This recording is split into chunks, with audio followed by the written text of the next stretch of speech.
I'm sorry. I just want my loved ones to stop dying. I just want some help. So you gonna deal with what you got going on, and I'm gonna deal with what I got going on. And for you all to demonize these people for this, it's kind of crazy. To sit down and try to act like they're not having their life experience is crazy. It's almost like people coming to sit around and tell you that your ancestors didn't experience what they experienced, or your genealogy is not what your genealogy is. Yeah, I don't know if sometimes when we're having these conversations, we're so pissed off about what the governments are doing that we forget that the people they are governing over really don't have any control of what they're fucking and don't deserve to be treated the way some of us approach the situation. I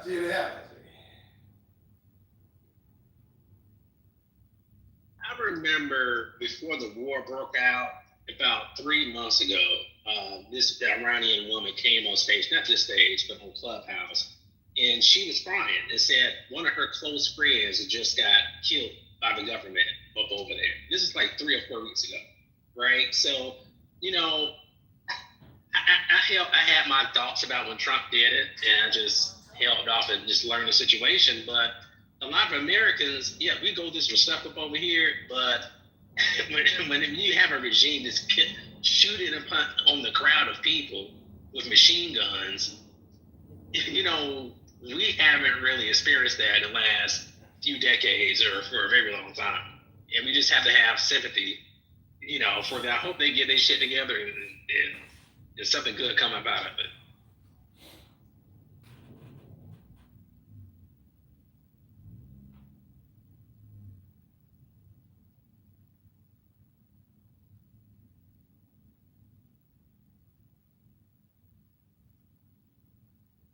What you got to say?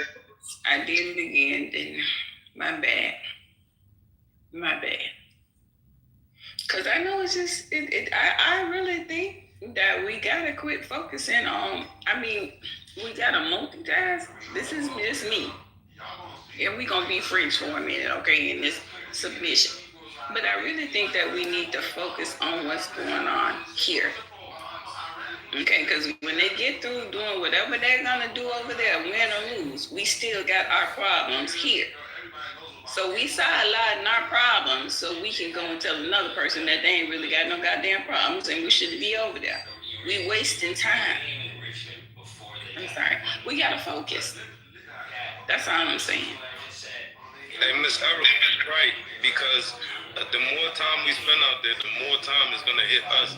Inflation, everything, gas going to go up, everything. That's why I said this whole shit is bullshit. So Trump, I don't know if y'all saw breaking news, they're trying to call for his impeachment. It's not going to work like it didn't work the last 2 times. Right, niggas wasn't at war the last 2 times. Like, big dog. If that was the case, then Bush was supposed to have been got impeached in his first 2 years. That's a good point. No, when it comes to this situation, once again, like Eric is saying, we focus on national politics, but do we even got a plan for our part locally?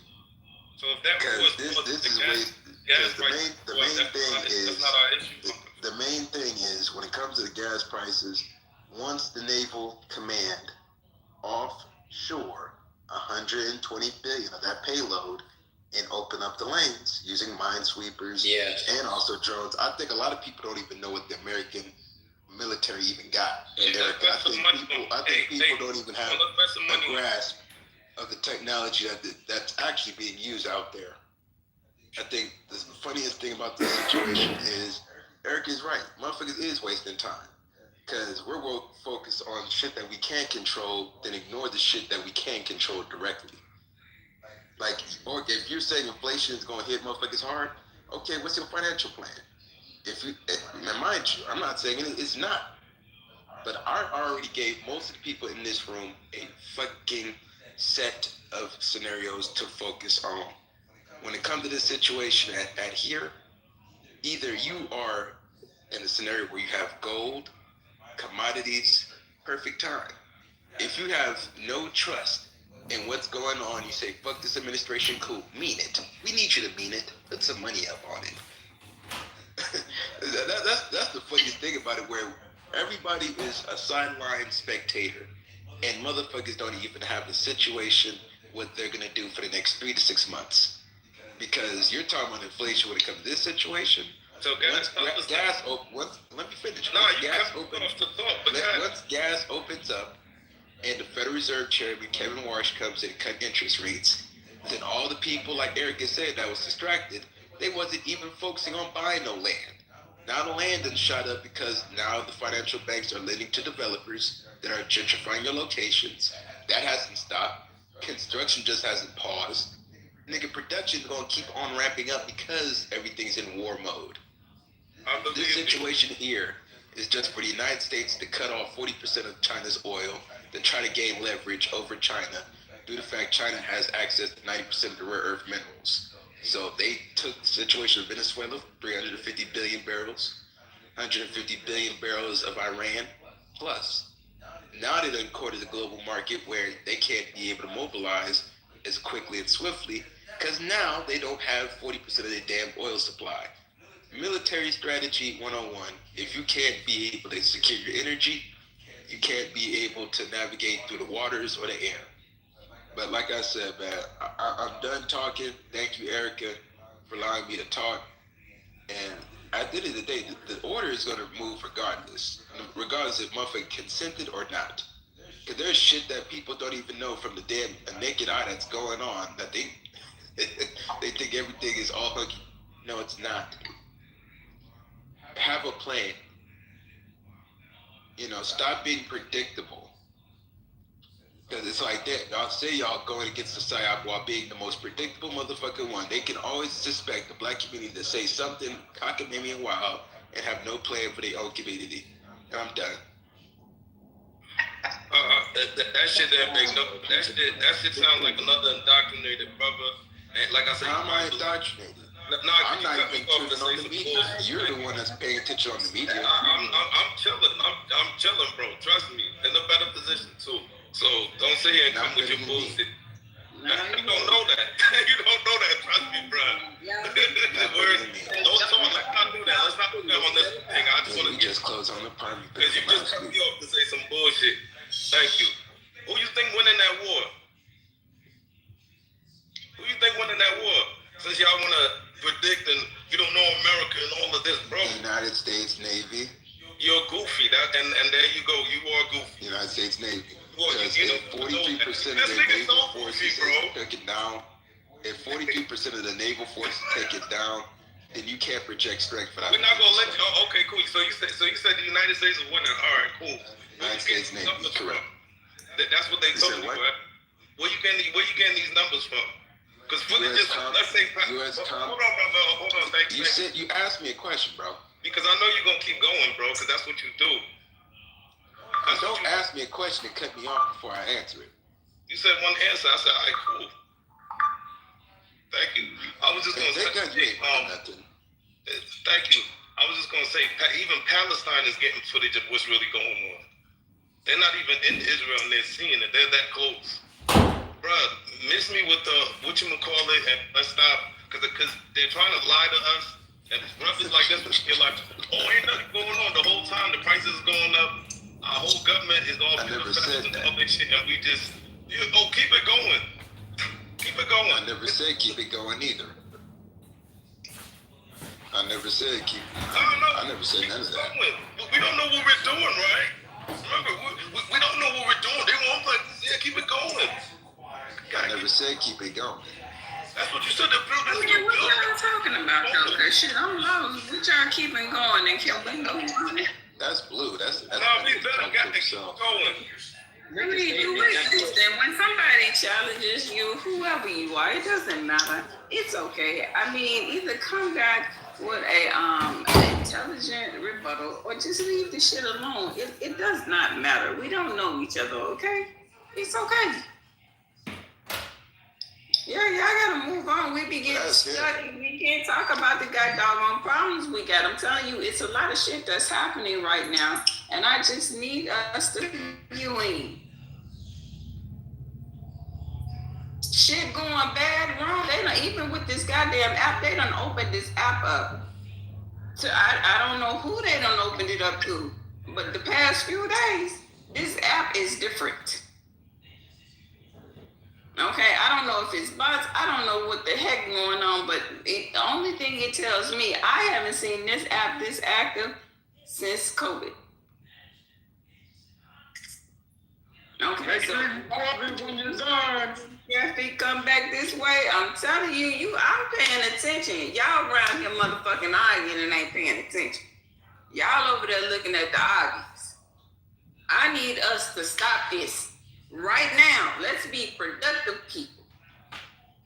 Cause something going on. Say something, if that's okay. Sure, what's open? Yeah, y'all was talking about that project 24. I mean 25, right? And what we really need to be looking at is dark and lightness, Peter Thielen, right? And the question you just asked about this app, it's a group of people that gave Clubhouse a couple of $100 million, right? So that's how y'all getting paid. What you need to be looking into is the strike. That's how you get paid. Look into strike and where they get their money from. Because all of this shit is about Silicon Valley, right? And it's also about Elon Musk and transhumanism. And I know that y'all gonna laugh or whatever, but just do a little bit of research on how you gonna be getting paid on this app and who's gonna be paying you. That's all I wanted to say. I'm not talking too much. I'm moving out of the way, but it's a lot of shit going on right now. I don't think we paying attention. Y'all got it. Yeah, they open it up. You see the people you're able to communicate with. I mean, you can communicate with some of them, but hell, hey, the numbers done drastically risen lately. Why are you opening communications now? What's happening? I don't know. Sometimes we just gotta some shit. When sit too easy shit, ask some questions. Damn it, I mean asking questions. Erica made a point. I always ask why. Why is this happening? Great point. Man, motherfuckers ain't gonna ask why. If these people took a shot and didn't ask why, ain't nobody gonna ask why no shit like this. Like what? You asking way too much for the society. Man, I'm trying. That whole thing with the banking system and shit like that. Did we talk about that again? I don't know. I kind of stepped away. Because I feel like something is going on. Something is very wrong. Hey guys, what banking system? Always give me the if y'all don't like me, do you? Man, sure, I believe you're in the matrix now. Man, motherfuckers don't care nothing about no banking system. Because when I be the main one talking about finance, motherfuckers say, all you do is care about money. Yeah, come on, man. Just because Sean, now is a good time to have that conversation with Sean in the room. Yep. And I'm sure some others that can help navigate through the conversation as well. As far as the banking side of things, marketing, whatever. Are you free? Let's do it. My bad. I was in the matrix. I ain't hear nothing Erica said just now because I was drowning in that motherfucker, girl. I was saying it's a good time. It's a good time for that. What you was bringing up, Sean is in the room, and I'm sure some others can contribute to that. So, okay, so I'm gonna send you this link, Sean, real quick because I did find something. It's something about a secret meeting with the CEO of Coinbase, then declare war on the banks trying to kill crypto. So I'm just trying to figure out, is Trump with the crypto shit or he against the crypto? And then you got the other folks, because I was reading earlier about Ralph Norman. He has said what he was talking about, the central bank digital currency, he's against it. He has joined other lawmakers urging Congress to ban the creation of the CBDC. So it looks like you got two opposing sides within the government when it comes to this financial system. Yeah, so JP Morgan Chase wants to be the kingpin over it. where when it comes to crypto and when it comes to having your own settlements in-house, you essentially are your own bank, and essentially you can print your own money. And the banks don't like that. Federal Reserve don't like that. And the situation where we're seeing when it comes to Iran and Venezuela, were the leakage of the financial system. So when it comes to that situation, tokenization, they have to clear up the leakage before they can fully tokenize. When it comes to this back and forth situation, when it comes to Congress, I think a lot of that is theater because they're all pretty much bought by JP Morgan, Vanguard, BlackRock, State Street, AKR, the like, essentially the kingpins of the accounting and the banking world. So digital finance tokens, people like Coinbase has their clashes because they want to be the actual bank leader of crypto due to the fact that one, they was the ones that started out a lot of the IPOs back in 2012, 2013, 2014. That's how you guys saw Nas cash out that $100 million check because he was one of the earliest investors of Coinbase. Him and Kevin Durant were both the aspect of the first people to invest in Coinbase. You have XRP. They have it where, we're going to be the replacement of SWIFT system. We can be able to make settlements a lot quicker within seconds instead of days. And they can be able to be more leverageable on connecting with both sides of Congress and the federal administration that's in office now. So XRP is competing with Coinbase to get that top position. So when it comes to a lot of this situation now, if they tokenize 500 billion barrels of oil, there is literally $30 to $40 trillion, and that can clear off a lot of the debt for a lot of countries, not just the United States. Most countries can clear off their debt if they tokenize their assets. No different if we're talking about Europe or Africa when it comes to their rare earth minerals. So when it comes from that standpoint, Coinbase is going to have a tall task order, and I think Coinbase is going to be sat down. And I think Brad Garlinghouse for XRP is going to be the number one kingpin when it comes to this. So when it comes from that, that's what I got on it. So I've been looking at it very clearly. The Clarity Act will eventually pass. The kingpins old money. Is those kingpins old money? Of course, the kingpins is old money. Nigga, you can't be a kingpin if you a little nigga. A little nigga that just came in the scene. Stop it. You just got here. They've been here. But yeah, that's what I got on it. Flawless and Erica. We can move some of these microphones around. Yeah, my bad. Yeah, thanks. Yeah, y'all can move it around. Did you hear what I said, Flawless, or what I heard everything you said, and that's why I think it all goes hand in hand with what's going on over there with our banking system. Everything go hand in hand right about now. So I'm just trying to piece it all together. Yeah. Oil, rare earth minerals, manufacturing, tech, all the technologies, all the real estate, from your small single family house to my small single family house to apartment buildings to oil and gas structures, all that needs to be tokenized. Well, okay, so why are people, and I know I'm just asking because some people don't know about it. Why should you tokenize your assets? Well, that means you can clear off your debt and you can lend a lot quicker without the gripes of banking, how people say that they have been just locked out of banking, even though that they have assets, they have collateral. Mm-hmm. So that's just the new scenario, and tokenizing it, you'll be ahead of the curve.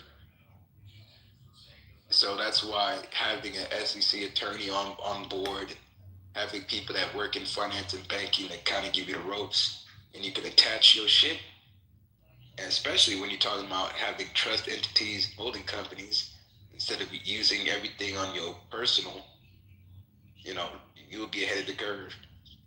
Everybody else will be late. They'll be trying to tokenize their assets. What trust entities have you established? Do you have a portfolio of trust entities? Yes. So it is an asset protection trust in Nevada. That's for my single family house and my portfolio of assets that I own in Nevada. So I'm an attorney. I don't do this directly myself. I always recommend everybody, and this is not a financial advice by no stretch of the means. Always suggest a financial advisor, an attorney, and someone like Rambo that has credentials. So when it comes to that situation, I've done it myself in Nevada. So I'm not no sovereign citizen nigga Rambo. I'm not motherfuckers that talking about strong man issues. No. I gotta be honest with you. I just got up on Nevada. As you know, I've run businesses, so I'm saying I can put on my resume. But a new entity that I was contemplating establishing it in Nevada because of the ease in which and how it is set up in Nevada. I ain't gonna get into all the details, but so I'm still contemplating it. I'm still contemplating it. But I just wanted to ask. Carry on now. Well, people like it better in Delaware. You know, Delaware. Yeah, let Delaware's play. Like that was back in the days everybody was rocking with Delaware. Really, I'm not saying it's played, but I mean everybody. That's like 101 since back in the days. I think most entrepreneurs know about. And Nevada. We're just getting up on Nevada. And with Nevada, you have charging order protection when it comes to any creditors that come knocking at your doors. So that's something. Wait, what's that? Wait. What's that provision again? Can you repeat that? Charging order protection. Who is that sending? Oh, they sending. A question when you're done. There's money. Charging order protection. So that's very vital when it comes to your corporate veil.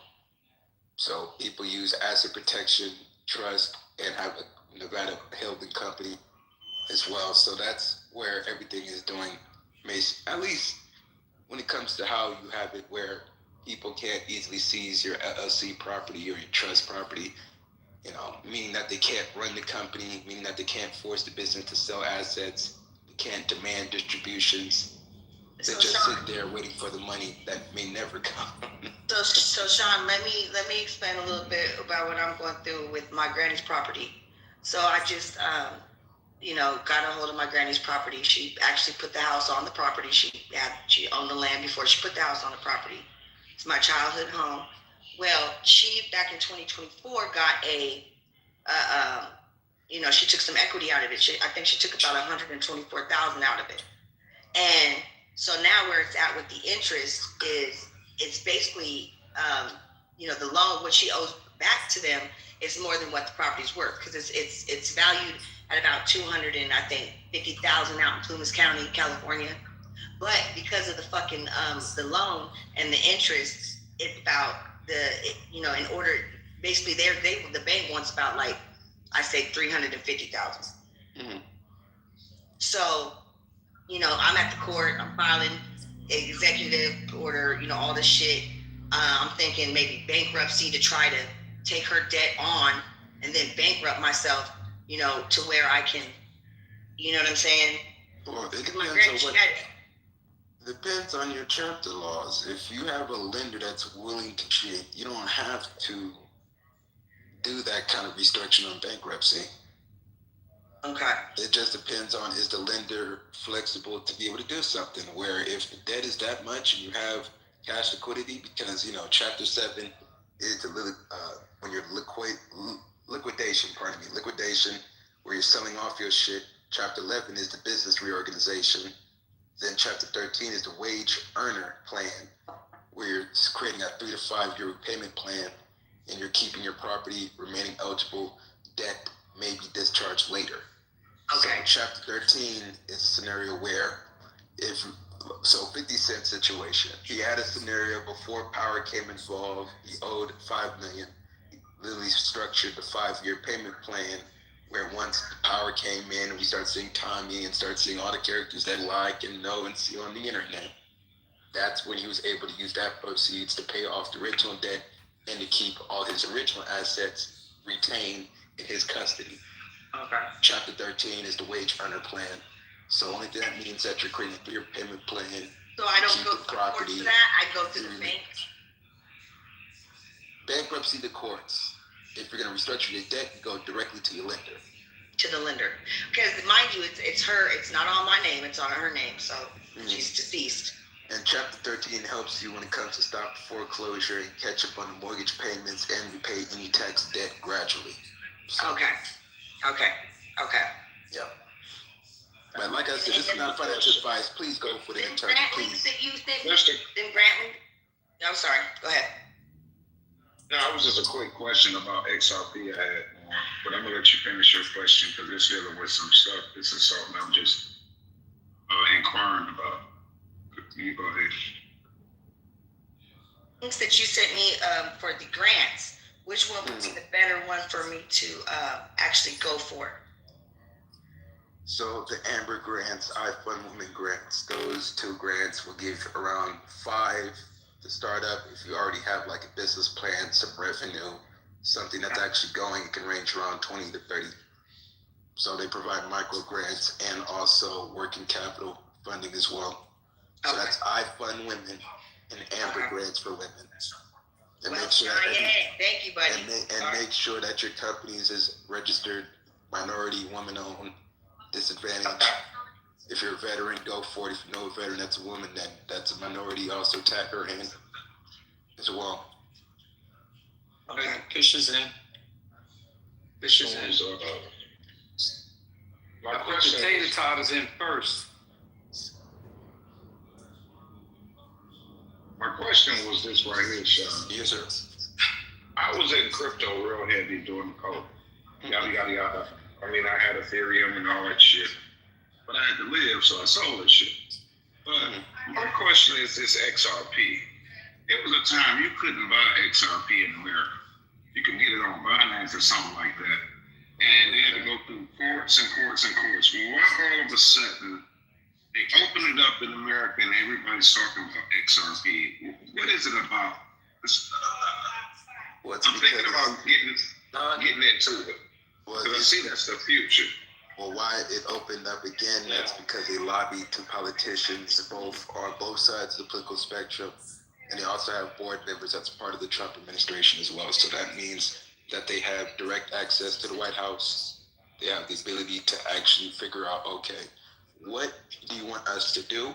We accommodate it, and they'll work XRP as a liquidity bridge. Tokenized assets often need to move between currencies and markets. XRP's role is to act as the bridge asset. So if you have tokenized U.S. Treasury bonds being converted to XRP, and XRP being converted to tokenized Euro bond, that means that they can switch from U.S. currency to XRP to the Euro currency. So they can move quickly. Okay. It's like a speedboat where they can switch. It's a jump off, a quick jump. Yeah. A jump off. Not so far. It's a quick jump off. Okay, I see what you're saying. You gotta sit on and see, this is the reason why I didn't have a damn stock account, because I was so much into crypto. And I was like, crypto was, it was good to me. It was good to me, but when I needed it, I cashed it in. Now I'm looking at the stocks, but I'm also looking at crypto too, and I'm like, I need both. Well, at least you paid attention, brother. At least you paid attention. Like I said, when the new Federal Reserve Chairman, Kevin Warsh, comes in, quantitative easing is officially back. That means more liquidity in the system, more cocaine in the system. They'll melt this motherfucker up before they let it melt down. And I thought it was kind of funny that the president of Coinbase ended up going into the cabinet with Trump. People don't even realize that. I said, this happened a while back. I said, wait a minute. Why is he end up being, in the cabinet? Well, you know everything about Coinbase. Well, that's why everything digital that you're seeing is literally floating around. Because the more digital that they can accelerate things, where they can tokenize assets, they can move, put the oil on XRP, put all the rare earths on XRP. And move and flip it quick. And flip it quick, where you can do bonds, T-bills. So that's why I said when it comes to XRP. So that's why I'm like, XRP gonna end up being the next Ethereum or something like that. Well, XRP is going to be used as the new settlement. The new settlement for tokenized assets. Digital gold. It would be Bitcoin, but I say it's XRP. Because XRPL transactions can settle in 3 to 5 seconds with very low fees. It's so easy to use, yeah, and it's quick. 3 to 5 seconds, my brother. If you try to send somebody $20,000 on Western Union, it takes It take a minute. Yeah. Right. Man, somebody bring RJ up.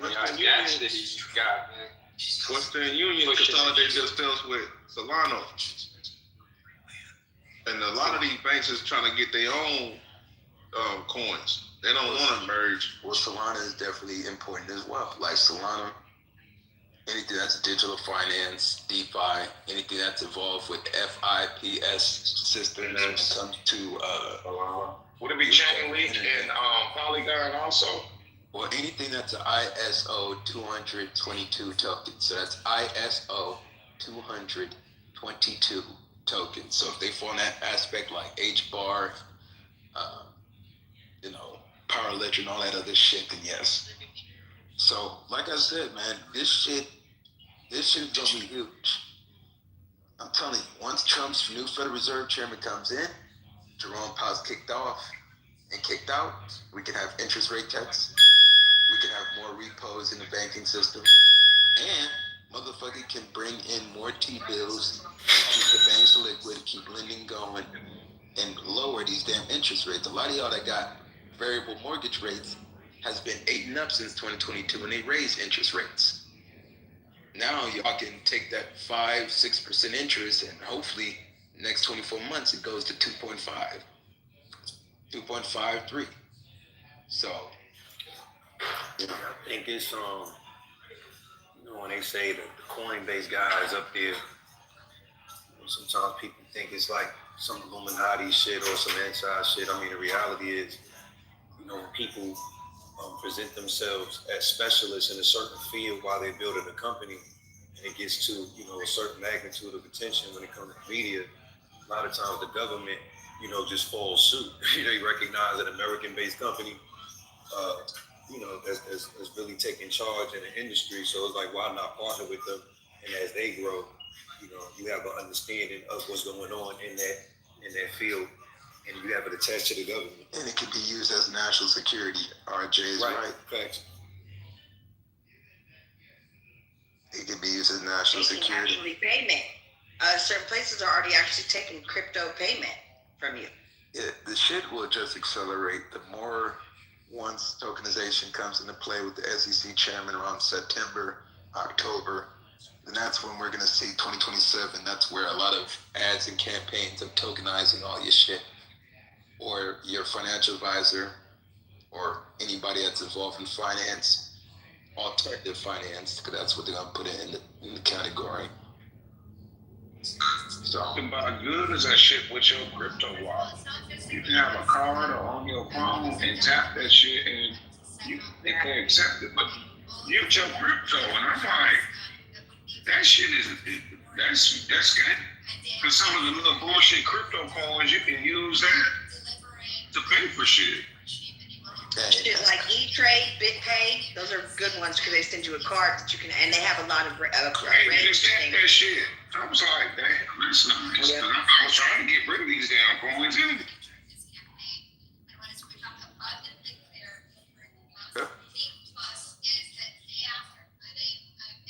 Hear about that lady, well, I think it was a lady or a man. I want to say it was a man, but however they did, and they got up to him, kidnapped him, went into his safe, cut his finger off, got into his crypto wallet with his finger. Yeah, they wouldn't have to cut my finger. You can have that shit. I'm like, I don't want my finger. Fuck that. Hell nah, bro. You can go and have it, man. Shit. That's why them little crypto rings and shit. I said, man, people gonna get their fingers cut off. The little wallet rings. You can do transactions. I don't want that. We got some mad, it looks like Iran's in the room. What do you mean mad Irans? What's up? We're on here talking crazy to us. And Rambo, your TV's on real loud, bro. The American terrorist regime attack. Well, I mean, that's me. Hold Yeah, on, my bad, guy. I know my it shit says- was all part of me. It says the American terrorist regime attacked girls' school and massacred 185 innocent females. Why are you and the American people letting your taxpayer pay for your crime? Now, do we got a Trump video and of them said that? it wasn't dumb. Trump and them said it wasn't dumb. They said Well, that's Well, that's I how got they the Everyone video. wants to go on stage. So I got the video for everybody to react, and let's see if that is or that's not the same shit that we talking about. There were 2 schools that got bombed, by the way. One that had more clearer reactions from the kids. Sad, super sad. Was that school so close to that damn base? Is the question? Well, I'm is, gonna put the video in the chat. question is why is there schools? No, it Close was to the a base. school that close to the damn base. It was like 3 or 4 of them, but the school was right there, and I'm like, why would you send your kids to that school that damn close to that base? Now, let's react to the video in the chat so we can pretty much already can see.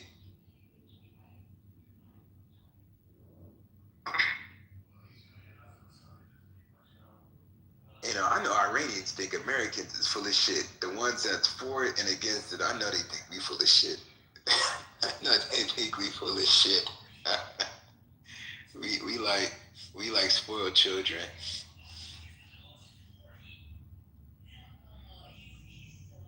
We is most definitely like spoiled children of the world. So I put the video in the chat. Oh, and FYI, America is starving Cuba. Yeah, I don't care, but you know.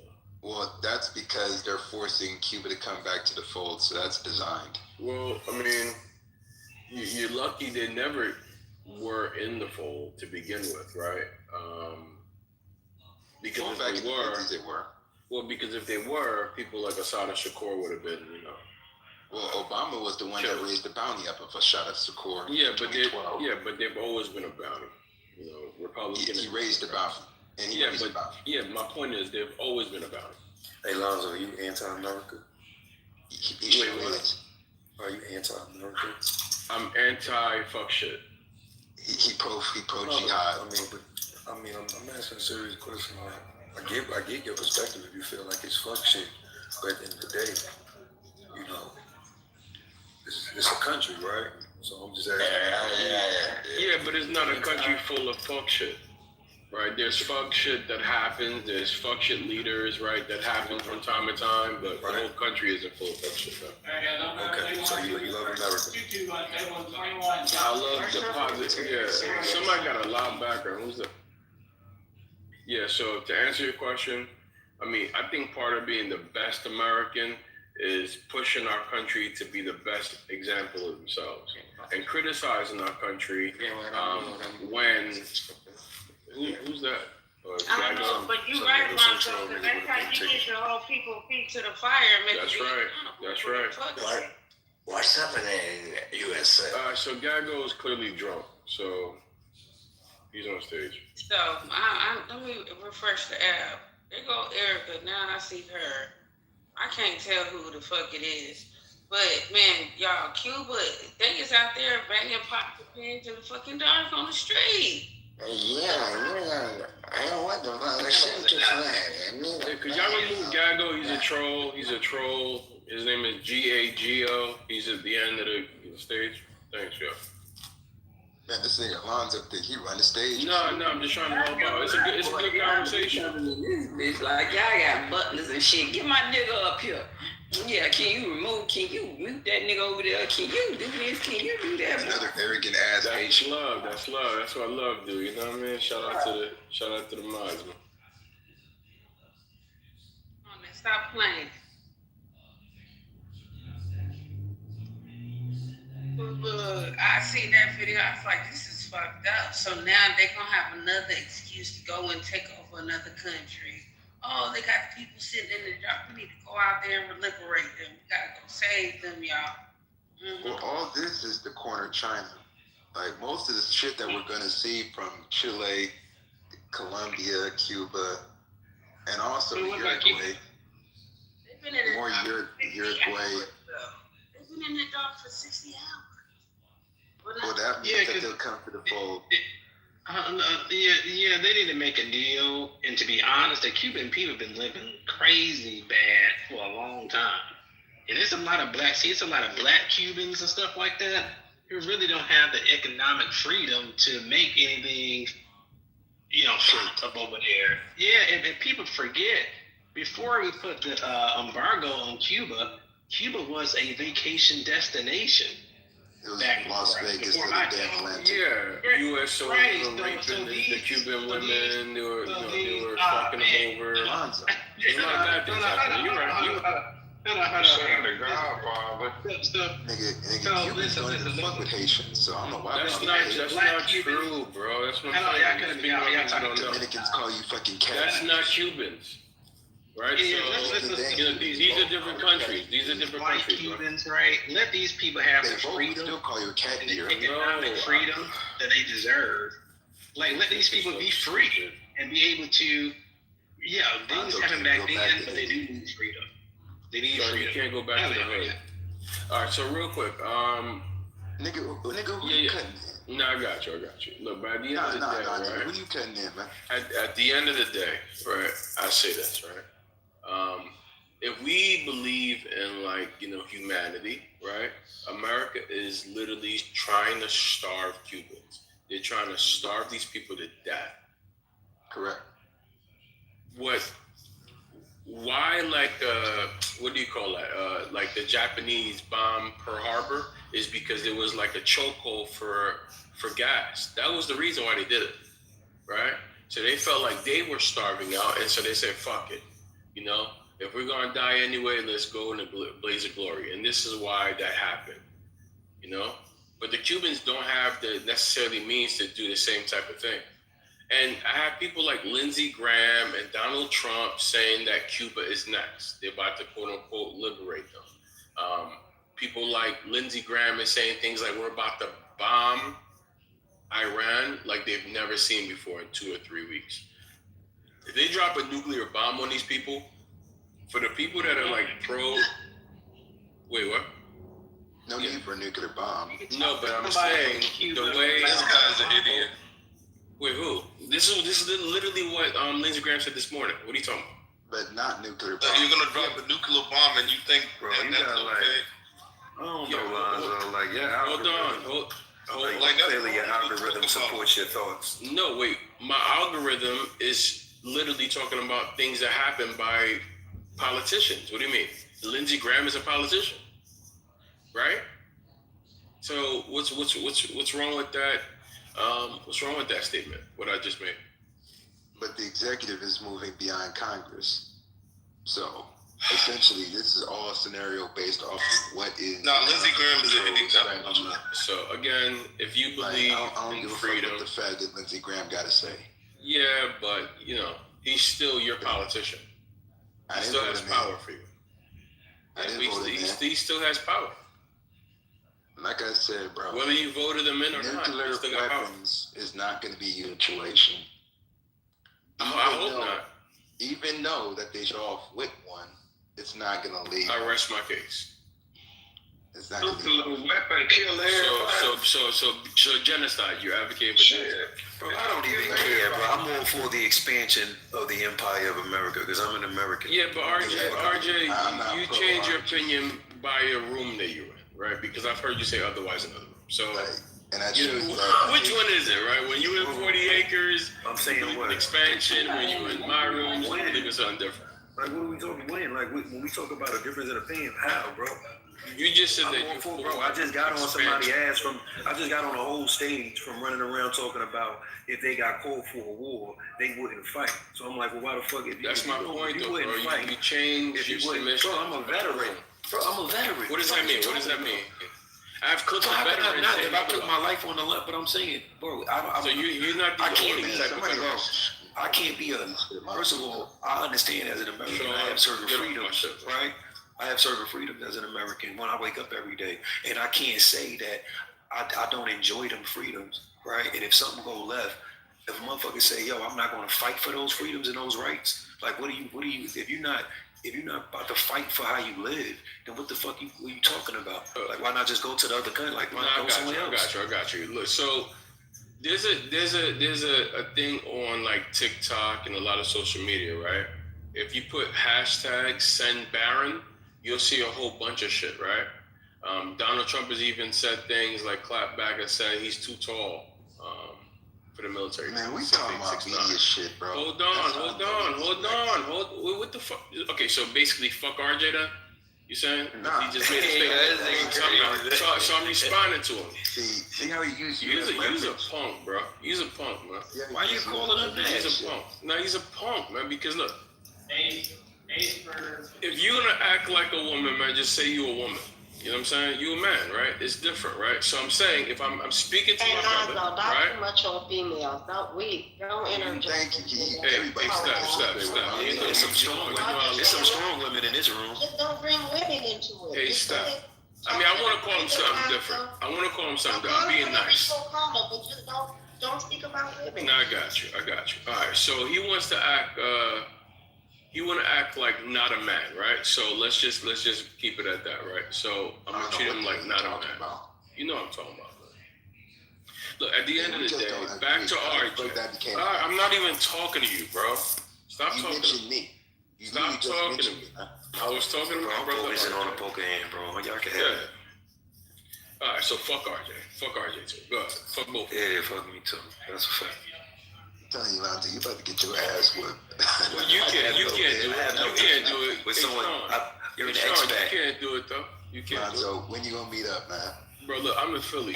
What's up? Hey, Lonzo, real talk though, bro. I never came at you sideways. Nah, you still my brother from the long, you know. Nah, you good. We good. You know that.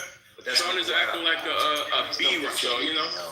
But since we going there, you know, I got a document that has proven that you ducked the fade in real life. Never. Since you going there. Never. You know what I'm saying? Ever. But, you know, I stay out. Never. You know, they're none of my business. So I stay out. No. But now, since it's funny, Get in there. you ducking fade. Oh. Ducking fade. Never. Duck fade. Never.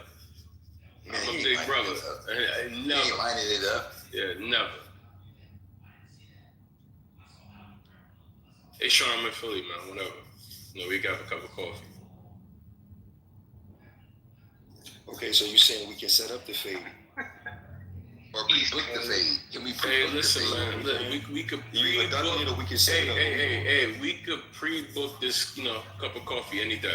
Okay, right. Cup of coffee. So I mean, just let me know, bro. Hey, it's 10 stacks, bro. 10 stacks on his fade. West Philly, North Philly. 10 stacks on his fade. I don't even know who that is. Okay. All right, bet. That's how we gonna play it. All right, I don't even know who that is, bro. Look, hey, RJ, look. A lot of people know me. I don't know a lot of people, man. Okay. So you never had an actual one-on-one altercation with him, messages? I don't even know who that is, bro. That never happened? Gotcha. See what I did there? I mean, you just proved you was full of shit. So, Nah, bro. What am I supposed to do after that? Nah. I niggas is so oops, I almost said it. Y'all some suckers, man. Niggas be suckers, bro. Like, shit be weird. I disrespect, bro. Y'all almost got me. Talking crack, like, and it's like random disrespect, like for no reason. Like, ain't nobody disrespect him. He just feel like talking tough, but at the same time, he ducking fades. So it's like, are you a character? Because you feel you ain't seeing what you be talking about. Hey, RJ, you want a cup of coffee too, bro? Nah, y'all drinking coffee. I'm handing them out. Y'all some latte ass niggas, man. Hey, yo, Toto. Hey, Toto. I know lattes cost more than coffee. You want some of that? I like mine with cream. Whenever. Pull up. You gonna put cream in it? Think this out. Y'all got a lot of smoke for each other. And that's Yeah, you know what I'm saying? Talking about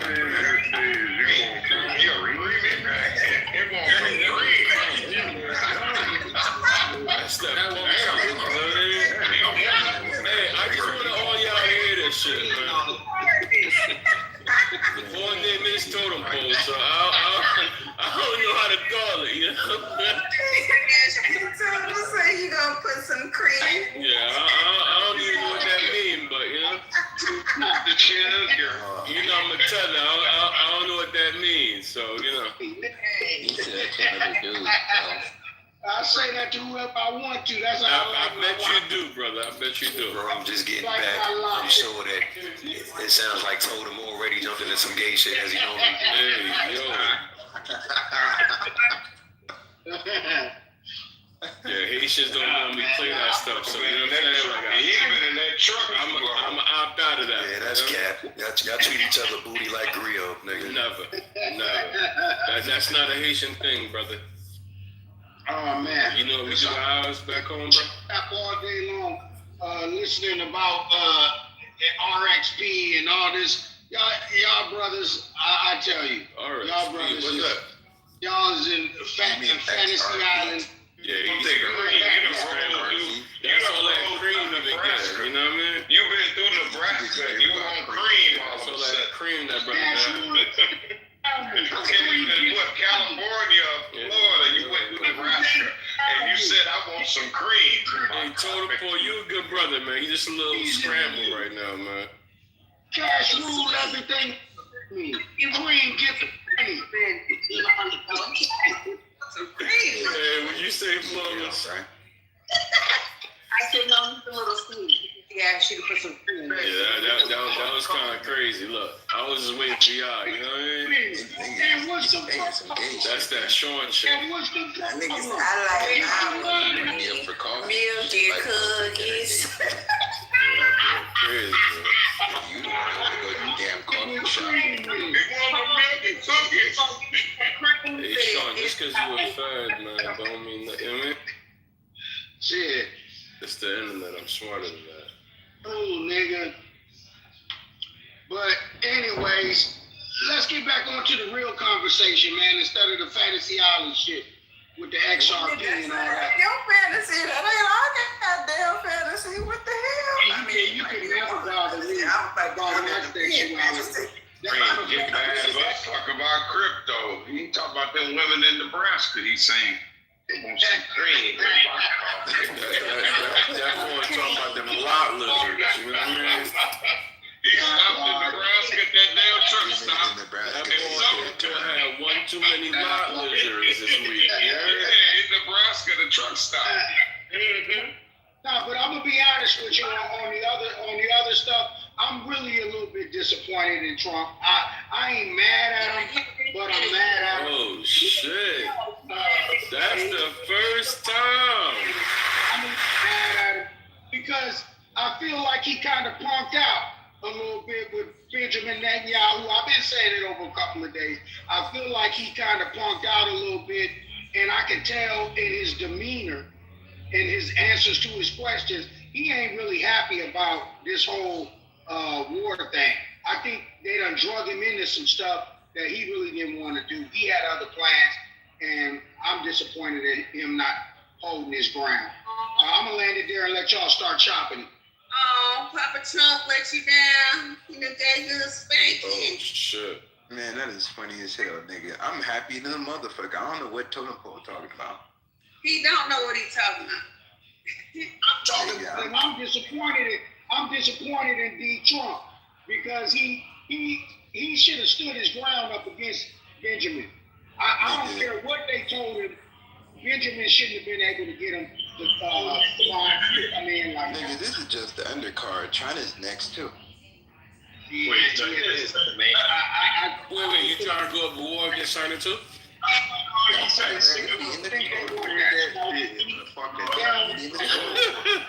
He trying to go war against China. He's a fucking coward. Oh my god! They ain't gonna put on no motherfucking boots and put on no. That was Sean. Crashing out. We can hit them with laser beam. They got lasers too, bro. I'll give you $100. Satellite race. China has gave these niggas all the technology that it can.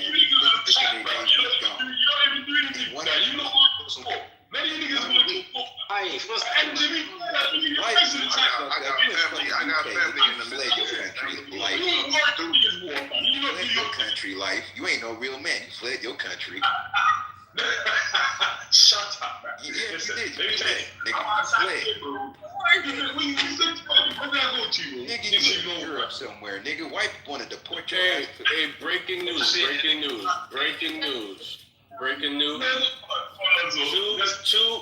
Two Jewish men just tried to bomb Mamdani's house a couple Yesterday. hours ago. You late. That was yesterday. Oh, shit. All right. And that's a couple hours ago, late post. That's that algorithm of yours, I'll tell you about. Thank you. Yeah, but it happened. I wonder how they presented it to you. How did they present it to you? Two Jewish men. Hold up, Jake Lang. Y'all know who Jake Lang Yes, sir. is? He's Yes, ma'am. a January 6er. He was out there with 20 of his peoples protesting, but the I guess whoever is there, the Liberal Party, they brought 120 motherfuckers. Okay, it was 120 of them, and they threw a bomb at their asses. And Jake Lang and his crew threw 2 bombs at their asses. Kind of bomb. And 6 people got arrested. Yep. Yeah, Jake Lang is he's a Jewish man that cosplays as a Christian nationalist. Yep. And he tried to go to like places like what's that spot in Detroit? To where he went to Minnesota 2 months ago. Remember? Yep, and Minnesota. Yep. And he tried to firebomb like a mosque. And he said he would burn down the Quran, shit like that. But the whole time he's Jewish and he has pictures kissing the Israeli wall. So he's probably Mossad for real. Man, y'all niggas killing me with this Mossad shit. It's a real thing, bro. People talk about the CIA, right? Jews fund everything, nigga. What does that mean? What does that mean? When we said that the Jewish runs the world, that was a conspiracy theorist. You act just like how white Who's people we? say. Who's we? You. Wait, what? The same thought, the same liberals that you actually listen to are the same Jews that's funding all this shit. What are you talking about, bro? Like I said, don't pay no attention to him, man. He on that cuckoo shit. How? Boy, you think about MSNBC and CNN? Jews. See, bro. That's how I know that the Jews won, because they can still get you to listen to them. Yeah, but that doesn't. Even if you believe that, right? That doesn't dispel what I just said about Mossad. Mossad runs everything, nigga. From technology to defense to healthcare to medical. So I know ain't nobody really read the files for real. Like I said, Lonzo, you are being paid by Jewish liberals, fool. Wait, what? You believe in liberal bullshit. You're bought and paid by liberal Jews. Hollywood gay faggot. Democrat, Republican, I don't give a fuck about any of that. So, what do you think? That's a good point right there, brother. Israel still we wins don't give a fuck about either one of those parties. Sean try to box you into their slave master plantation shit. Shut up. Trying to make it seem like you're a part of the party and you ain't never even voted in your fucking life. Like me, I ain't never voted for that stupid ass shit like Sean. Goofy. But Lonzo votes, so. Got him. I'm telling you, you niggas not bright. Bro, my point though is, right? When people say liberal, when people say conservative, right? They're that's both supposed to by like Jews. Yeah, but that's supposed to like what? Make me upset? I don't give a fuck about that. So when you say that, like I don't give a fuck about that, is what I'm saying. If it didn't make you upset, then why we pontificate? No, I'm telling you so that way you don't do that dumb shit again. But it's you, so you're gonna do it again. But it's bought by fucking Jews. What the fuck you niggas don't understand? All right, next question. Anything that's next statement. What's your next statement? Cosigns. Anything that the TV cosigns has been. I'm gonna stretch it out a little bit outside of Lonzo and Sean. You made a great point because people do flip out. People do flip out about. Hey, who watch fucking TV? I know, bro. And then they turn on MSNBC and watch it all day and regurgitate their talking points. I'm like, this shit is kind of hilarious. It's run by Jews. Right. No, actually, for me, this Google search and CEOs. I prefer watching like more social media than just like the regular big. Yeah, my news comes from overseas, from Chinatown, or from somewhere over. Bought by Jews. Some overseas, some other Asian countries. Paid by more Jews. Yeah, you know what I'm saying? I watch Chinese news. Like, China. No one like Rothschild's just running this bitch laughing. All right, Sean, you're not saying anything at this point, right? What's your argument? My argument is most of the shit that we're seeing. Your argument is Jews. Greenlit by Jews. Okay. What's next? Saying he sits down and watch C-SPAN. Like, okay, so basically you're saying Jews. What's next? Well, you say Mossad. Yeah, C-SPAN is the only one that watches. It sounds like y'all got an issue with Israel, but listen. for Israel. Listen, my point though is, right, if I say the CIA, if I say the MI6, if I say Mossad, these are like agencies, right, that are like intelligence agencies, right? So I'm saying, if I'm having critique about CIA, that's a good thing. If I'm having critique about what Mossad has historically done, that's also a good thing. Of course. Right? So if you're gonna if you think your answer or you won an argument because you said Jews, what the fuck are you talking about? No, because most of the shit that's financed that we see is literally coming from the top. All right, so we might as well just close the room now, right? Because you're saying the answer is Jews. Lonzo, stop with all this. Is that what you're saying? Church's bullshit. Like, stop doing this. Bro, you're not saying anything though. You're not saying anything. In your mind, you probably think you're cooking right now. You said I never said I was cooking. He done went to the top and you don't know how to go up literally no say this shit in conversations that Jews run hip hop, run the media, Jews that run this, run that. I'm just pointing out, if we're talking about Mossad, nigga, most of the shit that we see on entertainment has been literally greenlit by the CIA, nigga. Why the fuck you think we have the most controlled arguments where we're both arguing about the same shit and literally two parties, one wing, two ideologies, one wing, all this shit, well, one burger part of me. Okay, so you just and all this I shit. got you. That makes sense. You either drunk all this shit overlaps. What you been smoking today? All this shit has overlapped. Lonzo, hey niggas, I'm honest with you. What's up, Red? What's happening, Red? I came back to talk about the mother topic.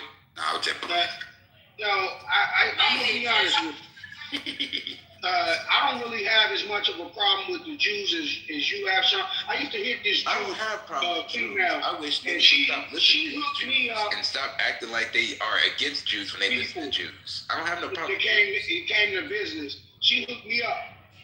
And so, like I said, I really don't have that much of an issue with them. They're good for business. You know what I mean? So, I don't know. Have you ever hit one? They're good for business. I never had issues with Jews, but I hate how niggas act like they're anti-Jewish while still listening to Jewish content. Nobody's saying they're anti-Jewish, bro. That's what I'm saying. Like, I mean, are you having a different conversation than we are? I'm saying that. Wait, who's that, Red? Check it out. Yeah. 95%. I had one. When I was hitting it, she started speaking Yiddish and shit. She was cool. Why you always tell me about them fat Mexicans you be doing that? We know you lying because you don't get no yams, nigga. You had some Jew water, Yiddish and shit. You had some Jew water. I hate when you start lying. You got a cat sandwich. Hey, Steph, you see what you started, Steph? So what y'all talking about? Y'all got 95% the Jewish community, and 95% of them is Zionist Jews, and 5% is Jew. Man, everybody don't got no damn Jewish in you. So which one y'all talking about? Y'all talking about the fake Jews, the Zionists? Nigga, we talking about. Let me tell you something. We talking about the Meyer Lansky Jews. Meyer Lansky, nigga. We talking about them Jews. Those are the Zionists. Still kind of Jews. The Jews you're talking about. Listen, hold on, listen. I'm not listening. Hold on. Let me explain something to you, right? Because there's two groups of them, right? You got, because both of them deal in finances, right? But you have the cult side of them that do all of the child sacrificial shit, all of the drinking blood, eating, babies and all of that shit, right? Then you got the other side of, like, where I say the Meyer Lansky Jews and the Bugsy Siegel Jews, where they don't endeavor in any of that shit, but they deal in finances, murder, extortion, investments, and all that other shit, right? It's two groups of them. See what I'm saying? But they all work together. But they all work. But hold on, fatback. But the point is that all of them all work together in dealing in finances. Because to be honest, the Jews were the ones that handled the Italians' finances in the mafia. Yep. Meyer Lansky was the one that made all of the investments when it came to the hotels, to the casinos, to invest in their money in legitimate shit. They put their money in the hands of a Jew. Meyer Lansky. They trusted. I'm trying to tell you, I was plugged into something that hooked up big business. But hold on, this is what I'm explaining, Fatback. Their specialties in their area is finances. You see what I'm saying? Well, that's how they control everything. Yeah, and that's what they know. That's what they know. You. And that's why I was making the point. That no matter what they do, they deal with that money. Period. Like I said, on both sides. I deal with money, so I don't have no problem with Jews. Like they bet on both sides. Nigga, you need to deal with a treadmill. They bet both sides of the coin. Because if you can bet both sides of the coin, Red, then that means you control any outcome, every outcome, regardless what happens. Right, predictable program. And that's why everywhere they went, everywhere they lent money, those economists did what? They failed. And they did that on purpose, because in every situation, when these economies fail, these businesses, these properties, these estates, they bought them for cents on a dollar. And they can rescoop and recover and then right. And leverage the Federal Reserve. And then more importantly, reclaim. And reclaim. There you go. So when it comes to being Pacific on... Oh, hell no, not this drunk. There he go. Are we wrong for picking out the nice Jews over the wicked Jews? Are we confused? I mean, I know we know that's their job. Listen, bro, listen. Let me tell you something. Because, listen, I treat all of them the same. Because all of them benefit. Even if you got Jews that don't kill motherfuckers, that don't do the sick shit, they still benefit from the other motherfuckers that do. So, they're all in the same boat. Don't fucking matter. Ain't no good Jew when it comes to a motherfucker who benefiting off of the shit that they doing just because you ain't doing it. You're just worse than them. Cause y'all move like a pack. Jews move in like a pack. So it ain't no oh they good or they bad. Yeah. These motherfuckers move in a pack. Because listen, they don't look at us that way. They don't look at us as there's some good niggas and there's some these niggas. No, all of these niggas, even the rich niggas, they don't give a fuck cause those niggas got money. They still a nigga. You still are below me, nigga. But the thing is, they can hide under so much shit where they got niggas focusing on the redneck white supremacists, but will not call it Jewish supremacy at all. You see how when Kanye said, I mean, that's the trick play. But that's the same thing when I say that white. But listen, you're fucking up by talking about too much because you fucking the money up. But that's the same thing that I say that white people are being used and have always been used as a tool to be put in front of us to seem like they're the enemy. Your neighbor ain't the reason why your ass is fucked up. The average white person that go to work every day, that drive down the street, ain't the reason why your life is the way it is. That's a good point. You know what I'm saying? But that's what they want us to feel like. That it's white people, it's the white man, it's whitey. When it's not. It's the system and the motherfuckers that controlled and orchestrated the system that is the problem. Because again, like I said, this the first time. The Federal Reserve Bank is everybody's fucking enemy. I don't give a fuck what color you are. And they owned by the Jews. The central bank is everybody's enemy. I don't care what color you are. That boy's smart. That boy's smart. Leave it alone. But be your city council that you don't vote for. Your local elections. You want to get Jew adjacent, and start hitting one of these little Jewish shorties. I know their asses ain't that fat, but Jew, that's all your ass think about. Jew water. All you think about is pork chops and pussy, man. Like, calm down, man. Damn. I'm just trying to get you right. Shit, I'm good. What I won't do is never take no advice from you for getting pussy. Ever.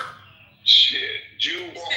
That's your new Indian name. They want some Jew, some kosher water. Yeah. What's up? Somebody call my name. Yeah, I said you missed it earlier when he was asking somebody to put some cream in it. Or he was trying to put some cream in somebody. Well, you were talking about get your mind out the gutter. He stopped in Nebraska and wanted some cream. Get your minds out the gutter. Y'all always stop. Why everything always What's so wrong with you niggas, man? That's what he did. Nigga, you be eating out the gutter, fat ass. Don't put no cream in nobody. Get your sexual mind out the gutter. Only nigga I know grab food out of garbage disposal. Fat ass nigga. That's a nasty nigga. Nigga eat food out the garbage. Fat hand ass nigga. That nigga out of his damn mind. Oh, shit. Bro. That nigga just a fool. Nah, but yeah, you gotta kind of be more strategic when you're dealing That with. nigga even run out of food. He just don't believe in taking losses. Grab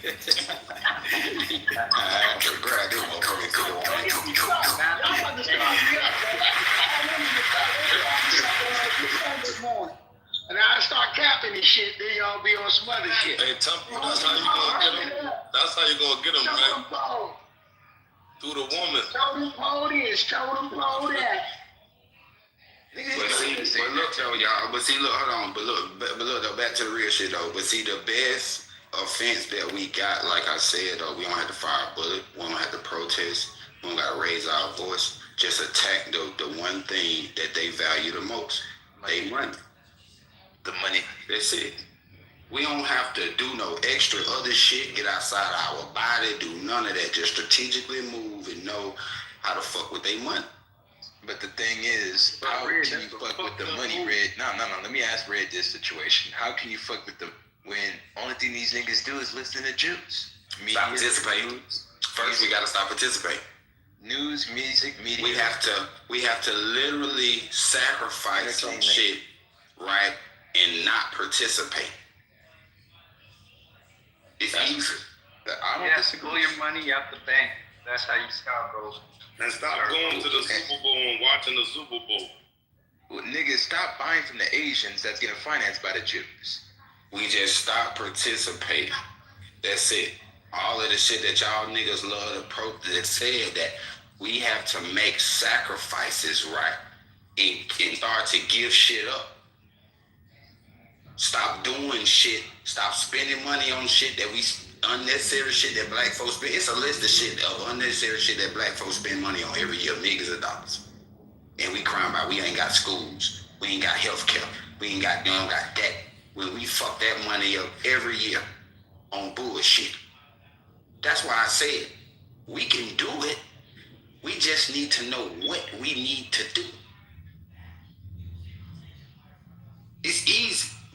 We can create our own resources. We don't have to go outside and ask nobody for a motherfucking thing.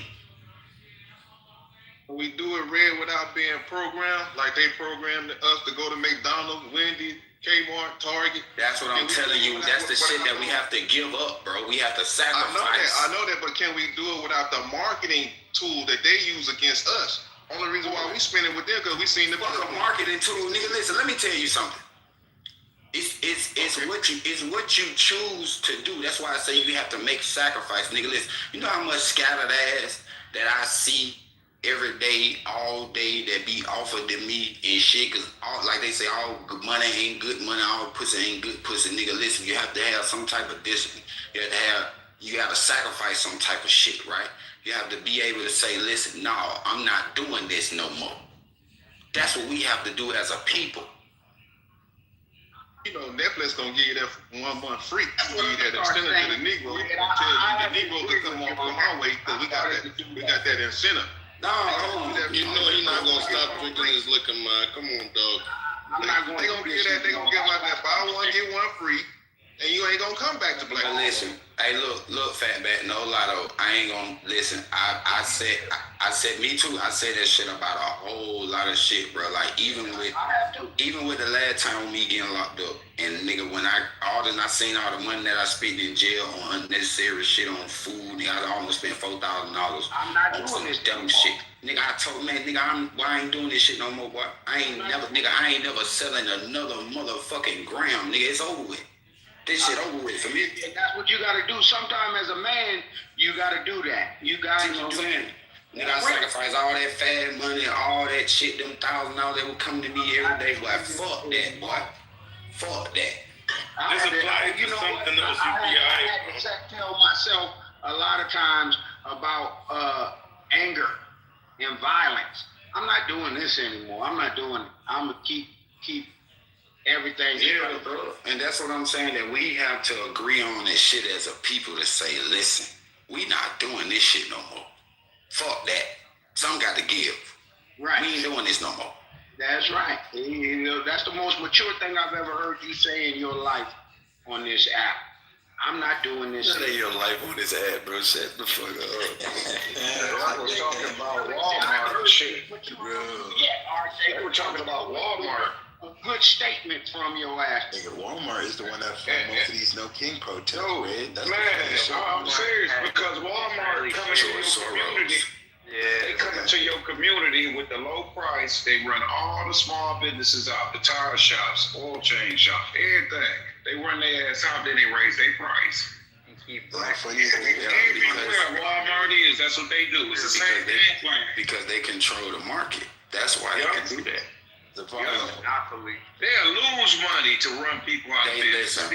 Listen, Kmart started it first. But they ran Kmart out of the South. But this is what I'm saying though. But Walmart ran Kmart out, but Kmart was the start of it that ran all of the mom and pop stores out that sold all the individual shit that they consolidated in Kmart. And then Kmart went from Kmart to Walmart. Yeah. Because Walmart knocked Kmart out because Walmart had the distribution. Their distribution was way better than Kmart. I see Super Kmart's closed. I watched that happen. Walmart got like its own shit. That was funny. I was like, damn, look at this shit here. Walmart got its own truck and logistics shit, so they can be able to set up shop and be able to scale. Listen, let me explain this to you. Why I be telling niggas to try to help them understand like how big shit is, right? There's a Coca-Cola, a Walmart, and a McDonald's in every country. Yeah, every developed country. Yeah, every developed. Yeah. There's a McDonald's, a Walmart, and a Coca-Cola in every motherfucking developed country. You know, it's a Budweiser too. Build a Burger King in 24 hours. That shit's insane. So this is what I'm talking about, the sketch shit of like the job of the things that we have to do. Like when we be talking about, what black folk gonna do? We need to come together. Listen, I don't need to like none of you niggas in this room for all of us to agree to stop doing some shit that's gonna benefit all of us. Well, start doing some shit that's gonna benefit all of us. Maturity. We gotta work. A lot of niggas can't do that. They gotta like you. They gotta agree on some areas. See what I'm saying? Niggas feel like they gotta like niggas or a group of niggas for us to be on the same page about some shit. No, we don't. But I show you that a lot of niggas ain't even done real business, Red. I really don't like you, Red. I don't like you too much. Right, fat man. But listen, that don't mean that we can't work together. That's gonna be shit.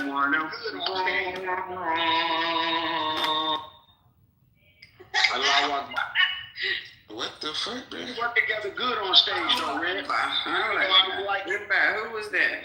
Allah Akbar. They moved it. That was one of them rug niggas. All right, so disrespectful. Move on. So when you say when you say we hold on, somebody trying to ask a question. Well, I do like you. What you say, bro? I don't disagree with what you mean. You gotta sacrifice. You just said it. Go ahead, Yeah, I just had a question about when he said. Okay, well, just hold on your question. You have people talking, so hold on your question. Don't ask your question over people talking. It's rude. Unless you just don't want nobody to hear it or the other person talking.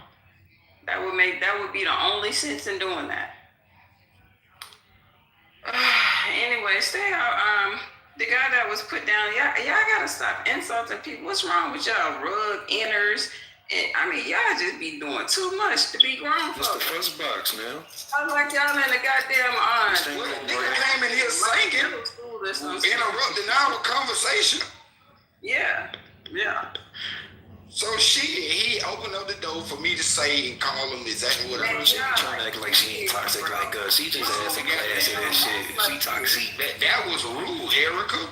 It was disrespectful. I don't know what kind of wrong thing y'all. I mean, y'all. Hey, that's what y'all should do. Erica, you know I'm petty now. For the boys and the girls. I mean, bring back etiquette, bring back shame to our goddamn communities. This don't make no sense. I agree with you, but I mean, I'm still gonna be petty. Tired of you always complaining so goddamn much. Well, come on, man. Did came in singing, man. Like, how many motherfuckers saying this shit, interrupting our conversation? Damn. They be feeling that too when you be hitting on these niggas on the stage and they don't know you hitting on them and shit. See, now I'm on.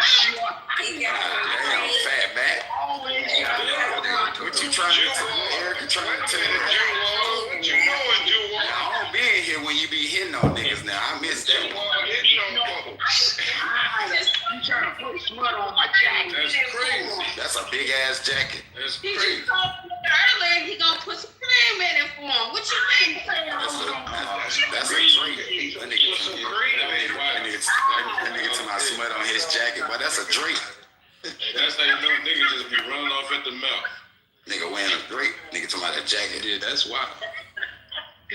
Like, why you sex banging on niggas, bro? Why do you like to sex bang on niggas, man? Sex bang. He to my sex bang. You like sex bang, nigga. That's homo thug shit. Is that homo too? That's homo thug shit.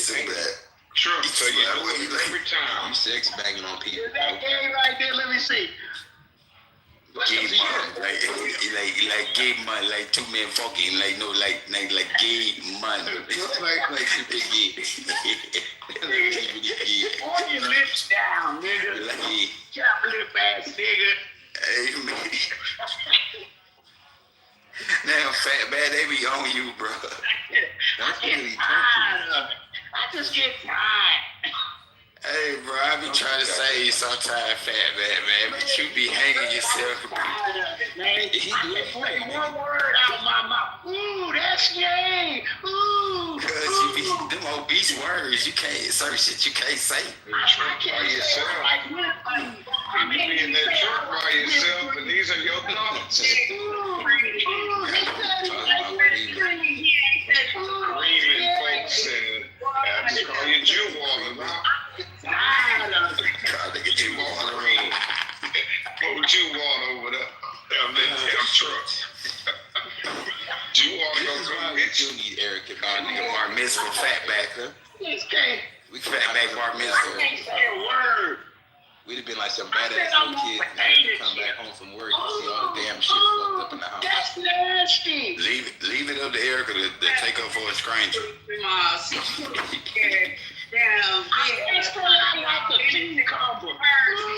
Fatback, what is you talking about, man? Be quiet. Damn. Y'all crazy, bro. Y'all going bad up in this thing. I get tired. This nigga just don't be quiet when he's. Go ahead, nigga. Go ahead. I'll be quiet. Come on.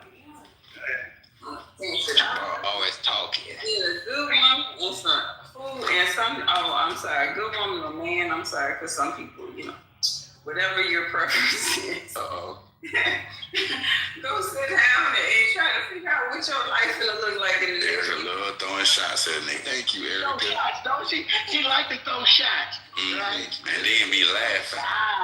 Like that shit funny or something. I'm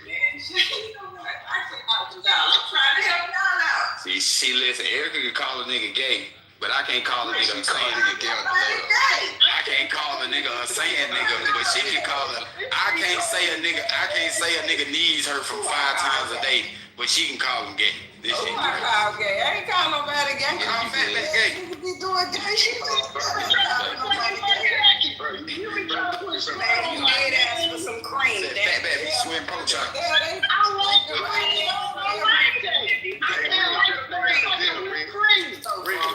Weird guy, bro. Big ass is too big for whipped cream.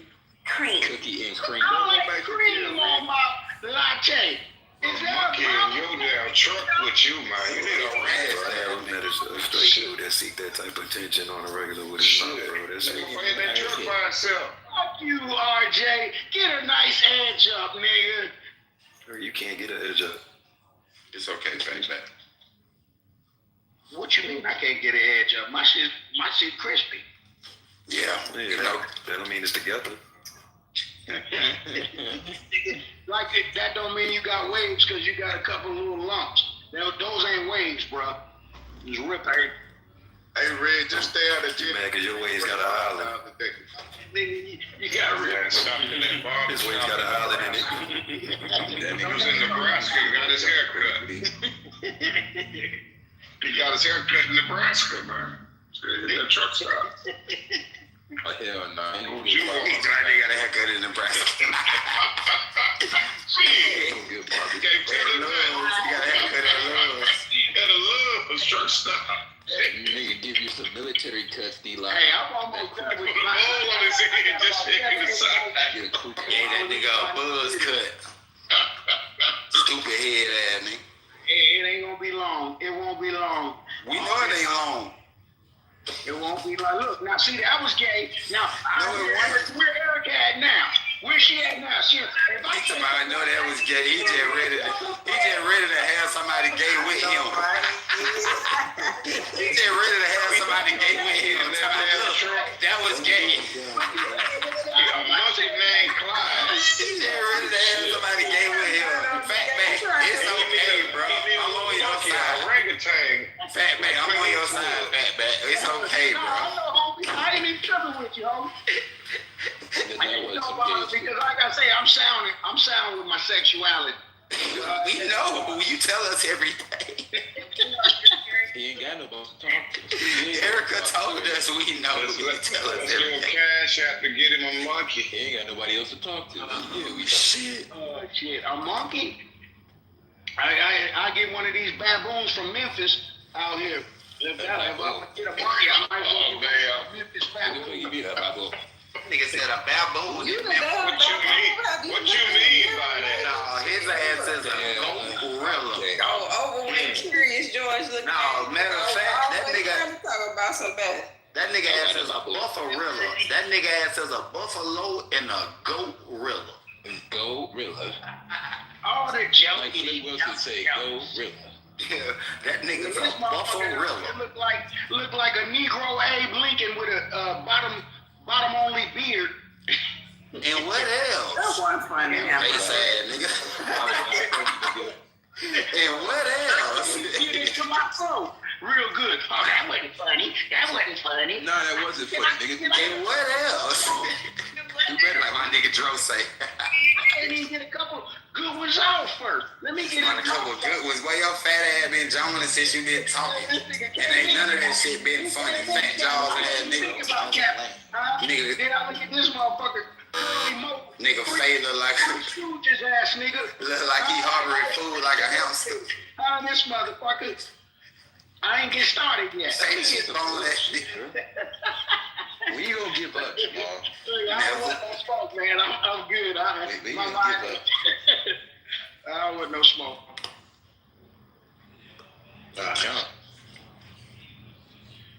Man, I've been in Nike. I went, bruh. I'm really upset about this, man. Nike messed up on this, man. They are the most unprofessional motherfuckers I've ever been to. They didn't have no order, no pickup order number, none of that shit. Then I leave. I'm 5 hours towards Nevada. They called me back and said I missed a load. You did? They didn't have a load number or nothing. Man, You supposed to have your shit together before you get there, man. Shut up. They didn't have none of this. Bro, this was the most unprofessional shit. Oh, your big ass. You dropped the bag, huh? You dropped the bag. You left the product. I had to come back. I had to come back to Memphis. I'm in Memphis right now. So what, you wasting money or you want a load? This is a wait. They attach you to they deadheaded you or they attach you to a load? Yeah, I already had a load. I had one load out of one night. There's 2 Nikes in Memphis. How much money did okay, this one You gotta give me $1. How many miles did you deadhead? How many miles was you empty? It wasn't a deadhead because I already had a load in here. You understand? It's two Nikes out here. So you had 2 loads in there from 2 different locations. Yeah, I remember them Nike low. They bought that shit as a high value low, didn't they? They didn't do it right, man, and that's why I had to come back because it was a lot of money. Get a nigga some shoe boxes. I wear size 11. Nah, that's the thing. You can't go in there like when you do them Nike lows. Oh, they put them they sell that shit up. Like sales on there. Yeah, it's like a whole different type of shit. Like they market as a high value low. They don't handle it right. But you know all that shit. You know what tripped me with that shit, bro? I mean, the Nike ain't bro. These is $5 shoes, my nigga. It's the perceived high value. It's less than that. It's the perceived high value of it. You know what I'm saying? They know niggas to crash out if they knew that it was a fucking trouble. I think they make them bitches in sweatshops. A lot of shit comes out of this one that I'm at right now. Thailand. This one right here got all the shoes. Cause I was talking. Nigga, you don't know what shoes is on there. They don't never tell you what shoes is on there. They got Steve Madden's back there talking about they got all the shoes. Some fresh ass shocks. I said you got your ass is moving gators. They don't tell you what shoes is in there. Your ass is moving gators, nigga. You don't know what you move. Oh my god. They do not even. So you telling me on your BOL it say that they got some shocks on there. Right. They don't do that. Say that on the BOL. They don't say that on the BOL. I know they ain't on there. So how you meet in and what you talking about? You spoke to the guy. The guy not even supposed to tell you what's on there. The guy don't even know what's on there. How the fuck he know what's on the back of this? I'm telling you what the fuck would you ask anyway? He guarding trucks. He don't know. He don't see the guard ain't there when they loading up the truck. See, there you go again, bro. I just be talking, bro. I told you, man. That one thing, we'll come to that trucking, man. Ain't no nigga. Listen, I was just about to say, nigga, I think you know these trucking niggas ass on his ass, bro. They be capping, boy. Everything in the United States is coming out of Memphis. Mostly, it ain't coming out of Oregon. It's coming out of Memphis. Man, you ain't no. Nah, he right about that. They got the Memphis Nike, because I was doing the Memphis Nike lows and shit back like 8 years ago. I was taking turf and shit to a different high school. I know they ain't finna tell you what the fuck. I told y'all niggas I went to Columbine to the high school. Everything in America is coming out of this goddamn man. When it comes to Nike, fat boy. I ain't finna tell you what's on that shit. Face, motherfucker. When it comes to Nikes, this nigga like he got a brisket head with waves on the top. You can't even wear Nikes. Your feet too big. Fuck you. Nigga wear 17, fat feet ass, gout feet ass, nigga. Gout foot ass. Gout man, the chair nigga walk around with club shoes on, stupid foot ass nigga. This nigga, I don't want no smoke, bro. I ain't in the mood. I don't want that, man. Nigga got club soda. This nigga called him stupid foot. Yo, this nigga Red is a fucking fool. This nigga Red, he on it today. He wants something today because I was chopping his ass up 2 days ago. Bro, you was never doing. Listen, I was chopping his ass up. But ever, you ain't never chopping Red, bro. He be cooking your ass. Man, you wasn't in the room. It was early in the morning. I ain't saying your shit don't be all the way done. Wait, hold on. But he be cooking the fuck out of you, man. Nobody would never ever agree to that. Even if you asked them right now, did that happen? They would be like, no, fat back, don't think so. Finesse was in the room. Flawless was in the room. She was in the room. They would never say that, fat back. Fucking ass up. And then you was like, they still off the mic. They don't believe. They still silent. They still silent, aren't they? I just don't feel like it right now. People will sleep. Maybe they just don't land. Everybody was asleep when you were here. Everybody was asleep. It was early in the morning. You were early in the morning. All right. He ain't getting no reaction out of nobody, but he using them as witnesses. Them niggas is on mute sleep, nigga. That's why you felt like you was cooking because when nobody cut your ass off. I was getting on. And he was the only one speaking. Of course, he was getting on. Shit, bro. That shit. That nigga was by himself. By himself. He was arguing with Red PTR. Nigga. I know, really, to be honest with you, I'm a little upset because I had to drive back here 4 hours. 4 or 5. It was about 4 hours. So, you getting paid by the mile, shit? Stop whining, fat ass nigga. They jerking you. Yeah, they jerking you with that shit. I'm pissed off about this. So you just fat for no reason. You're not even getting paid for it. I stopped there. You know what? I stopped and got me some Mexican food and shit. You just big. It's like the Chuck's pizza. Pizza Gate scandal. They call it Mexican food. Some enchiladas. They trafficking kids and shit. Just something to make me feel a little better. Comfort food, huh? Yeah, that's what your stomach say. A little fat nigga ease. That nigga stomach look like a coffee table. Fat ease ass nigga. Nigga, your forehead look like a motherfucking your forehead long as hell. I ain't smooth. Your shit look like an expedition windshield. Long forehead ass nigga. Fuck you talking about? I ain't smooth today. Cable box forehead ass. Nigga, look at your PDR, nigga. You look like a broke Jaheim, nigga. Nigga. You like Jaheim because he put that woman first, nigga. That's how he showed up looking like you, nigga. And listen, bro, where the fuck is your hairline at? It look like a nigga razor. Nigga, why the fuck is your forehead red at the top? Nigga take the razor. I'm from America, nigga. What you the nigga take the razor and your name matches forehead. A nigga, listen, bro. A nigga took a razor and shaved that nigga hairline off. That nigga got the $10 glasses with the top. That nigga glasses came with his chain in a packet, a plastic bag.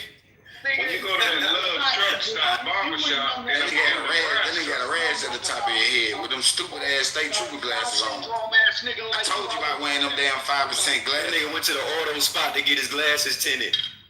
And he bought them bitches out the beauty supply store. That shit came with the chain.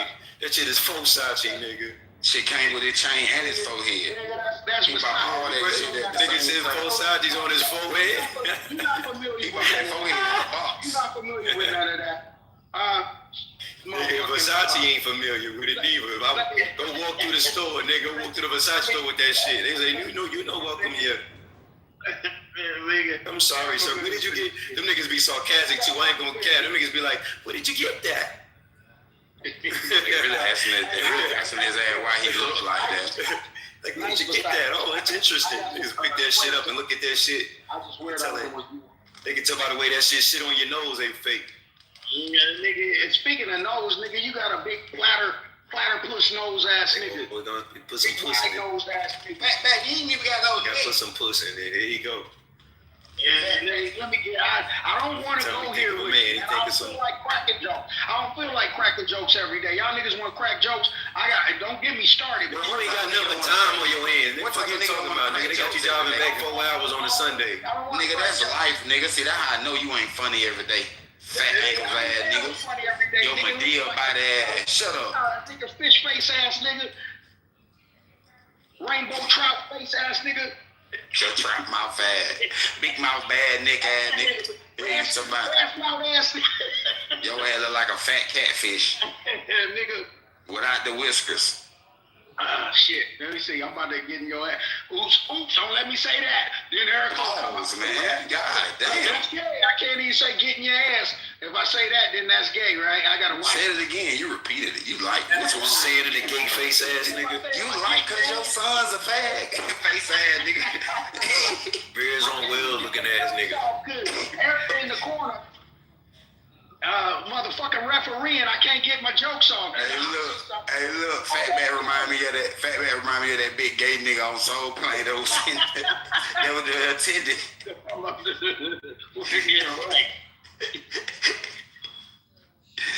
Damn, Fat Man, that fucked up. I ain't even tripping. Yeah, you will.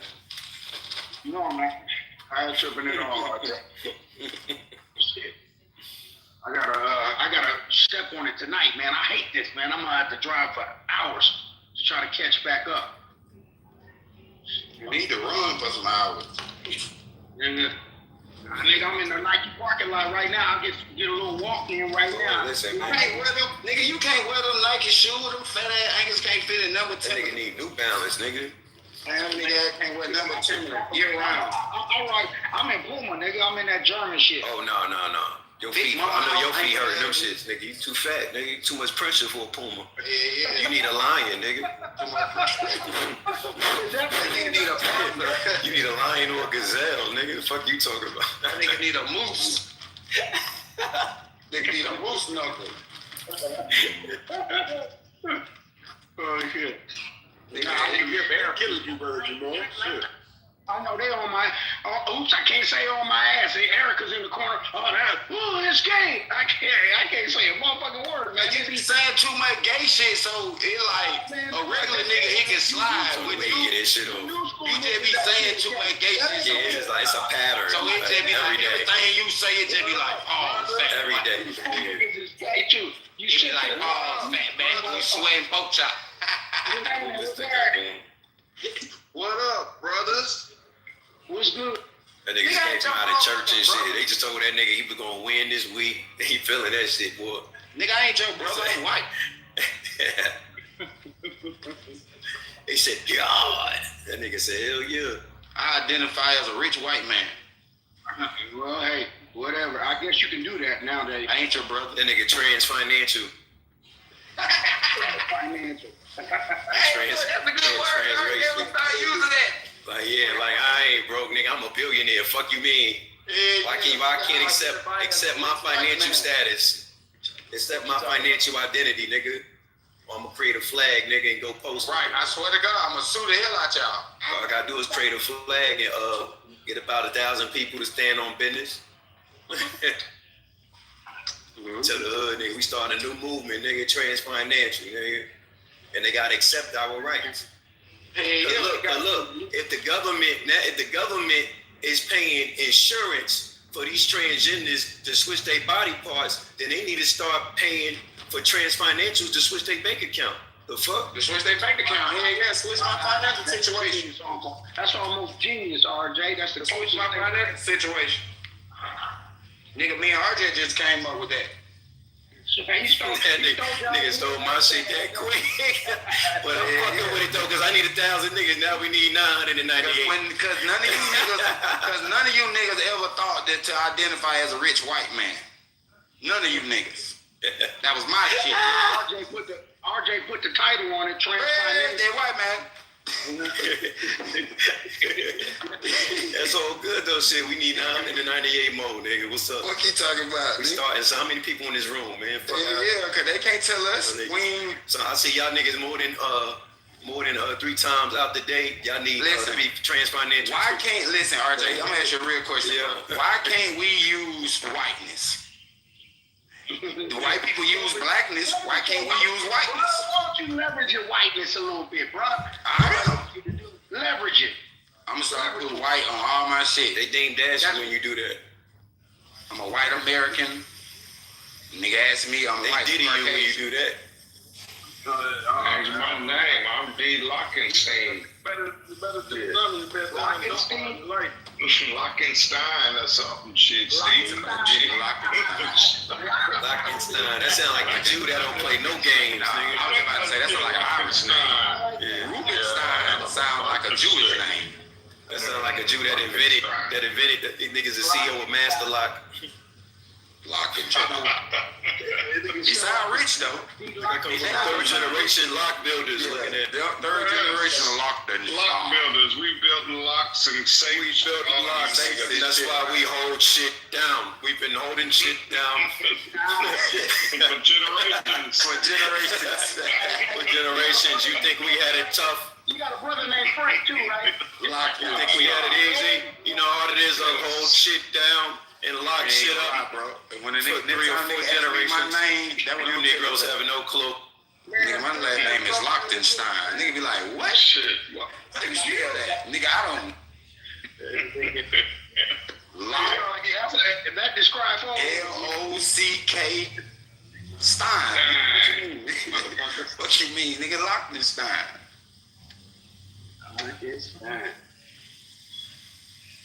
Man, y'all be quiet. See, but that's the thing. You part of I'm the Lockensteins, nigga. You the Lockensteins. You had to change your name after we freed y'all. Hey, RJ. Like Bernstein. Yeah. Bernstein. You switched it up because we didn't want to identify as y'all niggas. I'm the Bernstein. Steins and the Steins. Steins and the Steins. Yeah. Hey, I review you, nigga. I'm a Stein. Oh, D-Lock. Oh, shit. D-Lock one of them. Yeah, Lockenstein. D-Lockenstein. Lochtenstein, the Bernsteins and Bernstein, Lochtensteins. I think you're a scammer, bro. I'm a Bernstein. Who a scammer? Who told you about being it, bro? Oh shit. RJ. Yeah, you a scammer, man. What else came people with? I would say, what the Came fuck? out. What else came people with? Don't What did I sell them? What product? I never asked for anything on that.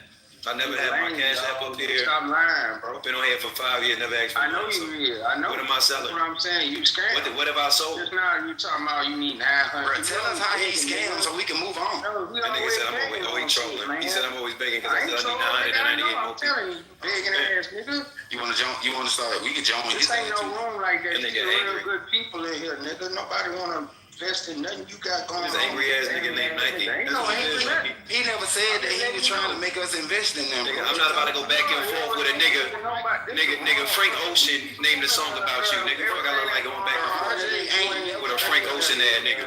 Bro, I've been knowing RJ for years, bro. That nigga ain't never tried to sell me nothing. Man, I don't try to sell shit. I done talked to this man on the phone. Like, this man ain't never tried to sell me nothing, bro. Like, what are you talking about? His own hood, bro. He ain't changed nothing. Look, What hood he from? black people still he from? what? You can't stop nothing. What hood he from? RJ, you can't stop. You ain't no leader, nigga. Where he from? RJ ain't a leader.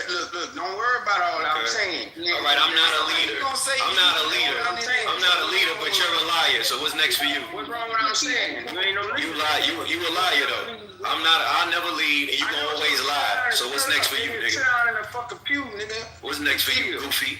You ain't exactly. Here come the insult that I call you out because you a scam. Yeah, because you a liar. You ain't no leader. You a liar. You ain't tell me what I'm selling, what I sold to people. What was my product or service that I provided to niggas, and they say they came back saying that I owe them some money. I want to buy it. What did he sell? Because I want to buy it. No, I'm saying, yeah, go buy it. No, I'm saying, what did he sell? Because you want to buy it, you go ahead and buy it.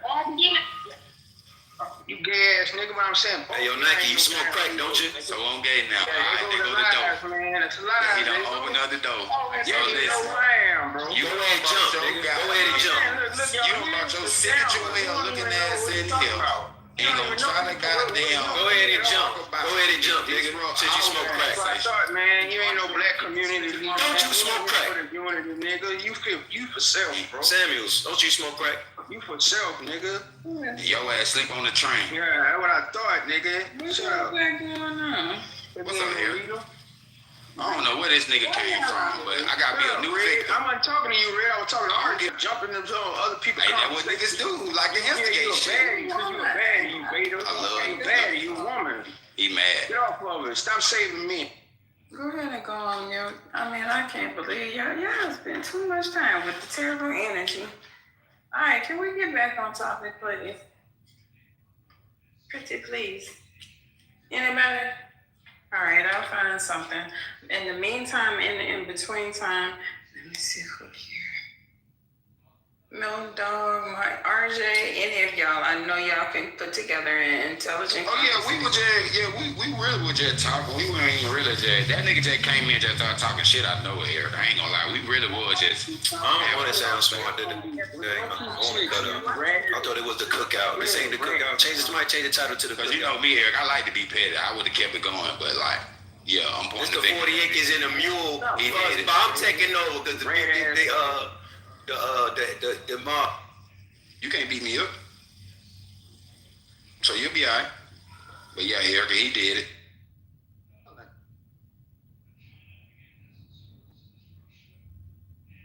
To the cool. I mean, it just don't make no sense. That energy is awful. Awful. Y'all need a weapon. Yes, The question I pose, what did they eat today?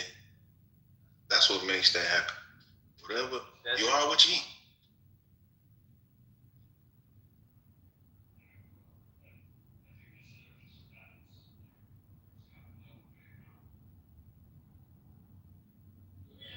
Let's go down the list.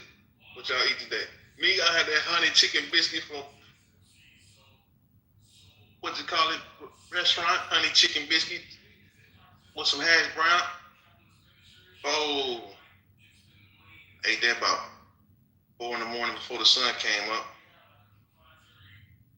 Then I had 2 things of water for my quick fast. Well, I don't call this a quick fast. It's gonna be hot today.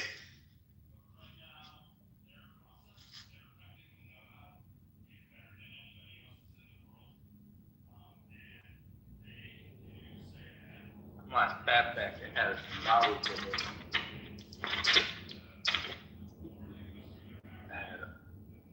Come on, Will Smith.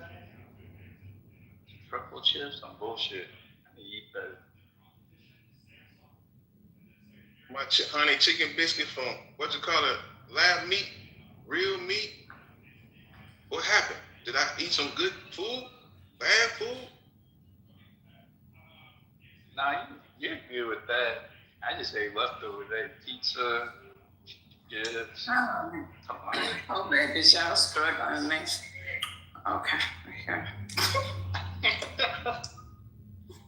Well, shit, I'm trying to take a The United States is going on behalf of Israel, doing Israel's bidding and dragging us into a potentially protracted war, which could hundreds, if not thousands, of American lives. That's the reality. This is not going to be over in 4 days, which is what the administration would like you to believe, Israel would like you to believe, with this massive sortie of American ships and Israeli aircraft. This is not going to be over in short order. In fact, we are now seeing the fruits of that, the Straits of Hormuz being closed, an energy infrastructure war that could be devastating to the U.S. economy. What will happen on Monday as the markets open and the U.S. dollar continues to tank? All of those questions are on the table, and then, of course, at the heart of it are all of the lives that will be lost in this war. I just had a chance to sit down with former UN Weapons Inspector Scott Ritter, who says, we will not win this war, and Iran is prepared for many years of fighting this out. This will not be over in just a few days. And Scott should know, he of course tried to warn all of us about what was going to happen against Iraq. Millions of people ended up dead. And he warned all of us and sat in front of Congress and told members of Congress, Saddam Hussein does not have weapons of mass destruction. So, of course, the pretext for this war is that Iran is enriching uranium in order to build nuclear weapons. Our own CIA on multiple occasions have confirmed that that's not true. Even our own head of DNI, Tulsi Gabbard, said that's not true. And by all accounts, there's no evidence at all that that's true. But don't let facts get in the way of this. So here now is a few minutes with Scott Ritter as he talks about it's an impossible task for the United States and Israel to actually win a war against Iran. Watch. We're at war. It's a regional war. It's a war that is going to have consequences that will impact the American public. The Strait of Hormuz has been closed. This is unprecedented, and it is the beginning of an economic phase of this conflict. This is also a conflict that it appears those who started it didn't understand what they were getting into, and Iran has been fully prepared for this eventuality. The decapitation strike did not decapitate. The Iranian people are not in the streets demanding the overthrow of the government, just the opposite. They're in the streets rallying in support of the government. And the war plan has gone awry from the start. This was a war that the Joint Chiefs of Staff told the president, we don't have the resources to fight and win. They tinkered with the war plan anyways, and they went forward. But when you're trying to accomplish a lot with limited resources, if the war plan goes out of sync up front, which this one has, remember, this war, this mission that we're on, is predicated on decapitation.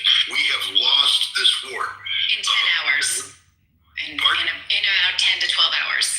We lost this war the moment we fired missiles against Iran because we don't have a plan that can be implemented, and we are going to run out of ammunition. This is what the generals told. The admiral that was fired from the Joint Chiefs of Staff told the president, we don't have the resources to do this war. If you do this, we're going to lose. Intercepts have just named this Operations Lion's Roar. 200 jets, 500 targets, the largest sortie in Israeli Air Force history, and they called it the Genesis as the opening strike. So this is just the beginning of all of this. So maybe militarily, Scott, you can take us through what we see next. Speculation about using some of the lesser advanced weapons to sort of overwhelm air defense systems. And, you know, Iran's saying that you haven't even seen what we have, our capabilities yet. What do you expect to unfold over the next 24, 48 hours? Well, first of all, there's some talk out of the U.S. military that the initial phase of this campaign is a 4-day campaign, day and night. So if that's the case, what we're going to see is just stop sorties flying into Iran to, go through on a regime change, on decapitation, to suppress Iranian security targets, to take out air defense, and to suppress ballistic missile launch capability, but according to the president, also to strike ballistic missile production capacity. There are various facilities near Tehran that appear to be being targeted by the United States and by Israel. And so we're going to be basically seeing, 72 hours of, I'm sorry, it's 4 days, 24, 48, 96 hours of strikes. And then there ostensibly would be a pause in which, the United States would be hopeful that the Iranian people would rise up and remove their government power while we rearm, re-equip, and look for new targets. But I think we've got this completely wrong because it doesn't appear that the Iranians are balking, are hurt, are confused, are stumbling about. They are responding in a very forceful manner, and as you pointed out, they haven't used their best. I think tonight there's some video evidence that they may have fired a couple of their more advanced missiles. We shall see. But the point is they have very advanced missiles, and these missiles will do extreme harm on the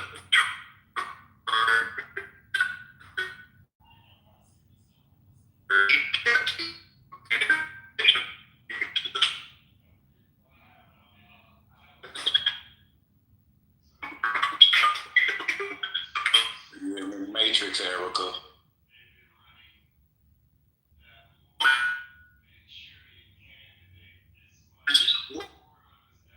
portions.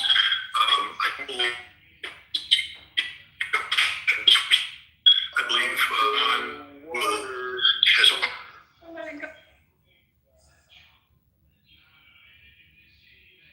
You're in the water.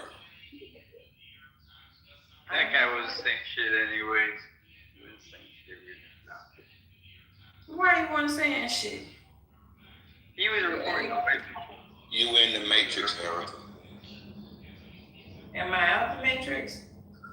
Yes, ma'am. Yeah, you get it now. Y'all want me to start back or what? I want to. It's on, man. You got something to say? Y'all say. Well, yeah, already I gotta fact check this motherfucker because the Strait of Hormuz is open to China, and I think probably Russia and probably a few other countries, but it ain't closed. It's closed to us, and it's gonna be closed to us because we acting a fool.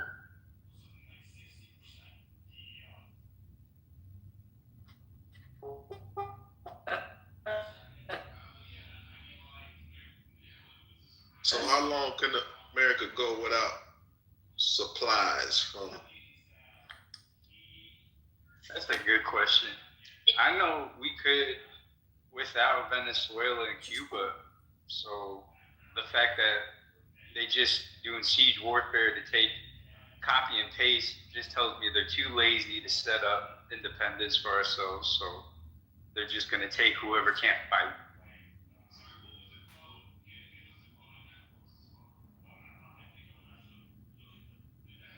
That's the plan B. That's what I'm seeing. Is like, yeah, they want Iran. Like, that's what this is all about. But they're willing to fuck up the entire world to get it. That's the craziness. Basically, they're willing to destroy the white man's system. They can't destroy the Chinese man's system, the Asian man's system, the Hindu man. They think they can. They're crazy. The African system, they can only destroy the system that they set up. What the Rockefellers will do. Latin America, yeah. That we're a part of, they're willing to wreck it and do a reset. How you say, a whitewash reset, yeah. So I think that's when they drop the ball. Once they drop the ball, we can be free. To say that they're gonna re-establish it and they say, "Oh, get back in line, Negroes. I got you. Come work for me." I don't think they can do that after going straight to zero. I agree, because Latin America ain't enough to get the world on board with Disneyland. Like, it's over. It's corny.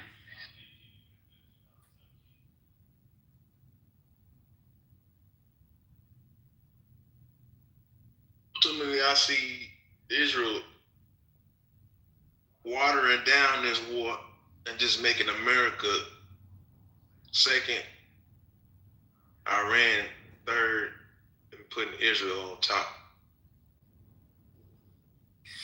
Because they can't stop them mountains. Yeah, they ain't got enough people to go in there and destroy the military weapons that's under mountains. You're right. You're right. That's also why they're saying it's gonna. The white people are always saying it's not gonna be short. It's gonna be a long one, because they already know that the fucking way to do this without slowly taking, or like, yeah, there is no way to do it. There's just no fucking way to do it.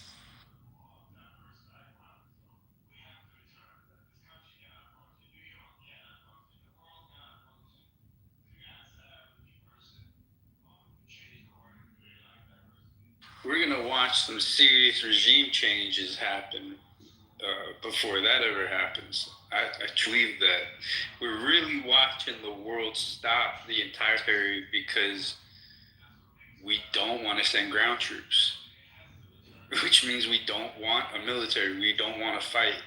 And yeah, you're right. How are we going to find them in mountains? It's going to be like Vietnam. That shit's going to be a fucking disaster. Hold up. I just heard what you said, but don't they have technology that can look through that shit? They just discovered the 8 pillars up under the pyramids in Egypt. You're right about all that. We got technology, but we don't have any drive, motivation, testosterone to do anything manly enough, like set up our own independence. We should own our own money. We should own our own. Shouldn't be like playing like Israel, being a little bitch, whining and saying, "Oh, I don't have enough. I don't have enough." You know what I mean? Like we're complaining. Right.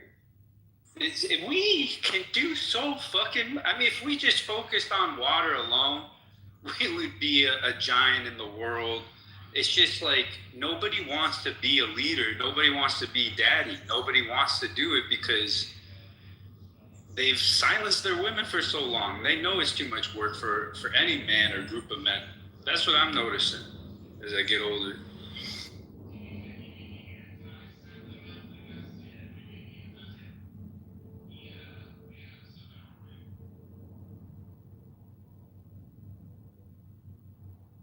Hey, don't Afghanistan got like a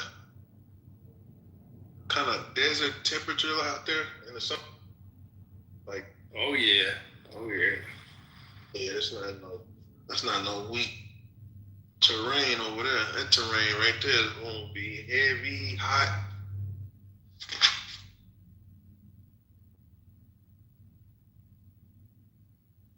In line, that's some hell of a setting, you know. That's Iran, man. That's like you said, that's like Russia, but it's like sand. For real, that's a good analogy. That's how tough they are. Yeah, we are playing with ourselves, just playing with the idea of fucking with Russia, fucking with China, fucking with Iran. Like, why can't we just all get along? Like, why can't we just build? They trying to make what's the word? You know, a conflict, a fight, an argument. They're trying argument out of a discussion. We ain't never been in an argument with any of these motherfuckers. Like, that's why it's such a good big brother, because look at all this devastation and shit, and not one came to America. Like, we really do have to pay attention to the false flag attacks, which are many, and it sounds like all the false flag attacks are going on around the world, not here, because they know how smart we are. But it's crazy how involved we all are right now with this military.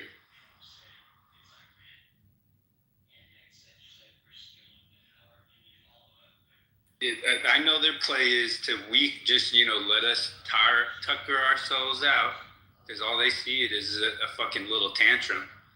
And that's why Israel's like, we just need 10 more years. Just sign 10 more years, we'll be strong enough, big enough, we'll have enough. We've been doing that. They'll never get it. They'll never get it right. I honestly think that for those of us that think that if these other nations had a chance to topple this country, that they wouldn't jump on the opportunity to do so. Unfortunately, it's the past is not a pretty one, and it's has created some very, very challenging situations here. You understand?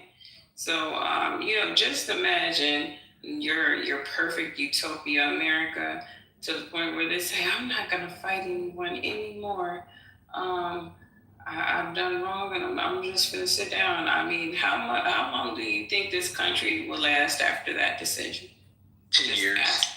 It ain't saying no fighting. It's just no fighting for Israel. No dying for Israel. I've never been alive long enough to see that. I think that's why we're so confused and spun out. Yeah. Just because you haven't doesn't mean I'll give it 10 years, because America has been bullying everybody, and when you stop bullying and motherfuckers get their weight up, nigga, who you think gonna be next? Exactly. Nigga, you just can't stop. You can't just let up and shit, and motherfuckers say, "Oh, I just want to come with open arms." We started sounding like how we started sounding how correct me if I'm wrong, but didn't that shit already happen on these lands? Correct me if I'm wrong. 1979, the Yom Kippur War. What about it? This shit has already been displayed. Hell, motherfucker took the shawl out in the 50s. See, that shows you that we are like historical children. Not you, Erica, but for people that don't remember these damn situations in the 50s and 1979, this situation has already happened. That's not long ago. What happened? What happened? The hostage situation with Jimmy Carter, where the hostages were supposed to be pulled up and the helicopter blew up right on national television, global television. Then when Reagan came into office, Poppy Bush made a phone call, essentially probably to the damn same Mossad people that had the intelligence to know where the damn people was at and who to get, and got the damn hostages out. That was in 79 all the way to 1981. So, same situation, attacks, motherfucker attacked the Middle East. Iran saying that's not okay. Iran did an oil embargo that led to the oil prices shooting up in the 70s. Essentially the same scenario, different component. Motherfucker take out a regime, put a new regime in, take out the regime, put a new regime. Same metric over and over and over. Yeah, theft. It's just Israel stealing, and they're using us. Respectfully, dog, can I just ask you a question, man? Why are you trying to make it personal? Do you know, did I make it personal? You asking, what's up? Ask you a question. Big dog, don't you realize also considered Israel as well, because we are the Western powers. You keep making it as simplified as Israel. That's why you and we are the Western powers. Listen, brother, you're witnessing. No matter if we like it or you're not. You're witnessing it real time. No matter if we like it or not. Crypto or not, whether you support Israel or not. We are still considered the Western powers. No, we're not. Yes, we are. What do you mean? United States, UK, Canada. Anybody that's in North America, lumping that in with the big Satan, little Satan shit because. But it is all lumped in, man. They all see us the same, bro. It is what it is. They do not, and if they did, they would. It's all the same. It's all the same. The enemy powers of Iran, China, Russia, all call us the Western powers of evil. They don't all call us that. In fact, the president of China says they know that we're under a dictatorship from Trump. So if they're able to be smart enough and separate the American, thing about it is they are in a dictatorship themselves. Let me finish, bro.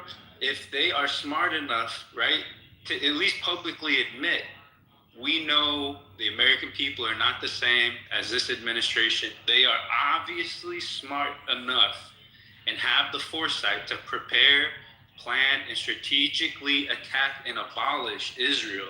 They definitely are equipped. Physically, financially, mentally, emotionally, you name it. Sexually, they are ready. Big dog. I mean, let me just say that they need people like you, Water. They need people like you in order for their opportunity to be what it needs to be, right? They need, the only way to bring this place down is from within. So how do you sow division within? Try to make it seem like your government is a dictator and not mine. Yours is mine. We gonna treat you bad or something? Go against your government. You know, so that's kind of crazy that you'll sit here and act like China is someplace better than where you're already at. Oh, that's not my argument. But you're listening to their government. I'm not. I'm listening to China. I'm listening to Russia threaten France and UK. I'm watching everybody say. Everybody that you're not involved in. Everybody's involved in a global economy.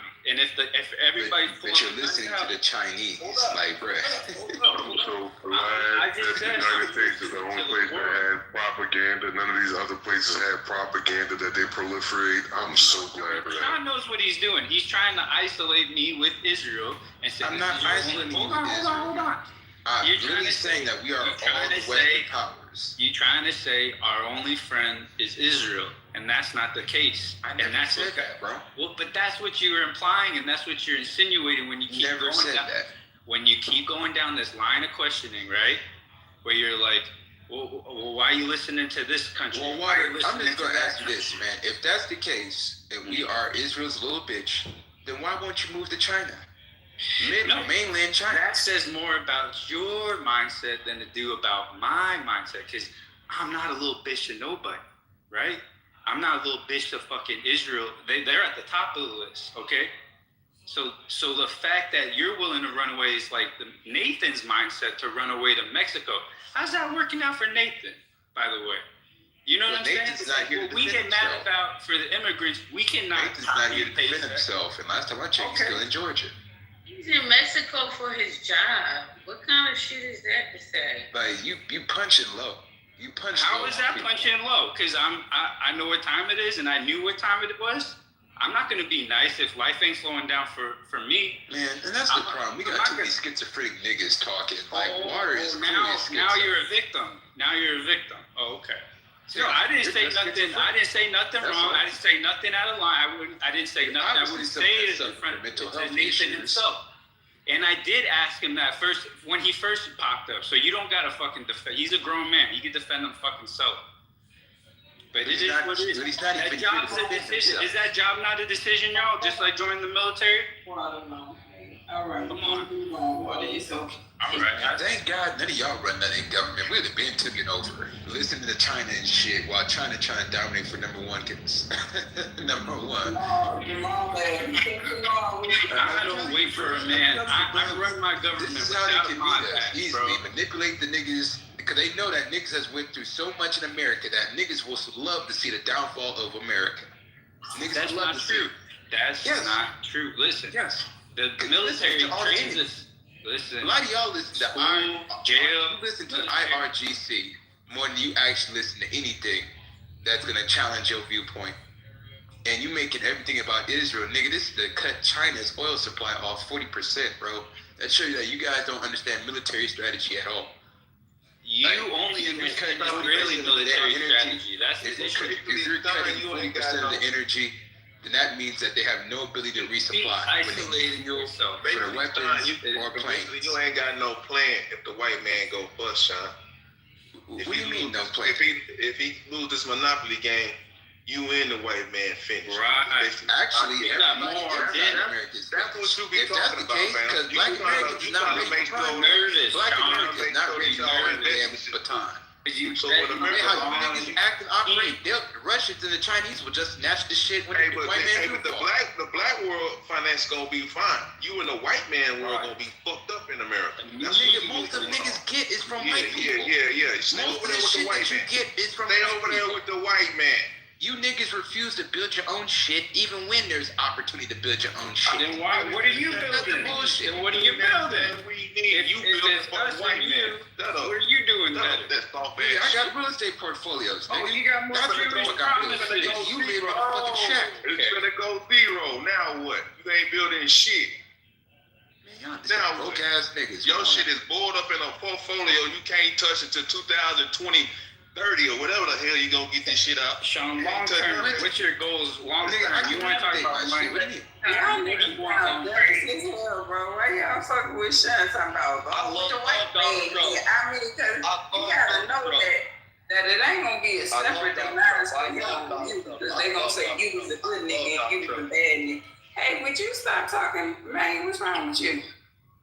They ain't gonna be like, this was a good nigga. No. It was a bad nigga. I don't care if he was last in America. Nigga, you still in America. How you get down there? Goddamn, boy. That's what I'm trying to figure out. Man, they done kicked you off the stage. Right? I ain't saying nothing that you crazy as hell. You got broke niggas that didn't earn shit, don't own shit, talking about me. Mr. and Water. Mr. Water. You and I own property. Stop, nigga, I'm doing better than you, fool. Nigga, you could never win. You could never win. What you doing with that property, bro? It don't end there. You better do it better than me. Nigga, I'm doing way better. That's none of your business. With that private property. Nigga, I'm doing way better. Hey, that's Easy up here, motherfucker. Hey, that's private property. It's funny. Private property. Where your You guys were talking about building for the community, and he was Sean was challenging you, saying you ain't building nothing for the community, and then you ask him what he's building, and then he said I got my portfolio. It went personal. You guys are talking about building for the community, not individual. I got mine and got yours. And that's why they said we'll go out with the white folks. Shit up now. I'm not toasting shit up. I know what I heard. He just repeating what you said, Everything on mic so motherfucking loud, I can't tell what I heard. I'm still trying to get my goddamn hearing back to calibrate. Yeah. They was trying to say that I'm with the white man, and when the white man, I ain't got no plan. When the white man crumble and shit, like, nigga, we all in America, fool. In the same damn system. I mean, you ain't talking about all in America, you ain't got damn system. He ain't on playing and sitting down at the Rick poker game, though. That's why We need a church in America. We weren't invited to the poker game. We run America now. We doing it big because we ain't sitting at the poker table.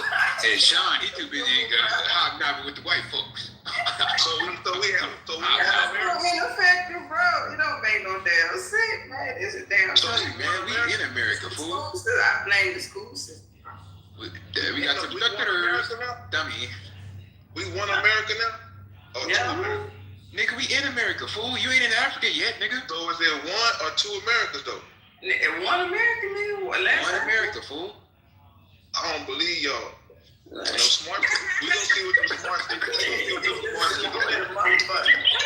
don't believe y'all. I don't believe y'all don't have access to the smart city. You don't have access to the smart city. Right. Oh my God. How if we won America, we got no reparations? Make that shit make sense, though. Yo, oh my God, I cannot with you. So destroy America, essentially just destroy America with everybody in it. Let these niggas, I'm telling you, bro, let these niggas be running it. And Xi Jinping and Vladimir Putin gonna have a field day, because they know how to manipulate the fuck out of you niggas to get everything that they want out of America. The oil. They're gonna be like, the water gonna be like, let me show you our camp. Come on, and we be doing a lot over here. America Vladimir Putin don't even have to shoot niggas yet until they get the damn shit. Nigga, you open up everything. Sean, the reset is the same thing as being destroyed. Nigga, am I crazy? Ain't no reset, bro. Why y'all listening to him? He still got his money in crypto. What's the difference between? Nigga, I got stock money, bro. You saying crypto? Why the fuck you keep saying crypto, bro? Cause you used to sell it on here, fool. That's why you talk so fucking much, saying nothing. Sell nothing. I give y'all stupid niggas information. You better leave water alone. He might cut you. You know what I'm saying? See, and I'm gonna shoot his ass. Oh, damn. And I'm just gonna shoot him. I ain't got no knife fight. It's a knife fight. God damn. Nigga, what? Nigga, hell no. You better not run up. He is some old homeless vagabond. Yeah, so proud Americans, Eric, we're playing on knife fights. We shoot our head. I know. Nigga, what? I believe my Second Amendment. Ain't no more fighting no more, nigga. Nah, nigga, I ain't got time to be boxing. That's a damn shit. I ain't got time to be boxing. Hey, I believe that saying about if your life was hard, you'll be more productive. Yep. If your life was easy, you won't be. Then what's Sean's excuse? Nigga, I'm very productive, fool. Okay, fool. Are you Mexican? I mean, what's wrong with y'all? Y'all alright? That's that nigga, man. I'm just as Mexican. He call me Mexican. Every fucking day he come in here fuck up the build, especially when it's productive. So it pisses me off when shit's about to pop off and we running out of time. But this motherfucker acts like we got. Man, I'm the main one providing the information, bro. Nigga, you never provide information. All day. He say time running out, goddammit, we need a plan. But he wasting time. Like, he focusing on Israel instead of getting your money up and actually have a strategy for the next 4 years. That is the strategy. You can't even think past Israel. What the fuck is wrong with your brain? You're the one that's thinking your can't think past Israel. You got focusing on China, nigga. Cause that's the real showdown. Basically, if Israel fails, Sean fails. Apparently. Damn, Sean. Goddamn low bar, bro. That's a low bar. I don't like. I can't see that low. I don't like none of you niggas. Matter of fact, Mr. M, unfollow me. Unfollow me, nigga. I'm not doing Unfollow me. I know I have you black. Quit flashing with me. Unfollow me, nigga. You still added me. You and M is still adding me. Water. Unfollow me, my nigga. Don't be lying. Don't ask me for shit. Don't ask me for no shit. Don't ask me for no goddamn stock tips. Don't ask me for none of that shit. None. Damn liar. The truth is not in you. Fucking stupid as hell, boy. Man, I want a friend that we can motherfucker argue, throw hands, and tomorrow I'm gonna call and be like, well, what we doing today, good? You know, not with them niggas. Maybe with you and Michelle. I no more friends like that. You and Michelle, yeah. Been in the military too long. And ain't your friend in the next minute. Yeah. You asking too much. Boy, you niggas added me. Y'all a show draw a map to the camp. Number count and everything, cause Joe took your motherfucking soup or some shit. He took my goddamn sippy cup. I'm about to get a location now. Where the internet? I cannot with y'all. Not the nation of medium hats. That's fucking hilarious. That's what happened. America done made all these weak ass men that's willing to give other damn nations a damn key to the truck, nigga. I really laugh at all this shit, to be honest.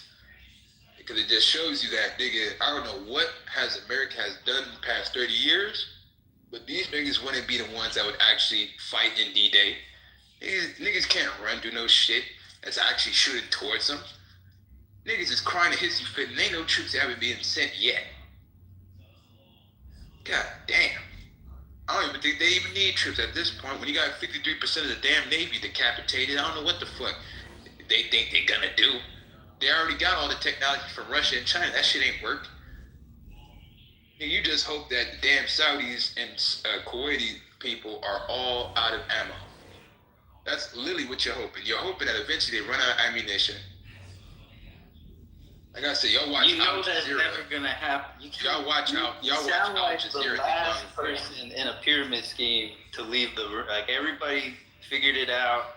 it's a pyramid scheme. We ain't gonna make money, and you're just sitting there with your cup of fruit punch and shitty donuts, and you're just talking to yourself. And then if we win, Yeah, Sean.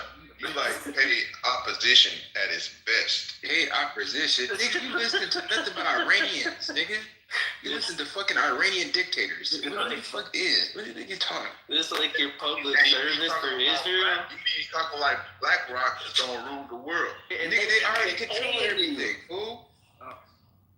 That's your daddy. That's your sky daddy, BlackRock.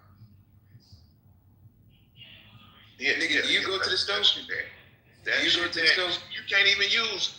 You go to the stove because they own all the grocery stores, fool. You can't use A4. This is how I know America's winning, because Sean's nervous. So at the end of the day, I'm very grateful. What do you mean nervous? Man, I go to farmer's market.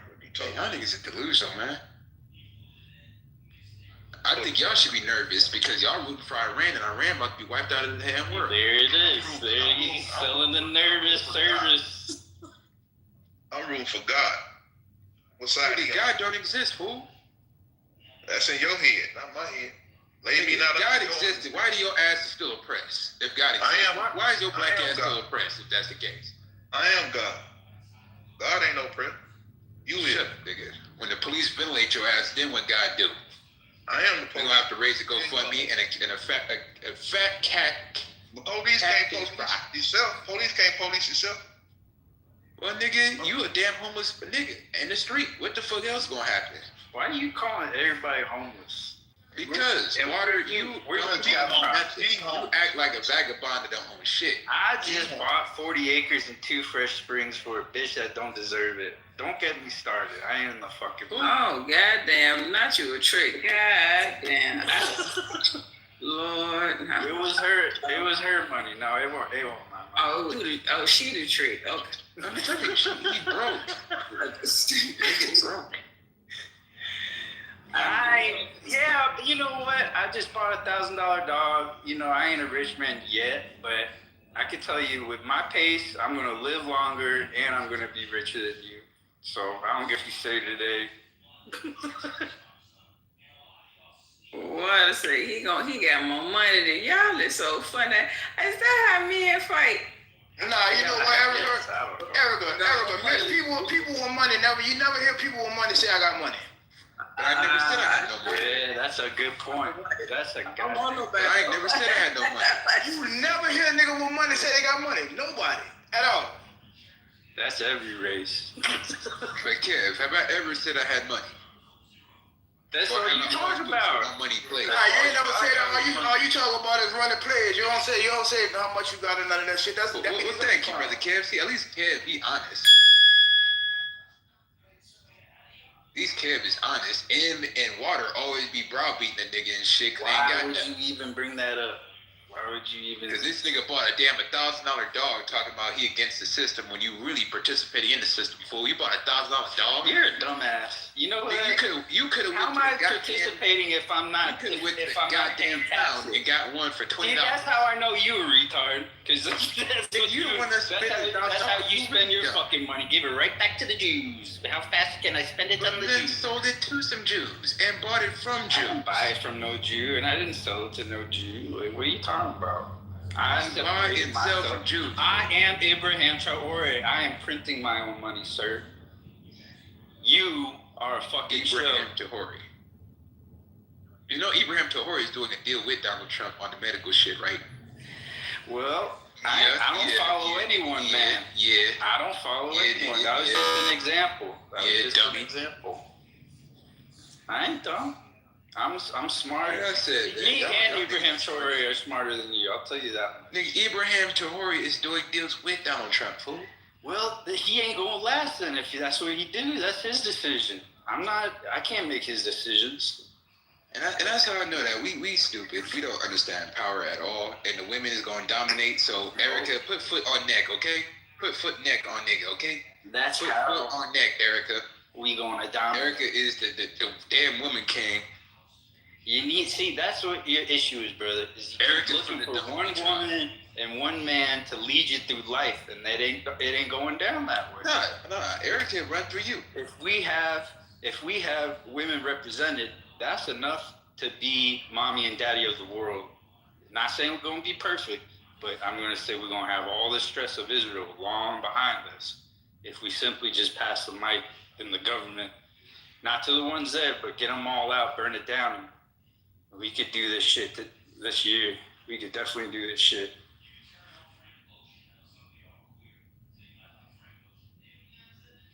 Erica, I could see if Sean was really like, I got 35 security guards guarding our warehouse, black independent business. We just need more support from the community. You don't know what the fuck I do. I could see if you would drop seeds like that, but you don't. You really surface dwell with white prospects and companies. And it's like you got all your marbles. What is he talking about? Yeah, you got all your marbles parked up in they shit. Nigga, I do business with black people all the time. Oh, you dropping knowledge now?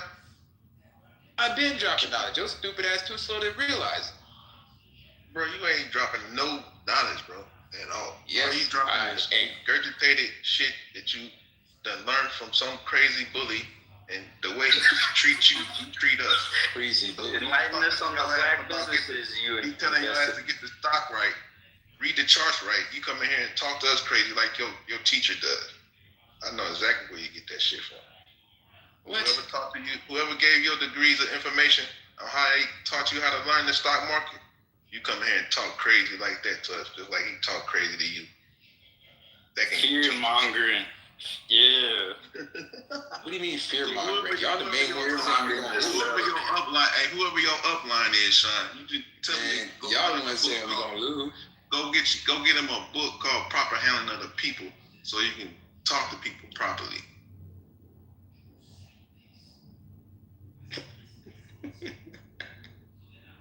Yeah, I never said this before, but I can honestly see Israel becoming illegal before cannabis gets legalized federally. And that's very comforting for me right now. So, more power to Iran. Fuck them. Get it done.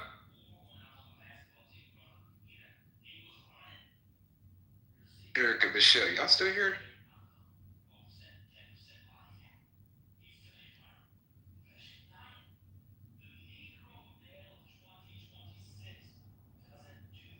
Bitcoin go to zero, Sean. What's the play?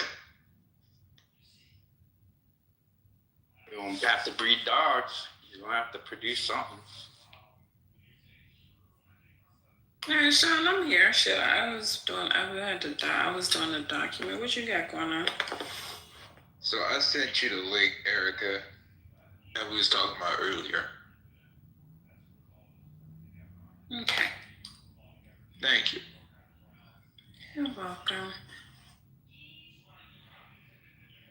What's the play?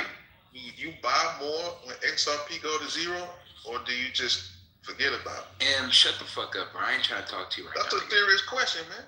Do you buy more at zero? Nah, or do you say, damn, I lost 50,000? I'm not about to argue you for another 30 minutes, nigga. I'm just curious. Erica, please let me know if you got the link. And I'm gonna organize some more shit in the file. Yeah, that's a hard question, I know.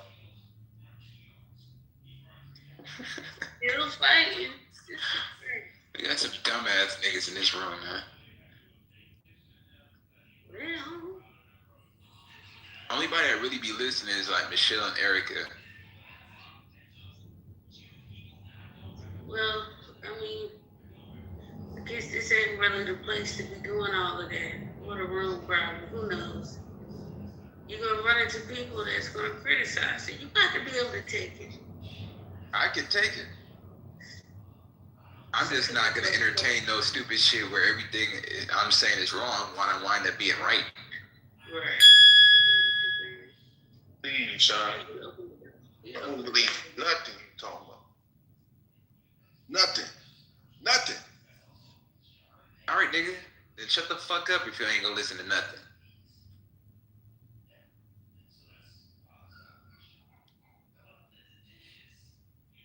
Got us arguing in front of all these damn damn Iranians and shit. You suck the fucking energy out the Sunday. Jesse Jackson's son, the funeral? Did y'all listen to him at the funeral? Yeah, he was pissed off about it. What did he say? You got I didn't get the chance to watch it, but I got it. I'm gonna send it to you. If you could play it, that'd be great. But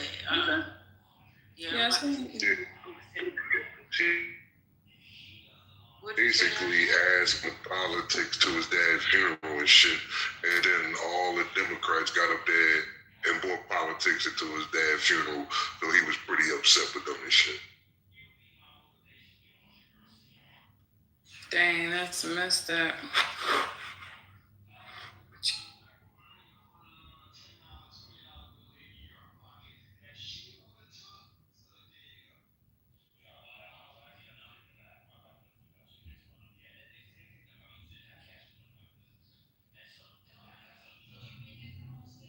But Jesse Jackson Jr., he mad because I was the main one that locked his ass up in 2012 by his DOJ. C. Jackson Jr., he ain't necessarily gung-ho Democrat himself.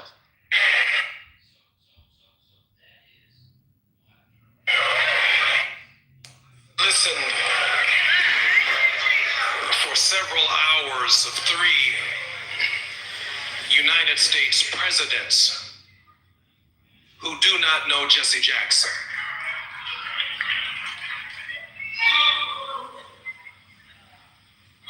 He maintained a tense relationship with the political order, not because the presidents were white or black, but the demands of our message, the demands of speaking for the least of these, those who were disinherited, the damned, the dispossessed, the disrespected,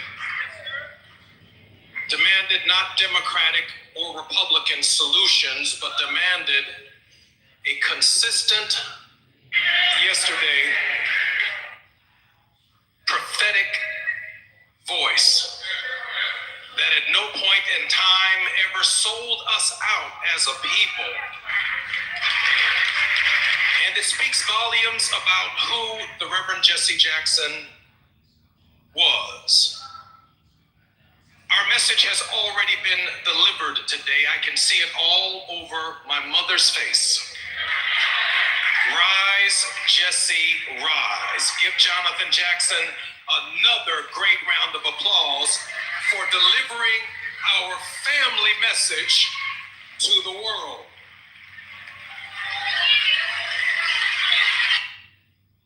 Prophetic. My bad. That's wild. Man, the presidency, he kind of was, he was kind of hot, but he's very well spoken. I mean, almost like they trained them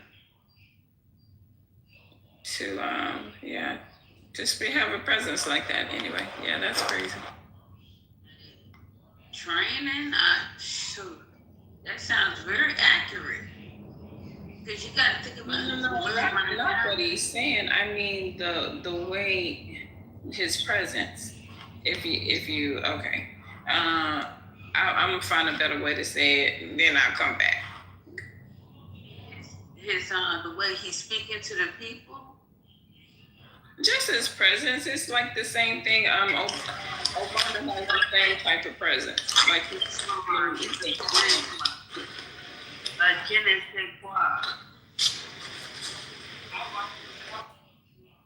Yes. You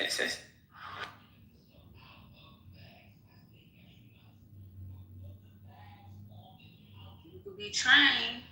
She said the Manchurian candidate. Yeah, that's why I was saying, Chris, they but it takes a special one. You can have that gift of gab, but you gotta have that special in order for the shit to stick.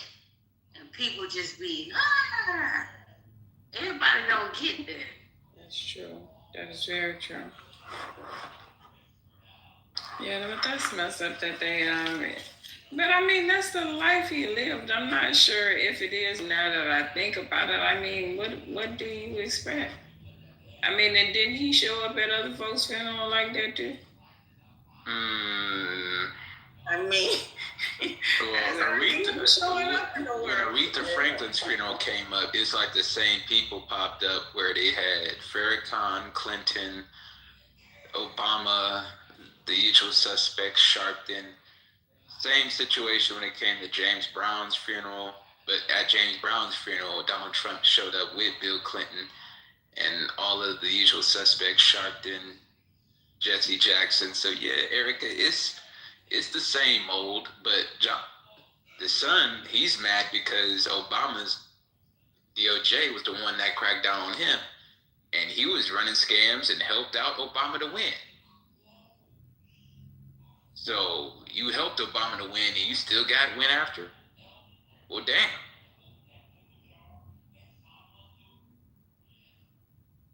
I think the son is more mad because of politics.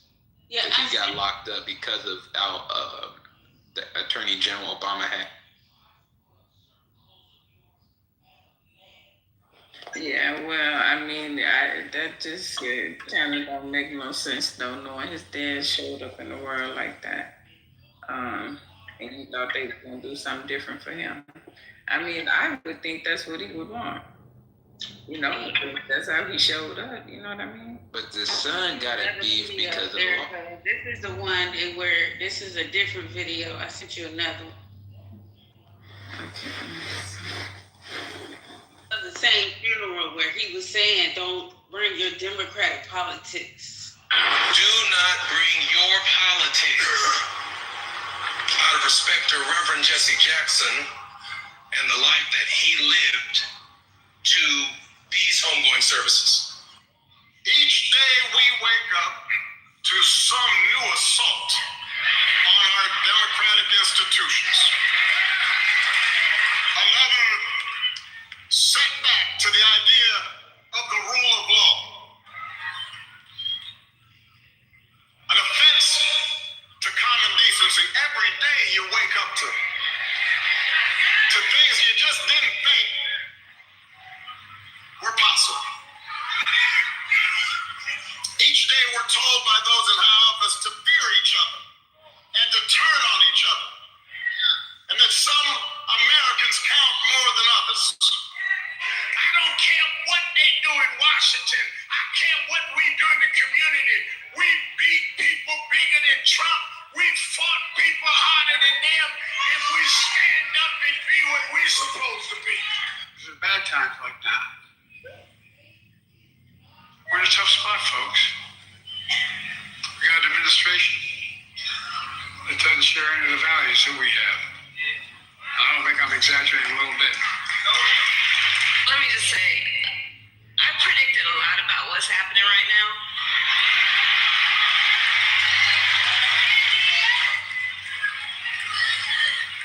I'm not here to say it, I told you so, but we did see it coming. Do not bring your politics. Hey, he said don't. They all said F you inside. Oh my God. Wow. This is crazy. They was like, man, F that little like it's my opportunity because they all went up there and did exactly what he asked them not to do. Damn. But then again, he at all. But he should be very careful because they'll put his ass back in jail too. So to be honest, yeah, he's pretty much in a hard rock. He's stuck in a hard rock place. He's being an idiot. I mean, because your dad lived in a hard place, brother. I was just thinking that. I mean, his dad. But you guys know that he'll be arrested again. I'm literally talking. His dad lived this fucking way. He's being stupid. He is asking for a fight is so unnecessary. Like I don't know if he wants the attention or what. He literally showed up in the world and did the same shit at other people's funeral. Yeah, Aretha Franklin, James Brown. You know, exactly. Like your dad's special. Like they weren't gonna do the same shit at his. He literally showed up that way. So now, honestly, I don't know. Maybe the son looking for some type of attention.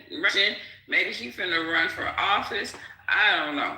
But yeah, that's a little. But the son can't run for office at all.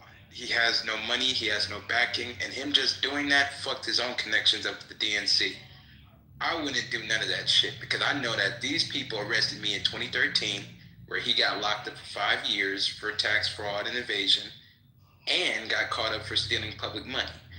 Jesse Jackson Jr. should have shut the fuck up, or Obama will send his hitters to kill him next, just like he did the chef.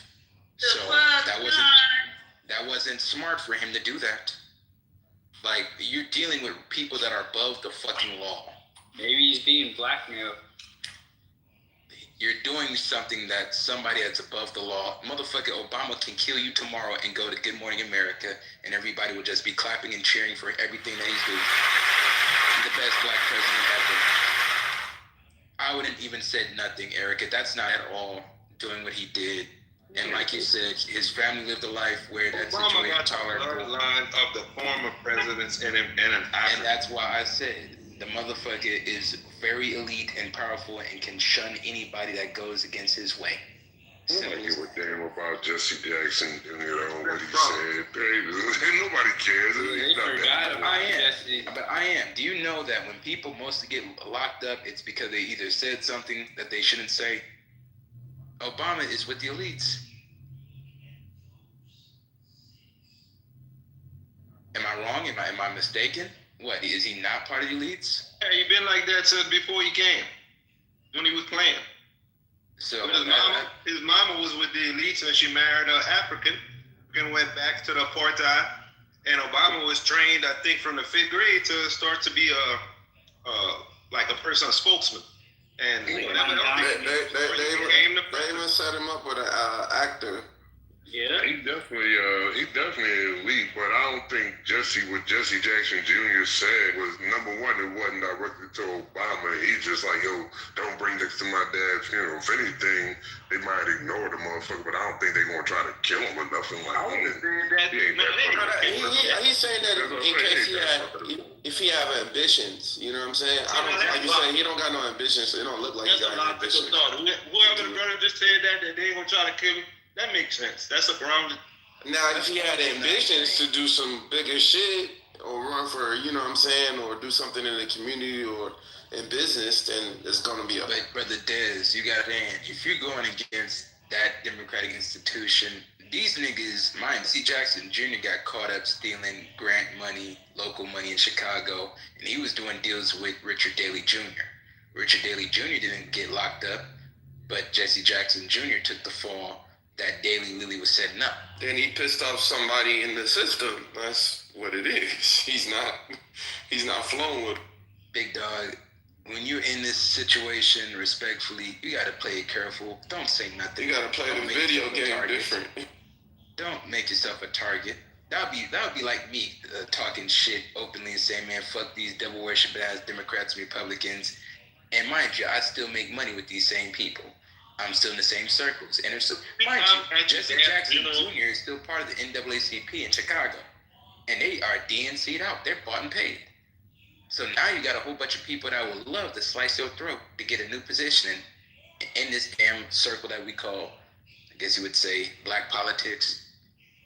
So I wouldn't say shit. I would just not show up to the funeral before I said anything. So yeah, Erica, he is looking for attention, and he got it. Because conservative blogs is picking it up. At the same time, Sigma Pi is over a lot of this shit. Big dog, ain't no black man in black America can defeat Obama. Simple as that.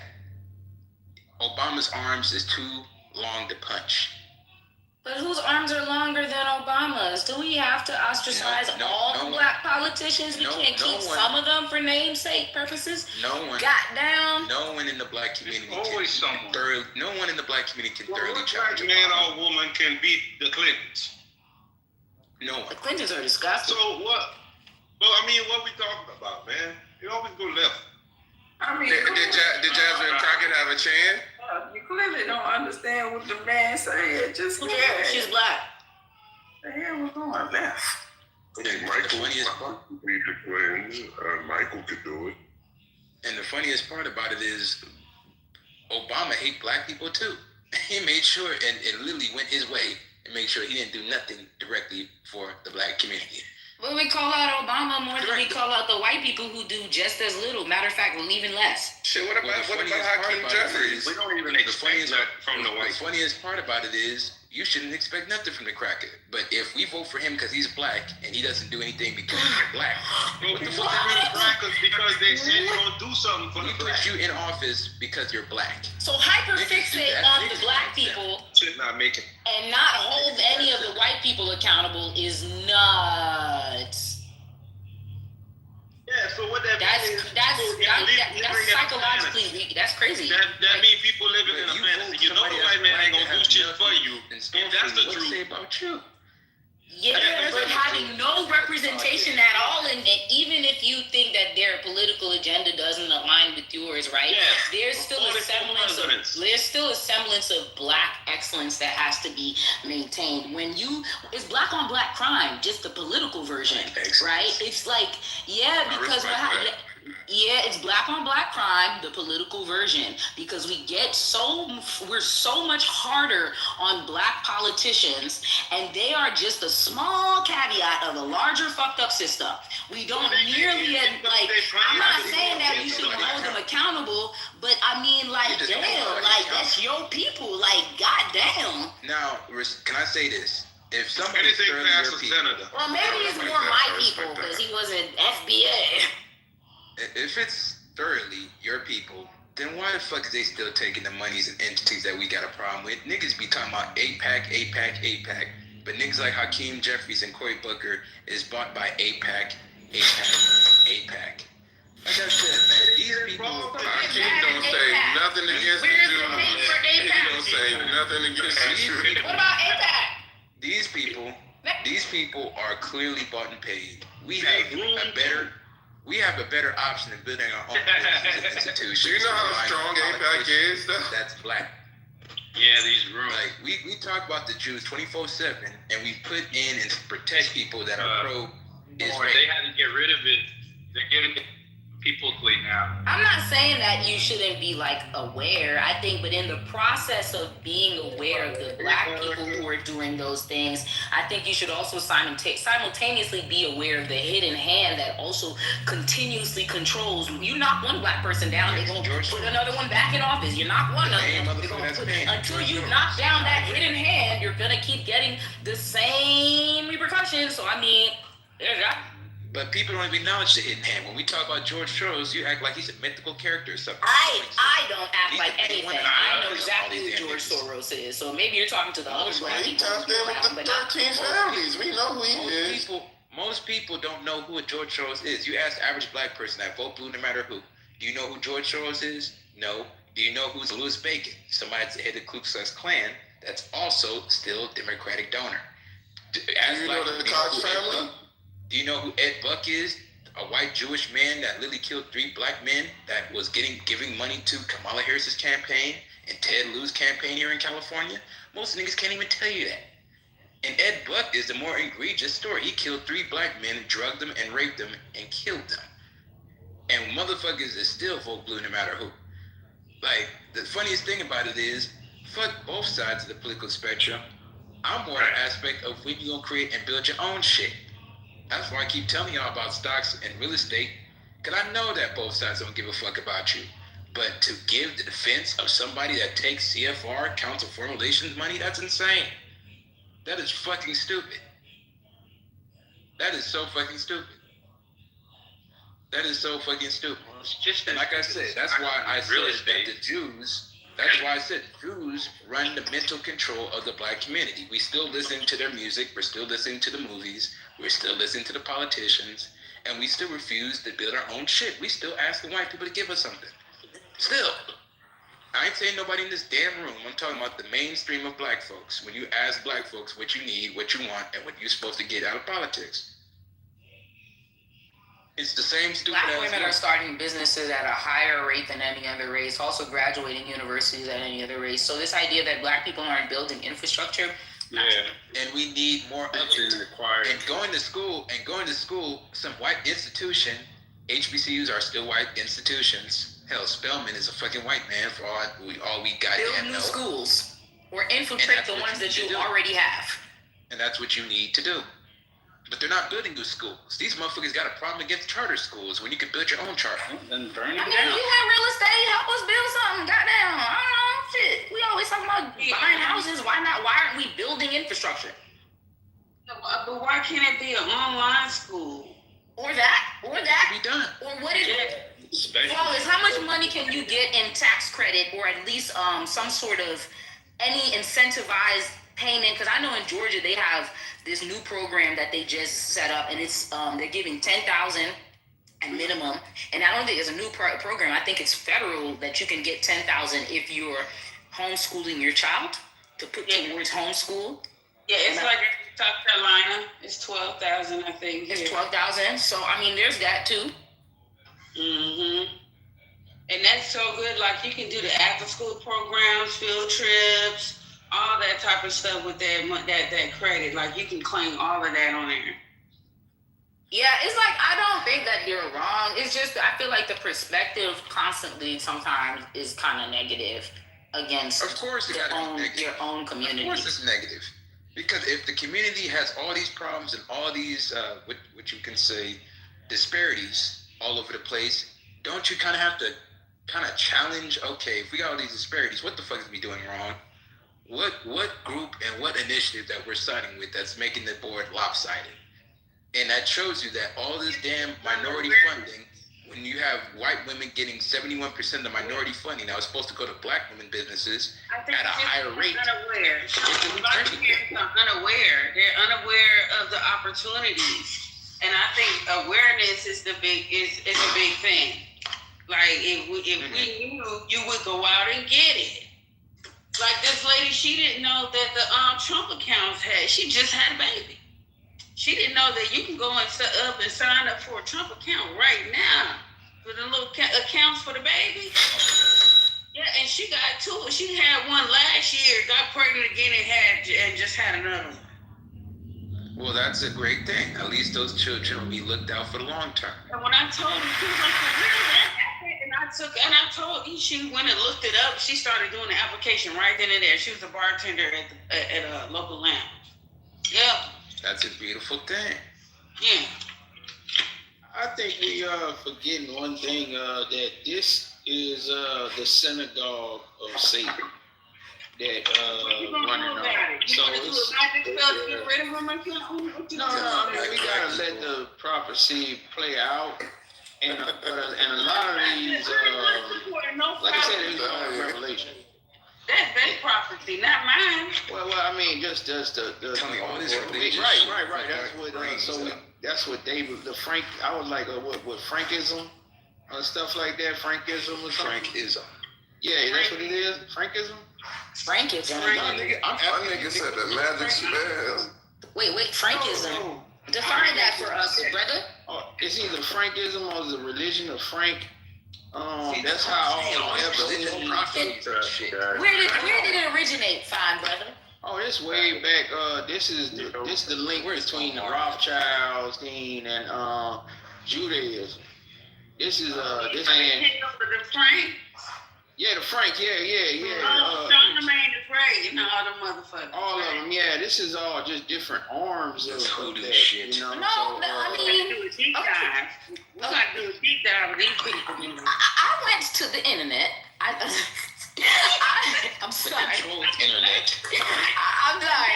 I had to pull out the internet and the nigga net, Melissa. Okay, I had to pull out the nigga net. Beyonce's internet. And Frankism is a religious movement that began in the 18th century around a man named Jacob Frank. It developed within Jewish communities in Eastern Europe, but became extremely controversial and was condemned by mainstream Judaism. Jacob Frank claimed to be a spiritual successor to Sabbatai Levi. Sabbatai Levi was a Jewish mystic and self-proclaimed Messiah whose mass following became one of the most dramatic Masonic movements in Jewish history. His eventual conversion to Islam in 1666 shattered Jewish expectation and inspired century. Oh, hold up now. You just woke something up. Hold the fuck up. I'm gonna mute up. Sometimes I'm good for something. Man, black people are so scatterbrained. What Michelle, what's going on? She's smart. No, just keep up, nigga. I'm the front. Yeah, keep up. I'm about to I don't know what I'm about to do to this shrimp, but I'm the frosting. Mama, make sure you make my shrimp crispy. I'm not frying nothing. Wait, what you doing? Might put it on the grill or something. Okay. That's like I said, nigga, I'm gonna be eating good, nigga. Y'all gonna be starving. I was going smoke with that. I was saying that, a lot of this good information is probably like what y'all, like called pipeline information. It's only it's only a few of us that needs to be, waking up by this, get this type of information. Kind of like we the Eternals. You know what I'm saying? It's not, they don't need, everybody need to know about it. It's just the ones that can, that they're receiving and receive the power from this type of information that we're getting. So, to defend everybody else. You know what I'm saying? So, but the prophecy of that Frankism stuff it's just gonna play out. It's gonna fall eventually, but, yeah, we eternal. It's a closed loop, fella. Like, that's right. What it is. Yeah, it's life. Tell them life. Hey, Life. Boy. Hey, Michelle. What you doing, Life? I'm just what you got on the topic? About conspiracy right now, guys. What's a conspiracy? You got a conspiracy? You know what? I think that's a good question. I like that one. So that's it. I'm just returning to my roots because I've achieved everything else. So I thought I'll just go back to what I'm normally used to.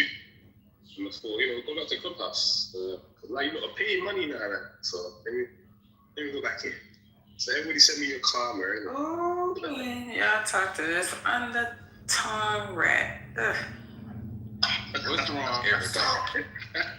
This lady, I swear y'all don't even know the nigga. Y'all just be listening. That's what I'm saying. Foreigners. That's why y'all need me in the room, Erica. I don't let no goddamn foreigner say this shit to me. Hey, Nadia, what conspiracy do you got this? Can you? Wait, I wanted to go back to the sabotage levy thing. British niggas always they're the smartest niggas in the room. They think they the smartest niggas in the room. Okay, so the therapy of debauchery. Jacob Frank continued and extended the paradoxical teachings of Sabbatai Zevi, declaring that with the coming of the Messianic age, Zevi had transformed sexual prohibitions of the Bible into permissions and obligations. The only way to purify the soul is through sexual immorality and orgies. Debauchery is therapy. Jacob Frank asserted that the God of the Bible is evil, and Jews need to reject every moral law and commandment in the Bible. The only way to a new world order was through the total destruction of Christian civilization. Jacob Frank insisted that child sacrifice, rape, incest, and the drinking of blood were perfectly acceptable and necessary religious rituals. Salvation through sin. Redemption is achieved through deception. Hold on one second here. It also states that... This is what Epstein believed, right? Yeah, and I think that these are like some of the fundamentals of... Like, I mean, I'm not going to say that these things are in the Talmud, but these are some of the things that Talmudic Jews do tend to believe in, right? Okay, so revolutionary goals. Adam Weishaupt, Mayer Rothschild, and Jacob Frank launched the Illuminati on May 1st, 1776 in Frankfurt with the long-term political goals of abolition of all monarchies and all governments, abolition of private property and inheritances, abolition of nationalism, abolition of the family and the institution of marriage, abolition of all religion, establishment of compulsory communal education for all children. Anyone who has read Karl Marx's Communist Manifesto of 1848 will immediately recognize the Illuminati agenda clearly articulated. It is impossible to understand the present cancel culture, BLM, gender confusion, lockdown, lunacy, without the understanding the Sabbatean roots of the New World disorder. In many ways, Jeffrey Epstein epitomizes the Sabbatean religion. The weird cubic temple with Islamic-type dome on Jeffrey Epstein's island, which reportedly led down to an underground chamber, has been described as a sex dungeon and Luciferian temple. The building is painted with blue and white stripes, the same colors as the flag of the state of Israel. Jeffrey Epstein, certainly seemed to epitomize the Sabbatean philosophy of unrestrained sexual debauchery and deception. And one last thing, so too did Hollywood producer, sexual predator, and rapist Harvey Weinstein, many of his highly influential friends, which include world leaders. Understanding Sabbateanism helps one understand the times and the threat that it confronts. 2 Peter 2:19, while they promise them freedom, they themselves are slaves of depravity. This is way longer. I'm just not going to read the whole shit, but I'll put it in the chat if you guys want to read it. They started the what? The Illuminati, huh?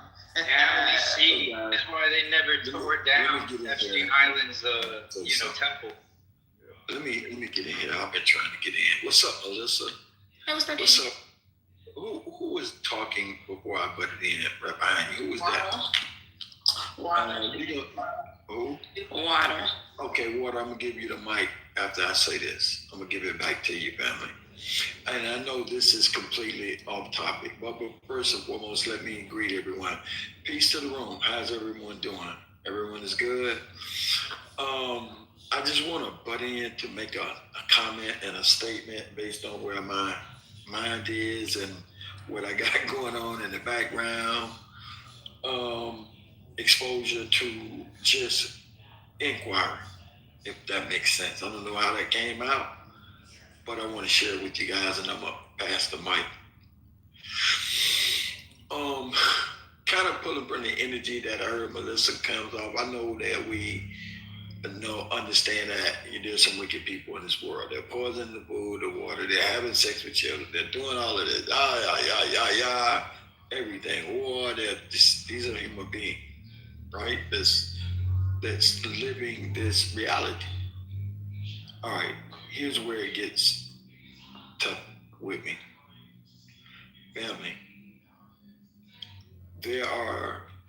there's a presence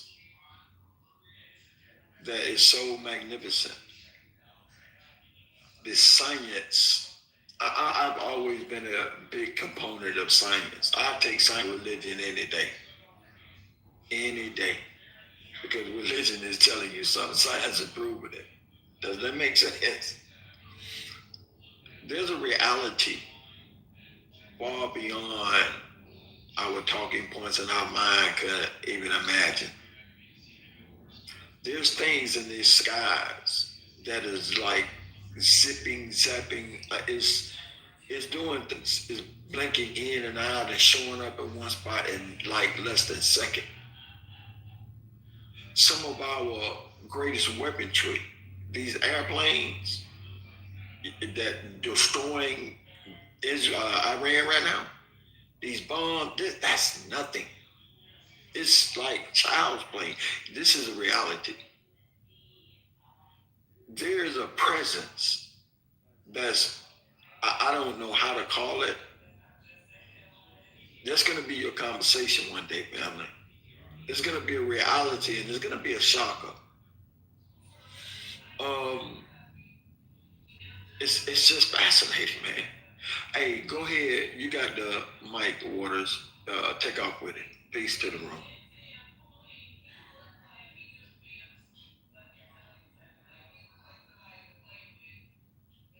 Yeah, Frankism. Yeah, put y'all on game, huh? Like that, huh? Pretty good, man. Real good. Yeah, cheers, Gene. Yeah, you damn right about that. There's I feel like what we just heard with Melissa highlighting the synagogue of Satan. I believe that's how this all came up.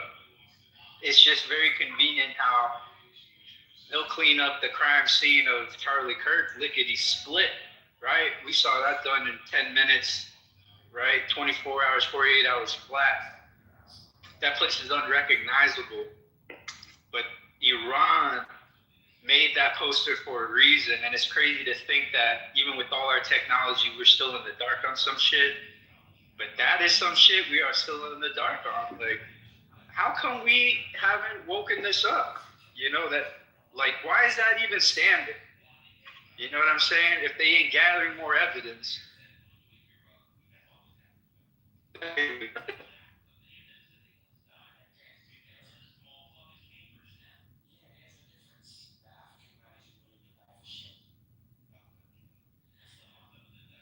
mean, actually, it was me that said about the synagogue of Satan, because I'm reading Revelation.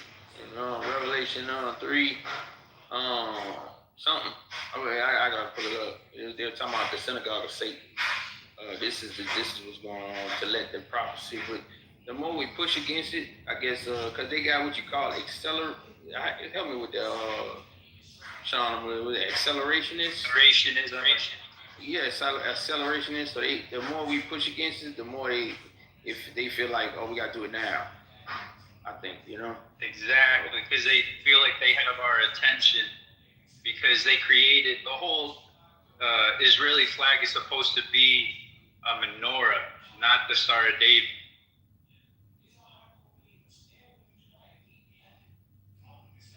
Six star, yeah.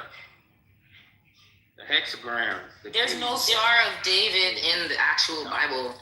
That's how we know that that they're not what they're supposed to be. And let me just pull a verse that's really, so it says, in the Bible, there's no star that's attributed to David, no star that's attributed to anyone in the Bible, but there is a mentioning of a star, and it's more attributed to Moloch, and it says in Acts 7:43, yeah, ye took up the tabernacle of Moloch and the star of your god Remphan, figures which ye made to worship, and I will carry you away beyond Babylon. We're not meant to have any idols or to worship any physical features or figures of shit, right? So that star that you see those people carrying who call themselves Jews but really are the synagogue of Satan is the star of Remphan. So it tells you that they are Canaanites. They worship Moloch, Ishtar, they worship Baal. They're not Israelites nor Jews. They don't carry themselves as the Bible says you should carry.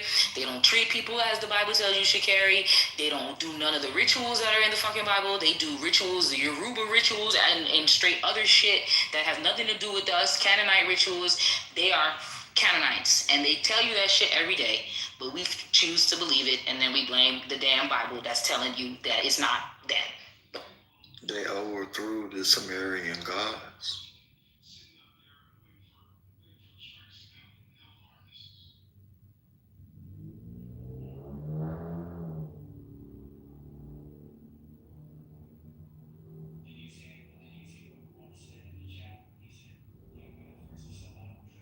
Russian.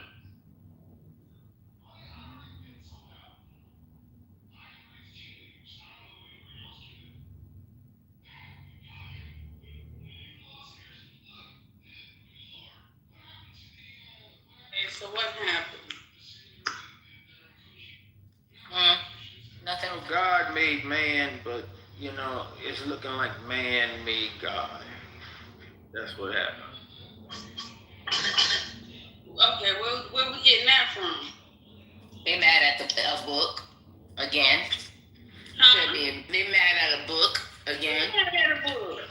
So we back on religion? That mean our religion we talked about? Yeah. Girl, they take it away from it, girl. They sick balls.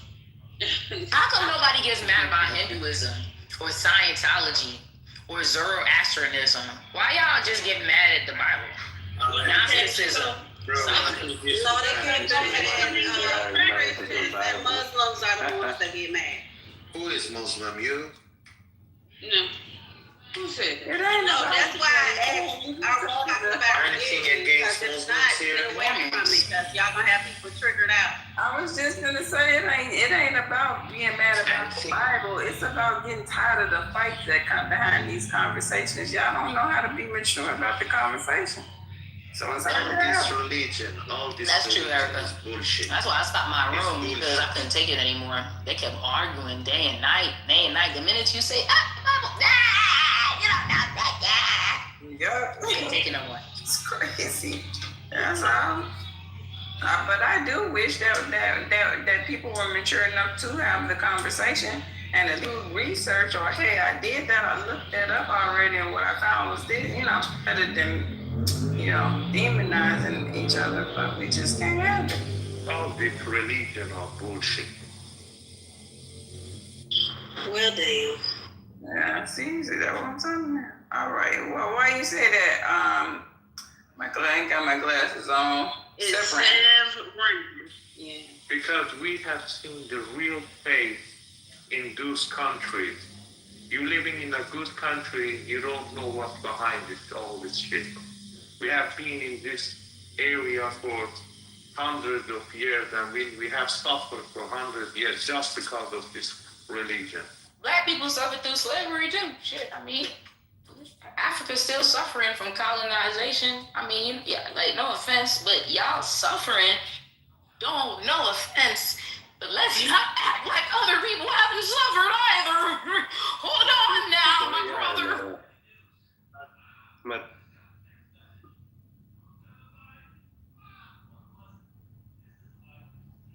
That was easy. What's next? It's the fuss box. Because I think they just maybe on that side of the world, they're not really aware of the transatlantic slave trade and the years of colonization and colonialism. It's not a part of their reality. There's no struggling. That's the thing with, and this is the shit that I was trying to talk about, and this is what I've been watching. Okay. Right? Listen, the realization is that when you have a group of people, listen, I'm not saying that you shouldn't want liberalism. I'm not saying that you shouldn't want freedom. You should want all of the things. You can want whatever the fuck you want. But historically speaking, when America has gone into certain countries and liberated them, we've seen that they have gone back to the very government in an even worse form than what they had prior to what we liberated, right? So, and in regards to like some of the things that have been said in the room, I am kind of hearing this weird siding Zionism. Like, I don't think that we're realizing that if, let's say, these people do have a more democratic government, stuff like that, I think we're, no offense, and I'm not trying to hurt nobody's feelings, but it's like a 90 million new democratic liberals for Zion to put under its bosom. No offense, and then the fact that they want the American dream, but have no idea about the American struggle. And what happens historically after America liberates countries? Give them immigration. What community do you think they're coming to? Who do you think they're going to vote with?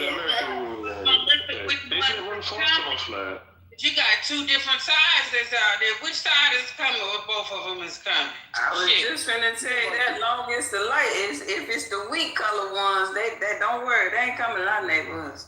They should have run faster, to be fair. Like, them ancestors should have put on the Nikes and run faster. Especially if they see, this is what I'm talking about with this this guy. I mean, just stupid for no reason. All right. So what do you believe in? So what I'm saying is, I just believe I'm breathing right now, sir. That's it. I believe that you guys Iranians deserve freedom, and they deserve a progressive form of government, and you deserve unalienable rights, just like Americans. But what I am wary of is the fact that you guys are willing to adopt Zionism or just about any religion to get to your purpose. That's what I'm wary of, right?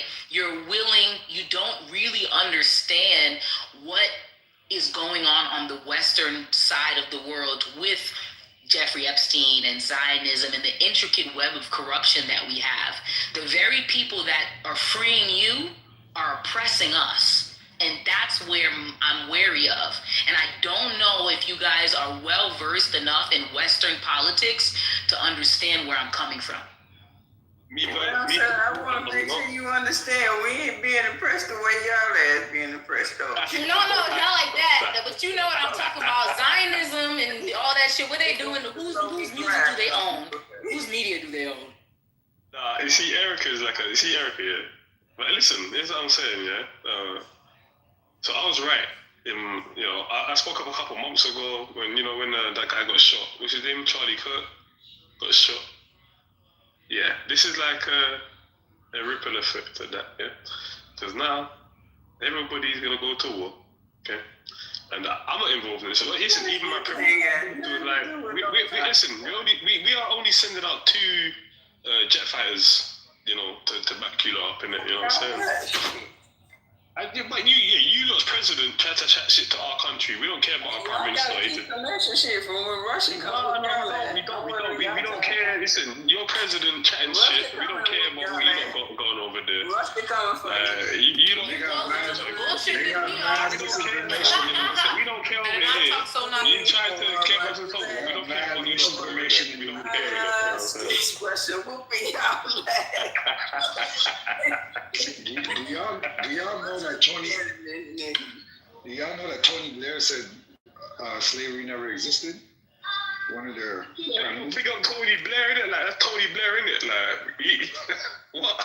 Blair. Slavery never existed, huh?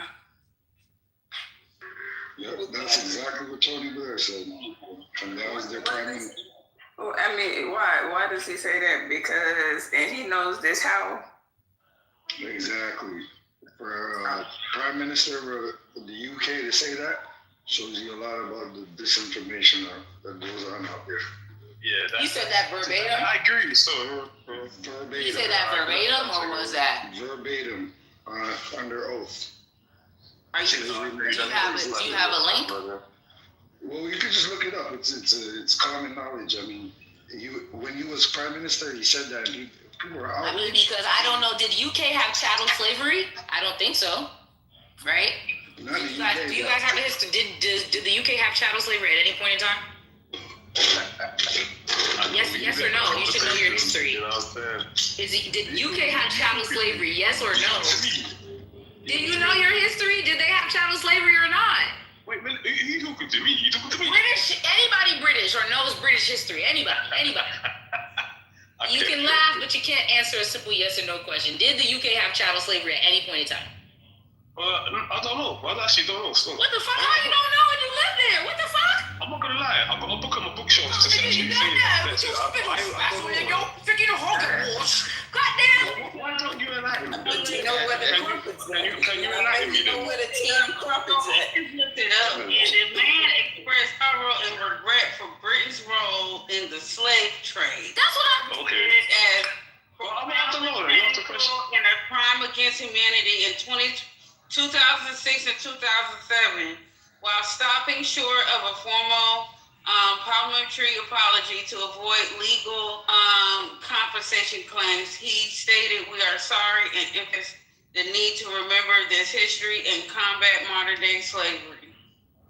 Okay. And then it says the statements were made around the 200th anniversary of the Slave Trade Act, acknowledgement of guilt, response to criticism, and modern-day slavery. So who is this? What is this, British? You see how divisive they are. On reparations too. No, and little Brits. I know. Guys, let me clarify. And then the Vatican apologized too. So man, we missing some things. They try to turn it around and make black people mad until it's saying what it is. That's so divisive. Oh, okay, back to that. My bad. Divisive. Hey, life. I know you hear me, life. Iran will not be like with your tea and biscuit eating ass. I know you hear me. Tea. Bro, Crumpet. Iran will not be like worse than it is today. Some real racists, isn't it? tea and biscuits. You just lied on your own prime minister. Y'all don't got no loyalty. Don't trust these niggas. You lied on your own government, bruh. For why? Wait, what do you mean by that? They didn't say that. He didn't say that, what you said. You're being very divisive. Well, I don't care what the people say. I don't care. No. And then you don't even know the history of child slavery in your country, but you talking about Black American history? That shit is wild. Disconnected. That's how bad they are. Is it what in the indoctrination is going on? I'm kind of bougie, innit? Like, you know what I'm saying? Bougie? No, you stupid. It's goofy, actually. To be fair, right? Bougie. Nah, this is wild, crazy. I'm gonna have to talk to another British person and test this theory out because failing and for your people, you failed. Yes, British and Europe both practiced chattel slavery through the timing and scale differed significantly between the home territories and their overseas. These niggas was enslaved and have the fucking gall to come in this motherfucker and talk about the Western Hemisphere. Y'all didn't read it. Let me read it. So White supremacy is now all around the world. Where humans are legally property to be bought and sold, was widespread in Rome, Britain, and Anglo-Saxon England. At the time of the Doomsday Book, 1086, roughly 10% of England's population were recorded as slaves. Medieval shift. Following the Norman conquest, chattel slavery gradually merged into serfdom by the 12th century. Unlike slaves, serfs were tied to the land rather than an owner and could not be sold independently of that land. Weird. Legal status. English common law eventually held that slavery was not recognized on home soil. This was famously tested in the Somerset, v. Stewart, 1772 case. Yeah, Somerset versus Stewart, 1772 case, which a slave could not be forcibly removed from England to be sold, and it keeps going on. That's crazy. So they had, bro. That's crazy. Makes you think, huh? Yeah, it makes me think because of some of the rhetoric that comes out of the mouth of people who live in England who are of Black descent. Exactly. And you guys have this history of chattel slavery just as much as we do. You see, it's crazy. Okay, let me just delineate your statement, yeah? So, you're talking about chattel slavery. I didn't go through that personally. I never experienced that, okay? So, I understand. I can completely understand your perspective and your own personal experience, yeah? And I'm sorry didn't go that through you it either. went through that. Oh, okay. So, you speak passionately, Miss Noah. But my ancestors did. Personally. Yeah, I respect your passion for your ancestors, I do. But let me just let that marinate for a bit, yeah? However, I'm just saying that I didn't go through that. I'm a happy person that, I don't know about all them struggles. I understand racism, and that's my experience, but I can share with you guys. Colonial mindset is like 100 times worse than slavery. Listen, I'm Brian's son. My dad told me that, it's one race, the human race, and I'm not with that. I don't know. I can understand, it's just, yeah. Hey, the one thing that God gave us, that as a collective consciousness is our awareness. So if you're operating outside if you're making form to the formless and it's not your ideation, so your people, yeah, what you're talking about again? Make it make sense to me, because it confuses me, because maybe it's just that I don't think that way. I'm sorry, personally, it's just not about black and white to me. You get me? I don't fall for that kind of stuff. Sounds like a bunch of babble. Yeah, it's my accent. Say I can hypnosis sing, but allow it. Please. I know. Hence the word Babylon.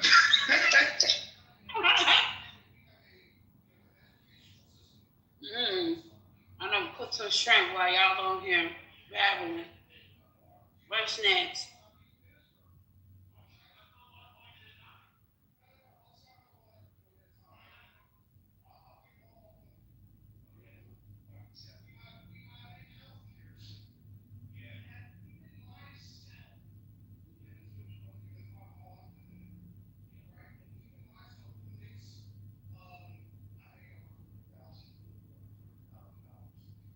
John, you need some help, bro.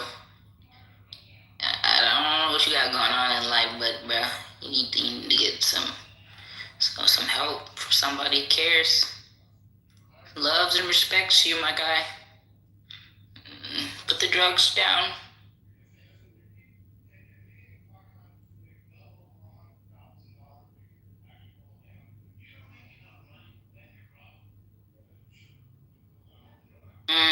So to Stu's question in the chat, awareness, I think it depends on your level of awareness depends, in my opinion, on your connection or lack of attachment, I guess, your attachment to the material world or yourself, right? I think they say, know yourself and you will know all. Thou know thyself and thou shalt know all. I mean, I don't think that you're going to know everything in this life, but I do think the more aware, like I believe in the Gnostic point of view, where awareness comes from knowledge of self. And knowledge of self also brings you closer to knowing God as well.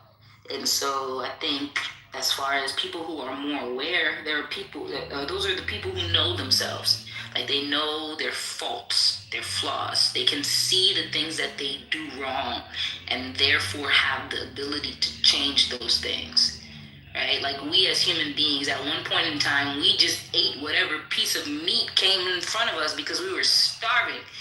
But now in 2026, we can consciously make a decision to not eat animals in any way, just because we've evolved. I think that's a level of self-awareness. Some people have gotten to that point, not everybody, but I don't think we're meant to be fucking vegans. I think we're meant to eat a variety of foods, but we can make that choice. And I think that's what self-awareness is. The ability to see yourself for what you are and ultimately make a change based off of that sight, right? Like people who go to Alcohol Anonymous, the first step in changing anything is to become aware that you are that thing. Hi, my name is Bob, and I admit and I am aware that I am an alcoholic. Therefore, I can then make the conscious decision to change that thing. I think that is like literally like what self-awareness is, but also like what our consciousness is. Like you can be more attached to that material world, which is Bob and his alcohol, or Bob can be more self-aware and realize that that shit is not doing him any good, and he acknowledges that he is an alcoholic and has a problem and makes the changes to do better, right? He is therefore removing himself further from the material world by releasing his attachment to that bottle of liquor. So that's, it's in one part awareness, it is in one part evolution, one part vibration, and I guess also your level of consciousness. Yeah, ultimately it comes down to a choice, you know. You do have to be aware, but, you know, if you get the case of the buckets like me, which, you know, I know is wrong, but sometimes I've been there. I just say, fuck, nigga, I need not the fuckets. But anyway, excuse me. But yeah, that's how I ended up in that type of environment. But, you know, there's truth in what you say, but it's kind of like, it's ultimately up to the individual. So, yeah, I don't know. An alcoholic is not who you are. Alcoholic is what you have become. And that's pretty much anything in this life, depending on what cultural environment you are born in or under.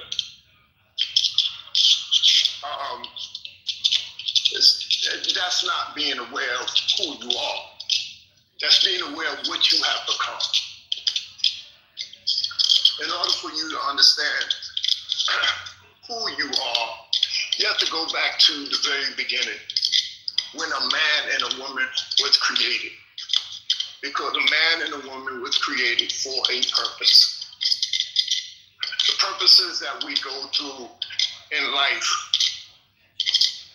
after you are born are things that you have learned about. I mean, hey, you may be 7 foot and think you could play at the NBA, but That's not the purpose for why you exist. That's what you learned how to become a basketball player. If you're 7 feet or if you're 6 feet, point blank. But that's not who you are. Who you are came about when man was first created. Point blank. When woman was first created. That's who you are. Now what you become, that's totally different. That's a perspective that's gained by the culture that you're in and how much influence has that culture, have you went through, point blank.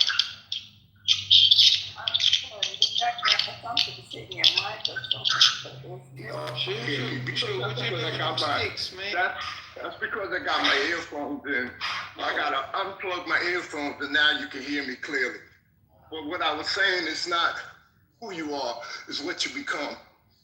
Alcoholic. When it comes to the awareness of of his alcoholism, that's an awareness of what you have become. If you go to school to become a doctor, that's not who you are, that's what you have become. If you go on to play in the NBA or some type of athletics, that's not who you are, you have become.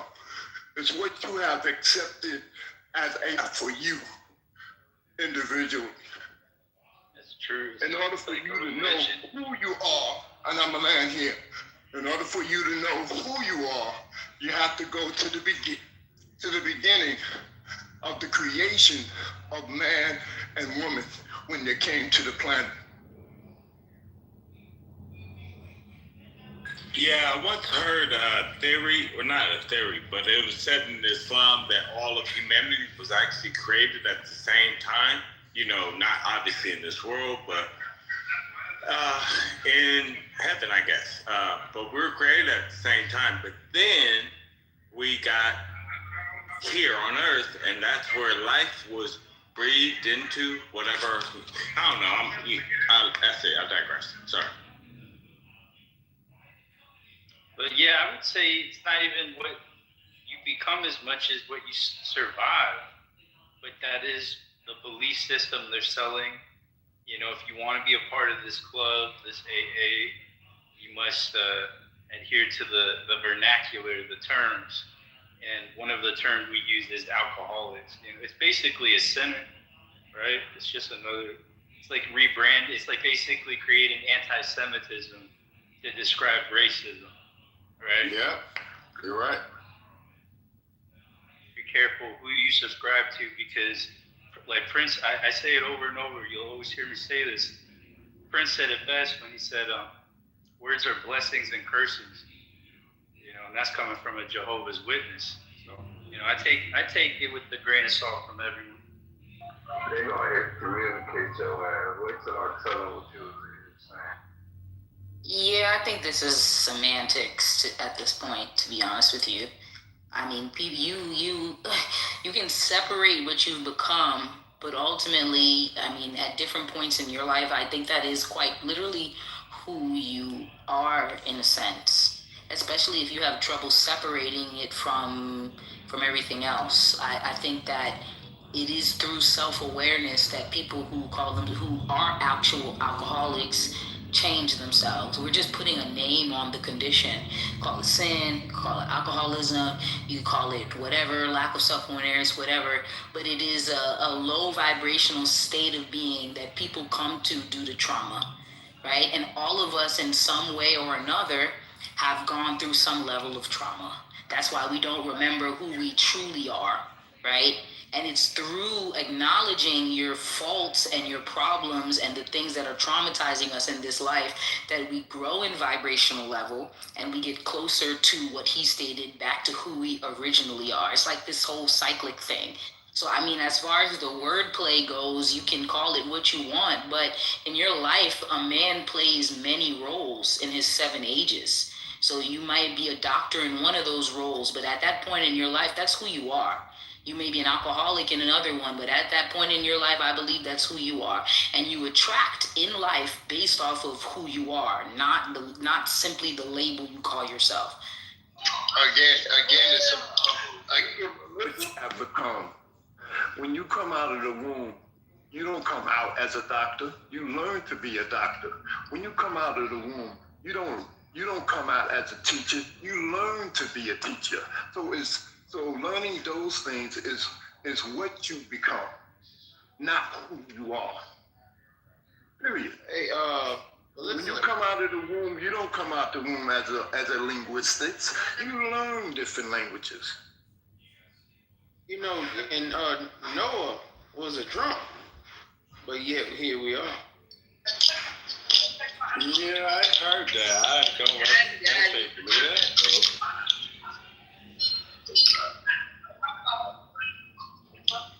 Yeah, I think it depends on also maybe your culture, because I know in Korea, right? There's something going on with your mic too. Hold on. Thank you. There's something, it's called Doljabi. And so the Doljabi is the activity, but the celebration is called Doljanki. And so basically Doljabi is an activity they do at the Doljanki. It's an event where the baby, they put a bunch of different things in front of the baby. And it could be money, it could be a golf ball, it could be a basketball, it could be a book, it could be, yeah, you've seen that. And basically they believe that the baby will go, and the first object of the baby touch is predicted to be their future in a sense. So I do believe that if you do, I mean, in some cases, I think the traumas in life throw us off our path. But I think that what you do in life is ingrained in you. Like certain things, like me, like I cook. I have a cooking meal prep company, right? When I look back at my life and everything that I've done, I see how I was prepared for that thing. Right? It's in me to do that. Even Michelle, you can tell the way she talks and all the things that she does, that medicinal part of her to doctor people, to nurse people, to heal people, that's part of her. So I don't think that you just walk into certain professions or you just walk into certain aspects in life, right? Even alcoholism, if you look at the studies, a lot of that stuff is hereditary. It is inside of people's genetics, in a sense, that they have to overcome. I do think in one part you become things, but I do really believe that in one part your soul goes out and searches for the things that it already is. And maybe you evolve from those things in different points of your life, but I believe you attract exactly what you are in life. I really do believe that. You just might be different things at different points in life. Again, you're only going to attract. Let's take a third world country. You know what I'm saying? Where they have little food, little this, little that, so forth and so on.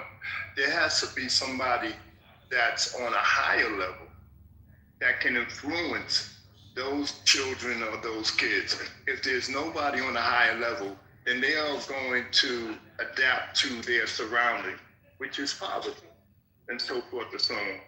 Again, you having your culture, dealing with you say you like making food. That's something that you learned. You know what I'm saying? Now you may say that it's inherited and I was born this way or whatever the case may be, but it don't wake up until somebody is in contact with you, and then you learn about that profession to where you like it, and then that's what you would accept and want to become, point blank. You know, whether it's law, whether it's anything in life, or it depends on your cultural surrounding. But when you are born into the world, you can't say that out of the womb you just started talking. No, you didn't. You know, or you learned the language that was comprehensible. You didn't. That's something that you learned. You know what I'm saying? And that's with any profession: basketball, baseball, being a doctor, being a nurse. You can't say that, oh, a nurse is who I am. A nurse is what you have become. Now I know that people have defined things in that way, because we always talk about, oh, this is who I am, this is who I am, and that's something that has been part of the narrative or the ingrainment from a culture from the culture that we live in. But that's not really a true analysis that is who you are. Because let's take the NBA player. He said he was born to be an NBA player. So he plays in the NBA. But then he hurts his leg. He tear his knee up or whatever the case may be. He can't play anymore that sport. Then who are you? Then who are you? You can't say you're a ball player, because now you have to retire. Now you're a coach. It doesn't mean you leave the profession, you evolve into something else. I'm talking about being a ball player. Yes, you can, but that's still something that even being a coach, you have to learn, point blank. Yeah, but the skill is already within you to be in that arena. The same thing with the nurse. You can't say that is who you are. Yeah, it's what you have become. It's what you have become. Okay. When you learn something, it's what you have become. Yeah, I think the whole, you guys both have valid validity in your statements. I think the whole concept I'm getting from the brother is, life is a learning journey. So we gain lessons from living, and that's becoming something. So yeah, I kind of agree with that. Yeah, and I do agree with him at certain points, but I think your mic again is still Oh, okay, hold on. Thank you. And so I think that you do become different things, and like that is an act of becoming, and I get that. But I think if you understand your purpose, and he talked about the beginning, right? So let's go back to Adam and Eve. Before Adam got Eve, he was given two things. One was his community with God. He got a relationship, right, with God, the Spirit. And then second, he got his role, which was to tend the garden. That was his purpose. Then he got love and someone to live his life with. And it shows you exactly the order in which to do it. So this idea, and it also tells you in the Bible that every good gift is from the Father, is from the Spirit. You don't just get something in you just come up. No, the people who are the best in their fields, people who really love what they do, and unfortunately, I don't think everybody does that. Not everybody loves what they do. Some people are just surviving. But the people who love what they do, in some way, it is in their nature to do that thing. It might not be in that exact medium, but you might be nurturing, so you become a nurse, or you might be nurturing, so you become a midwife, or you might be a very nurturing person, so you do social work. These are all characteristics of being a nurturing person, so it gears you towards what you choose to do in life. Hopefully you're choosing what you want to do in life, right? You're not forced to do something based off of survival. But 9 times out of 10, people who are picking their jobs and their careers, the average human being who's not forced right now into slavery, what you do in life is low-key based off of what you like to do, what you're good at. Like me, I didn't choose this per se solely because I love it. It's because it came natural to me, which is why I was able to develop it. And I think that in one part, I guess maybe people are so used to surviving that they just pick a job and they pick life based off of what they gotta do and not what they wanna do. But when I look at people in this room, and most of the people, we've picked shit that we want to do in life. Like there's something in us that has a natural affiliation for that thing. It's not just like, it's like, yeah, it could be for money, but why did you pick that specific thing? I didn't say it's for every single person on the planet. Some people are surviving, and that's unfortunate. But a lot of people who choose what they want to do in life, there's something in that thing that is in them to do it. Even if you don't stay that way, Why did you choose to do coding? Well, or some things are this or that? situational. It's not because they want to. Some things are situational. I mean, again, I said it for the third time already that it's not for every single person. Some people are literally surviving. But most people who are choosing their lives, they're not enslaved. What they choose to do, there is something in it that they enjoy doing that is naturally, it comes natural to them to do. Can we change the topic? I'm falling asleep. Okay, so why don't you come up with something? I want to get back on topic with this Trump shit. Whoever voted for Trump was some dumbass. They were some dumbasses. Whoever voted for Trump, he was brainwashed. All the politicians are a bunch of pieces of shit. They all pedophiles. Whoever voted for Trump, whoever voted for whoever, all the dirty. You know what I'm saying? Americans, especially us black Americans,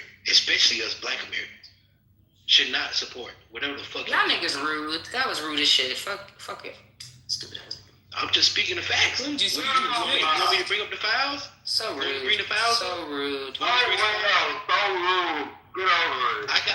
Yeah. I got the Go files. play with your kid. Him groping a 13 Be a father. year old. I got the files. Do you have the files? Have you looked it up? You haven't even looked it up because you believe in the narrative that's been pushed to you. You haven't even looked it up. You don't know what I believe. They have a specific area on the Department of Justice website where you can go there and look at that shit. You can read this shit. Wake it up, Lando. For yourself. Huh? No, I'm saying wake it up. Man, I've been woke since 2017. People know that. Is this your first time in here, Lando? No, I've been knowing about this shit since 2017. No, I said, Lando, I said, is that your first time in here? Is this yes, your first yes, ma'am. Yes, ma'am. This is my first time we've here. been talking about, we've been going over, man, we did a whole month on the Epstein files. Ain't that right, y'all? We'll probably talk about it again tomorrow. No, let them talk to It's crazy. It's been out here since 2017, though. That's what I'm saying. Like, the things have been said since 2017. But It's the same thing in the Podesta files.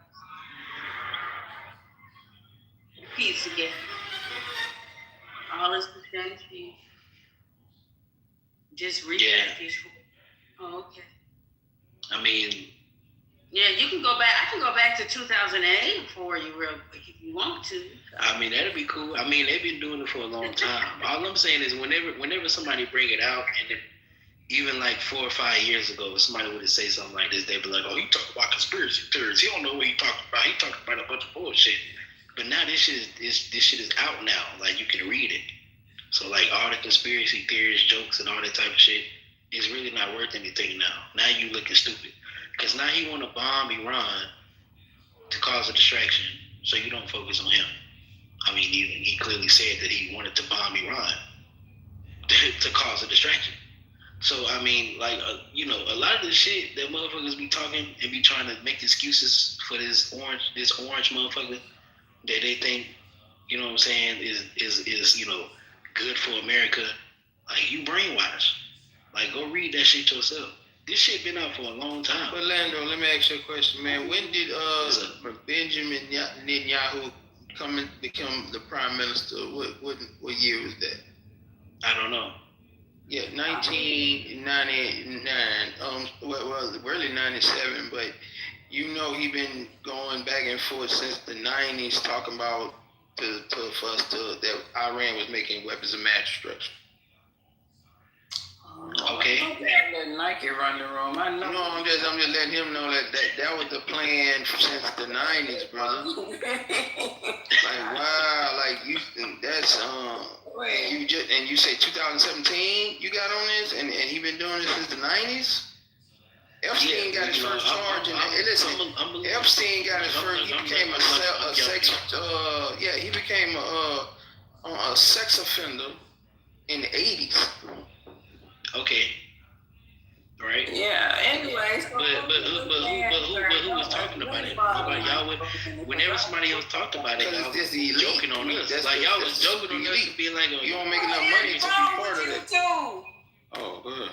What y'all doing? Y'all have to what the hell is y'all talking about? Like y'all having the slow man international conversation or something. Man, I jumped in the conversation too late. You know, I'm gonna jump down.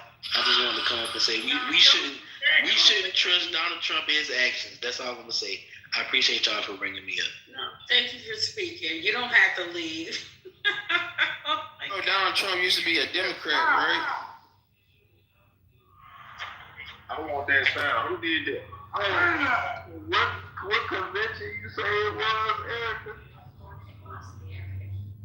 No. She always call her slow for some reason. She just, you know, that's how she is. That's fine. Hey, James, what was that convention called? I'm serious. What the hell, Erica say convention? He said they was the Slow Man International Convention. some real 007 slow man. Yeah. Yeah, coming from the person that got no man, that's okay. Oh shit! He trying to fight back.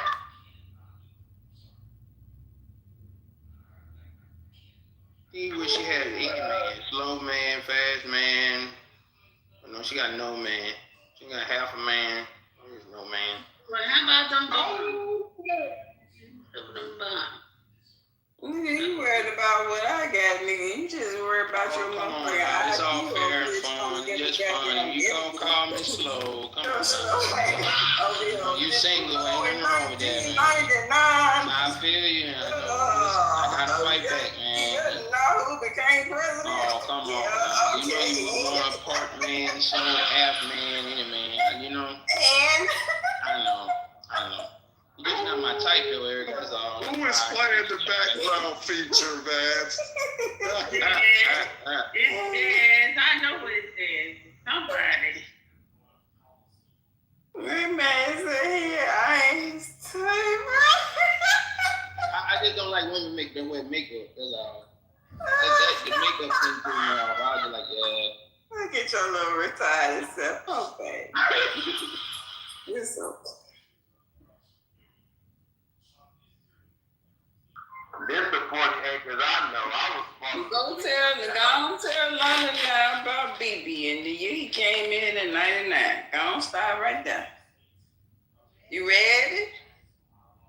You ready now?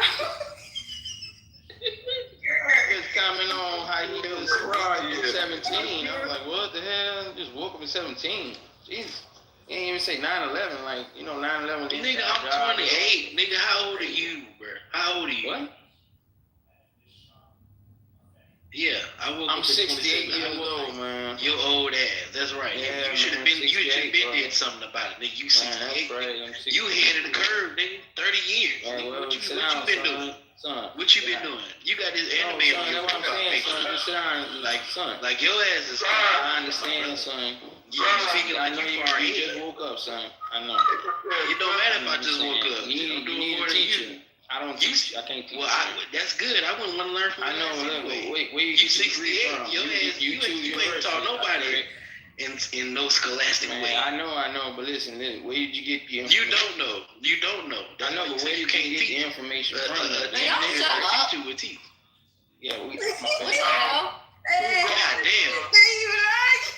Shut his ass up, Melissa. Shut his ass up. Shut up, man. You want women to fight your battle, man? You want women to fight your battle? He over here talking with beta male. Shit, he's 68. Oh, you a bad man. Talking about something. Where'd you get your information? Stop it. We're supposed to be moving up. You supposed to be teaching us. Yeah, you a baddie, man. Chill out. Stop being No, a baddie. I'm a baddie. He's not. Stop it. Yeah, no. A baddie is a male woman. What the fuck? Y'all calling each other baddies now? Stop it. This is gone too far. No, the definition of baddie is an effeminate male. Thank you. Since when? I mean, if you Wait. But y'all calling each other baddies now as an insult? Now y'all making each other gay. Y'all just making each other gay. God, that's what I'm saying. Like, who this nigga been hanging around? I never heard that. Baddie as an insult. It is crazy. Don't you see this psychological shit? Psychology? Yeah, I like psychological. you know what I'm saying? Nincompoop. baddie, that's an insult, my nigga. You understand me? I don't want to hear no insult to the niggas saying. I'm from a different era, man. Baddie, bro, that shit don't rate me, bro. insulting. That's disgusting. Listen, imagine yourself right now call a nigga a baddie. Oh, that nigga over there, baddie. Yay! In the words of James King, that is diabolical, okay? What the Can I give my opinion? Y'all, you're not 68. Who called him the baddie? Can I give my opinion? How old are you? Yeah, who is that? So I know. Who is that? One. Go ahead, One. One mic on One. He wants to go ahead, sir. We waiting on you, man. Hello? Hello? Well, all right. I guess he got cold feet. We ain't want to marry you no way.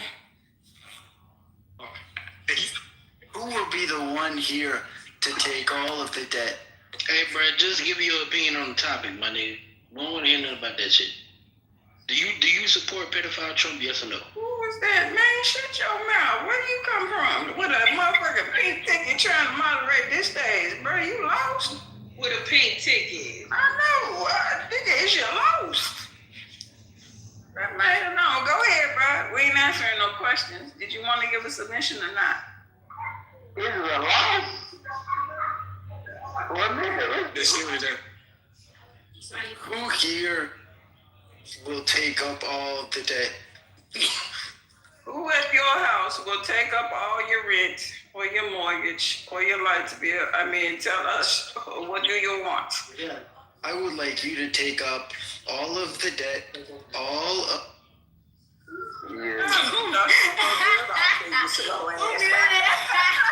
Have a nice day.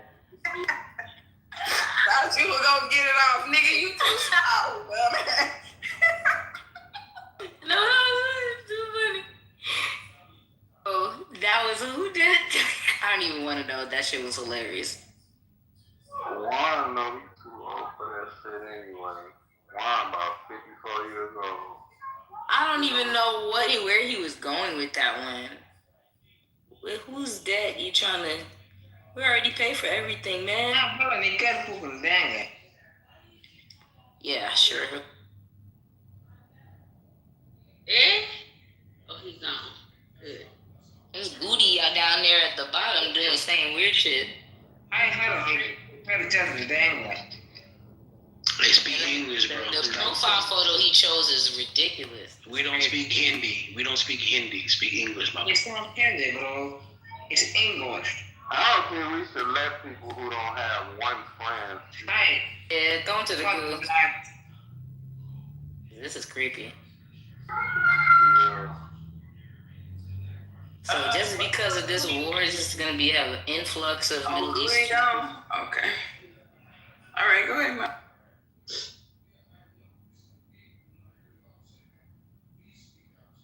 So, I mean, you guys have been posting titles about Donald Trump for at least 2 years. I mean, if not more. Why is it just the war that's having people from the Middle East flood into this room, or is it the algorithm? Because I said the same thing, but listen, like in the past few days, boy, I tell you, it's almost like they opened a firewall up that was walling you off for other parts of the nation, and all of a sudden they say y'all can have a conversation. You know what I'm saying? propaganda machine. I'm real. I don't know. I said the same thing too. No, because I think they want them to be more Americanized so that they can be, have like a little bit of empathy for what America is doing in a sense. Even though, I mean, they don't have a choice at this point. But I think it's more so like, oh, okay, like you said, let's give you a little bit of taste of some Americanness to see what you guys are missing.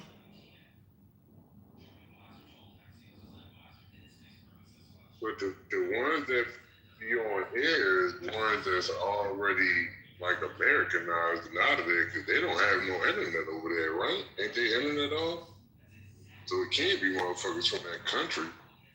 I've never spoke to an Iranian on this app until now. Dude over here, he said he was in Iran and he had to sneak to get through the internet.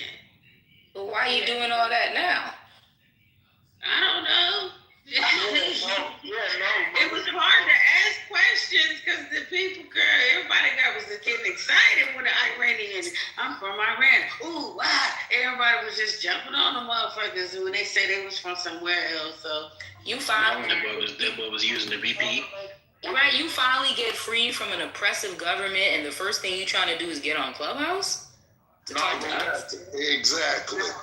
But what you said makes sense, though, Melissa, because think about how long we've been on the app, and we never had conversations with Iranians. So I think this situation is definitely the reason why we're having a conversation with so many of them.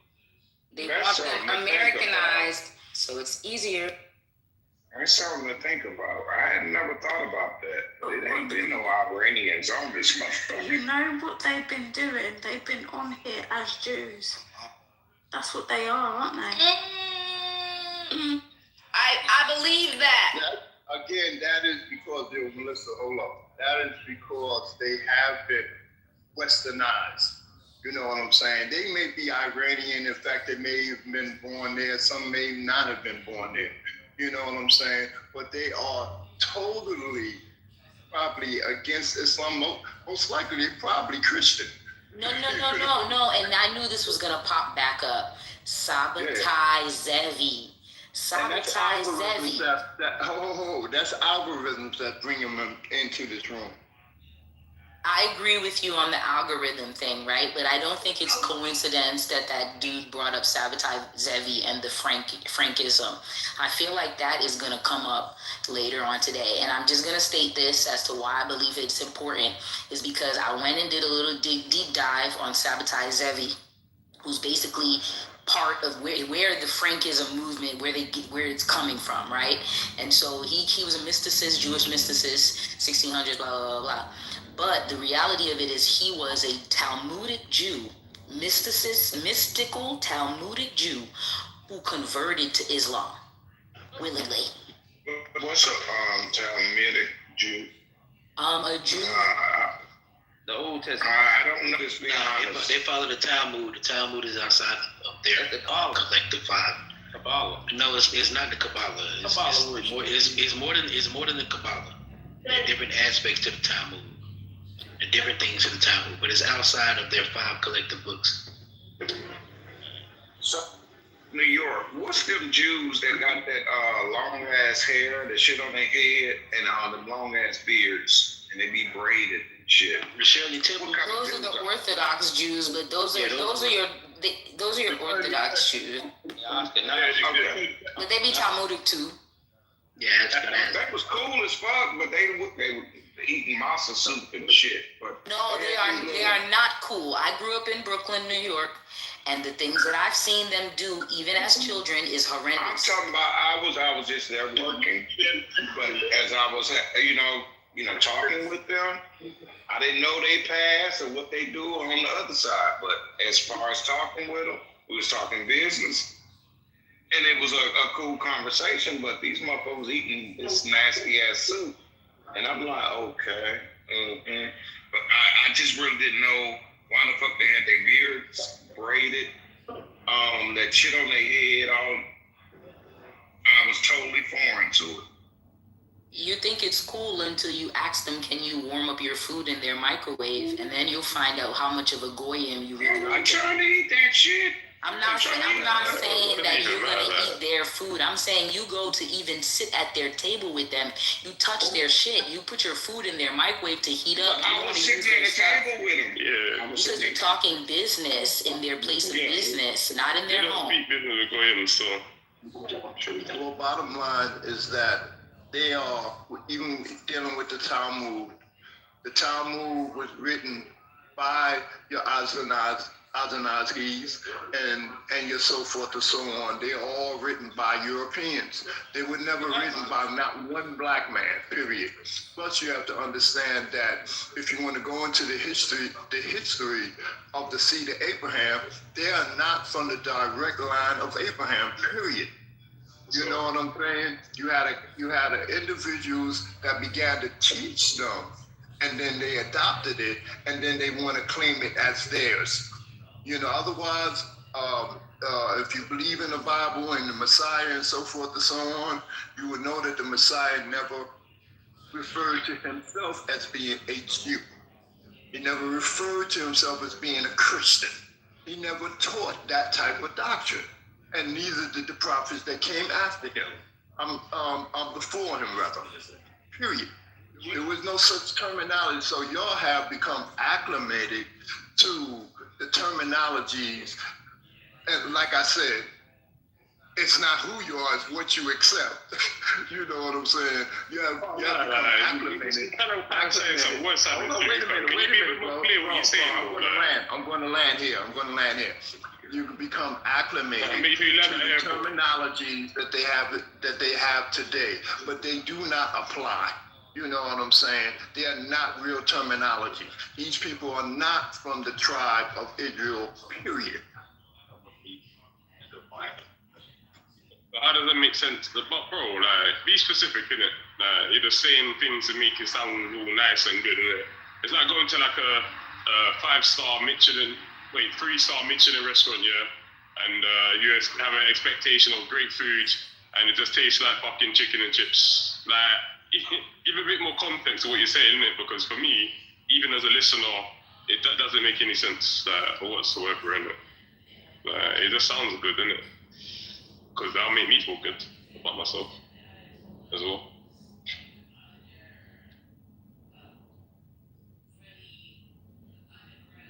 Talmud is outside the Bible. He said it's outside the Torah. It's outside of all of that. It's rabbinical Judaism. It's based off of the rabbis and what they have to say about the interpretation of God and His laws and things like that. It's just full of commentary. Yeah, commentary. Yep. Exactly, commentary. It's weird because some of the stuff that they follow and like the rules that they have. Okay, I mean, they have more than just the 10 commandments. They have way more commandments than that. According to their commandments, it's just looser. Like the way that they can treat others that are not part of their, direct lineage is really kind of crazy. It's a bit deeper than that though, because they worship numbers. And there's a place in England, it's called Speaker's Corner in Hyde Park. And people congregate there every Sunday. And it's people from different religions. So you got Christianity, you got the three Abrahamic faiths, Christianity, Judaism, Islam, and they all congregate to discuss their beliefs and why their God is the right God, even although they believe in the same God. So I find it very fascinating. I went there maybe last year, and I spoke with every single people, the leader of the groups, so it'd be like the top clubhouse running the room, and I went direct to the source, and it all sort of gives similar answers, which is very fascinating because I operate with the numbered system that the Jewish people do, and these people, there's what's the numbers? That's all it is. They're waiting for. Crazy. You talking about gematria? Sorry, say again. Are you speaking to me directly or what? What? Yeah, life. You talking about gematria? No, I'm not.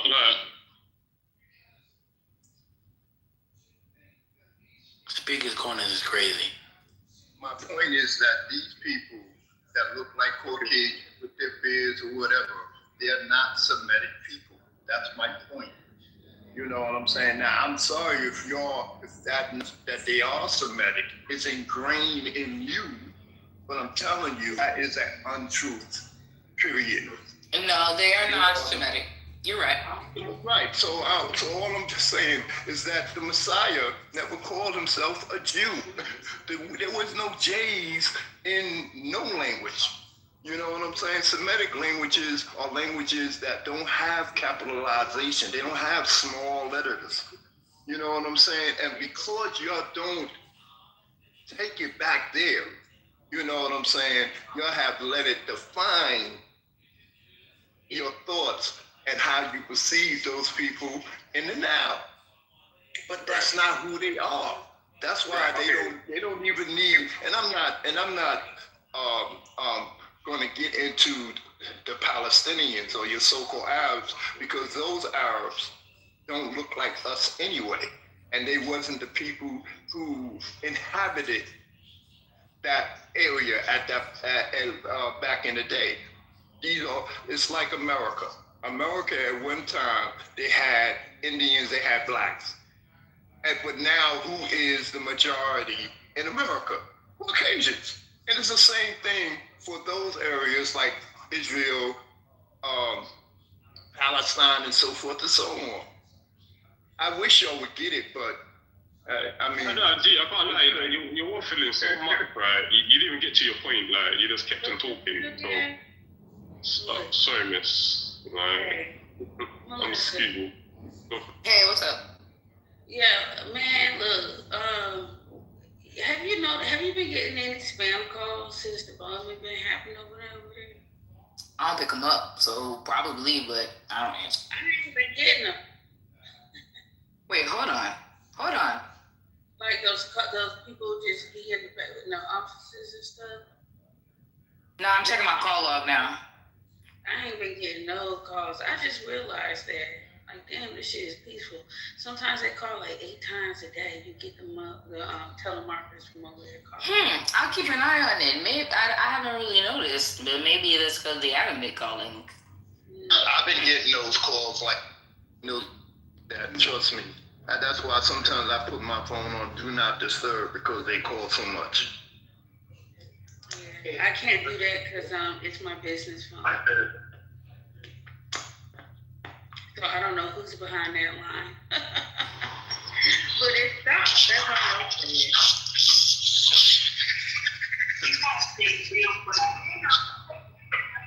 So, and to what Shu was saying as far as Shu, your phone is always on. Oh, I do. And so, to what you were saying, I do agree. Ashkenaz was actually from descendant of Gomer. So he's the son of Japheth. So Ashkenaz is not from line of Shem. If you go into the Bible, it states it clearly that it's a descendant of Gomer. Gomer is the son of Japheth. And Japheth was the 3 sons of Noah. He was the brother of Shem, but not Shem, which makes them not Shemitic people, right? Let me go into my little note. I have a lot of shit written down. So I have this, and I've read this in this room before, but I gotta find it. Okay, so it's from a book called Human Races and Religion.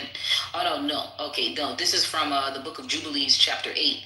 And it's called Japheth, Caucasians, the Gentiles, and their descendants. Their land is in the north. So the true Gentiles are not us. The true Gentiles are them. Right? And it states in the book of Jubilees, which is an apocryphal book, chapter 8, and everything which is toward the north belongs to Japheth, and everything which is toward the south belongs to Shem. This is the land which came to Japheth. Okay, I'm gonna just read it one more time. And everything which is toward the north belongs to Japheth, and everything which is toward the south belongs to Shem. This is the land which came to Japheth and to his sons as the portion of his inheritance, which he will possess for himself and for his sons for their generations forever. The 5 great islands and a great land in the north, Europe. But it is cold, and the land of Ham is hot. But the land of Shem is not hot or cold because it is mixed with cold and heat. So it has true seasons. So I take that as you will. But that clearly tells you who the line of Japheth is. Those are people who would be living in the northern part of the world, the 5 islands and the Great Land. So I believe that's your Europe. Britain is an island. Right. And then, so, go ahead. No, I'm just agreeing with you, that's all. Yeah, I mean, so that's where their geographic location is. Ham would be hot, and so we know Antarctica is not hot, so it can't be that. The tip of Argentina is extremely cold.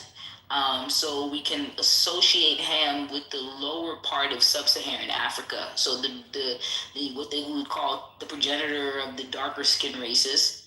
But the Shemitic people are copper-colored people, la race rouge, right? And apparently their land is a place that has true seasons. And let's just do a little chat GP tizzle. Do. Which countries in the world have true seasons? Which countries in the world have true seasons? Autumn, winter, fall, and summer. Well, fall, winter, spring, and summer, but Central Europe.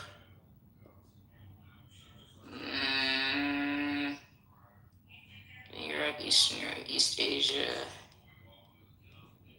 Melissa. There's North America, Canada, some parts of Europe, some parts of Asia, and Southern Hemisphere, parts of Australia, New Zealand, Southern South America. So basically all of the Caucasus Mountains. Let me see if it gives me a specific geographical location for Europe.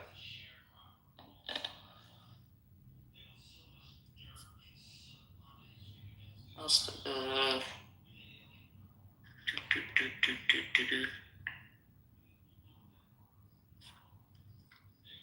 So most states, except Southern Florida, Southern Texas, Southern California, Canada, southern regions far north as long as winter, short summer, Central Europe, Germany, France, Poland, Austria, Switzerland, UK, Ireland, Scandinavia, Russia, Ukraine, and Czechia, Japan, Korea, northern China, Kazakhstan and Uzbekistan, but they have continental climate zones, southeastern regions, entire country, especially temperate areas, parts of Chile and Argentina.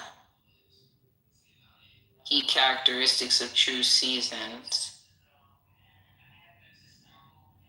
No, that's not true. Motherfucker, ChatGPT, stupid. No, the true four-season countries are mainly in the temperate zones of North America, US, Northern Mid, Canada, Central Europe, Central, Northern, Eastern, Asia, Japan, Korea, Northern China, Central Asia, and then the Southern Hemisphere, parts of Australia, New Zealand, Southern South America.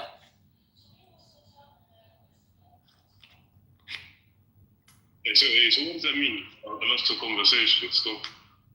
Go ahead. What'd you say? No, I'm just listening. I sort of got distracted. What are you talking about? Is this climate change?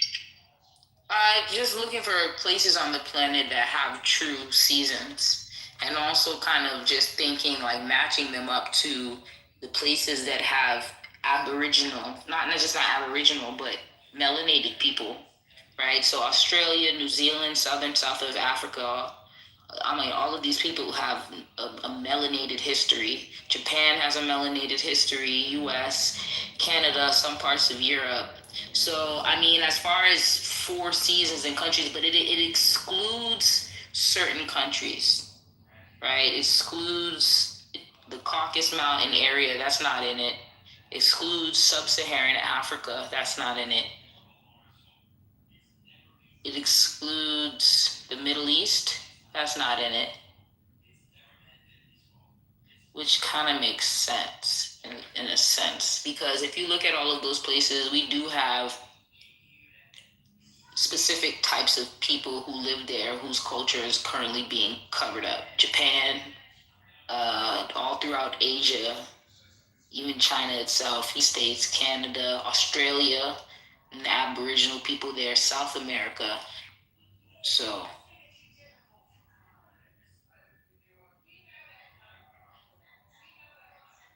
I mean, yeah, like these people are,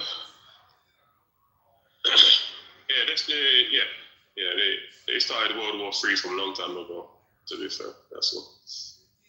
I know that we focus our attention on the certain place in the world, and it essentially plays out to what we've been told how it does. So it's all good.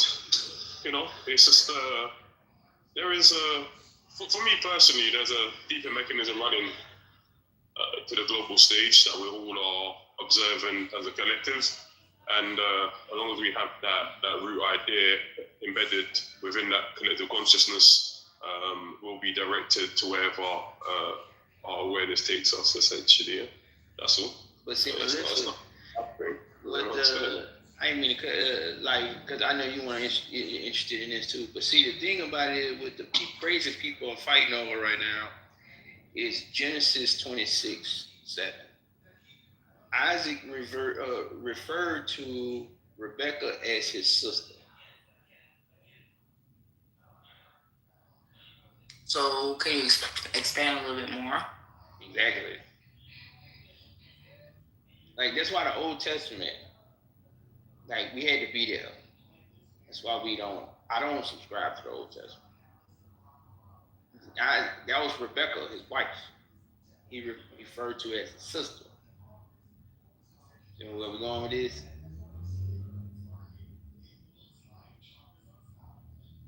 So, and then look, fast forward, Jesus was not considered a Jew. Because he was born in Bethlehem. He was a Nazarene. You know what I'm saying? Yeah, but he told him that because he was in fear for his life. They didn't. I don't think they did weird. That don't mean nothing. That's the same thing in the original Hebrew. It's the same shit. That's not like that's what he said. Like that old fearful. That's not accurate. He referred as Rebecca is his sister. So did they have more kids? It could go anyway. Did Abraham have more kids? Or and even if was it a different bloodline other than Isaac that they didn't write about that was so saved from another line? Because if he had more kids that wasn't documented, you get what I mean? Because at that time, you know, even you could say, never mind, I'm going to. That's what the crazy people saying. He still referred to his sister, you know, as Rebecca as his sister. Because that wouldn't even mean nothing. Oh, I'm about to die. Oh, that's my sister. They're gonna take it anyway, wife or not. Like, yeah, but that's just he referred to as his sister. So basically, right? So the whole world is got to focus on. You said the whole world is focused on what? Melissa, I wanted to bring up that you're like tracing like land masses and destinations and where the people was originated at, but also remember like the land masses aren't the same as it was thousands of years ago. Things aren't in the same place. Things don't look the same. So, and then the poles, you know, all of that, nothing is really the same because the earth is always moving. Somebody in chat said there's 2 Talmuds. See what I'm saying, y'all? But I'm gonna leave it at that. Well, no, that's a fact. So, I mean, all I'm saying is, really, there's really 2 Talmuds. I don't know. You know what more? I can't lie. Like, you should tell. I don't even know about 2 Talmuds, man. Yeah, I said the crazy theologians is going ham, bro. What's happening, man? Tell us, man. Like, what's going on? It's crazy to be a Zionist in 2026. You gotta be delusional to be a Zionist. Yeah, but Michelle, it's not, to be honest with you, my dumb ass, I don't know where I heard it, threw that in from. It's not talking about true seasons. It's talking about literally mixed with cold and heat. What country is half hot, half cold? It's hot in the night. Hot. We have both desert and tropical climates here, and on top of that is really cold. Most other countries are not like that. They're mostly one type of climate with variations, but not drastically from cold to hot.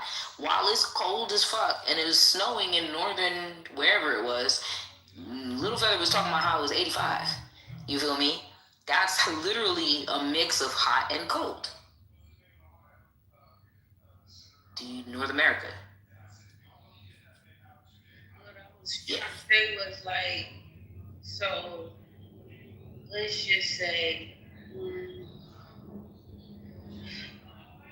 okay, so where North America is right now wouldn't be where it was at, thousands of years ago. Right. I don't think the climate would be the same, like if it was above the equator or in the equator or in the north. Because at one point, Antarctica wasn't frozen, and the other half of the world was frozen. So, I don't know, that's how I was looking at it. I was like, that's so long ago, just knowing that things, because didn't they say California used to be an island? I don't know. So, it's, I heard something about that one time. But it was an island, but I was just thinking, like, the planet shifts, it moves, climates change, poles change, atmosphere changes. Yeah, I think maybe things could potentially have been closer together. There was even more like Bering, because we had the Bering Land Bridge, right? So there could have been more land masses and things like that to connect things. And they blew up a lot of shit too. I can agree with that. And I did look up something too. I did look up like the Amazon. Like I was like, I know that forest is old. They said it's 55 million years old. Yeah. So whatever's in there has been there for a long time. But it does say South America split from Africa 100 million years ago. So I don't know. It's just something to think about. When we think about Cain, when Cain said, God, if you put me out, they gonna kill me. Who was that? Right, that's what I'm saying. Now, apparently, these are what the crazy people saying. They had beings, humans, Pleiadians. They said before, when everything was in darkness, before it was let there be light, they said that the angels, a lot of them, everything was occupied the planet at one time. And then, but there was multiple creations. Jinn, what they call jinn, and other things that was, the deep. Darkness was a deity, the darkness. And like I said, and it's kind of like you made like a little incubator, like a little bubble already on Earth. When because Eden, now remember they was in the Garden of Eden. Remember that it wasn't Eden was a whole place, but he made put a place them in the Garden of Eden. So like I said, it's a whole bunch of stuff that you still got to ravel out, like onion style of Genesis. You know what I'm saying? Because look, Genesis, Rebecca is my sister. That's in Genesis.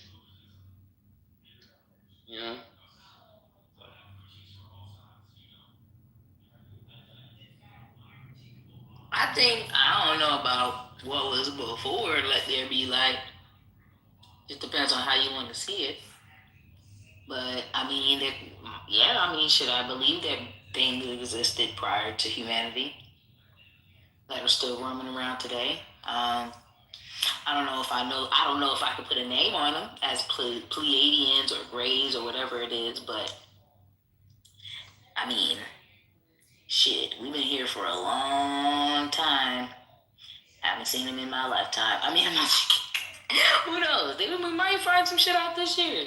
The Simpsons have been right continuously, and their next thing is that there are aliens in our political system, so who knows? I don't know. At this point in time, I won't be shocked by anything at the...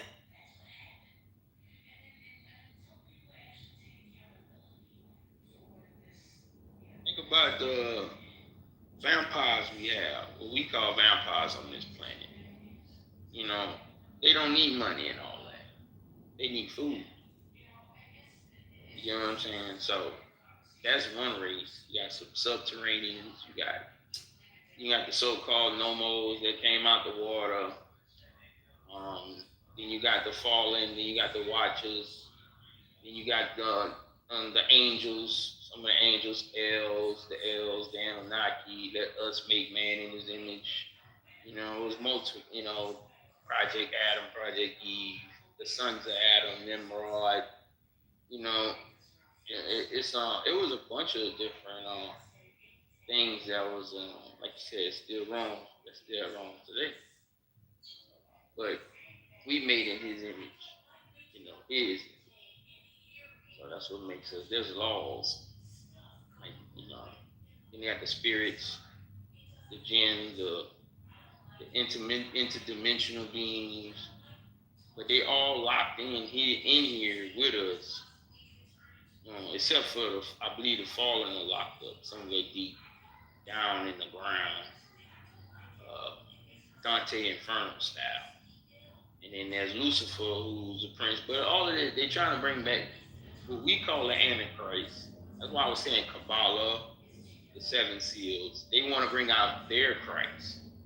That's what the accelerationists are doing, because they're trying to do as much evil as they can to bring forth their Christ, their Mahdi, we call them the Antichrist, but to them that's their savior.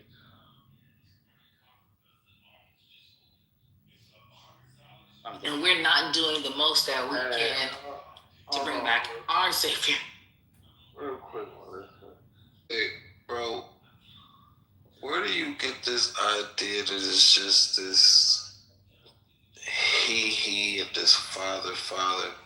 Like, how and where would you be able to put a gender with this being or deity or whatever you want to call it? You're talking about two different things.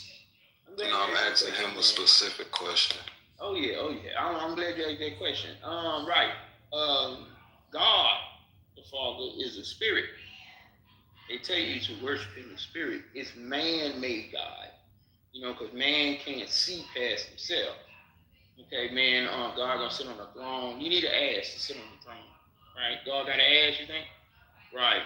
So you need some legs. You need, you know what I'm saying? So man created God. In John 2:11, I want to say, and that's the Apostle John. Apostle John also wrote Revelation on the island of Patmos. John says, no man has seen God. So, but man cannot see past himself, brother. That's why, you know, we picture man as a man. You get what I mean? So my next question is, why don't you ever picture him as a woman? No, that's what I'm saying. Exactly. Man, woman, same shit. No, it's not, because I want listen to me, and then I want you to continue, right? Go ahead. Anytime people refer to God, they refer to it as a man, you included. So I'm just asking you to go into why we do that. No, that's what I know why, but I man. want to know. I don't believe God is a man. I'm telling you with the scripture. I'm saying God is a spirit. But you don't believe he's a man, but you were constantly using terms like father and he. So that would mean it's a man. Well, I mean, I don't remember saying that, but if you look at the Jewish so you star, was just rambling.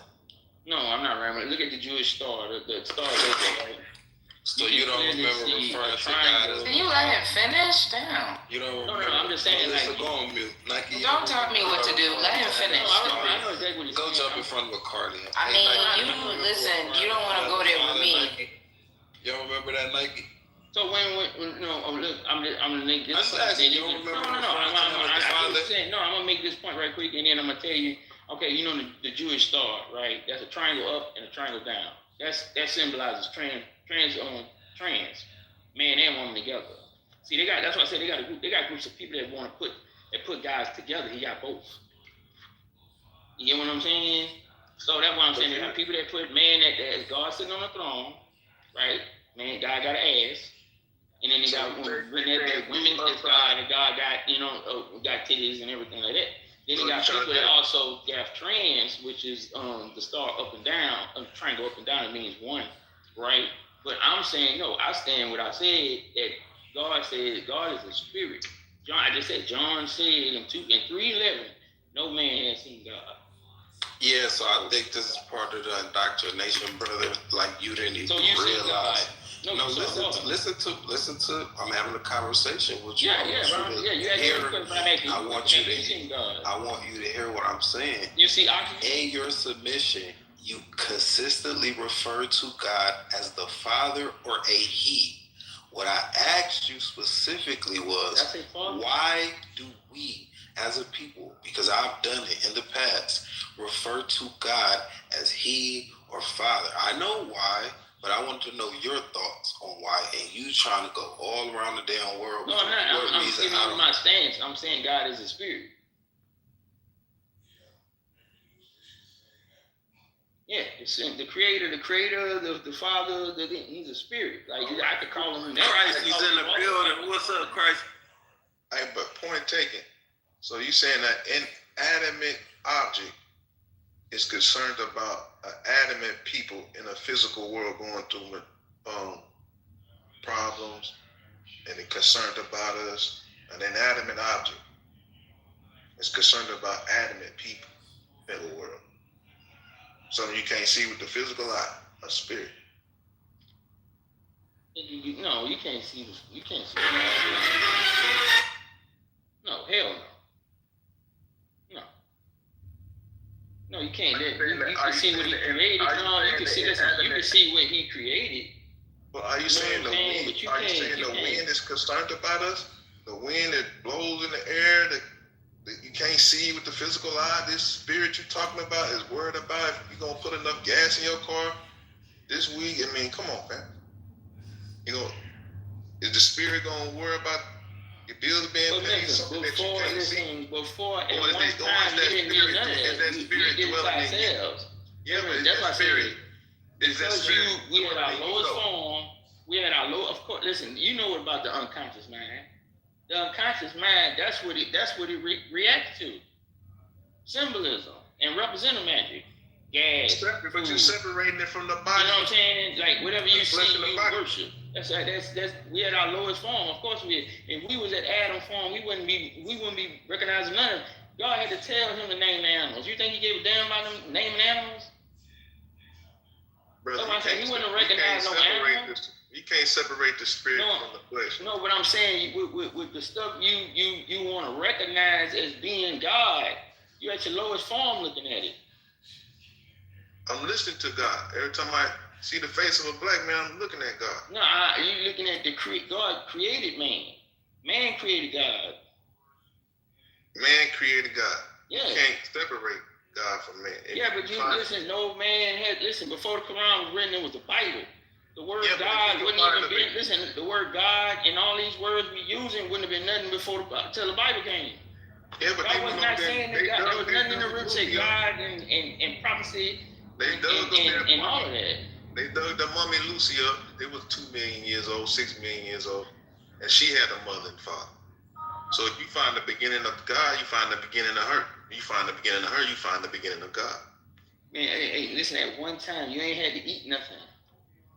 So until we got punished, it brought it down, bro. That's what I'm saying. You want us to look at how Adam. I'm gonna say Adam, but I'm gonna just use Adam. But everybody know we're gonna write. Adam looked at God different than what we look at God now. Y'all think everything God. Oh my God, toilet paper is God. Goddamn gas is God. Oh, this is God. That's God. You know what I'm saying? And Adam straight up and looked at it and was giving direct. That's right. The word. But we only been saying it for 500 years. And then when you read about something, they cut the power. So you've been passing it down writtenly, passing it down, bro. You got probably 0.00001. You only been saying it for 500 years. English is not old, family. I'm not talking about that. I'm talking about just the whole point of being written. Traditional, when you tribalism, that was better than Tower of Babel. Where did they read that from? When they were all building it at the same time. Break it down. I don't know. I wasn't there to read it. I'm asking you. How the hell everybody gonna hire? Man, how we were just talking to each other on television, and now we talking to each other, trying to break down some words from man to man, cut down from a couple of how many consoles of not shit we had? About what? No, please. They even had a console. Nike, no. We can't even go down this road because listen, we can't because we have no evidence. I understand that. Let that Tower of Babel shit be real. So let's not even go there. No. You can't even prove that shit was real. Man, you saying you hear from God.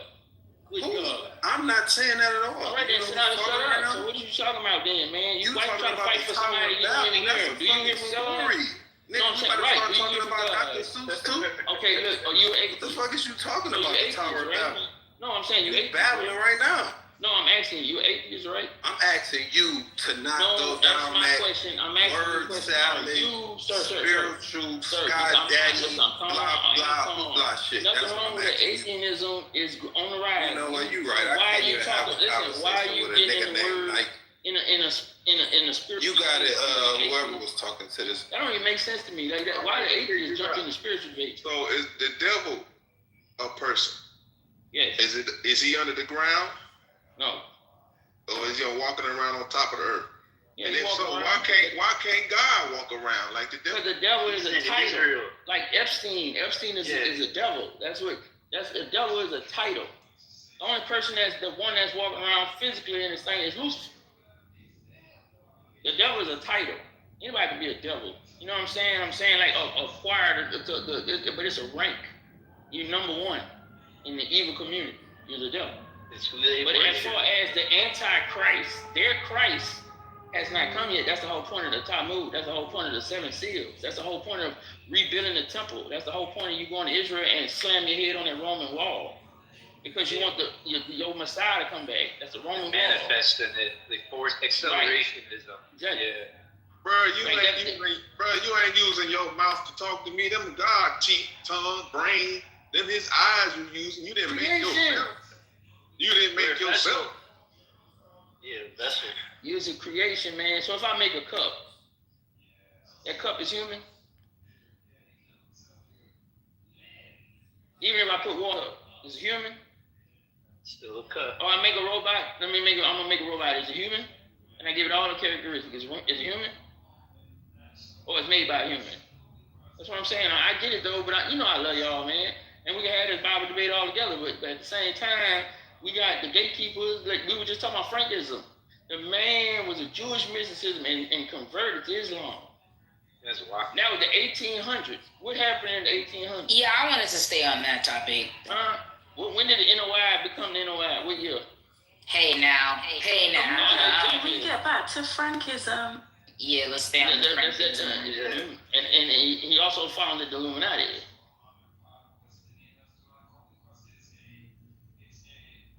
But I love Mr. Gene, and I don't try to tear down they all. Boy, move on. You slow. How you gonna tear something down? Be quiet. Move on.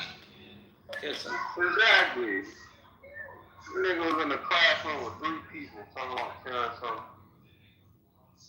Yeah, but to what he said, I do think that is because I think that is a worry, right? And I need to let me finish eating. Hold on, sir. Yeah, you that thirsty to talk? I bet it's. I know who it is without even looking down. Look, don't even want to finish. I know exactly who it is without looking down.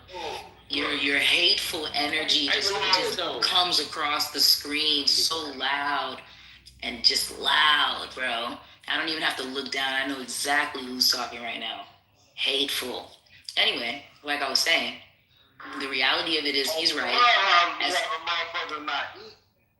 Oh, God.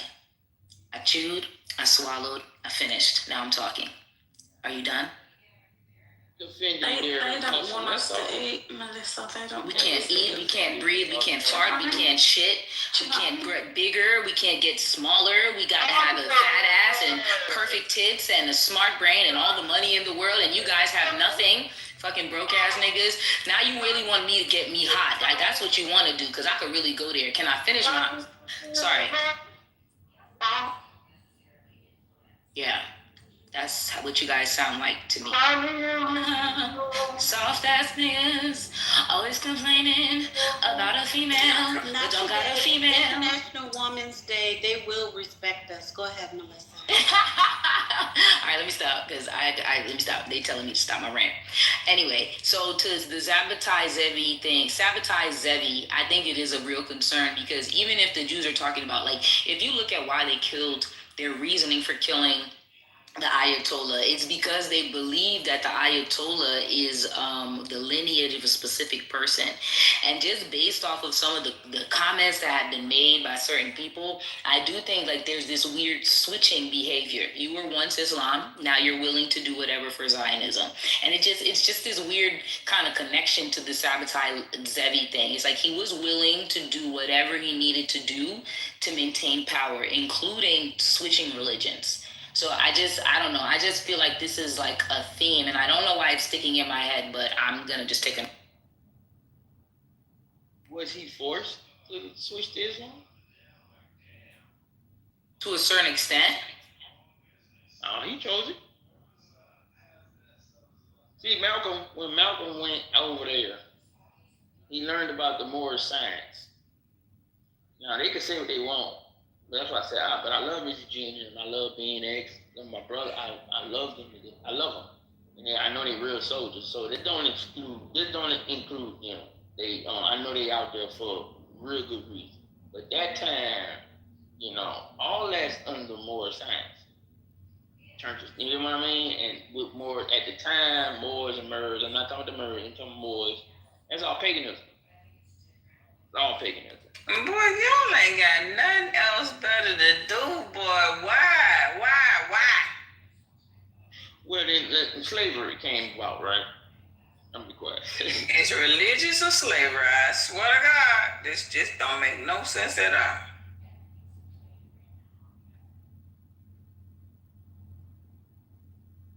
Do you think they're really coming out of their religion in their country now? Or do you think they were always this Frankism hiding behind the veil of Muslim? Always. I think it was hiding behind the veil of a lot of things. Woo. Mm-hmm. Yeah, that's like... Because it's like they just want to say that they don't want to be Muslim anymore because they just want to twerk on TikTok. I don't get it either. It doesn't make any sense. You're talking about the Iranians? Yeah, the Iranians, like, they are fully not at all, They're whatever works. That's crazy. It's like Satanism for Muslims. I've met a few of them before, like, I've had them as clients before, and they come across they want to be like the Kardashians. That's the only vibe I've ever got from them. They want to be like the Kardashian. Basically, one extreme to the next extreme. No balance, just extremism to American extremism. Because wanting to be like a Kardashian or any of those people that we put on our television, those are broken people when the cameras go off. Matter of fact, most of these people are being caught up in this shit that we see every day here in America. See, that's what I was talking about yesterday when I was talking about that these religions aren't the problem.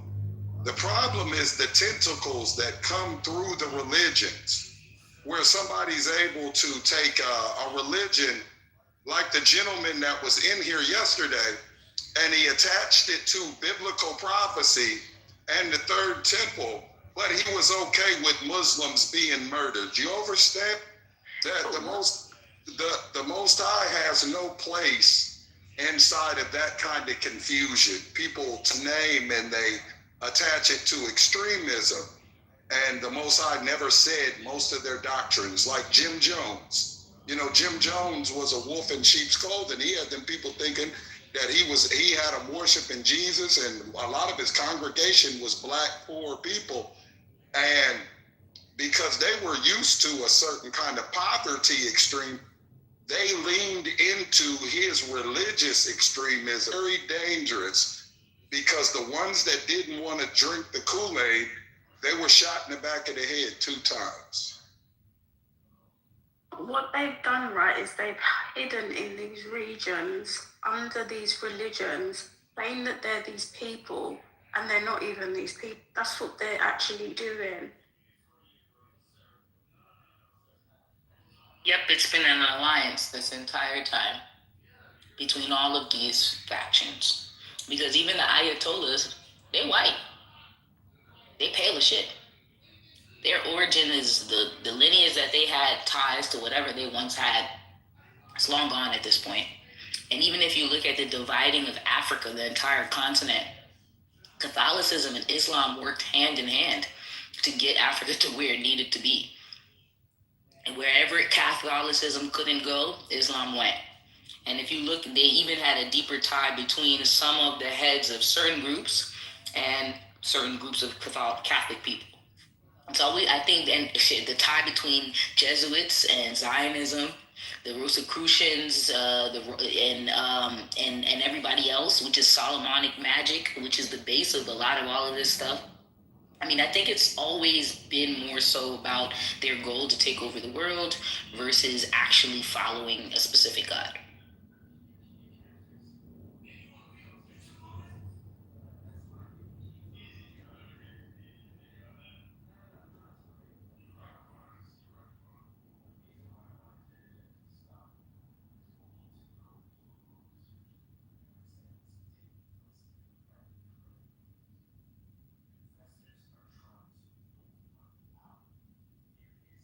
They've all been playing in our face this whole time.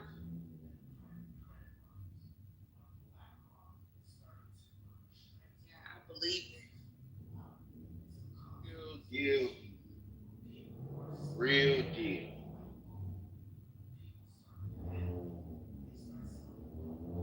The common denominator is that most of these factions don't actually follow the Abrahamic religions. They follow their interpretations of the Abrahamic religions. And that's essentially what's running the world, how they've interpreted how to see and use God and things.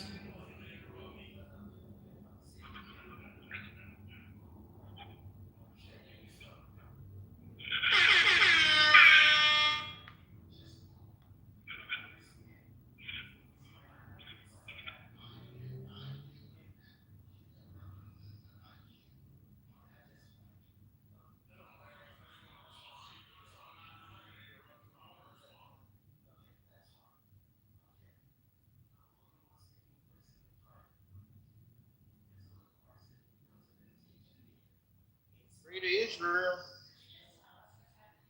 Greater Israel Project.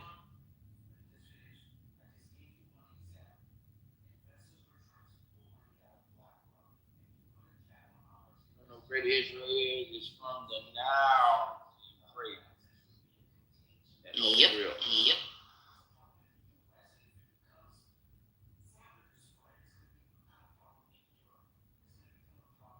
Yeah, we can't let that happen. That's not good. De-arming Iran is one thing, but the Greater Israel Project is a whole nother level of subterfuge.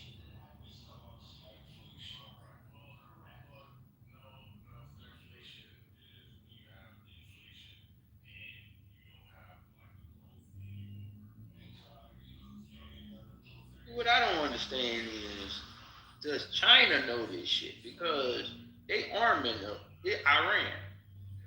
You know, they helping Iran. That's the whole X factor. I don't understand. You know, China's supposed to be right behind us in intelligence. China's in on it too. Sorry to tell you that. Damn. Yeah, and when you were talking about following the money, that's what I was trying to say earlier, is that when we talk about the reason why it's Venezuela, North Korea, Cuba, I always forget the last one. Venezuela and Iran, obviously. Iran, Venezuela, North Korea, and Cuba. What is the common denominator between those 4 countries? Can anybody tell me? Is it China? Yeah, China. No, it's not China. It's not a country. It's financial. Oh, oil? No.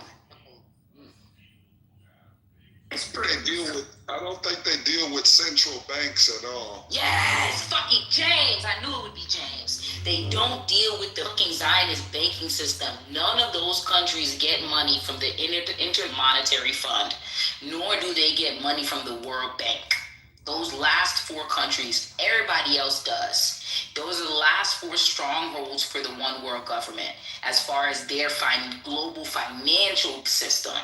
And so those, and when we talk about the World Bank and the International Monetary Fund, that is the root of how Zionism is putting their claws in everybody. China gets money from them too. Every country gets money from them. The ones that don't are Venezuela, Cuba, North Korea, and motherfucking, I always forget the last one, Iran. And then, so they got this thing, they got this thing, I was just looking at it earlier, Melissa, that Ralph Nobles, he was talking about the central banking system going digital. Like half of the government is trying to stop it, the other half is cool with it. They're trying to get it going. Oh, they trying to tokenize everything? Yeah. Mm-hmm. Well, the key is to have the assets before they tokenize it. So gets to buying. Right.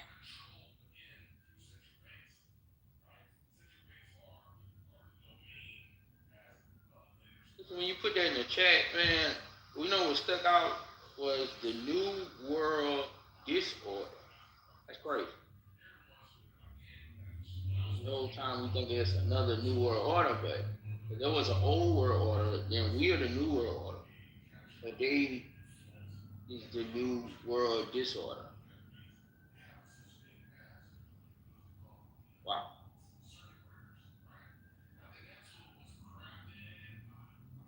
I mean, at least see we're at this level of awareness that we can see it for what it is. I take this as a step. Positivity, optimism. Bing, bing, bing, new level. Dun, dun, dun, dun. Dun, dun, dun, dun. People waking up, hopefully, shoot. I mean, it gotta start somewhere, Michelle, right?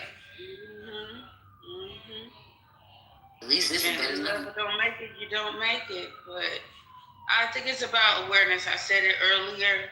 So I make it a point to talk to people about stuff like this, and especially if I don't even know them, just to make them aware.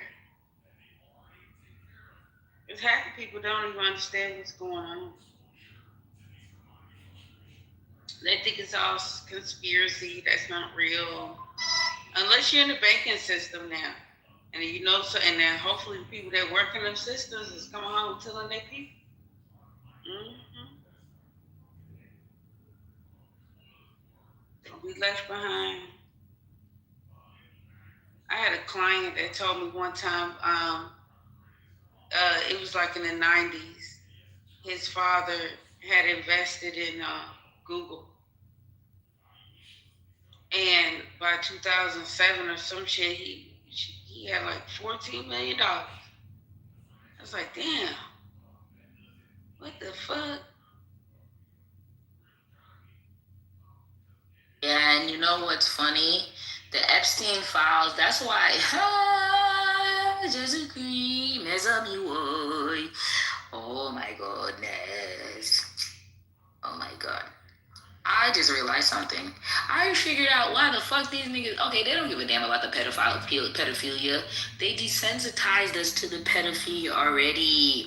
We sang it for an entire summer. And they proved it. They proved it that we're desensitized when we voted. Well, not we, but when Trump got voted in because he had allegations on him. Bruh, so they know that it was the man's. It was the man's. I'm sorry, y'all. Just why you put the love for patriarchy. You threw us under the bus, and now y'all ripping bumper stickers off of cars, thinking it's gonna do something. It's not.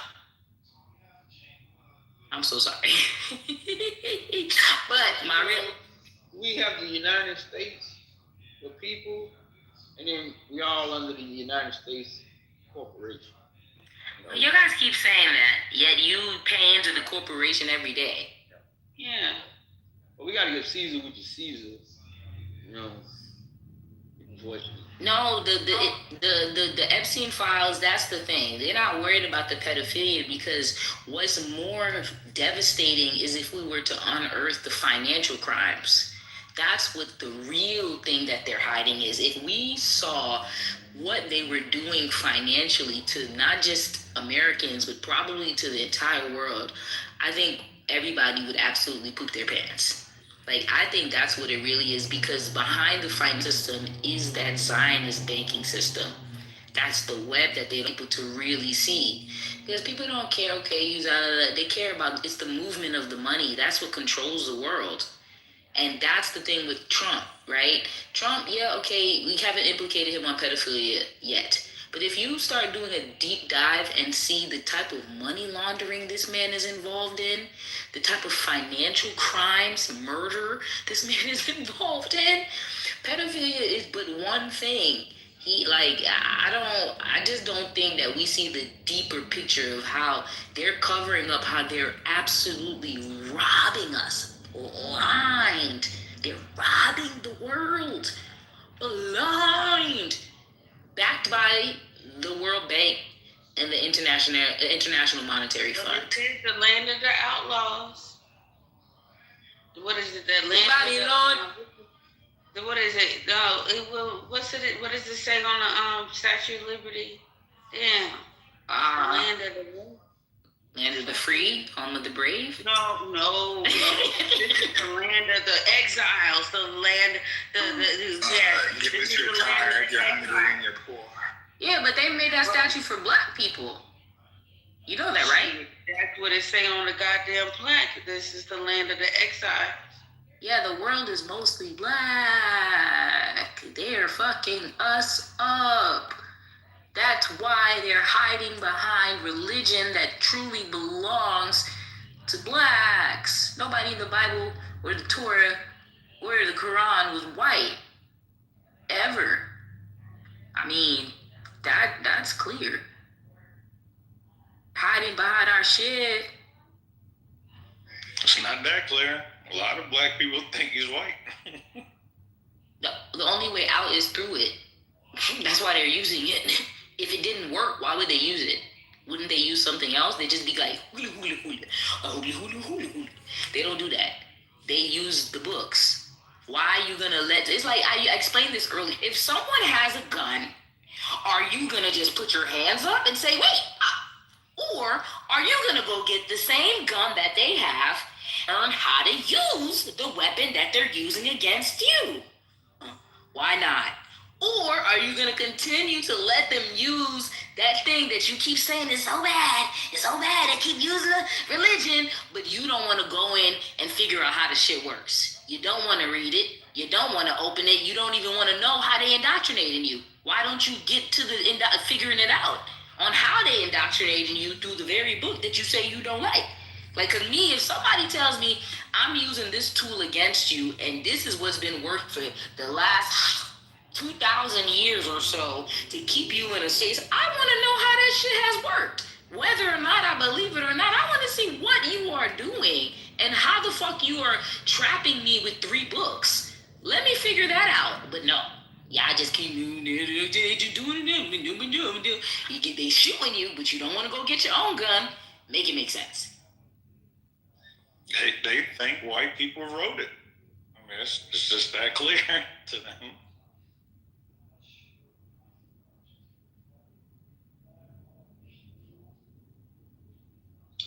Melissa, in the Ethiopian Bible, when Jesus resurrected, how long did he live after that? Because they said... Somebody said 30 days. I heard 40 days. 40 days. Yeah. 40 days. I found that very interesting. Let me see. And they changed it. Why would they do that? What was he teaching in them 40 days, girl? Maybe the Apocrypha. because that's, remember, the first person that he spoke to afterwards was supposed to be Mary.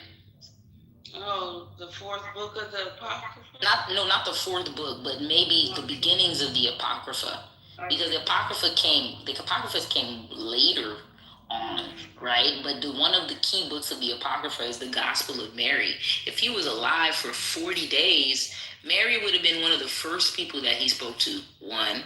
Two, other people probably, right? So I do think maybe there's a connection to the Apocrypha with some of the missing things in the Bible, because you know that the Ethiopian Bible also has the Apocrypha in it. They haven't separated it in their version. Mm-hmm. Yeah, I'm almost done. Well, yeah, I'm actually almost done with the Book of Enoch. And I tracked it to see like what order should it be read in. So I'm doing it in that order. So what you found out so far? Well, my kids love the Book of Enoch. They say it feels like it's some type of sci-fi story. Yeah. But pretty much the same thing everybody be saying in here when it comes to the story, the Nephilim, and they got it breaks it down by chapter.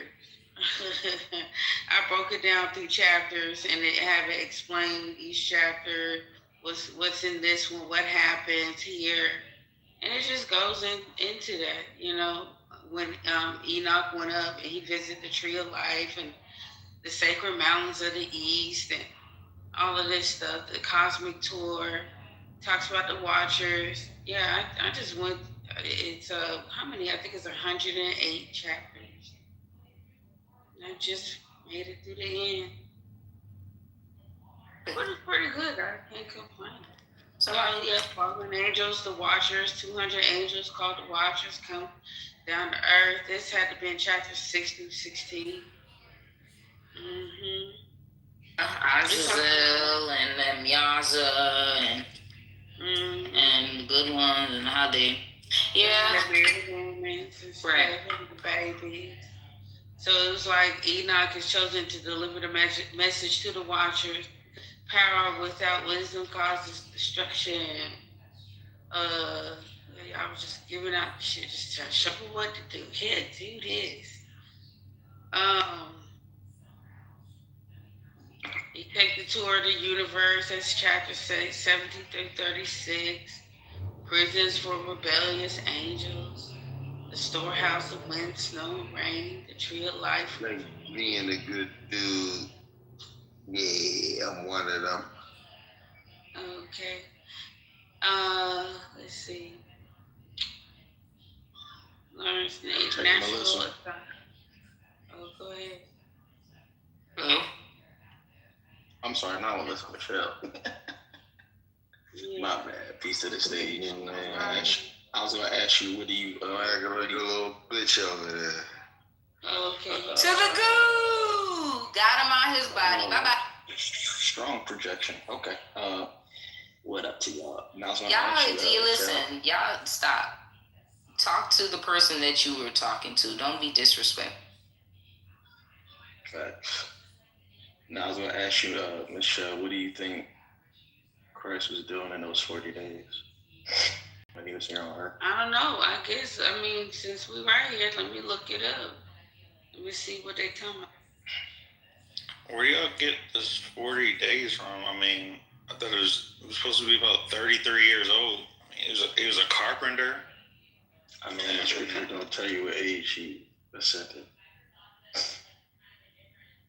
I was just about to say, because there is no zero It's supposed to be in the Ethiopian Bible, BWI. So it says, yes, both the Ethiopian Bible and other early Christian traditions say that Jesus remained on earth for 40 days after his resurrection before ascending to heaven.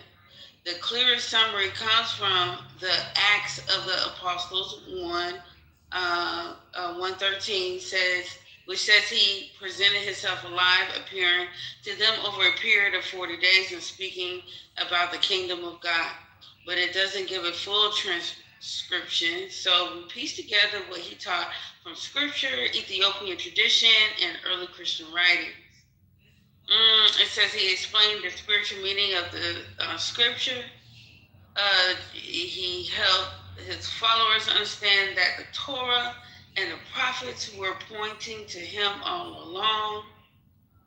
In Gospel of Luke 24:27, he walks with two disciples, and it says, beginning with Moses and all the prophets, he explained what was said in all the scriptures concerning himself. What this means, he showed them why the Messiah had to suffer, how his death fulfilled prophecy. The resurrection was part of God's plan, that the old covenant symbols pointed to the spiritual truth. Basically, he unlocked hidden spiritual wisdom to them. He taught about the kingdom of God. He explained it as a spiritual reality, already beginning, God ruling in people's hearts, a divine kingdom fully established, a transformation role in human nature. He likely clarified misunderstandings about expecting a political revolution. Uh-oh.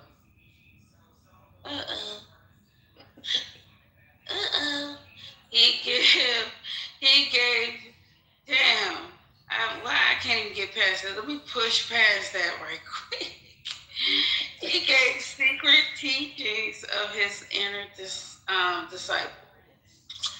To his inner disciples, especially preserved in Ethiopian church and other ancient communities. They say Jesus shared deeper mystical teachings not meant for crowds. And it says these likely include spiritual hierarchy of heavens, angelic realms, mysteries of resurrection, judgment and afterlife realities, authority over spiritual forces, the coming of the Holy Spirit. This connects to traditions found in texts like the Book of Enoch, Ascension Thea, and early apostolic oral tradition. Oh, okay, apostolic. Yeah. Look, he tried. I get it though with y'all. I know it's funny to hear. It is funny to me. No. Let me finish. And it says he commissioned them to spread this. Go and make disciples of all nations. And he taught them how to preach, baptize, heal, cast out spirits, and lead communities. He proved the resurrection was physical and spiritual. Appeared many times to show that he was not a ghost. He had a trans body. Death was defeated. Resurrection is real. He ate with them, let them touch him, and appeared in locked rooms. What the fuck? James! Right door, shit. This is in the Ethiopian Bible, though. Hey, that's the original. That's the original apocrypha protected. We also gotta remember, James. These folks listen. Y'all gotta understand when these folks was practicing these rituals, and even sometimes when they was writing this shit, they was high. They was.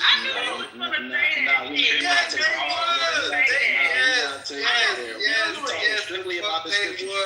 You can't prove none of this shit. You can't prove it either. They were because in the UK. Yeah, they were in the UK. They got high sometimes. They banned that chad thing that they used to chew, and it made them high. Yeah, but you don't find that in the Hebrew custom. Well, y'all seen the book? Nigga, they was getting high. That's the point, nigga. You don't find that in the Torah. No, find me one scripture that alludes to them. Just because it ain't in there don't mean psychedelics. Wasn't getting high. Nigga.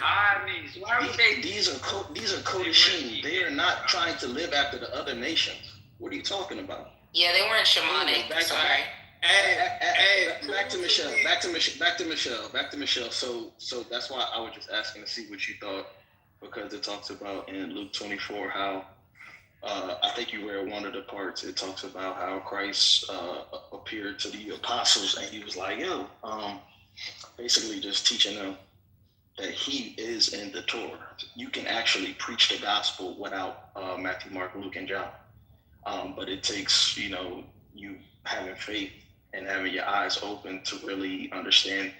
You know how like people, I don't know if you listen, to a lot of debates or anything like that, but like some people, they'll go and they'll try to prove the Trinity is in this book and that book. It's kind of like the same concept, but it's just proving the gospel, because Christ didn't come to teach a Godhead or anything like that. He came to teach his death, burial, and resurrection, Jew first, and then to the Gentile. So that's why I was just curious about that. But y'all didn't even give me a chance to finish. Y'all got excited. It's funny. I didn't come on. I was waiting for you to finish. Go ahead. Yeah, it's cool. The promise of the coming of the Holy Spirit. He told them to wait in Jerusalem for divine power. This led to Pentecost, and when the Holy Spirit descended, he was teaching them. He couldn't do the mission alone. Divine power would guide them, and God's Spirit would live within believers. The Ethiopian Christian emphasis, the Ethiopian tradition especially emphasizes the cosmic victory over evil powers, restoration of humanity's divine purpose, mystical union with God, and continuation of Enochian style heavenly knowledge. So the 40 days weren't casual appearances, they were an advanced spiritual training period. So give me 1 second. Yeah, I think people, when they hear the word mystic, they get thrown off by like as if mystic is put into the Bible. I think that's just used in the overall summary of what's being explained. But yeah, I believe that you can read the Gospels in the Old Testament. It just takes, some time, effort, guidance, and just a willingness to learn. Just like the sister said earlier, like if you're being deceived, why don't you open up the book to see how they deceive? Like y'all want to, chalk it up that they was eating this, smoking this. Okay, well, prove it. Like the scriptures tell you to show yourself approved. They don't tell you to guess and make up all these assumptions. Prove it. So, I think that when we reading this thing, we got to read it objectively. We can't transport it into 2026 thinking that these people thought they can live like this. Like, that would be unrealistic.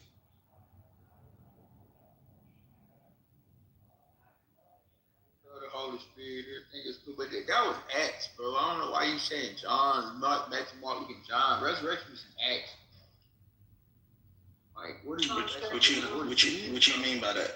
What you mean by the that? verse resurrection, from resurrection to 40. No, not even the 40 days, but the resurrection to that's Acts, bro, chapter 1. What is you talking about? Why you saying John, Matthew, Mark, Luke, and John? Don't put them down when you saying that it's in the Talmud, but you can't. They actually walk. These are the apostles. Okay, these are the apostles. Very nice. So how you gonna put the Talmud over the apostles? I never mentioned the Talmud. The Talmud and the Torah are two different things. Torah period. I'm talking about like you talking about OG, the Old Testament. I'm saying, what you talking about? No. I said I understand what you're saying, but I'm saying, but that's Acts. Hold on one second. Why you threw John, Matthew, Mark? We can hold on one second. Hold on, let me explain myself. Because you wouldn't have revelation without that. Hold on, can I get the mic? Yeah, go ahead. Can I have the mic? No, I'm not sure who's talking, but I said that when Christ returned, when you read in Luke chapter 24, it talks about how he came to preach the gospel to the apostles and show them where he can be seen in the Torah. Because when Christ was on the scene, when the apostles were on the scene, Matthew, Mark, Luke, and John were not yet written. So how can they read the gospel in books that aren't written yet? Well, so I need to know how he was appearing in locked rooms. Y'all skip right over that shit. And we ain't gonna talk about that. The doggone book said the man appeared in locked rooms. Come on. He walked on. He know what you talking about. Don't do that, bro. According to the text, he walked on water too, but I can't explain that. Like, you laughing, but look, you laughing, but when John said no man has seen God, you referring to, you got a problem because Moses would talk to the Lord face to face. Who's the Lord? Who is Lord in that? Hold on. It says Luke 24:44, and he said unto them, these are the words which I spoke unto you while I was yet with you, that all things must be fulfilled which were written in the Torah and in the prophets and in the Psalms concerning me. Now, can you go into the Torah, into the prophets, into the Psalms? That's what I'm talking about. Yeah, I know. That's what I'm talking about. That's all concerning him, but this is him telling That's what I literally said. That's the gospel. That's the gospel. No, not when it's coming from the word. No, that's not. You're shortchanging what he's saying.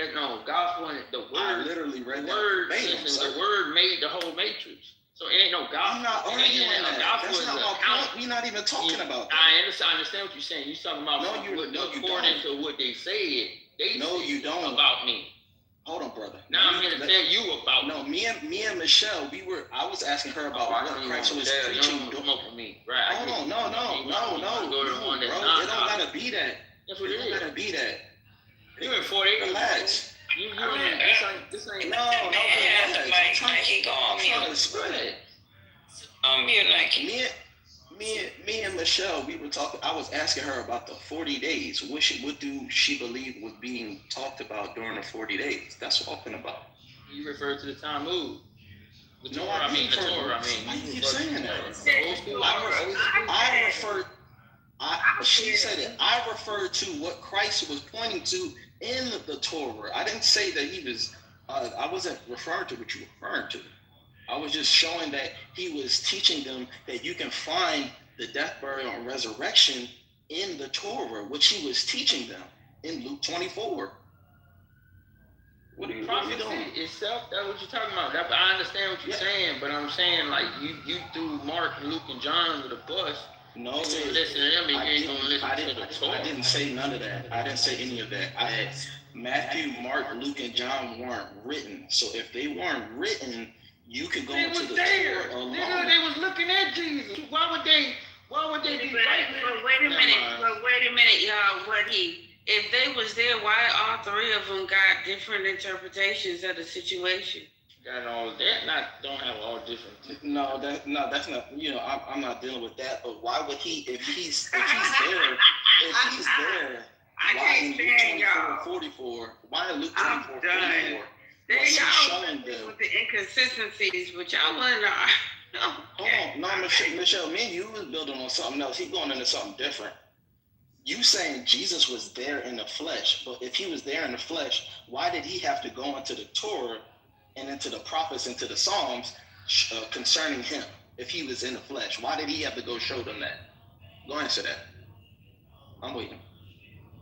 He's there in the flesh, but he's teaching them this is where you can find where I'm supposed to die, be buried, and resurrect. This is where you can find it at, because the scriptures talk about what? Having 2 or 3 witnesses, fulfilling the law, right?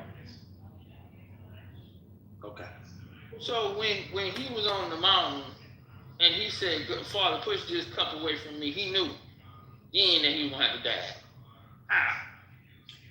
Bro, that has nothing to do with him. I said the Torah talking about the Torah to the Torah is fucked up. You don't pretend. You didn't even answer my question. That's why the new word has come, because you didn't answer my question, bro. You didn't answer my question. You still gonna sacrifice? So you still sacrificing animals on the altar?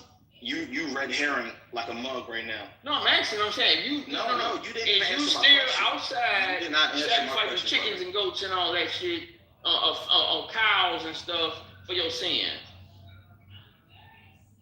That's why I said you want to talk about the Torah. Let's talk about the whole thing. So you still doing that? You still? I'm reading this verbatim. Hold on, maybe you're not listening.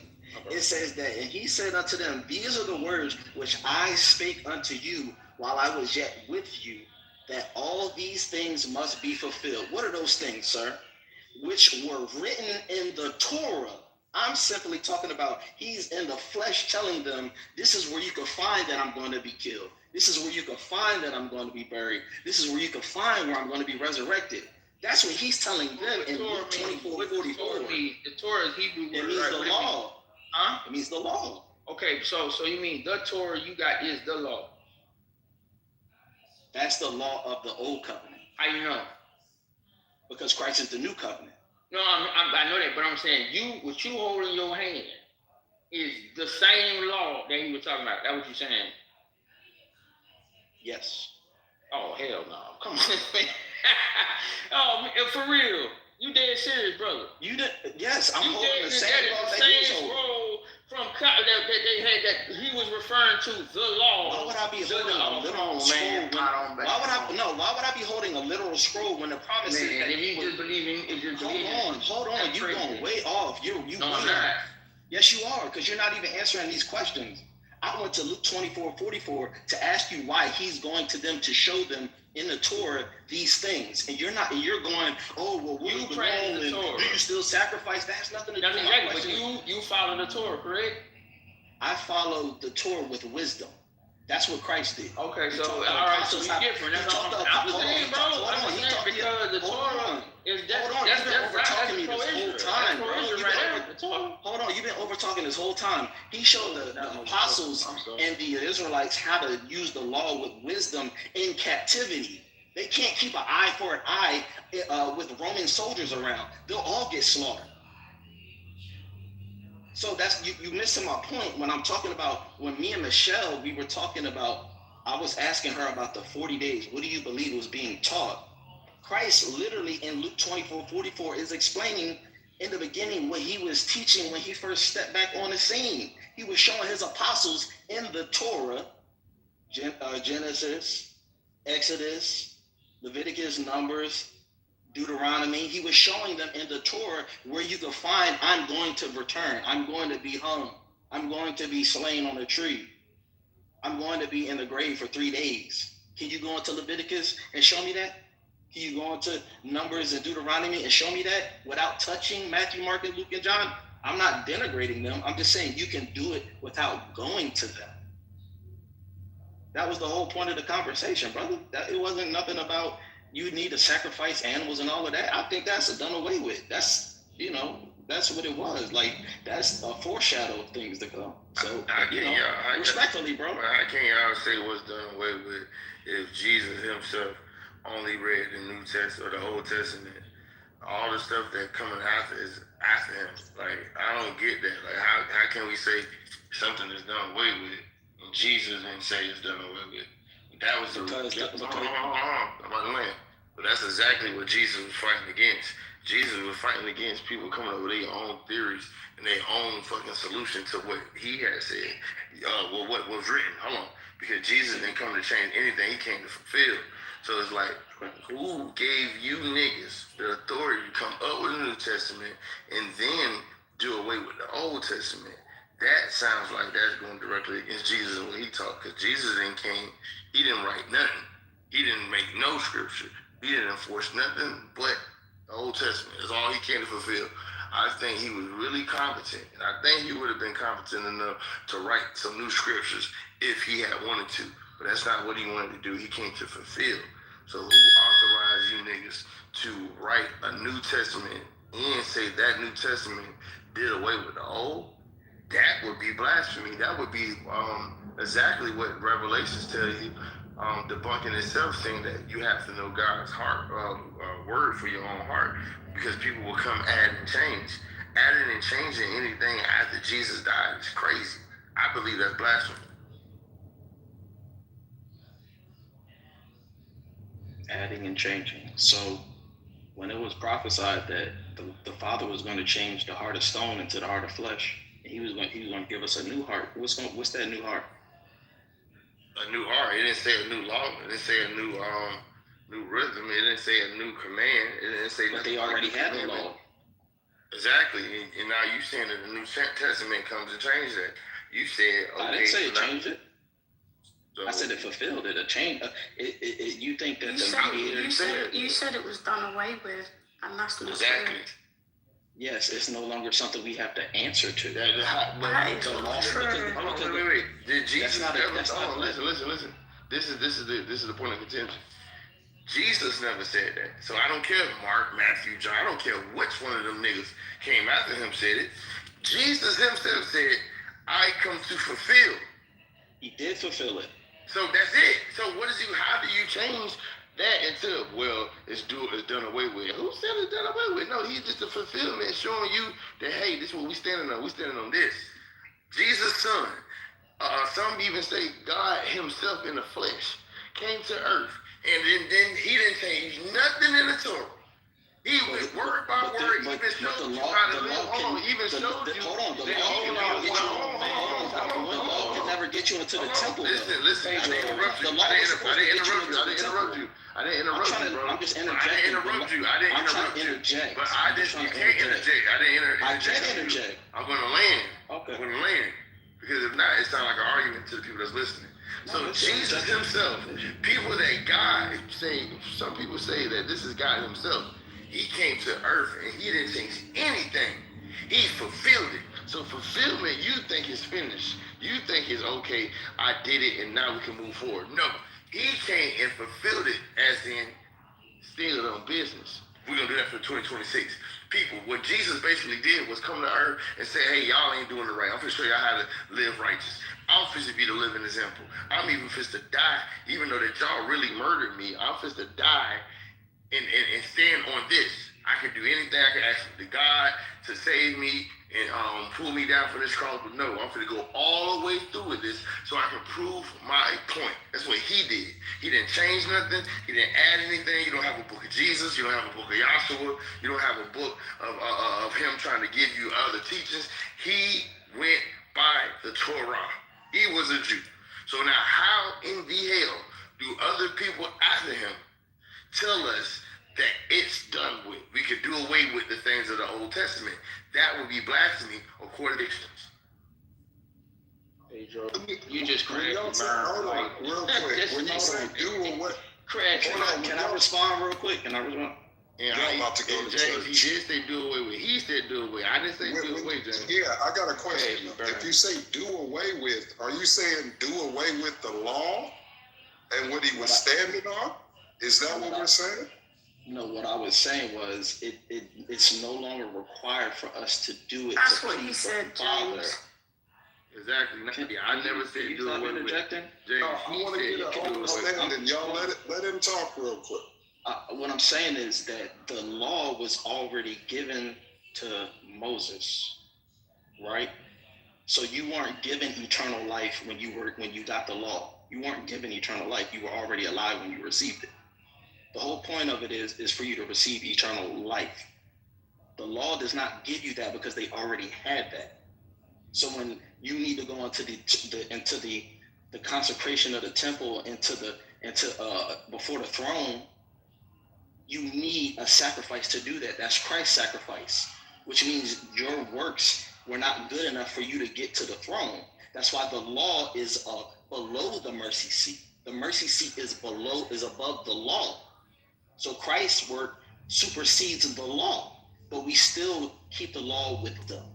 It's not something to just throw away. Of course, when I say done away, I'm saying you don't need that to please the Father as the Israelites, had as instruction, because the law was a mirror for the Israelites. That's all it was. It was just to show them who they were as they were coming out of Egypt. So then now when you fast forward to today, when we think about the law, we trying to disrespect the Most High and His holy days and His calendar. Like, no, you're putting your own understanding. He put his own. He put a whole spin on it. So that means the Ten Commandments is invalid. That's a Christian. No, Christ said the two greatest commandments are loving the Most High and loving your neighbor as yourself. Yeah, but he didn't away with the Ten Commandments. Hold on, listen. But he didn't say that. Hold on, listen. He didn't say that was needed for eternal life. No, but it's already understood. Hold on, but listen. No, you keep arguing about works. That's not going to get you into the temple so that you can be forgiven for your sin. No, it won't. Show me. Hey, James, I know I ain't the smartest man in the world. Book, chapter, verse. That's going to get you to the mercy seat. That's not going to get you into the temple. So the Ten Commandments. You're not even making it into the temple. Sir, you're not even making it in there. Come on, I got you.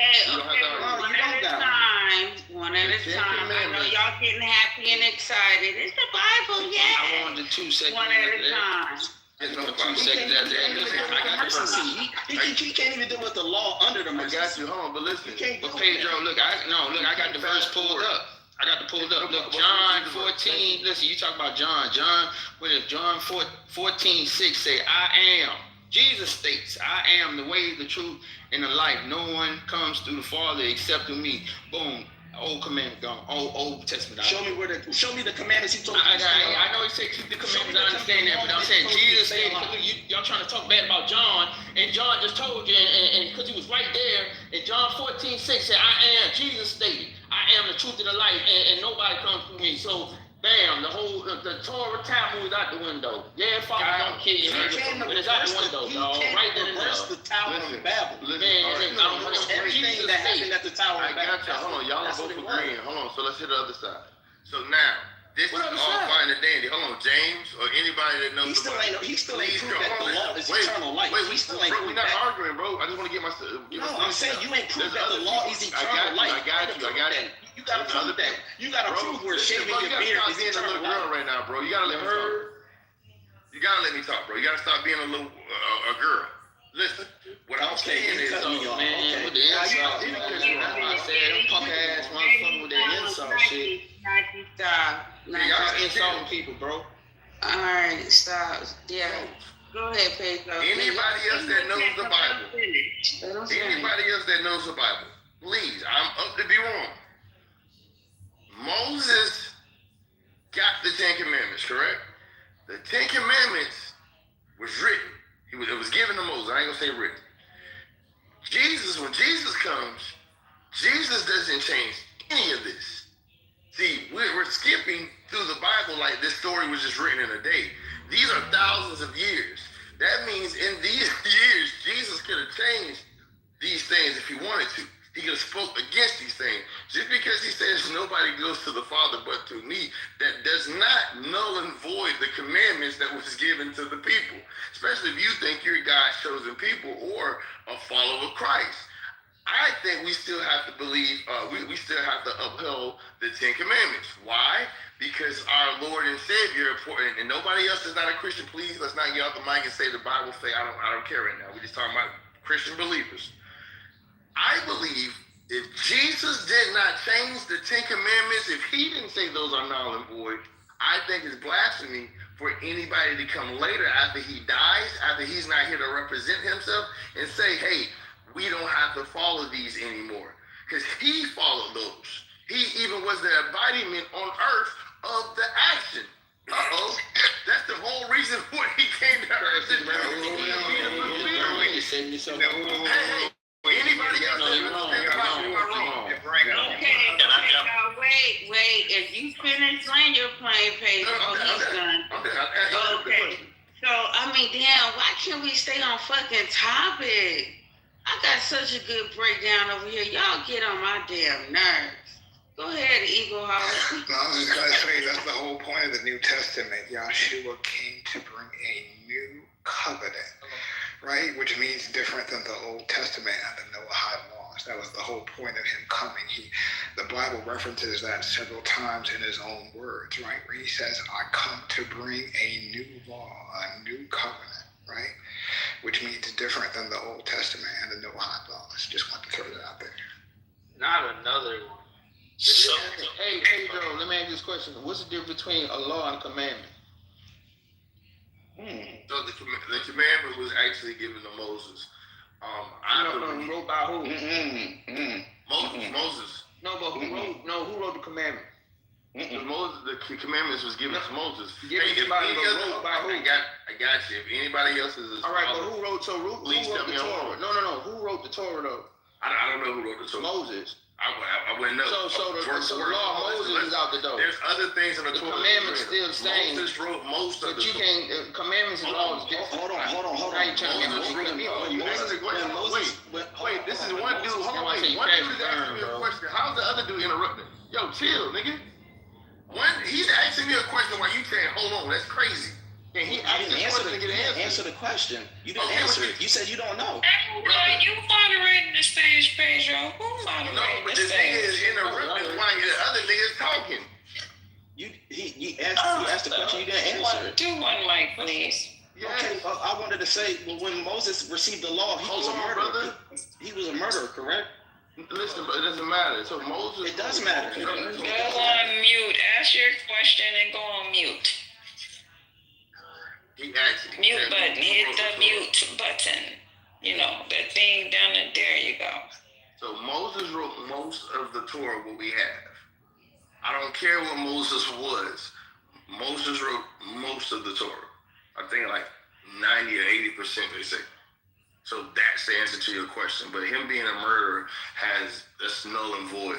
Saul was a murderer as well. He even persecuted and killed Christians. So God has used other people that murdered Christians before. That is true, because Bartholomew was a tax cheat. Jesus was poor. What's his name? James was he was hothead. He cut off that soldier's ear and stuff like that. God can use anybody. But to answer what you all are saying, what's the difference in between with the New Testament and the Old Testament, with Jesus and with the Old Testament? No, we do not discard the Ten Commandments. Yes, Moses received the Ten Commandments from God. He saw the back of God's head and his hair turned white. He saw where God wrote it in the stone with his finger, and he received it from him. We still follow we still follow the Ten Commandments. The only difference is when Jesus came, you no longer have to go to a priest. You no longer have to go to somebody and confess your sins. You can go directly to the Father through Jesus. That's why the temple split in half. The curtain split in half when Jesus died.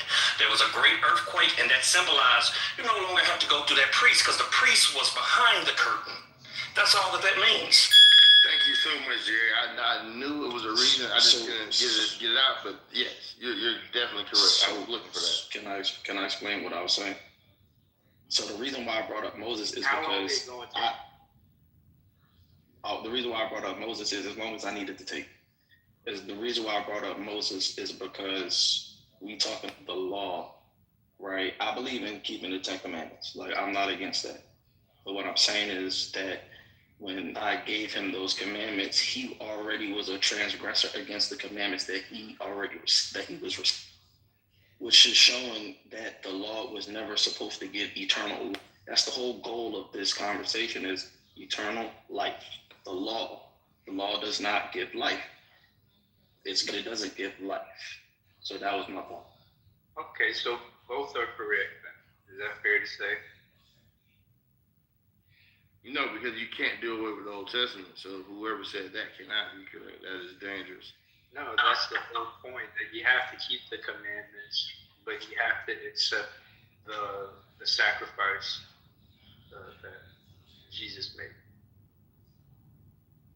We're going to get back to the 40 days hanging out with Jesus after he died, or what? What the fuck? Oh, wow. Oh, I bet y'all didn't know that, huh? Y'all didn't know that? Bring it out. You said the 40 days. Yeah, he was alive for 40 days. That was breakdown I was doing before you got in here, man. Is that in the Bible, or is that part? It's in the Ethiopian Bible. Ethiopia, they have 88 chapters, I think. I think they have 88 books, right? Yeah, while y'all been over here arguing, I done went deeper, because I was like, it was parts of were taught, they understood, and what they misunderstood, all that stuff. Hold on.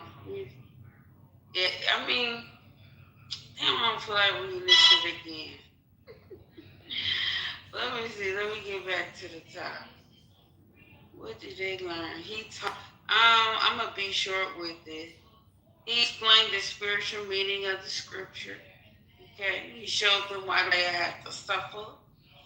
How his death fulfilled prophecy, the resurrect part of God's plan, that the old covenant symbols pointed to some truth. So basically, he unlocked hidden spiritual wisdom.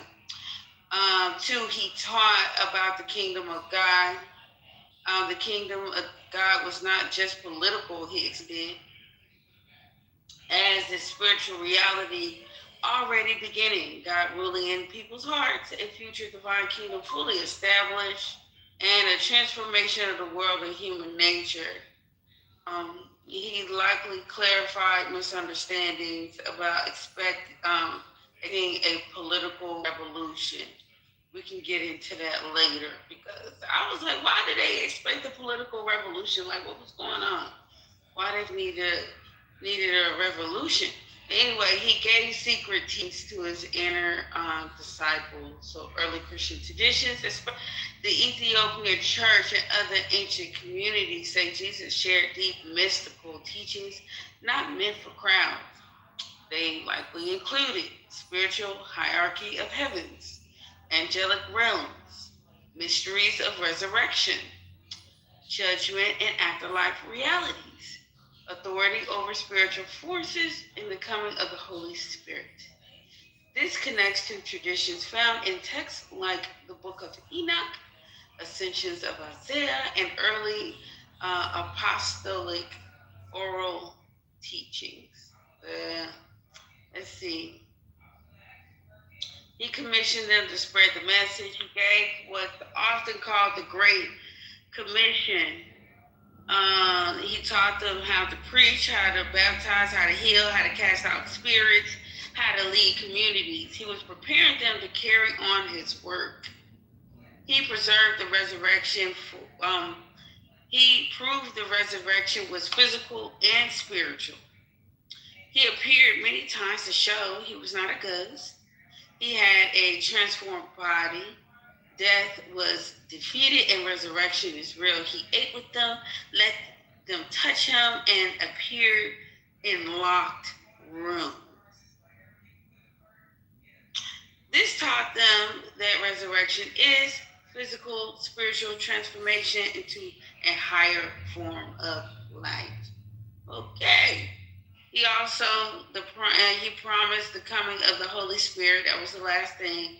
He taught them to wait in Jerusalem for divine power. This led to Pentecost when the Holy Spirit descended. He was teaching them. They couldn't do this mission alone. The divine power would guide them, and God's Spirit would live within believers. So, with all of that being said, it says the Ethiopian tradition especially emphasizes the cosmic victory over evil powers, restoration of humanity's divine purpose and mystical union with God, and continuation of Enochian style heavenly knowledge. So 40 days weren't casual appearances, they were an advanced spiritual training period.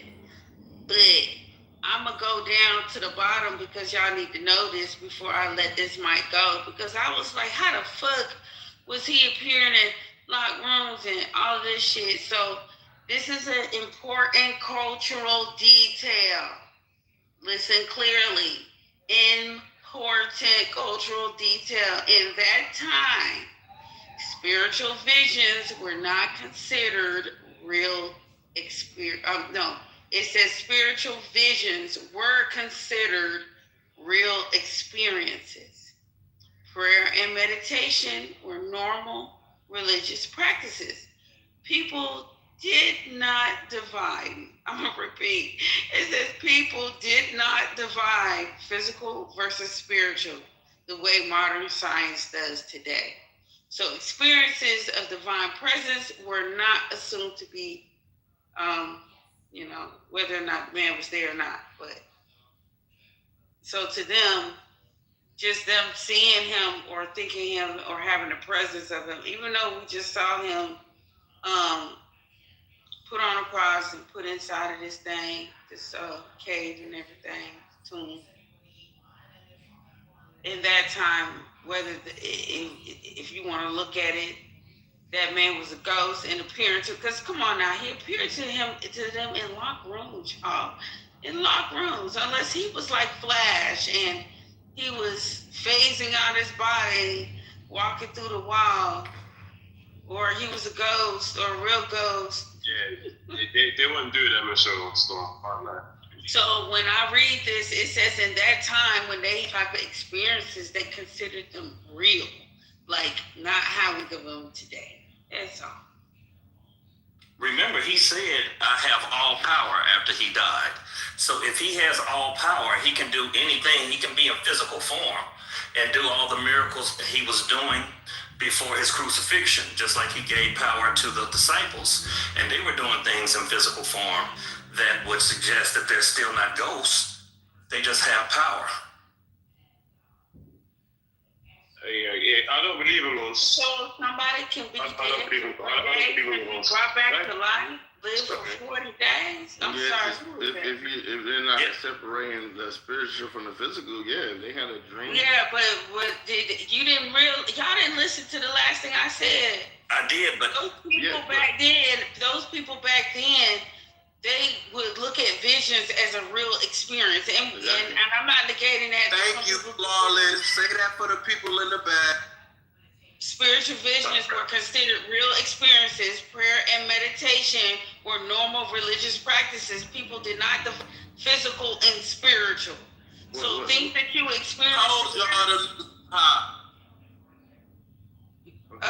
But it doesn't mean they were high. No, I can't say they were high. You know what I mean? I know, but I'm not gonna say they was high. No, I'm trolling, but what you said. Because they could be fasting, they could be doing all types of things into that trance, that spiritual trance. Father, you have that now, Michelle. Like, think about it. When a baby is being born in the family, listen. Black people literally have those spiritual things that shouldn't be fat. You know they need to be fat, right? Like babies being born. When your family is having dreams about fish or whatever it was, when there's a baby coming in, all the women in the family like, girl, I had a dream about it. See what I'm saying? So it's like, yes, sometimes in some cultures, who taught us that dreams wasn't real? They told us our spiritual ain't real. That's white people. That's dogmatic. That's the cracker science that told us, oh no, that's just a dream. Black people to this day, we have dreams like, oh man, my hands is itching. That means we finna get some money. That's just a black thing. That's just some nigga shit. Dreaming about somebody drowning. They got reasons for that. Like, come on, we don't pretend. So you're basically saying we do those things. We're doing the same thing they did. We're not separating physical and spiritual. Yeah, we don't do it today. So let's say somebody seen Jesus in a dream. Or they had a deja vu, like, man, hold on, man, I seen Jesus last night, y'all, and he came to me, and he showed me his hands. In the black community today, your grandma say some shit like that, and you better take heed to it. That's all I'm saying. That's our culture. That's us. Right then and there, when you read that and it said 100%. They didn't differentiate spiritual from reality, oh, that's us, them niggas right there. We do that to this day. Hey, my grandma called me and said, hey, man, I got a feeling. Y'all need to stay in the house tonight.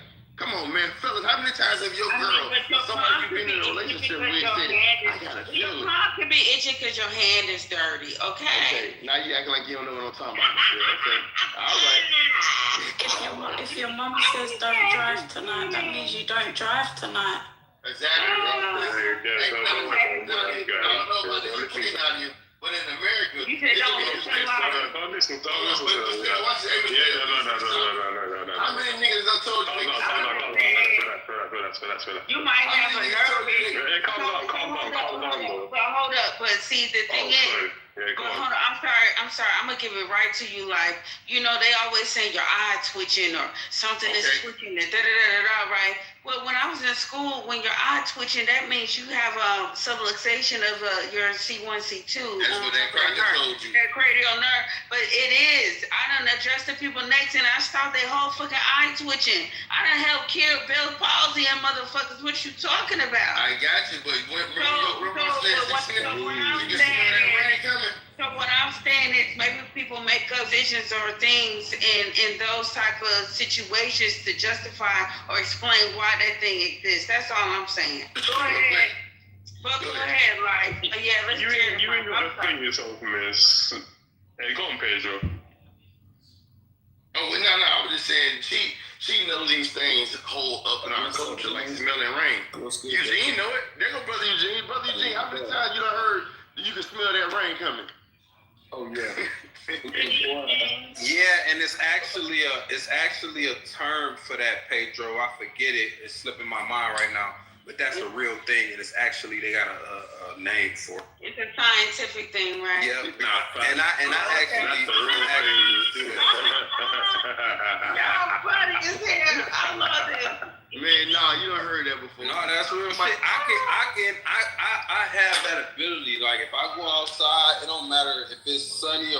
I could smell that rain before it comes. I can smell it.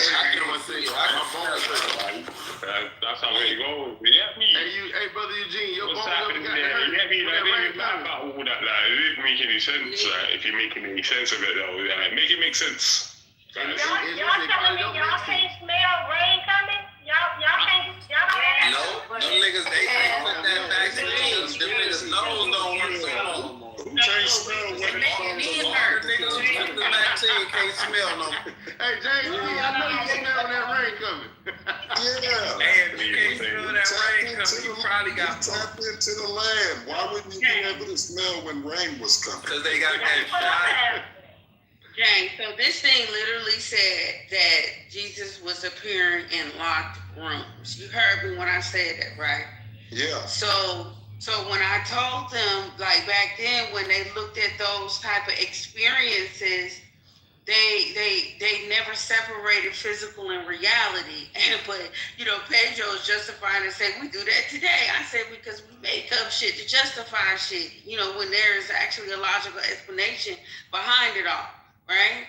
But in your mind, James, in your mind, even if today, if somebody said that somebody appeared to you, to them in a locked room and gave them spiritual wisdom, I mean, You'll say them niggas done lost their damn mind. Yeah, my grandma said, now hold on, James. I'm back to James. Hey, Eugene appeared to me in the closet telling me that I was going to be nigga. Hold on. James from North America. Hold on, y'all. Watch this, James. Now, if you know Eugene like the closet. James, if you and your wife done had a baby, right? Hold on, let's say y'all got a baby in the family. I know Eugene like the closet. Let's say y'all got. Look, he want to be serious so bad. We joking about this closet. Why you ruin my new baby? Listen, let's say this new baby. See, I'm putting still because of that. The new baby is at the house, crawling, playing, having a good old time. But that new baby look up under them legs. Can the rest of the niggas tell the other niggas that don't know what niggas know about that? What that mean, y'all? What you talking about? You probably don't know. You're not a nigga. I'm gonna wait till the older niggas tell you. If the baby look in between their legs, what does that mean, y'all? Can I jump in? Please jump in. Anybody jump in. No, you want to jump in. Anybody jump in. Just let me take those steps. That means this is where we can jump in. Yeah, you gotta jump in. Please. This is what we get into issues because it ain't for everybody. Christianity. The main thing Christianity asks you to do is to have faith. And where we go wrong, we try to explain everything, but that's what it's built on. So when he was resurrected, when he was walking with them, and they didn't know who he was at first, when he did sit down and eat with them, and they didn't know who he was at first, when he ascended into heaven, when he walked on water to meet my man out in one of the apostles wanted to meet him out in the water. These are things we try to explain. Right, thank you, brother. When we try to explain these things, that's where we go against Christianity because it asks you to have faith. And again, it ain't for everybody because there's a lot of people who want to be logical. And if it's not, you can't see it, you can't prove it, then it doesn't exist. Hey, Jerry, can I walk with you? Go ahead. So, going by that logic, right? So, are you basically saying in Christianity you're not supposed to question it? You're just supposed to go along with it? Is that the premise? He said all questions will be answered in the end. No. But let me finish. Please no more of the scriptures. I just want a solid answer. I'm trying to answer, but you don't like the giving. You can't ask me a question and want me to answer the way that you Can I finish it? Just give me your answer. Can I finish it? Without going to act. Can I finish? John, will you let me finish? So with that being said, you'll get what I believe because I'm telling you what it says. I personally am a practicing Christian. I'm doing my best. I fall short every day. But I do believe in what the word says. I do believe that, hey, this happened, but I do have questions as well. One of the first things in the Bible was the water was on Jesus, God walked on the face of the deep. The earth was without form and void. If the earth without form and void, what was the water on? I have questions. Thank you. But that does not mean I still don't believe. No, I'm not. That's not. Again, see, I think sometimes y'all want to fight so hard for this religion. Y'all not. I'm just trying to have a conversation and ask questions. Right? You couldn't, brother. You wouldn't let me finish. Listen. I did. I'm fighting for the testimony. I went on you to let you finish, but now I'm trying to ask you another question. I'm asking a conversation. So you said you have questions. But previously you said you're basically not supposed to question it. So what I'm asking you again, specifically, without back to the Bible, are you saying you're not supposed to question in Christianity? Is that what you're saying? Clear up your question. You said I basically said. I didn't basically say anything. I didn't basically say you're supposed to question or not supposed to question. I said you're supposed to have faith. Yes, sir. And all questions will be answered in the end, right? So now, Jerry, see how they scrutinizing you about this? This is what makes patriotism. Nigga, I was asking a question. It's okay. No, listen, I got an opposite question. He's answered the question. Now, hold on. Now, Mr. Jerry, can they answer every question about science? Christians. Hold on, Mr. Jerry, watch this. This is why science is a wicked belief system to me. Oh, wow. Yes, because he asking that brother, well, can you prove, can't none of these niggas prove? I didn't ask him to prove nothing. Okay. I asked him. So we're not going to argue. We're going to move on to the part because... Let's move on. Because you're not going to go to Christianity like how you do that. I wanted to break down because Daddy said the man was a golf wrong page off. But we're not going to do that in Christianity. Hold on. So y'all do that to science? So in traditional Christian view, Jesus Christ physically appeared in a transformed body. Early Christian writings describe Jesus appearing in a glorified resurrection body. He could enter alone, he could be touched, he ate food, he appeared and vanished suddenly. Believers say this wasn't a normal physical body, but a transformed one, not limited by ordinary space. So for traditional faith, these were real appearances, but in a higher form of existence. And then it says psychological/vision view. This is a different view. The appearances were powerful grief visions. Some scholars suggest the disciples were traumatized and grieving. Mute you up real quick, Jerry. They were traumatized and grieving. Visions of a loved one after death are psychologically documented. Group expectation can intensify shared spiritual experiences. So this view says that Jesus in their conscious experience, not physically in the room. So the events were real to them, but occurred in the mind or spiritual perception. And then you have a mystical/spiritual presence view. I got a question for you when you're done, Flawless. You can wait, bro. Hey, you can wait, nigga. You can wait for that. Oh my God. Y'all, Jesus appeared in a spiritual dimension. Some spiritual traditions say reality has layers beyond physical. Jesus appeared in a spiritual form perceived to consciousness. Locked rooms wouldn't matter in spiritual space. So this view isn't imaginary. It sees the appearance as non-physical but real experiences. Now, the important historical detail. Ancient people did not create reality like modern culture. They did not ask, was it physical or mental? They thought experiences could be physical, spiritual, visionary, divine, all at one time. To them, spiritual encounters were part of reality, not imagination. So that makes perfect sense to me. I don't So when they drop the Neuralink, everyone's just gonna believe that and just say, yeah, boom. Yep, you're right. Now, see, that's why I said I had to take that Neuralink agreeing, because it's like more people that said something since you've been talking. That's why I came off the mic and said I had a question when you was done.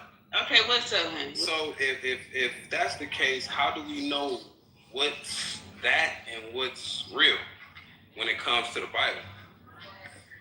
You get what I'm saying? If they was just, if it was some of the shit was based off of them. Who's they, bro? Who's they? Hey, mute up. You hear me, Flawless?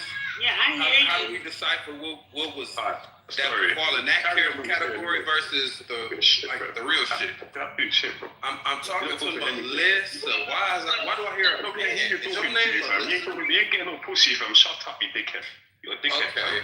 Like, you can't even back what you say. All right, I get it. You want to be included. I get it.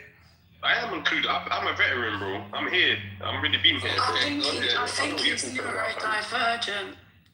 Hey, Nadia, shut up, you dickhead. You talking to you? Hey. Nadia, we gonna let this man be room. Yeah, that's why you man are weak, bro. Like, you man are stupid man, then, bro. No one talking to you. You're a dickhead, bro. Like, calm down. We're gonna give you the mic after No More Friends, okay? Alright, let me hear them waffle, please. Sorry, Melissa. No, I don't want the mic, Flawless. Did you hear my question? I kind of forgot. I ain't gonna lie. He said, don't worry about it. How do we know it's true? Is that what you said? No more. The way they, so we, okay. The way the people looked at experiences, how do we know what they put in the book was true? Like, how do we decipher between what's reality and what? Times where they was hallucinating or they couldn't decipher between reality and spirituality. Like, how do we know? You about to make me go look up hallucinating. Yeah, because they was high and hallucinating. Oh my God. Hey, Melissa, we should, right? Because you know how many inventors. It's Michelle. My name Michelle. Yeah, hey, Melissa. Pedro, I said that earlier, man. But listen, Michelle. The reason why I think it's so disingenuous that we they be trying to talk real fast. They just say fuck your name. Michelle, the reason why I think it's so disingenuous that we do this to the Bible is because do you know how many people in science have been hallucinating on drugs and giving us things that we believe to this day? Like the Pythagorean theory. You know that nigga was tripping balls? Even fucking Einstein, like, come on. That's the bullshit. Hey, Pedro. No, I'm not gonna let you put that on that, man. Let me land. Nobody didn't even do that. He was tripping balls. I got you. Let me land. One mic. It isn't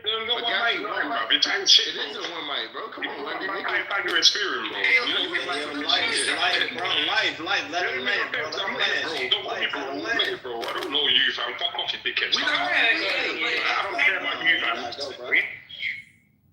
Hey, let the mic back on, Yeti. Go on mute, Life.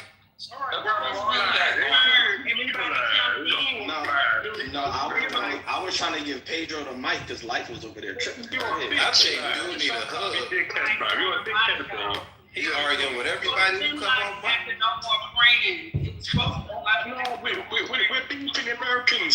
Everybody beefing Americans. Go on mute. Sorry, you ain't got to go on mute. Just stay off mute. There you go. Now, who's the mic on? I was on the mic. Somebody had passed the opportunity. No. It was No More Friends. And after he asked me the question, I told Life he can go.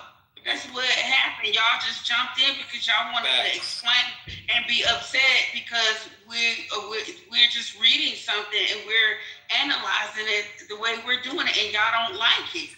So we're not doing it maliciously, Pedro. I just wanted to know how the man was, and it brought up how those people thought back then. They did not separate reality, the visions and physical. They didn't separate any of that type of shit. So that was a valid question the dude had, and you mad because he had that question. You just couldn't wait to be. They ain't fighting you though, so I can't lie, Melissa. Like, these men are gonna fight for you. Okay, well, calm down. Please calm. And if you're gonna come out the mic Life, just speak to the subject, what we talking about. Don't attack nobody, please. Okay, so hey, somebody had passed it to me. I could have sworn. No, well, I don't know why they passed it to you. Stop playing, Pedro. Go on, you talk about somebody. Go ahead, Life. Now go on mute.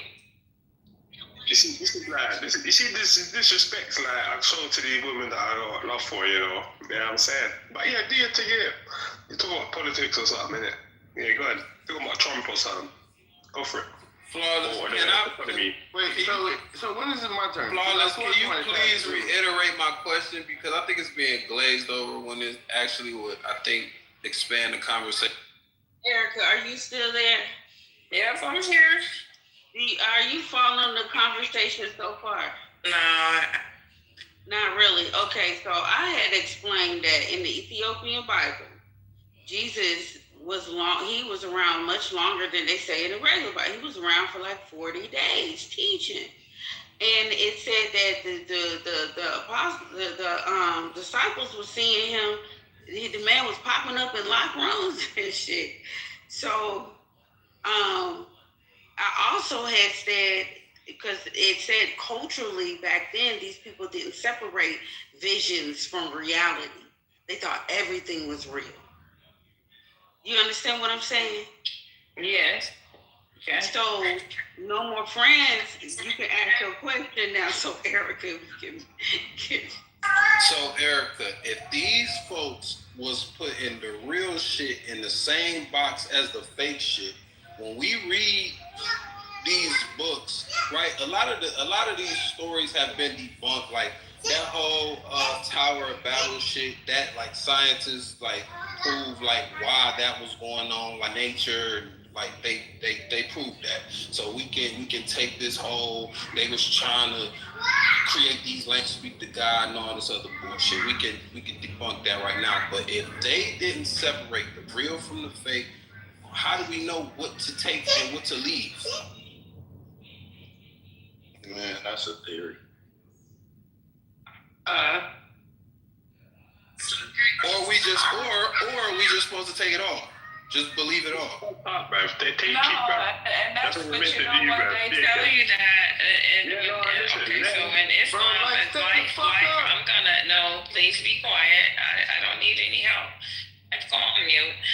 In Islam, they teach you that, we don't say anything bad about the Bible. Everybody recognizes it's been it's been tampered with. The book is not their real. So I don't know. You don't know. I guess maybe you use some intuition or something. Okay, guys, can I go with my So Erica, I get that, but this is like new information, like to bring it out, like that it's a known thing that these people didn't separate the real shit from the fake shit. That's a whole different conversation. You can't even discover like what you're saying in the conversation. This is the how does that make any sense, fam? You can't specify who you're speaking against, but you say these people, this, do that. That's not the idiot, bro. Talking like an idiot, bro. I would have challenged you, fuck you, innit? You don't come here and talk about, you fuck your orange fucking guy and say about me and my country and that, yeah? You fucking it. Fuck you, innit? But I want to be in this room, innit? So kick me, innit? You get me? What you got to say? Shut up. In it. Shut up, man. Shut up. You're a pussy. You're a pussy, fam. Shut up. He's got Tourette's. I'm not here, fam. Go to America, you think that, fam. They don't want to talk to you, back up. Leave him downstairs. Okay, so Erica, if I could go right, so go to politics. What's up with this nigga, man? Let's put this man. Thank you, whoever. Bring him on stage. He just shot down to the them spirits up, bro. No, that shit crazy. Okay, all right. So, listen, I hear everything you saying, right, Michelle? And I agree. And just like the brother Jerry was saying, those are questions that will be answered, right? So now, are we gonna hold the same precedent for everything we because in every religion and in everything that we believe in, there's certain things that we cannot. Hindu, the Muslim, every religion, even in science, the science that we actually believe, right, come to know, we can't prove that shit. We just go along with some of that shit, right?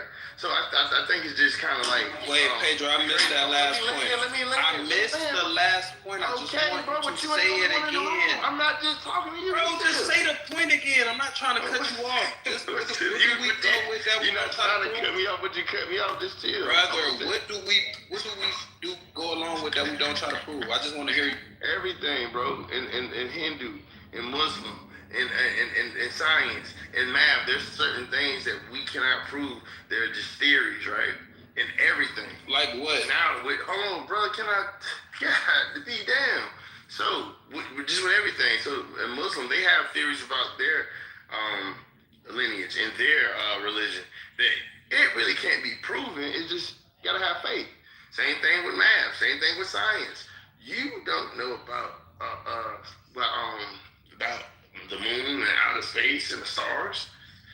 You see what I'm saying? But all of this is just a common thing. I just want to lay down.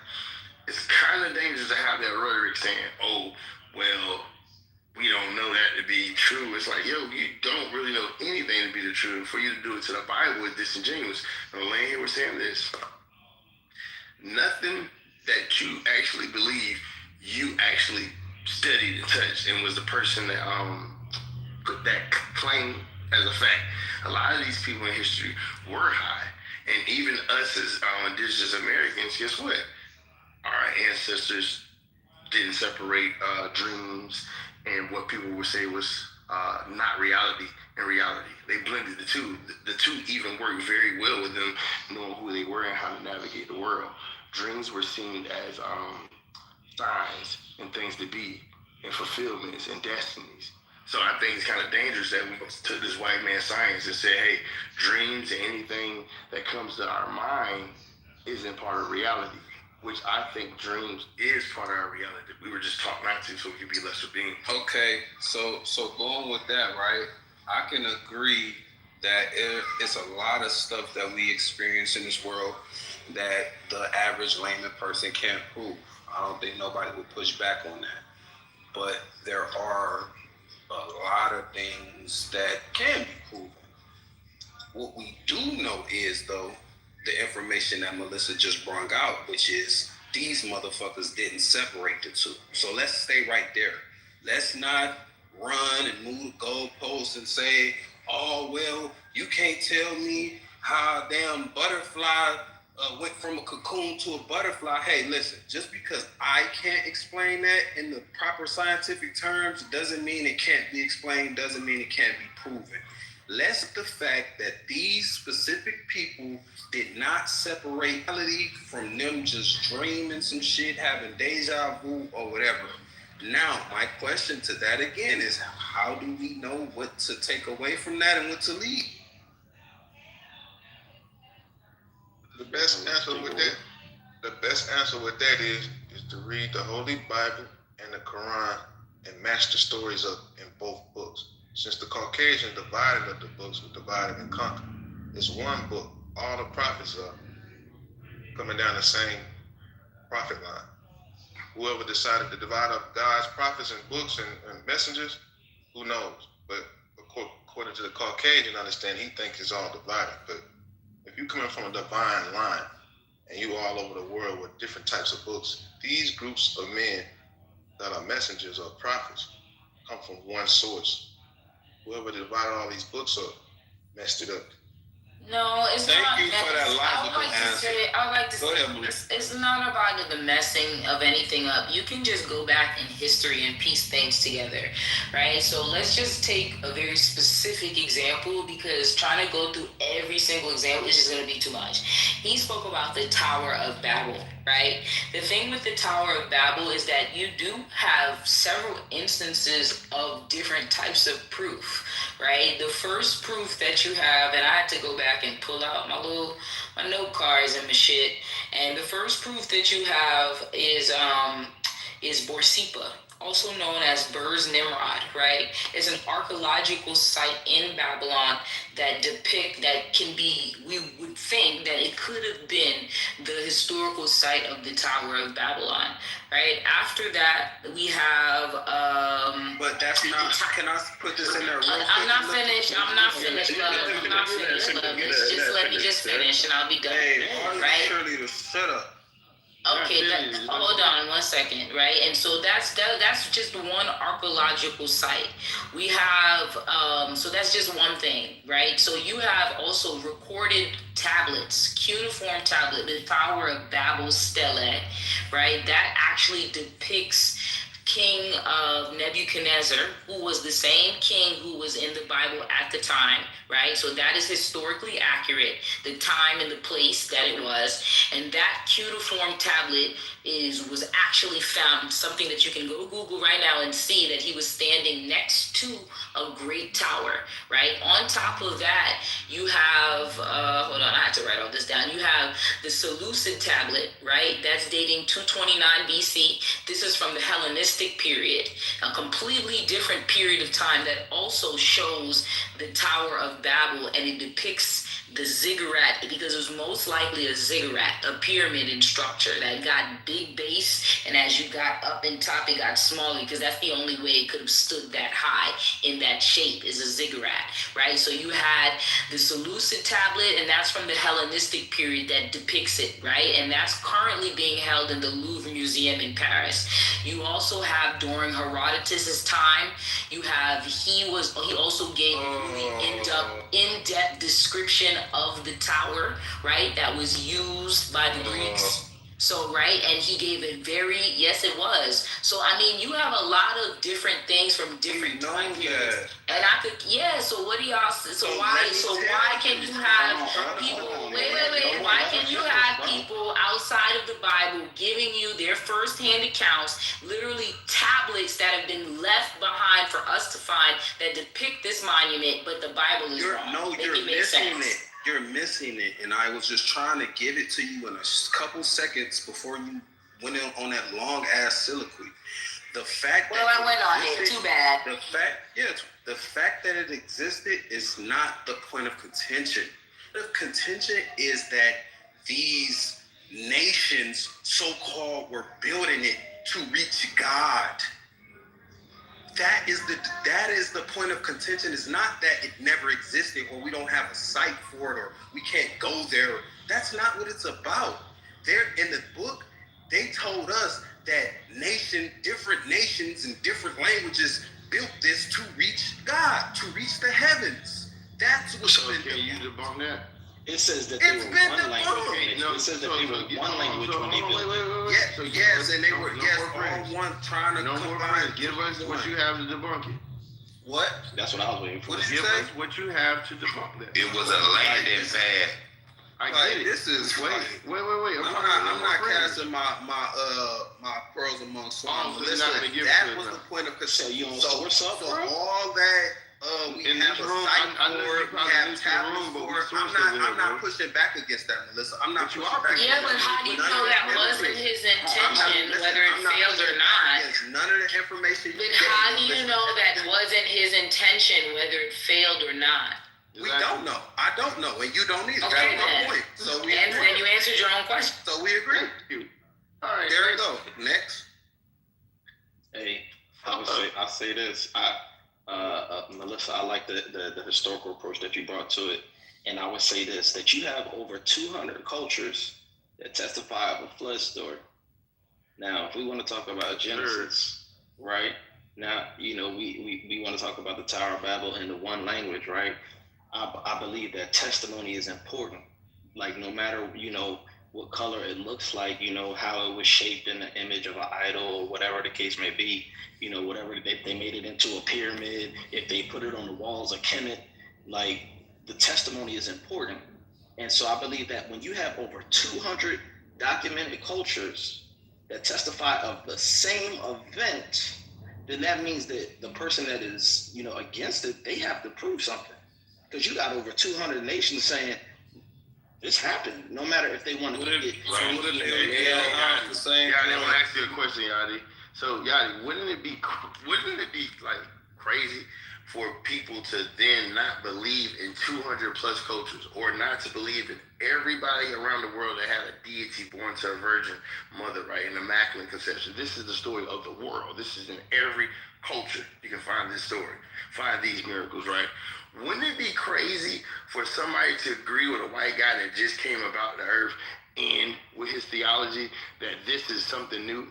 This theory that white people have given crazy, bro. Yeah, the theory that white people have given some of these niggas not to believe in the Bible is actually weirder than actually believing in the Bible. So when he goes against Melissa and says, oh, this, his theory and his thinking is actually the weird one. Because every civilization on earth, hold on, every civilization on earth actually believes in the Quran, the Bible, all these stories. In some form or fashion, they believe in a Messiah, one virgin. Nigga, that don't make it right. They believe in it. Hold on, listen. All I'm saying is, you know who I wouldn't think is right? The nigga that just came upon the earth and gave his account. That is crazy. Just on the scene, just pop up on the scene. The nigga that just popped up on the scene giving an account, that is crazy. Get this guy here and give an account. That is wild. Can I ask a question? I don't like you, Pedro. Can I ask a question? Go ahead, bro. Erica. So on the topic of the Bible and everything in reference to that. Mr. Biggs, hold on 1 second. Erica, you here? Yeah, I'm here. You ready? Huh? That's not the question. All right. So we got to do. Okay. So, hey, fam. Pedro, you know what it is. We'll do a room. We're gonna close this down. Sure. Open another one. Mr. What was his name? Mr. Pixet. We're gonna give you back the mic. We're gonna give us about like maybe a minute and a half, 2 minutes. We're gonna open up a room and we can pass the mic right back to you. Okay. Eugene, stop lying to that man. You know you don't open rooms that fast. It's gonna be about 5 minutes. It's gonna be about 4 minutes now. You got about 4 minutes. All right, 4 minutes. All right, let's go. 5, 4, 3, 2, and 1. We're gonna be opening another room.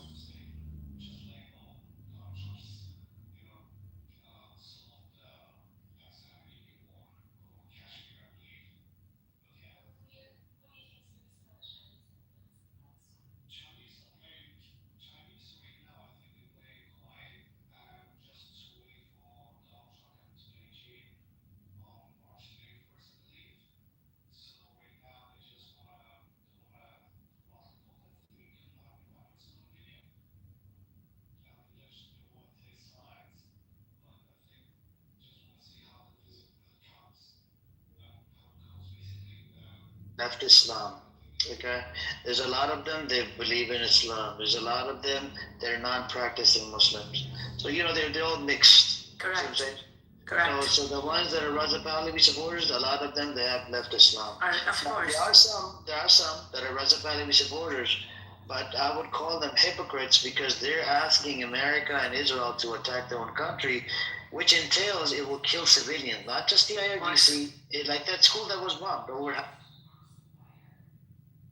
Yes, we bombed that school, 150 or 40 girls. That was problematic.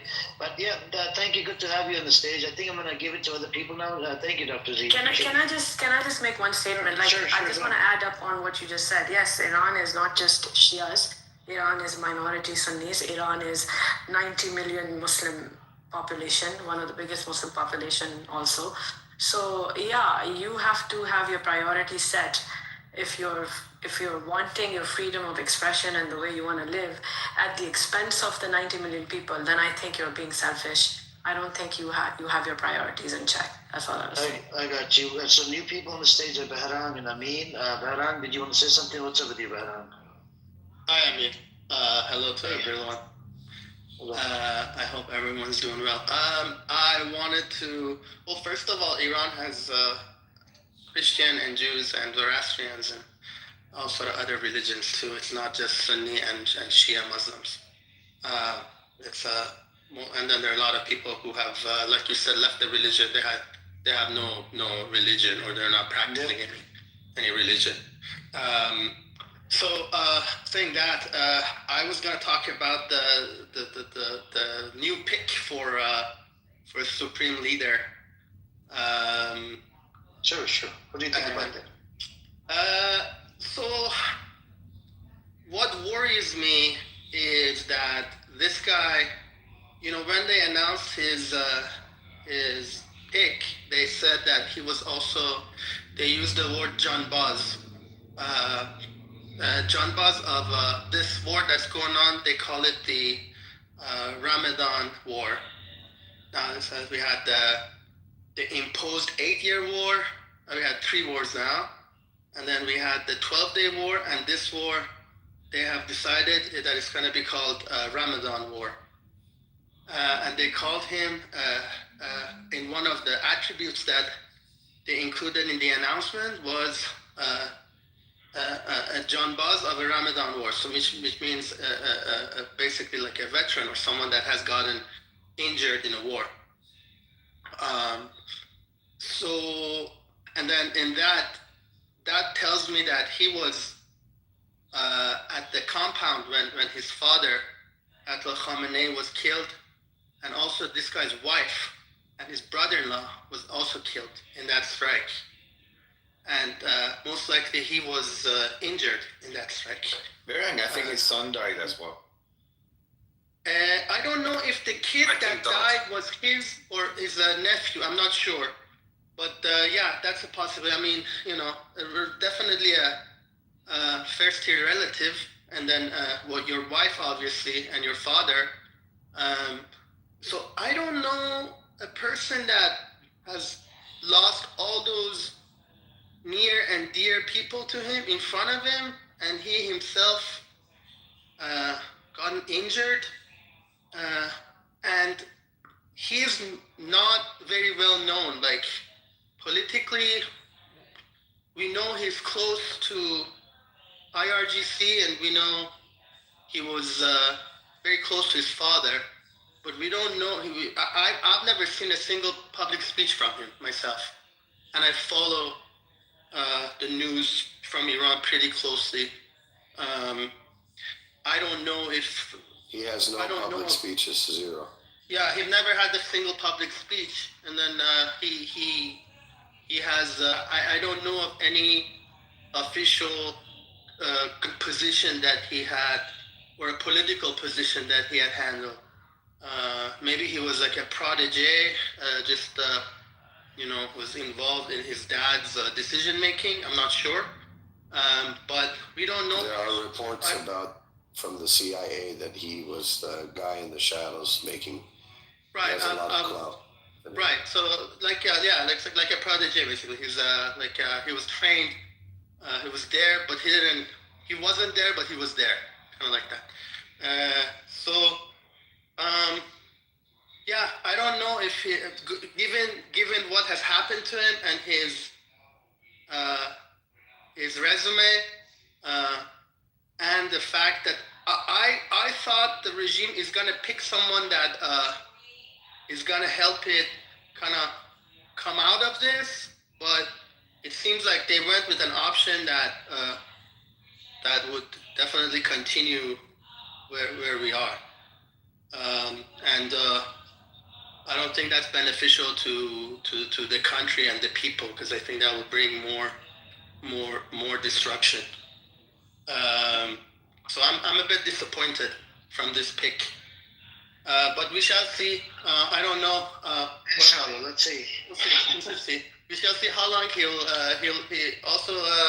We have to see how long he will. Not happy with the pick. We need to give a speech. We need to.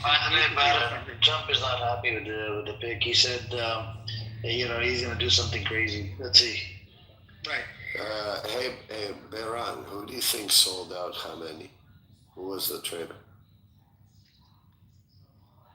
Oh, what I've read, and seems like it was a multiple, a combination of. Is because it seems like the person who sold them out was not connected to Israelis, it was connected to CIA.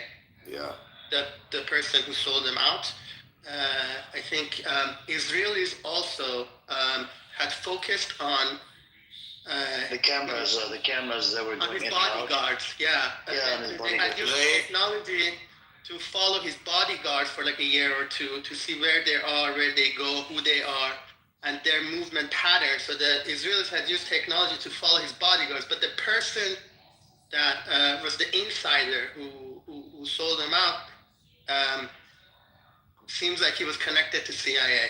But I think also Ayatollah Khamenei knew, kind of accepted his fate.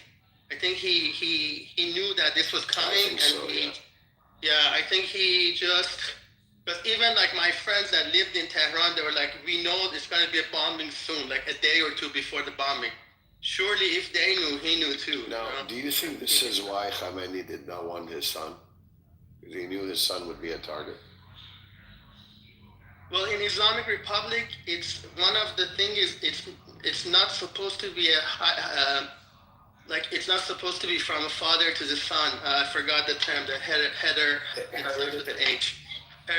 Thank you. Yeah. It's not supposed to be hereditary, and I think that was probably the reason that he never said, I want my son to replace me. Honestly, I think the people who picked his son are probably not the best and the sharpest. They just kind of like went with what they thought his supporters, his like hardcore supporters really want. I don't think this was. I don't think this, because the way Khamenei was picked was very interesting. There was a guy named Rafsanjani who was a very, very intelligent man, and he sort of, gathered all the big shots of Islamic Republic, and there was a debate, and they picked Khamenei because they thought he was the best fit to lead the revolution mainly. But for this guy, I mean, given it's a war situation thing, but anyway you look at it, doesn't look like this guy is the best guy to, the most fitted guy to take charge. What do you think of Pezeshkian? I got you, thank you. And Velvet, I'll come back to you. I just want to give it to new people because Shape was new and the Bahrain was new. And we have Amin here. Amin, did you want to chime in? You've been listening for a while, right, in the chat, in the audience? Amin? Thanks. I'm here. Just have to get back to the app. I don't know. I mean, it's such a, every day the situation kind of changes dramatically. And I know everybody's talking a lot about historical events and what's happened in the past. And I think those things are important. I just don't know if they're important today to discuss all of this litany of crimes that everybody's committed. I think we have the infrastructure disaster in Iran right now. And I think the country should shift its focus from war. Everybody should just pause and just say, okay, look, we're cleaning up Tehran, we're dealing with like infrastructure damage, et cetera, et cetera, et cetera. And talk about, okay, well, what does the new government want to do? Give them a second to breathe, decide what they want to do. Do they want to keep fighting, or do they want to focus their energies elsewhere? I think if there's a transitional plan, you should invite people from Basij and IRGC to join the army. Migrate horizontally in the structure of the country. Fall under a different command structure, and that way they maintain their position, their lives, their salaries, everything. They take on a different mission in life. They still act as security forces. But, so I'm just saying, things like this is what's coming to mind, and I'm just thinking like a narrative, and I'll leave it there. Amir, can I say something? Yeah, you can go, and then I think Velvet wants to chime in, and I think we have Fascist here, so you, Taco, and then Velvet, and then Fascist. Okay. So, according to ChatGPT, the expenditure on the on the U.S. Iraq and the U.S. Afghanistan war were between $2 to $3 trillion each. Okay, expenditure in terms of what money was spent. Forget the cost of human capital, lives lost, so on and so forth. Okay. So a lot of people say, okay, if you don't want the war, what's your solution? First of all, war is not a solution. No one here, even the people who are pro-war, believe that 100% war is going to be a solution, right? They're like, we understand there's risk, but we don't think we have any other choice. So if I were anybody, which I'm not, I would actually do this trade study. I'm not saying it's a solution, but I would look into this and say, okay, here's a $3 trillion budget. Do you think you can bribe people in various levels of the IRGC to not stand with the government? Possible. A lot of people after the January 8th massacre said, you know, and people know, right, that Iran military service is mandatory for men unless you have some kind of exemption for school or other reasons, health or medical conditions, right? And a lot of people were saying, yeah, you know, some of these people that are in Sepah will not go attack their own people.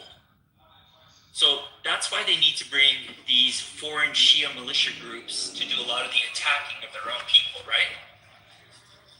So you take the people that are within Sepah, you say, I would spend some money to understand, okay, what is the structure?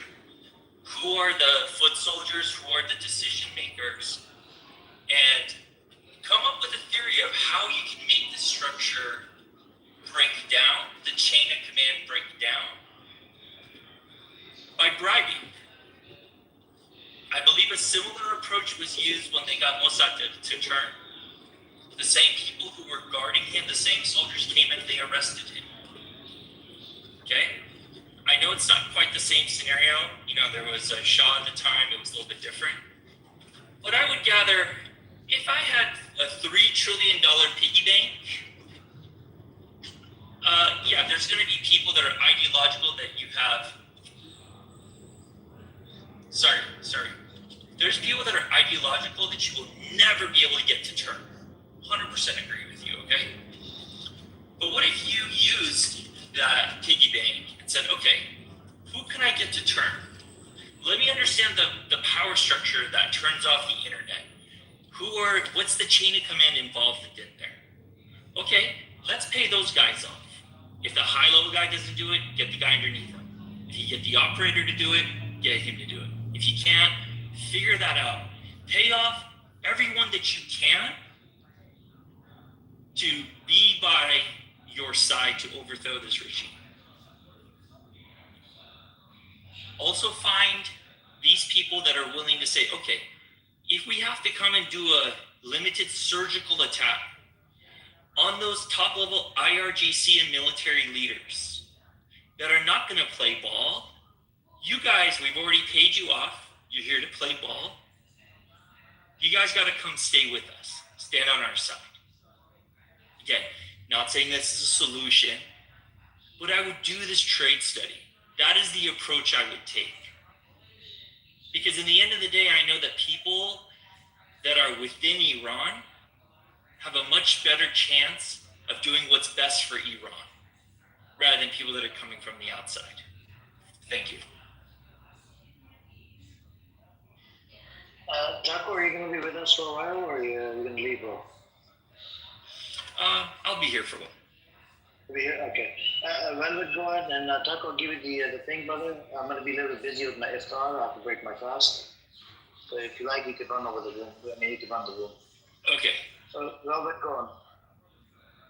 Okay. So first, I want to say, give some context about Mustafa Khamenei. So Khamenei obviously was the mastermind behind everything, the shadow man. Even he made the serious decisions instead of his father, instead of Khamenei himself. And people know that, especially during 2009 elections and also 2005 elections. You all remember the letter by Karoubi to Khamenei himself that he said for the first time the name of Mojtaba came into media, that Mojtaba has manipulated so-called elections. So he was the main man before every major decision. And last week, Amir, if you remember, I came and said that yes, the General Assembly of the clerics body have made their decision, and it is not a wise decision. I'm telling you, Because if they were wise, if they were strategic, as Behran was suggesting, I'm not sure if he still is in the room. No, he's not.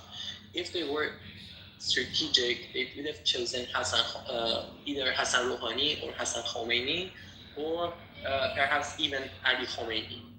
It would have played nice for them.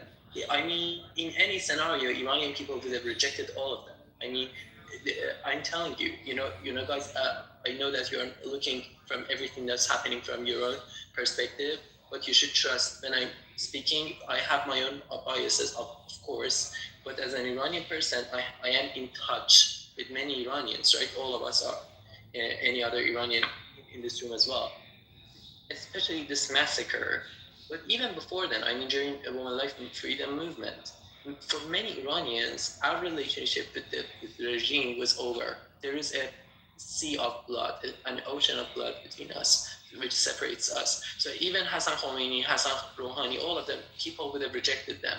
But it would have played nice with the Europe and outside world. And still, I see that as a possibility, because if the US strikes again and Moshtaba gets killed, they might come to their senses and, choose Hassan Rouhani and Khomeini. It would give them the last shot. But my point that I want to, address Mo is that, sorry, I don't want to be disrespectful, but those were very, I don't know how to put it, very stupid, arguments that you're just referring to the Iranian women having, being able to drive as a progress, while 66 years ago, Iranian people and women get their voting rights. We had 2 female ministers. 115 years ago, the first female newspaper got issued in Iran. How can you say that we have made any progress while 8% of all foreign students around the world before the revolution belonged to the Iran? I can go on and on. I mean, regarding the credibility of Iranian passport, about the Air Force of Iran, from every aspect. Every single day under this regime, the country has got worse and worse. Look at our music.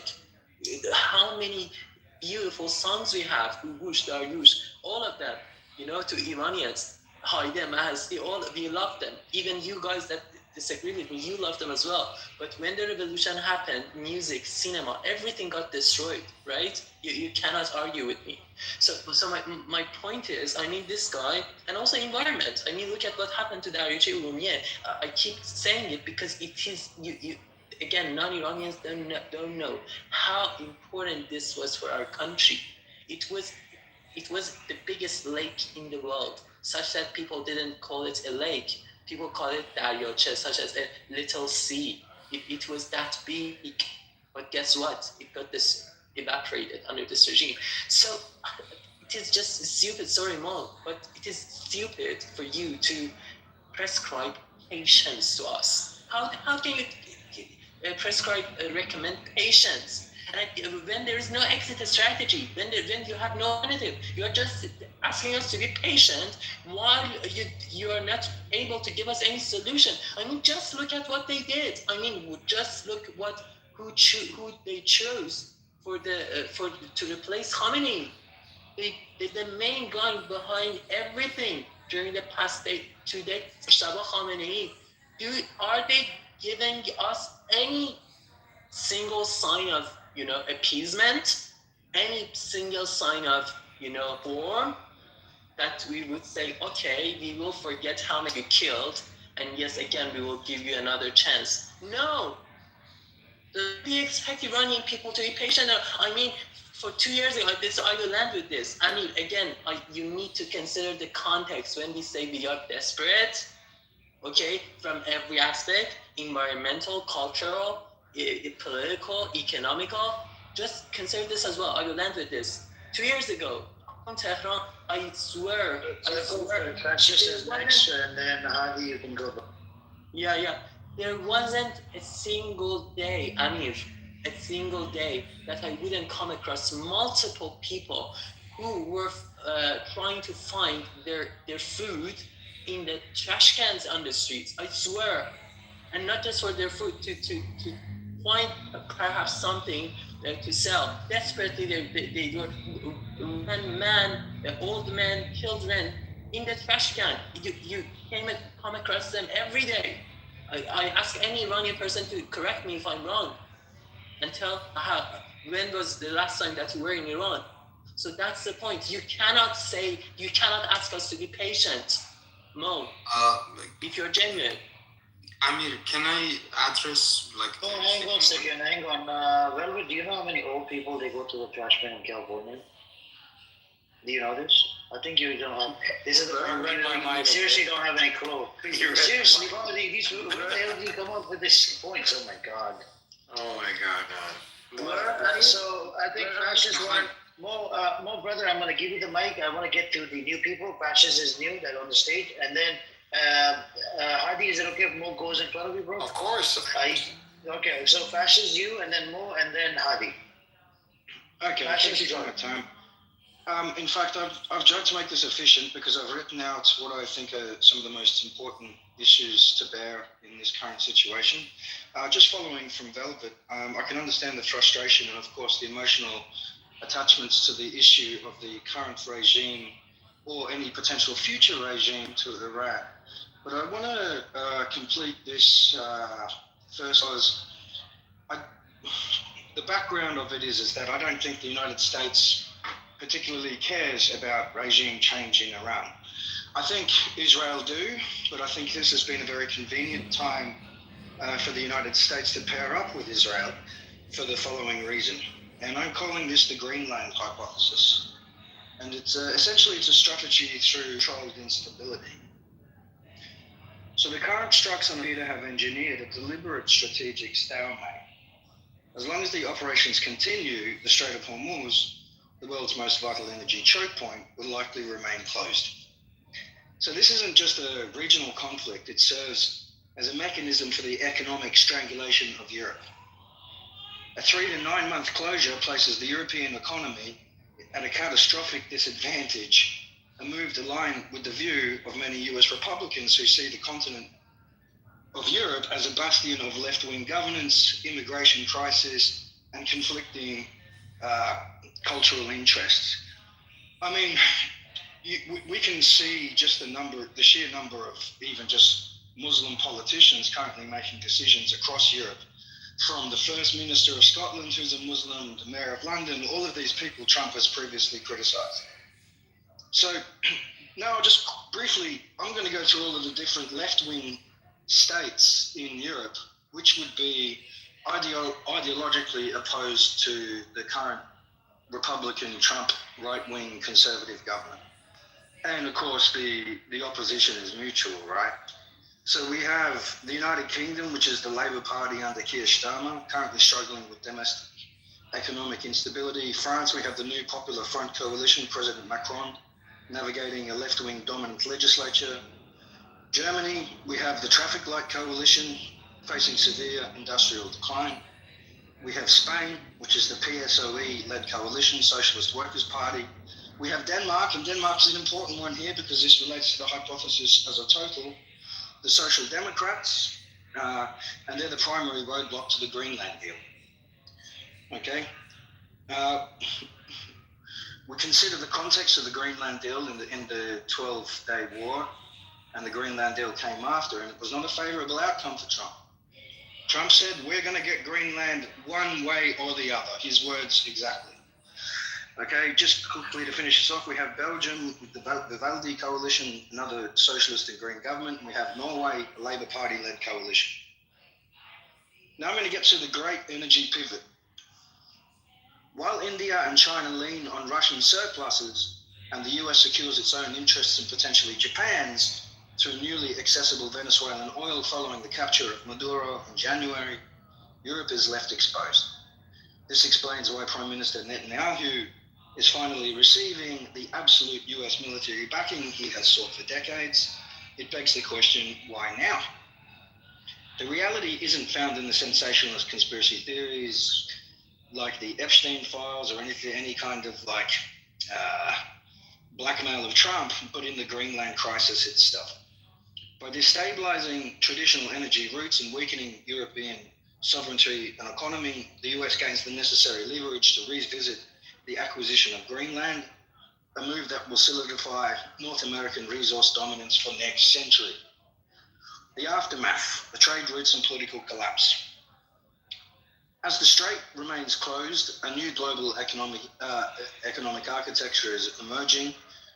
Energy architecture is emerging.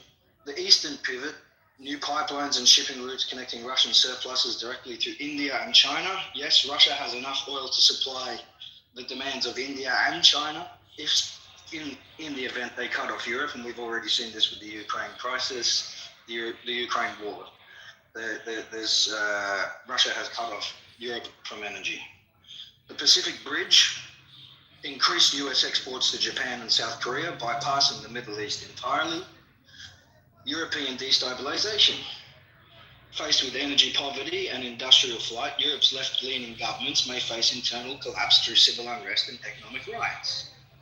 Once the Greenland deal is sealed and the economic pressure has forced European alignment, the US will likely rescind its support for the Iranian conflict. Having secured Greenland and Venezuela, the US no longer requires the Strait of Hormuz. With American energy independence finalized, the US has no dispute with Russian oil feeding off the Asian markets, effectively walking away from the Middle East theater with its primary objective, North American dominance achieved. I hope this message gets through to the people who are attempting to herald in regime change in Iran and appealing to this idea that the once great freedom that Iran enjoyed under the Shah, whether it was bikinis or water skin, all of these things, alcohol. Please bear in mind is that you're currently being used in a much bigger geopolitical game, and your country has been attacked for this express purpose. And I will land it on that.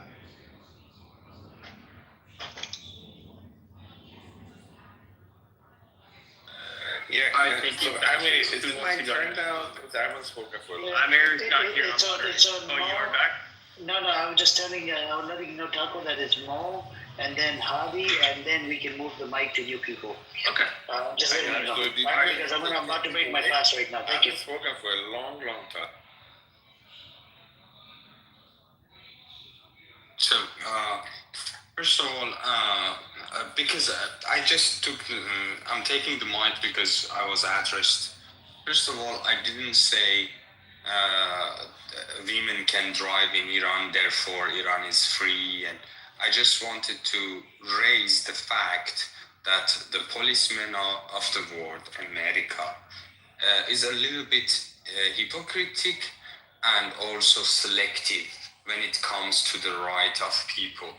Because I personally can see a lot of people in need in different places. So I kind of don't understand the hypocrisy of America and Israeli suddenly becoming very worried about Iranian people, Iranian women. That was why I raised women could drive, women could hold the position of power, so on and so forth. Secondly, I didn't say you need to be patient. I encourage Iranian people to engage and also demand their right from their government in whatever way possible, in whatever way necessary. I just simply believe Iranian problem, Middle Eastern problem, West of Asia problem requires a native and original solution, not injected one. And to the third point, my third point is, as we all know, Rogan Banafshe, or let's say lavender oil, cannot cure what was the disease lately, Corona. American intervention cannot solve our issues in Iran. That's a very simple framework of thinking. I don't believe an injected democracy can help Iranian people to reach democracy. And that's it. These are the 3 points, Velvet, because you addressed me. I'm just expanding the framework that I think of and how I see the world. Over. Yeah, thank you, Mo. Yeah, I found it a little interesting that earlier when I was kind of talking about the Black Friday massacre that occurred in Iran during the protests with the university youth and, the Pahlavi regime. I was interrupted several times and spoken over. Never really got to the numbers and the dates and stuff, but there's quite a bit of casualties. And then I was told that after the Iranian regime or the Islamic regime took over, several people were executed and killed. And I'm not undermining human life by any means. We're at a crossroads here. No matter what we say, like Mo, Amir, and I and stuff, no matter what we tell you all, you will try to come up with another fact that demonizes the Islamic Republic and try to, gratify the people that want to overthrow it. You'll try your best to either make Pahlavi look like a more peaceful person, or you'll try to say that the U.S. and the Zionists have some sort of, it's what it is right now. And in moral philosophy, it's actually a very tough field whenever it comes to morality. Move past this moral finger waving that we've been doing, because no matter what facts we bring, there's always another fact that's going to trump that other one. And rather ask yourself, and this is moral philosophy, this is a Crawley problem, and this is a question great leaders have to answer before they can even become a leader. See, the elites don't think like us. They don't see human life as precious. They don't care. They also don't have beliefs. You see, all your beliefs, such whether you're a Christian, Muslim, Jew, they can't care less about beliefs. In fact, history, when you study the history of humankind, beliefs were for the peasants. Beliefs were for the lower class. The kings never believed in anything. They didn't believe in Christ. They didn't believe in Muhammad. And so when you understand how the elites think about us, it's never been an issue of, this Islamic regime needs to go and we need to give people freedom. It was they don't care if it's an Islamic regime. You think Saudi Arabia wasn't an Islamic regime? You don't think UAE is an Islamic regime? You don't. Come on, guys.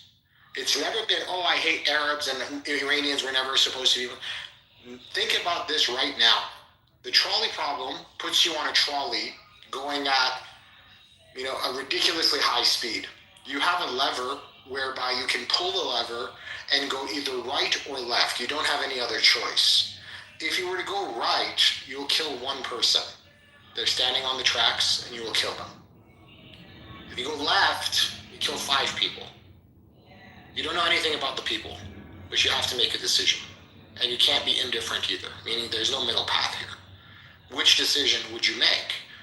Now, most people would crumble at the idea that they would have to live with the consequences. Now, if I make this even worse, I'd say there's an innocent baby on the right, and you're going to kill one innocent baby, but save 5 adults. What would you do?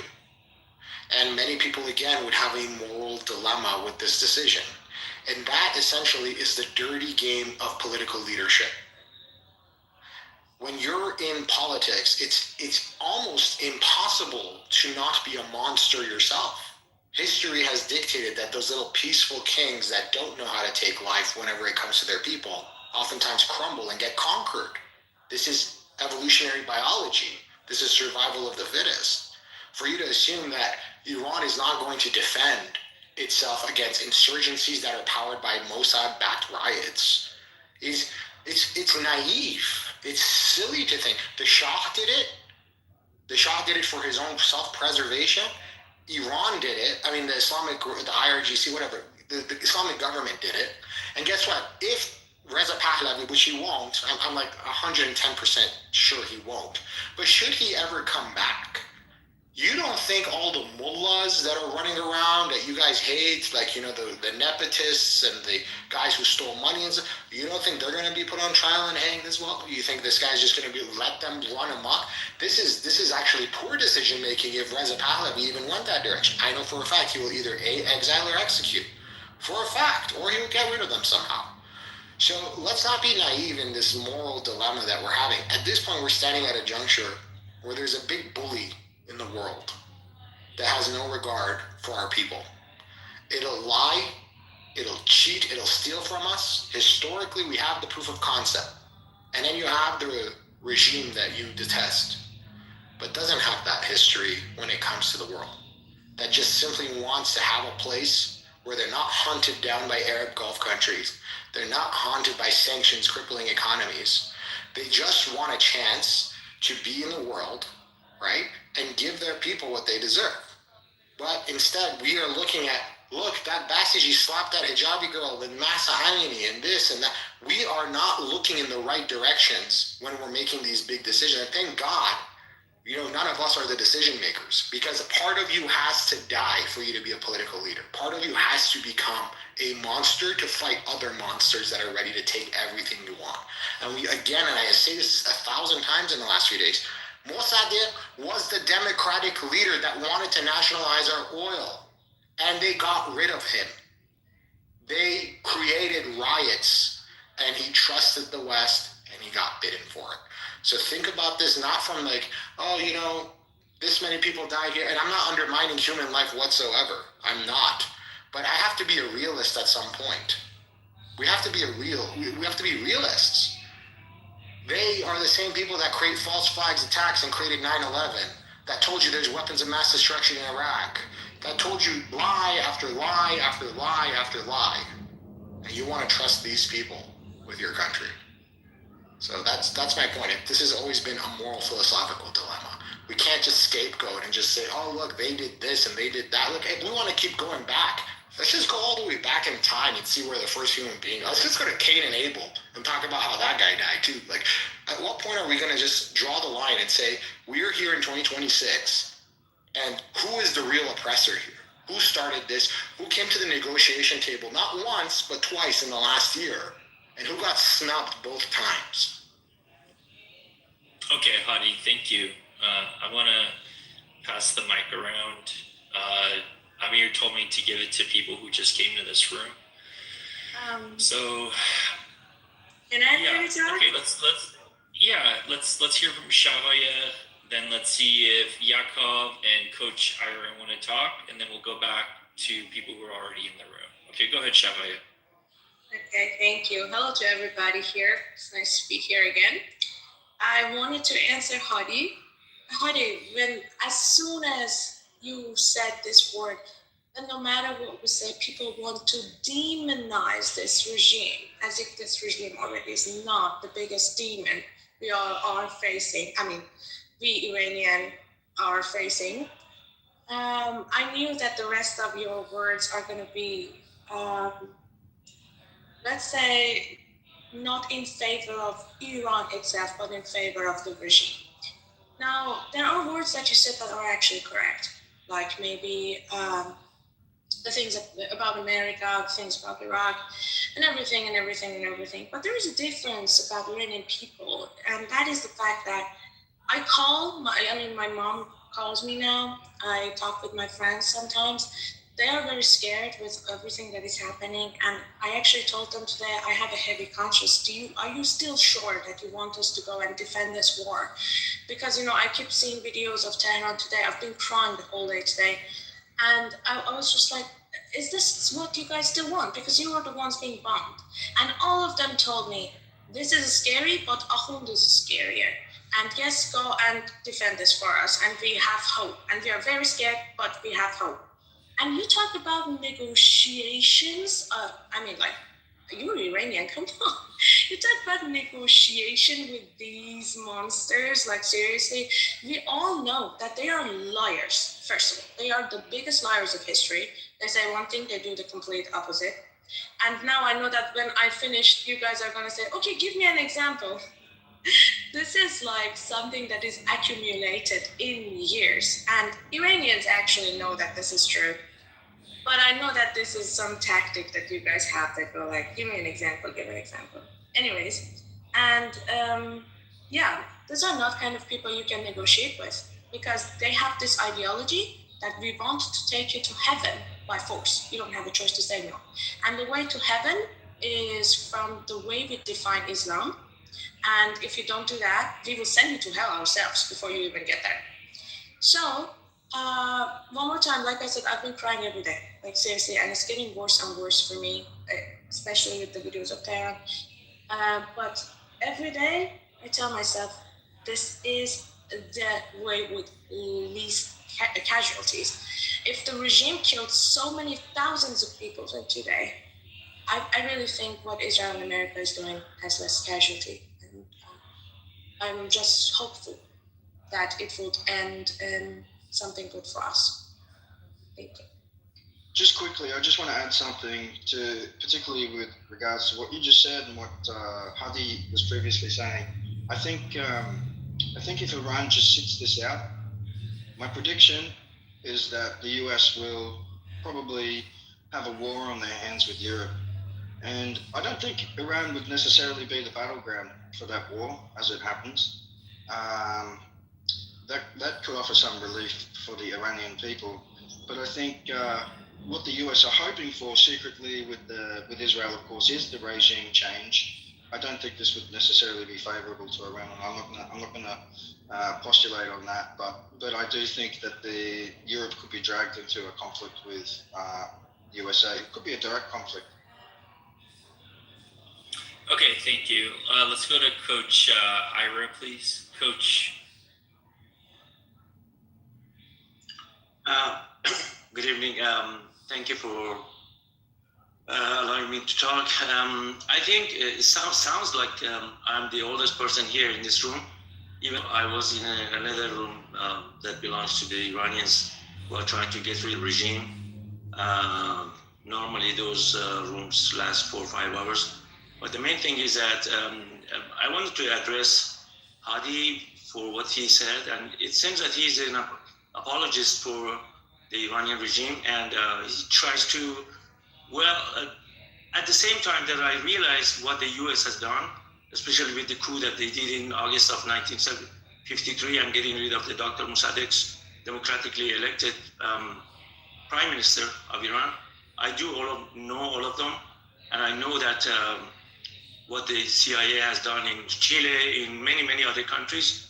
So I know all of this, so no need to remind me of that. But at the same time, right now, the biggest enemy of the Iranian people is the Islamic regime, which has been in power since 1979. And the main thing is that the suffering of the Iranian people, I left Iran in 1978.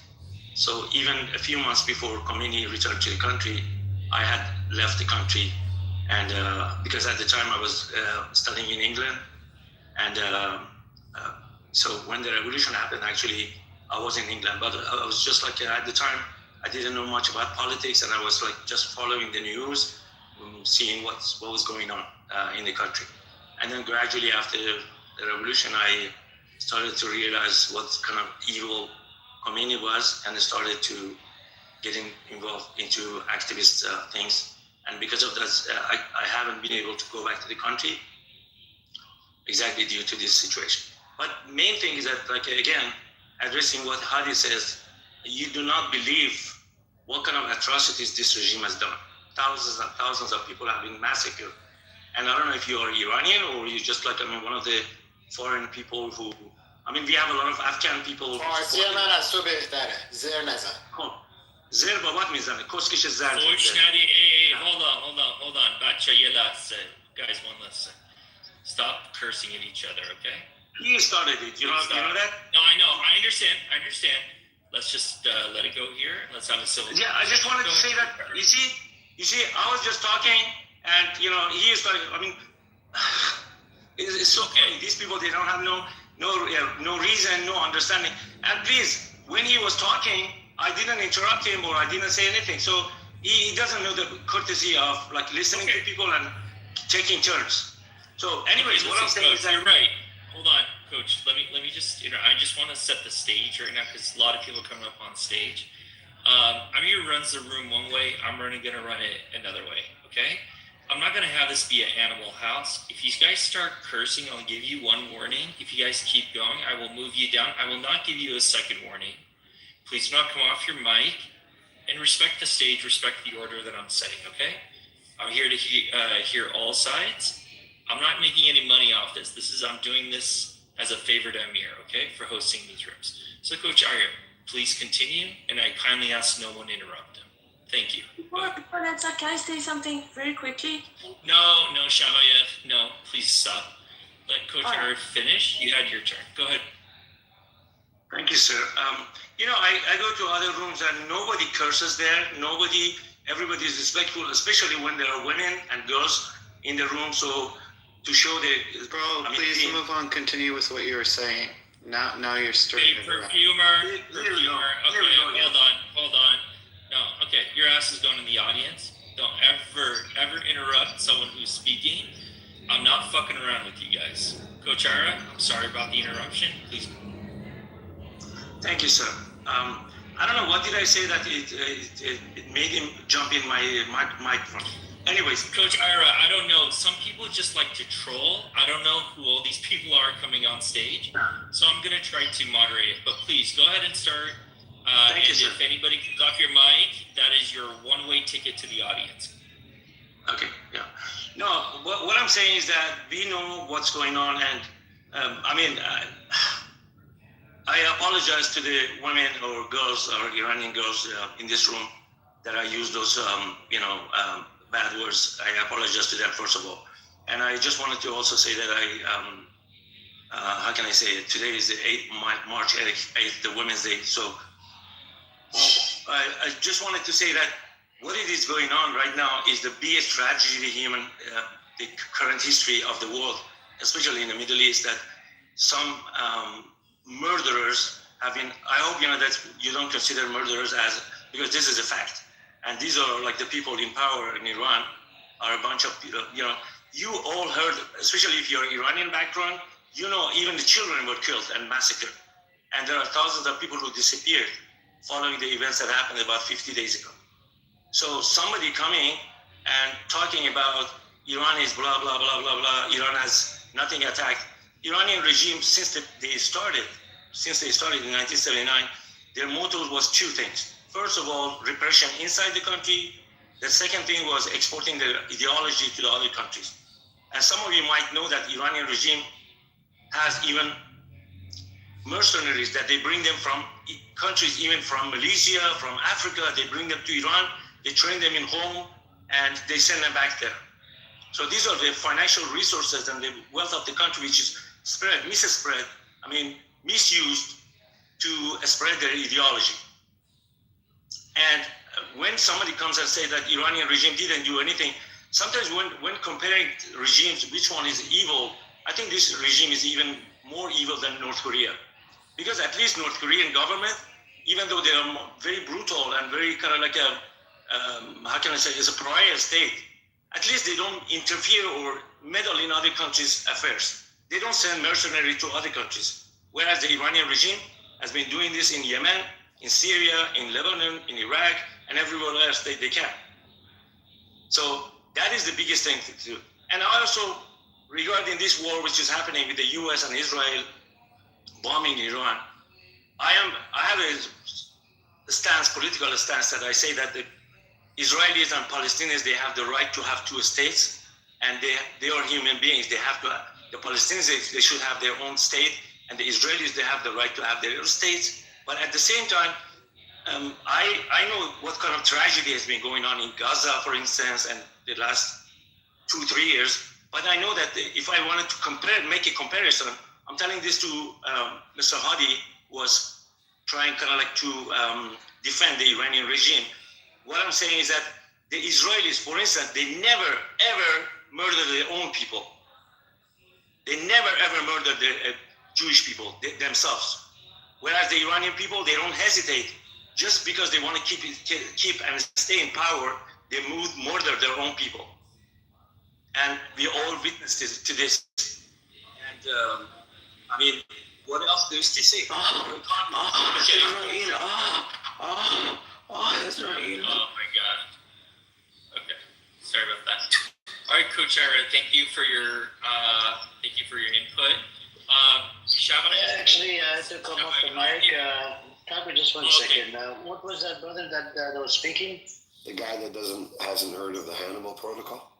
Yes, so I think we should dive into your position. You said that the Jews have never killed their own people. But let's dive into your position, Kochera. I'll give you a history lesson. 1940, how come a Jewish militia gang planted a bomb on a ship? The bomb went off. It killed about over 250 Jews and injured about more than 200 Jews. Okay, the terrorist attack that happened in 1946, the King Hotel David bomb. You had the Arab revolt that happened between the 30s. They sacrificed their own people. You had anti-Zionist, a Jewish leader in Jerusalem. They assassinated him because he was against the state, against the Zionism, because that doesn't align with the religion. If you want more examples, I can give you more examples. Amir, what's the Hannibal Protocol? And what's the Hannibal Protocol? Is to kill the enemy and kill your own. Not to mention they even have a Samsonite option. So let's say if they go under threat, they were going to nuke Syria and Egypt by 1973 during the Yom Kippur War. This is why King Faisal in Saudi Arabia put sanctions on the oil that was coming into the global market was targeted. Oh my God. Get the fuck out of here, bitch. Fucking Kuni Mother Jende. So this is the problem I have. Respectfully, I would suggest you to learn learn the history about Israel, Palestine, how the Jews, there's lots of them, Zionist Jews, then after the anti-Zionist Jews in history of this, the state called Israel, and prior to it. Because I hate when people come up here with propaganda. There's too much propaganda, respectfully. And the same regime, you're talking about women's right? What about the women's right in Gaza? What about the women's right in the West Bank? More than 50 women have delivered babies at these checkpoints, 920 checkpoints in the West Bank. What about the women in Lebanon? What about the women in Syria? What about the Lebanon what about the women in all the GCC countries? I lived in Saudi Arabia. Do you know what was going on in Saudi Arabia? Women couldn't even drive a car in Saudi Arabia when I lived over there, respectfully. So, when you come up here, I would suggest you should go dive into the history of the GCC countries, how they were established, what British has done, how British has, armed people with weaponry to kill their own people. That's how Saudi Arabia was established in the first place. But anyways, I'm going to land it with there. Thank you. So, Amir, what you're saying is the IDF kills their own? 100%. It's a Hannibal Directive, which was the first used in 1986. This was the first incident in 1986. And then around 2005, you had a reservist, ID reservist. He actually, he found out about it in 2005. Oh my God. He exposed it to Haaretz newspaper. And then the story came out, and a lot of the Israelis that found out about this Hannibal Directive, they're like, yeah, it's okay. We're willing to send it. Wait, Amir, this is the same protocol of killing your own that was reported in the Jerusalem Post and the Times of Israel and the Haaretz? Yep. Haaretz was the one that exposed it in 2005. Oh boy. What is a Hannibal Directive? Oh boy. So, courts, respectfully, all due respect, I think you should learn about the history, about Israel, Palestine, and what's going on in the geopolitics, and then we can have that conversation.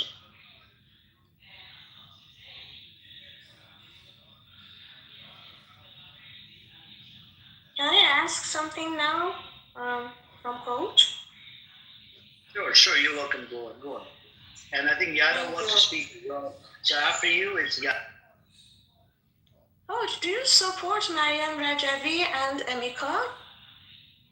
Yes, I do. Any other question? And by the way, I don't know if you are Iranian or not, but how come you know this protocol? And by the way, I know about this history of GCC. I know about the situation in Palestine because the PLO, I know they were established in 1965. And we always, the Iranian people, especially the people who wanted to fight against the Shah, they always supported the PLO and the Yasser Arafat and all of that. But Hamas is a terrorist organization. That's a different story. So one thing is that I'm wondering if you are Iranian. Hamas. If you are Iranian, how come Hamas? Coach, who funded Hamas? What? Who funded Hamas? I know Israelis, they did. 1.4 billion. Qataris, and the Qataris government. $1.4 billion. Yes. So Can you call My Netanyahu question terrorist? is- Can you call Netanyahu my question terrorist? is- Can you, okay, if my you want to be question consistent, hold on a second, hold on. If you want to be consistent, if you're calling Hamas a terrorist, can you please call Netanyahu a terrorist, please? Yalla. Netanyahu he's like trying to save his country. No. Hold on. Excuse me. I live in America. Hold on. I live in California, by the way. I live amongst you Raza Pahlavi, these disgusting animals here, Los Angeles. All right. Okay. My question again to you: in America, if I fund ISIS or Hamas a single dollar, does that make me a terrorist? Anybody who murders innocent people and I'm not talking about. yes. Okay. Okay. Me funding. I'm talking about funding. Me funding single dollar to Hamas or ISIS. Does that make me a terrorist? Well, I mean, obviously you're in accordance with that. Hold Yes. on, Alex, it's not on you. Alex, mute, Alex, last warning before I move me down. Mute up. It's not on you. It's not on you. Oh my God. It's not on you. I'm engaging with a coach now. Yeah, but he needs it, and he Oh, bro, oh my God. Can you please mute up? Okay. My question to you, if I fund a single dollar to ISIS or Hamas, it makes me a terrorist by default, according to the U.S. government. I'm a U.S. citizen, all right? Or Al-Qaeda. But yet, you have Netanyahu funding $1.4 billion in the hands of Hamas. And you're actually thinking about, like, you know, should I call him a terrorist or not? Like, did you listen to yourself?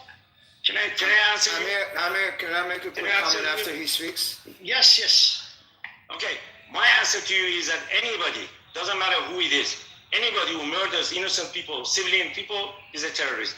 And at the same time, Is Netanyahu a terrorist? He is, yeah. I want you to be consistent. Thank you. Do you want to talk over yourself or do you want? No, I want you to be consistent. That's it. I am consistent. Look, do you know why Netanyahu and the Israeli government and the supporters of the late Shah? I don't want the why. Thank you. Mazi is my. He admitted. Yeah, I just have one sentence. Of course I admitted. I'm not afraid. He admitted that he supports Rajavi, which is probably the biggest traitors to our history in modern history. Their movement is worse than anything Pahlavi has ever done. So that's full stop right there. You don't even need to go into more detail with him. He supports something that all of us as Iranians consider. I didn't know about that. Thank you. I totally agree. Actually, that's why I asked. All of us, all Pahlavis, IRGC, doesn't matter. We all look at them as traitors. So we don't even need to go further after he said. Thank you. So Yada. I'm very proud of that. You know that? Yeah. I'm very proud of that. I mean, obviously. Because your brain doesn't get it. Oh, my brain doesn't get that they killed their own people during the Iran-Iraq war, that they would betray us. My brain doesn't work, right? So let's give it to Yada, and then Yada, then we can go to the perfumer. I think perfumer, you interrupted. It's all right, no problem. Go on, Yada. All right, so I think politics aside, I think we need to just measure ourselves and just understand we all expected what's going on in Iran right now. The events going on in Iran right now, where thousands of Iranians are dead. The same people, I've heard certain people in the room say this is all for the better. And I think I heard one speaker say there will be less casualties this way than with the regime, with, I'm sure, absolutely no empirical data to back that up. Just a random claim thrown out there. Now, what do we have? The situation, the Israelis and the Americans, my government, bombed Iran once again while in the middle of negotiations. Say what you want about the regime. I don't like the regime. But at least politically, they are consistent. They have, for the most part, negotiated. They chose the diplomatic route for the most part. They sat down and brought their people to Doha, to Oman, to these other countries to talk to the Americans and the Israelis and try to settle it peacefully. They didn't attack Israel directly first, once. They didn't attack America first, once. As far as I can see, as far as anybody in here can see, there is no evidence they are the aggressors, the Americans or the Israelis. Domestically, we can talk about that, how they treat their people, but as far as politically, they're not the aggressor here. They were attacked first in the middle of negotiations for a second time. They absolutely have the right to fire back, 100%. I don't think anybody has, I don't like the North Koreans, but if they were negotiating with the Americans and the Americans bombed North Korea in the middle of negotiations, North Korea would have the right to shoot at Americans and South Koreans who supported them. It's 100% true. Now, that aside, the human toll and damage. Tehran is in flames right now. Completely in flames. I see videos where the underground gas lines explode all at once because an Israeli or American bomb destroyed an oil refinery or a gas refining plant. The infrastructure in Tehran's gone. We were talking about rolling blackouts due to sanctions or due to mismanagement. Now the Iranian people have real rolling blackouts. The energy is being wiped out. The water treatment plants are being wiped out like they do in every other. The civilian infrastructure, the infrastructure that civilians need to function on a day-to-day basis in Iran are being blown to pieces by the Israelis and the Americans as we speak. And there are Iranians in here literally talking about how this is good for the Iranian people. The CIA and Mossad have tried to convince the Kurds in northwest Iran to invade northwest Iran, to kill Iranian people and cause another civil war internally. Now, for what I can tell, that failed. And I think it's because the Kurds within Iran refused to back them. The CIA thought they would, and it would be easy to start a civil war. It didn't. The Iranian people are in a very tumultuous situation. Now, another glaring big issue I have with the narrative that this is a good war or a just war, or the U.S. is doing what's good for Iran, or the moral arguments is really what disgusts me here. There is no moral argument for this war. But the biggest issue I have is the complete lack of any kind of explanation of what this is supposed to lead to. Nobody who is pro this war, nobody in this room who is pro this war, at least from what I've heard, can say this is what will happen following this war, and this is why it's beneficial. No one can articulate it. Not the Israelis, not the Americans, not the Iranians who are supporting this. Not anybody who's pro this war can articulate that. And that is very, very glaring. You must understand. This war is good. Why? And you don't have an answer and you hear crickets, it makes me think you're being a little disingenuous. The suffering of the Iranian people under the regime was brutal. But what's tragic and sad about this is the suffering to come from the civil war and bombing and destruction and the lack of sanitation and the destruction of the sewage system and water and energy and refinement and any sort of way to maintain a functioning society. That death toll will dwarf anything you saw from the regime. And there are too many examples in history of why I feel that way. From Syria to Libya to Afghanistan to Iraq to Jordan to Lebanon as well.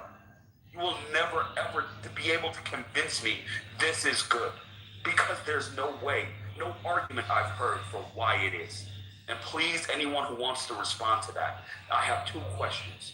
Please articulate to me a step-by-step clear way that this can turn out beneficial for the Iranian people in the next coming years. I dare you, because I have never heard that argument. And I'll land there. Is it my turn now? I've been waiting for like 45 minutes. Yeah, but just quickly, before that, 2 seconds. before I think that, you're 100% correct. But before that, the coach in the comments is cursing at us women, and is cursing very bad words. And he writes them in Persian, so you guys won't see it. But it's Hold on a second.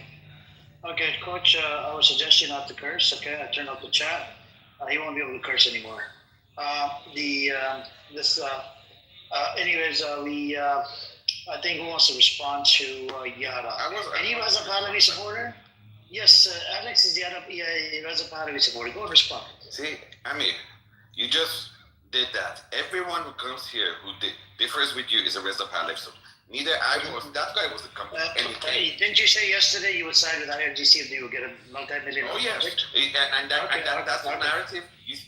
You want to know? You speak to the IRGC. What is wrong with you? No, go on. No, what is wrong with you? Keep on pressing. Go on. You for all week you keep on saying you support Reza Pahlavi. That's the best we have. No. And all of a sudden you change your position. What you said, and I said many times. Alex, are you running away from my question? Respond quickly, and then I'm gonna go to K. Now put me on the timer. K is one of the people in here that's like sane. When it comes out, there's K, Taco, Mazi. Really? So you're the measure of sanity? No. I think you're sane, but you're insane. Go on. No, exactly. So now you're the measure of it? Alex, can you please answer my question? So, anyhow, may I? Alex, answer to this real quick, Kay. Alex, what was my question? You said that. So, first, there's 2 points. Two points to your narrative. The whole narrative you had about Iranian infrastructure being bombed, that is absolutely false. So the videos of gas pipelines blown up are fake? No, it wasn't a pipeline. It was a oil storage tanker. I don't know how much you know about the oil business. Oil storage tankers are the cheapest thing. So you have a refinery which costs billions of dollars. Oil storage tankers cost $20 million. But it's the easiest way to do temporary shortage.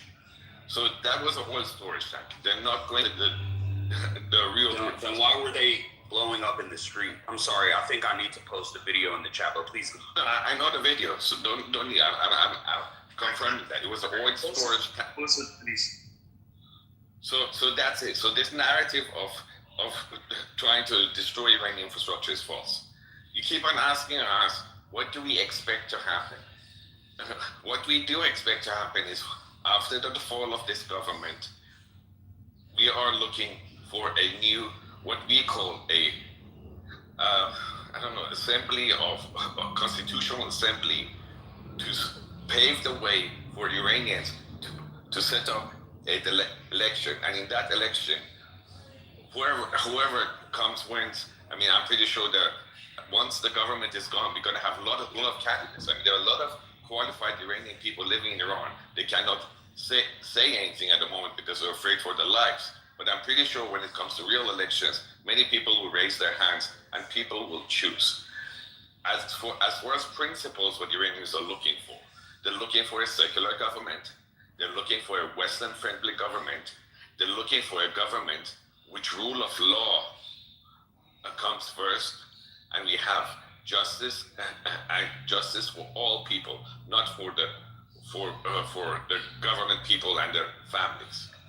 And that's what we're looking for. And with no discrimination against the nation, whether you're whatever race, religion, gender, whatever you have, those discriminatory laws have to be removed. This is what discriminatory laws exist now against, like, say, for example, Jews in Iran? What discriminatory laws exist for them? First, in practice, they're not going to be able to take any high-ranking government job. But also, there are kind of restrictions. If you're in the army, you cannot become a officer. If you're you cannot take high government jobs. And these are just the written discrimination. The practical discrimination goes further than that. Jews are they have to just keep to themselves, run their own private businesses, and don't take part in the Iranian governance. Isn't there a Jewish member of parliament, though? Yeah, this is because... So doesn't that kind of shit on your argument that they can't take any higher? So Yada, we can come back to this because this is going to go on. I need to give it to new people that just joined. And there's restrictions in employment and public life and etc. But anyhow, this is the discrimination is just not. I'll give you 1 minute to respond, Alex, and then I gotta move the mic to we have Mazi, we have Perfumer. No, it's not. So I got new people. I got new people on the stage. Argue with the NDK guy for hours. New people on the stage. And yeah, so Judge, I'm gonna land it. And yeah, I mean, just to make you happy, but don't think I don't notice of your attitude. Anyhow, so the whole point is that discrimination is across all religions. Against Sunnis, is against non-Shias, is against women, and even what we call in Iranian is like people who are with the government or not. If you're related to them, you have one treatment, non-related, another treatment. So this whole thing has to go away. And I'll just land it there. He didn't answer your question. Thank you. We got. No, I noticed he didn't answer, but please go ahead and be. I know he's not going to answer. I didn't answer. Okay, thank you. It's okay. It's okay. On my behalf, I said this is in discrimination for public service and employment. Justified it by saying it costs less than $20 million versus $1 billion. It's okay. Just mute up. I'm gonna give it to you. You like to justify everything, bro. You like to justify everything. That's very disgusting. What is disgusting? Tell me what is your problem? Okay. He asked you a question about the pipeline or whatever. Exactly. Did you know what you said? Yeah, he asked what is discrimination. Hold on. What did you say about the pipeline? You said instead of $1 billion, it cost the Iranian government $20 million. How is that any different? Pipeline is pipeline. It's just freaking leaking all over the shit. And right now they're having cloud. They're about to have maybe acid rain or some shit. I don't know, man. You're just a demonic piece of shit. That's the problem. Anyways, justify the what's happening in Iran. It's crazy. The people in Iran, they're suffering. But anyways, let's go to Mazi. Mazi, did you want to say something? Mazi, did you want to say something?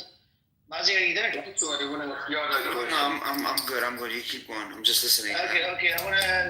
I'll come back to you. I got new people on the stage. Perfumer, do you want to say something? Hey, bro. Yeah, it's unfortunate, but I think I agree with the worst points of what everybody's actually saying. So it's simultaneously true, right? It's both true. It's both true that Netanyahu's government is completely insane. The American government is acting in a very evil way. And the Iranian government is also evil. So we got three crazy people, okay? And then it's people on stage saying, well, this guy is more evil than the other guy. They're all fucking evil, right? And all of us here, we're normal people, right? So it's you have three crazy actors holding the entire world hostage. And I'm not at all optimistic. Can I? Hello. Hi, thank you. So I'm not optimistic for this primary reason. The two main culprits in this whole thing, I think, is the Iranian government and then the Netanyahu government, because neither side trusts each other. Perfumer, Israeli is the one that started it, so I will put the blame. No, I agree. I agree with you. Yeah. It's definitely Israel. Whether it's a demonic entity or not, that's their internal affairs. We're looking at it as an outsider. Look at it from a Canadian perspective or American. You're American or Canadian? No, I'm Canadian. So what I'm saying Canadian and American. When I look at it from American-Canadian perspective, I would look at it, who started this shit? It was actually Israel. I agree with you. I totally agree with you. I agree with you. It was Israel. Israel and America. Yeah.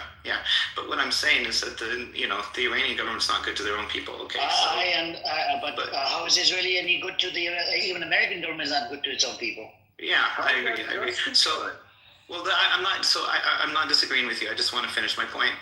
And my point is that after this war, or after this particular battle, maybe not the war, because the war will probably go on 20 years. That's why I do agree with Yada. I think there will be a civil war. Unfortunately, I really hope not, because I don't want to see the Iranian people suffer whatsoever. But I do think that there will be a civil war. But if the the Iranian government stays in power, the first damn thing that they're going to do, and for good reason, is they're going to build an atomic bomb. That's the very damn first thing they're going to do. They're probably trying to make one right now. I mean, I have no doubt about it. And then Israel's going to assume that as much, so it's going to have to be an endless fucking war. So I just don't see any way out of this. My ideal solution, I really would like to see what the last speaker was saying. I really hope that, you know, becomes democracy. That's my hopes. I really hope so, yeah. Amir, I just do want to say something. The video I shared earlier about the Indian general talking on TV, that turned out to be an AI. So that was not true. What, the doctor? It was doctored, yes. It was an AI video. Like, he did go on TV, but he said something else. So, yeah, I just wanted to correct the record. Just one other quick last point is that I have some friends in Haifa there, eh? And man, people were talking about Tel Aviv, but Haifa's getting fucking bombed the shit out of them. And Netanyahu's so crazy that if Iran continues to be successful in its bombing of Israel, they might fucking release a nuclear bomb. So I just don't see any, and then of course, you know, Iran's going to make one. So I just don't see any good solutions. I'm here with Yada. I think Yada's right. But again, you know, my ideal solution is definitely, you know, have a good government for the people in Iran, let them choose it. Democracy is best, and a good flourishing government because they're good people. You know, I know lots of Persians. I think they're good people. So, yeah. But according to people in here, the nuke is probably going to liberate us. You know, one big hilarious thing. I'm sorry, fascist. Can I say one? Hang on a second. I want to get some more new opinions, and we can do popcorn style. Sam, did you want to say something? Sam?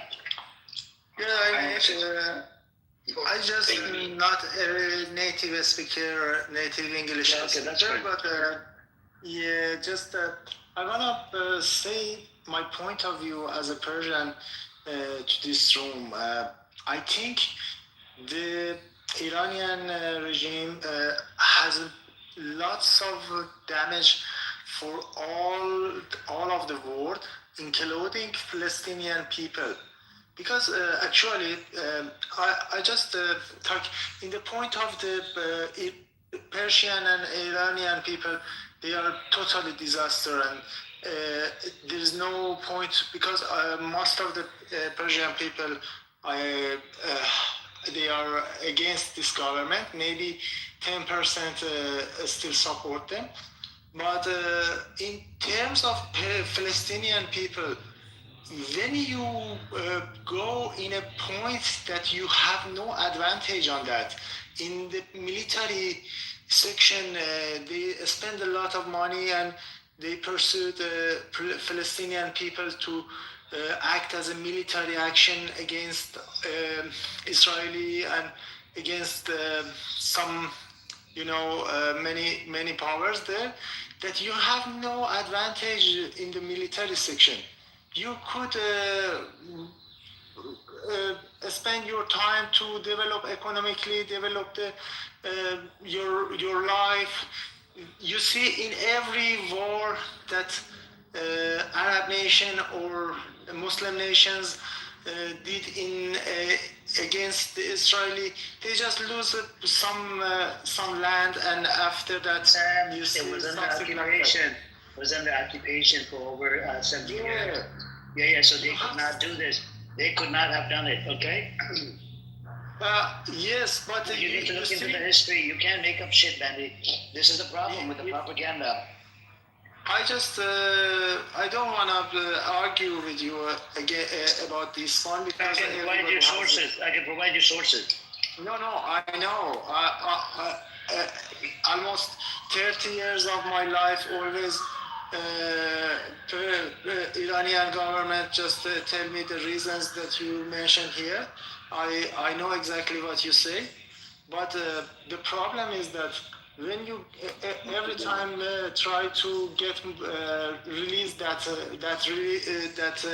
area, they just lost more area, and it's completely against their benefit. It just I just try to say my point of view here. Thank you for your. I I don't agree with anything you say. I don't agree with anything you said. I'm also from Iran, and the regime is doing very good right now. Stop trolling. Stop trolling. Yeah, so listen, I think I'm just going to cut to the chase here. This ends one of two ways. Either Israeli supremacy over the region, you accept your new leaders, you are the goy, they are the children of God, and you are their slaves, willingly or unwillingly. In their interpretation, you will actually want to be their slaves, but let's not get into the IDF military academy's teachings.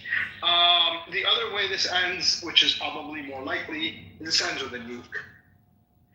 Israel's Samson option will take effect when they feel that they are weak and they are being invaded by one of their, various neighbors that absolutely fucking despise them.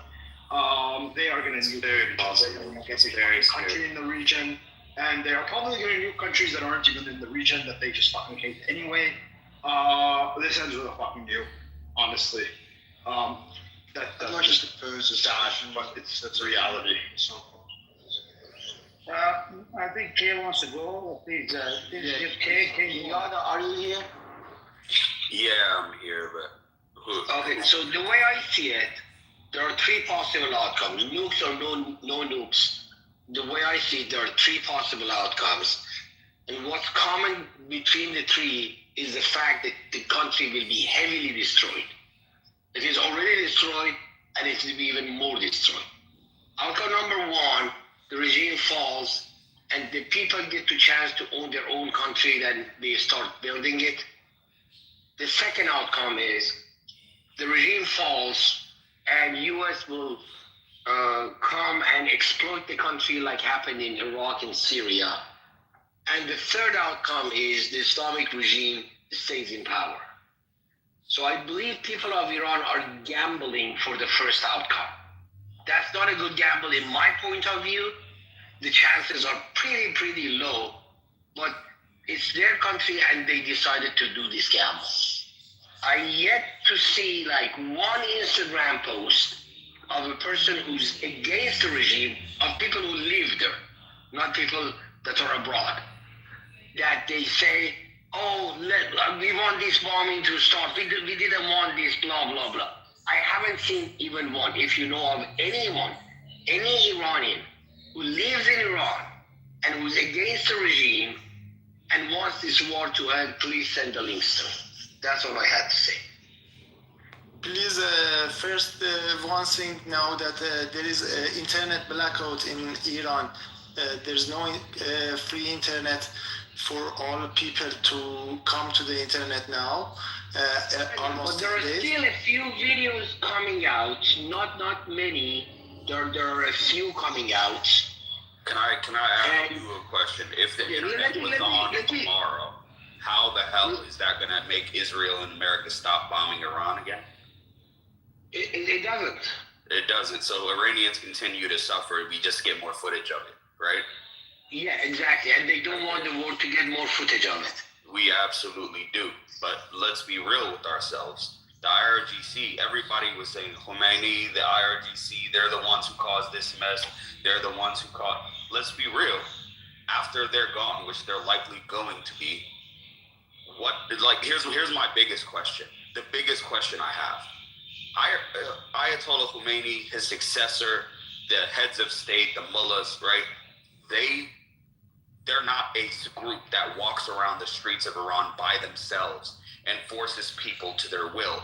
They have hundreds of thousands, up to 1.3 million people in the regular army and the IRGC Corps who are Iranian citizens, who were born in Iran, whose mothers live in Iran, whose sisters and cousins and brothers and neighbors, all of them, they know each other. They're from Iran. They're Iranians, they're Persians, they're Kurds. They're from all these places and regions in Iraq, right?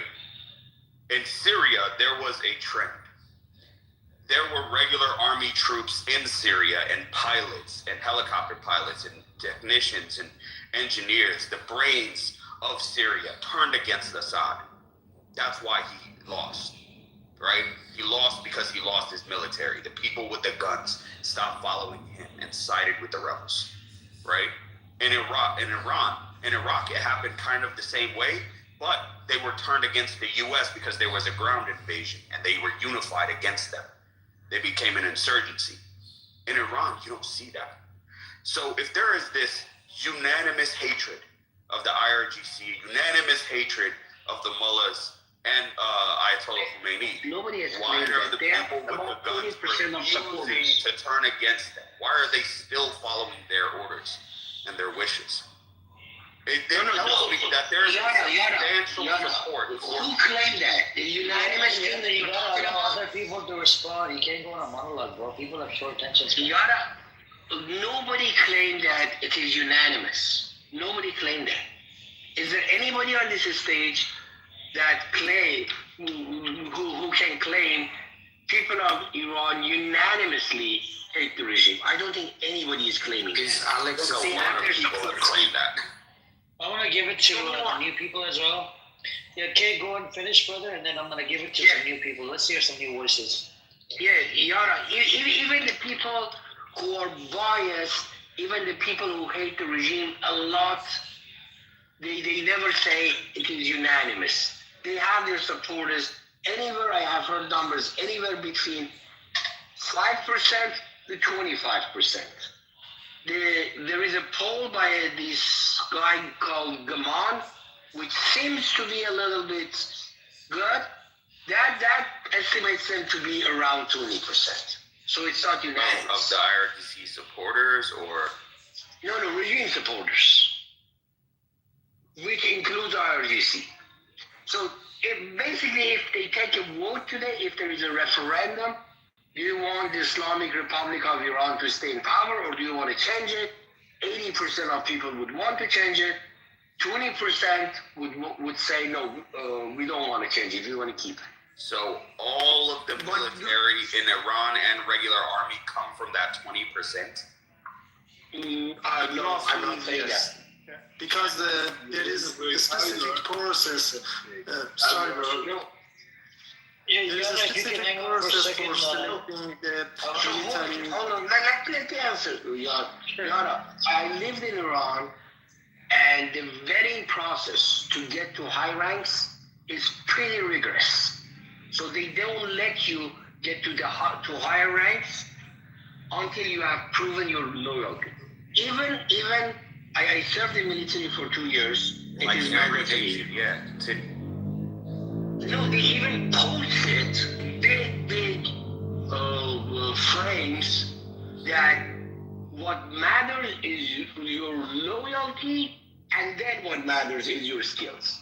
So they rather put someone who doesn't know shit but loyal, as opposed to somebody who loves Iran but is not loyal to them. So to get to higher ranks, you must have a proven loyalty to the regime. Sure. I want to give it to new people. Bilal, did you want to say something? Sure.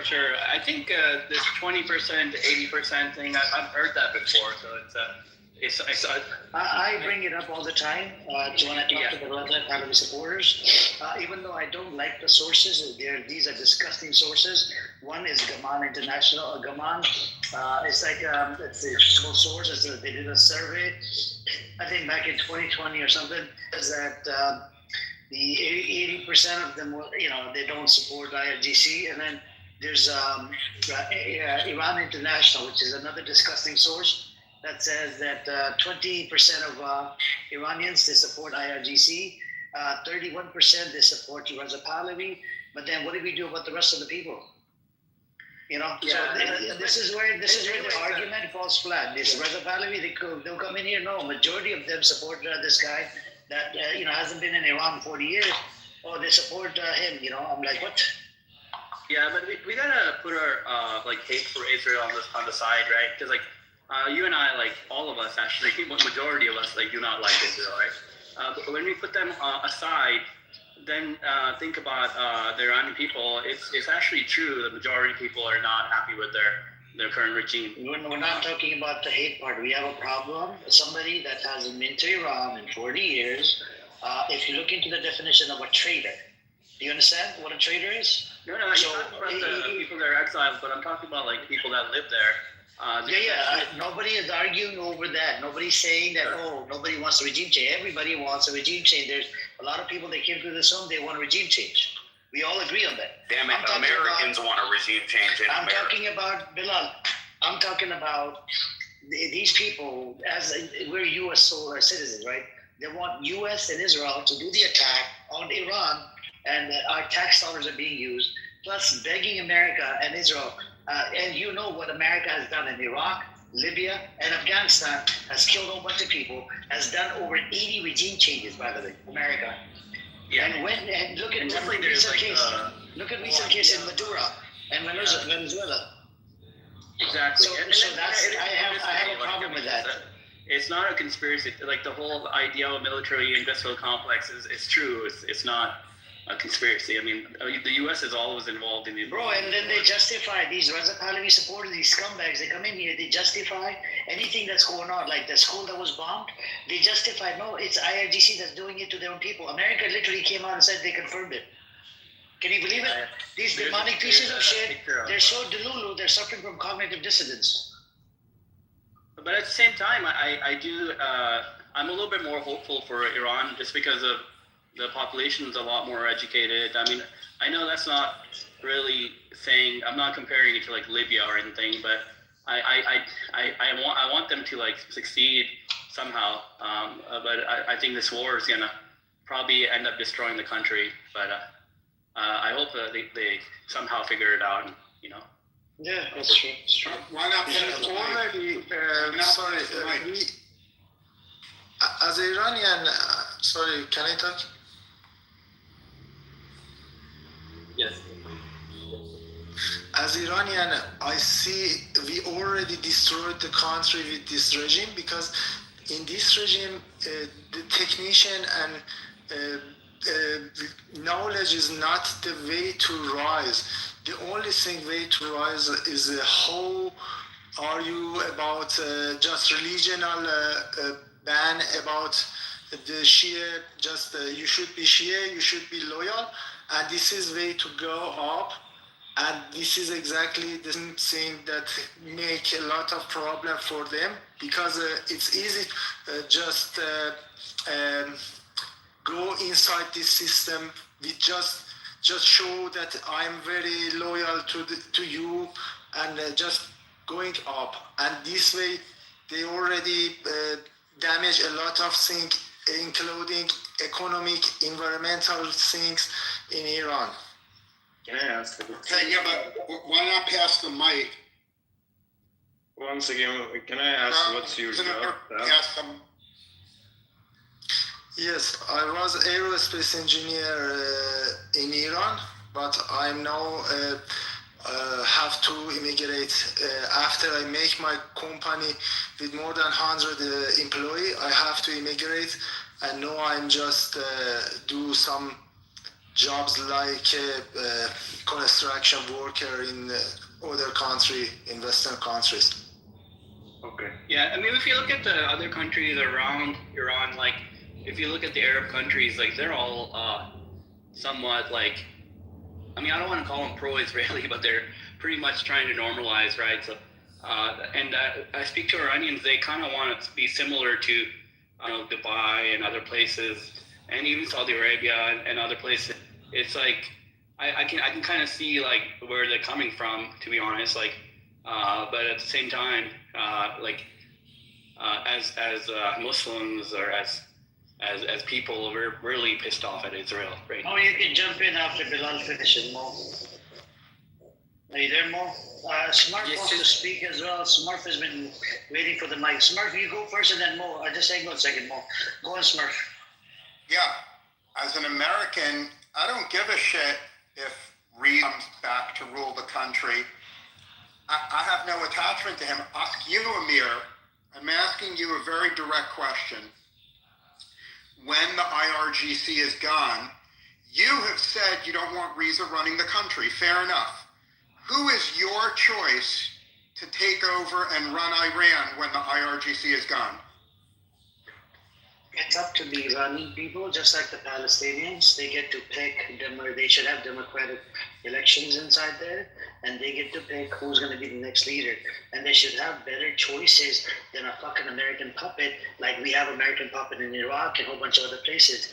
You know, America tried to do a whole bunch of stupid shit for no fucking reason. We don't want to get involved in any of this fucking war in the Middle East. Why do we give two fucks about Israel? They can go fuck off. Why do we care about Iran? They could just, you know, we don't have to invest our fucking tax dollars in all of this. There was a recent news. He's literally flying. I received something on my back channel. Hold on. I'll tell you. What was it right here? Apparently the USA sends doomsday plane E-6B Mercury to Middle East. Do you know what that plane is, right? Smurf? Yes. What is it? Can you tell the room? Yeah, it's the plane that allows America to strike back after a nuclear strike on Washington. So if all of the command and control here in the United States is wiped out, that plane allows America to retaliate. There we go. So the U.S. is, and U.S. knows that they could fail, but the problem is we have Trump, egoistic, narcissistic son of a bitch that he is, a pedophile. He could just stop all of this right now. Even the Congress didn't agree on all of this, but apparently all of a sudden he wants to just go in all in. Such an idiot, man. And then Marco Rubio is putting the blame on Israel. You have Trump is saying, no, it was us. Like, bro, you should stand on something. But anyways, so Mo, I'm gonna give it to Mo Smurf. We can have that conversation later on. More, we'll do a deep dive into it. Go on, Mo. Yeah, thank you very much. I just wanted to kind of reflect or answer some of the points raised by Sam and some other people. Like, can this go any worse than that? The short answer is yes. Because statistically, if we count events over the possible outcomes, we have many different events. One scenario is Pahlavi comes back, and I'm sorry, Smurf, to break it for you, I do care and I give damn shit about the future of Iran because I'm Iranian. So one of the best case scenario for Pahlavi is that Iran will keep the territorial integrity and it unifies the Iran and so on and so forth. But the other one is America comes, just like Afghanistan, topples the regime. We will enter to 10, 20 years of civil wars, and then they abruptly leave with no reason the country and in destruction, without the proper infrastructure, and they give it back to the same regime. This happened in our lifetime. The other scenario is we enter to a long civil war, just like Syria, or we become like Afghanistan. So these are other outcomes. I think, Sam, you are really... We have an expression in Farsi that says, is there any darker color than black? I'm sorry to break it for you guys. Yes, it is. Yes, indeed, it is. Another scenario is there is no Iran anymore. There are Baluchistan, Iranistan, Kurdistan, southern Azerbaijan, northern Arabistan, and Istanistans, and so on and so forth. So please stop being this much wishful thinkers and bet on the scenarios that the likelihood is so little.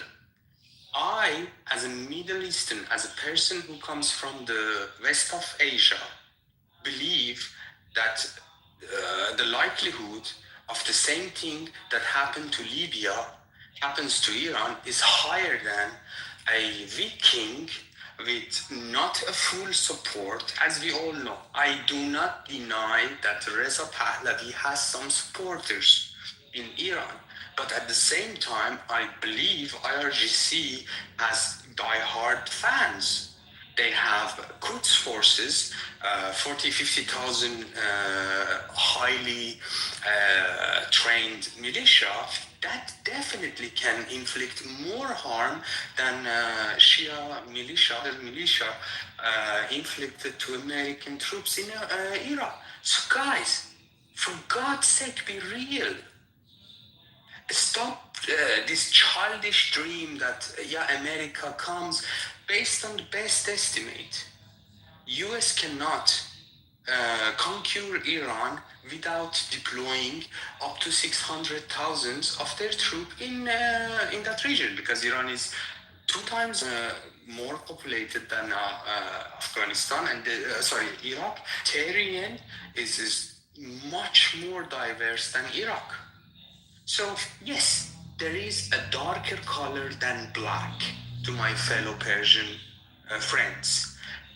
Whether you like IRGC, whether you support Islamic Republic, there are scenarios which have definitely higher likelihood than what you are wishing for. Thank you. More and I are on the same page. You know what I think? I think that Trump is a very good leader. I'm thinking about, like, however, he has not planned how all of this will end, but I think he's doing the right thing by attacking Iran in this way, in that way. And that is because Iran is not an innocent country at all, as you people think. They have been involved in many massacres in Syria and Iraq. They have also killed hundreds of demonstrators in Iraq during the recent revolution, the so-called August Revolution, which happened back in 2019. And also the Iranian regime must fall sooner or later. They have to. These people truly do not deserve to remain in power any longer.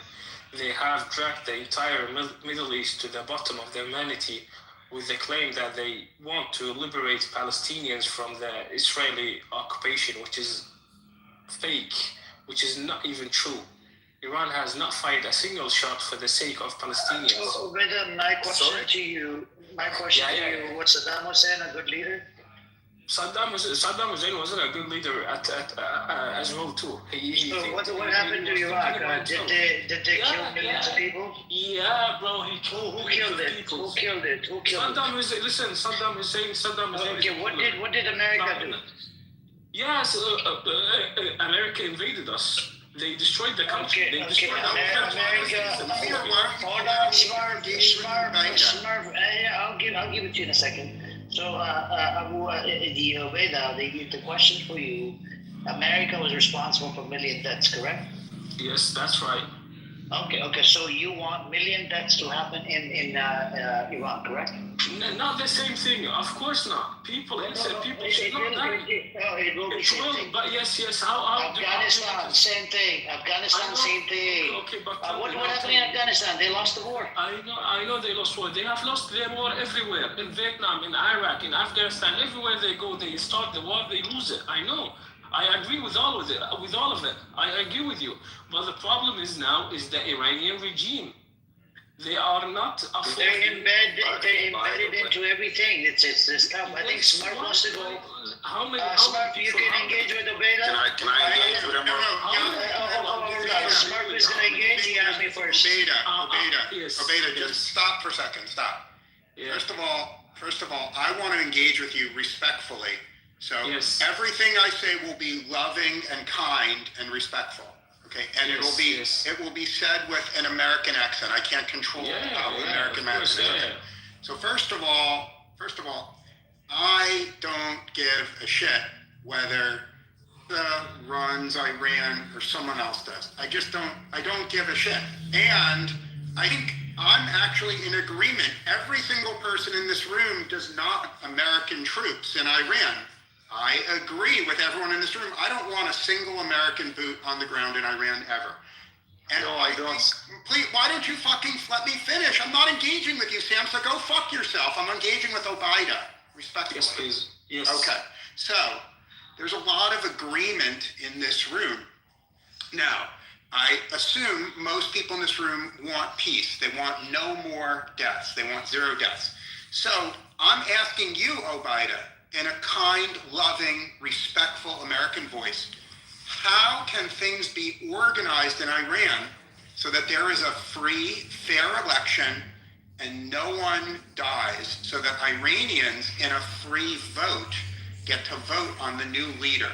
There's one option that's suggested is that emissaries from all the neighboring countries send troops in to organize the election. There's other suggestions on the table. No one is suggesting American troops. So my question for you, and I'm going to mute myself, and I will not interrupt you. Even if you take 2 hours to speak, I will not interrupt you. Some of the assholes in the room may interrupt you. My question for you, Obaida, is who is going to organize the elections? Yes, I can give you a short, easy answer, Bo. The answer is this: it's never gonna be a free election in Iran as long as the regime stays at the head of this country. This regime came back in 1979 with the revolution. They took the country from the Shah before. They took it by weapons. They took it by revolution. The Khomeini back then killed every leader in the military. They got into a big war between Iraq and Iran, which stayed for like 8 years. Both of the sides lost. As I see it, both sides lost. We lost many people. We lost more than 1 million people. Saddam Hussein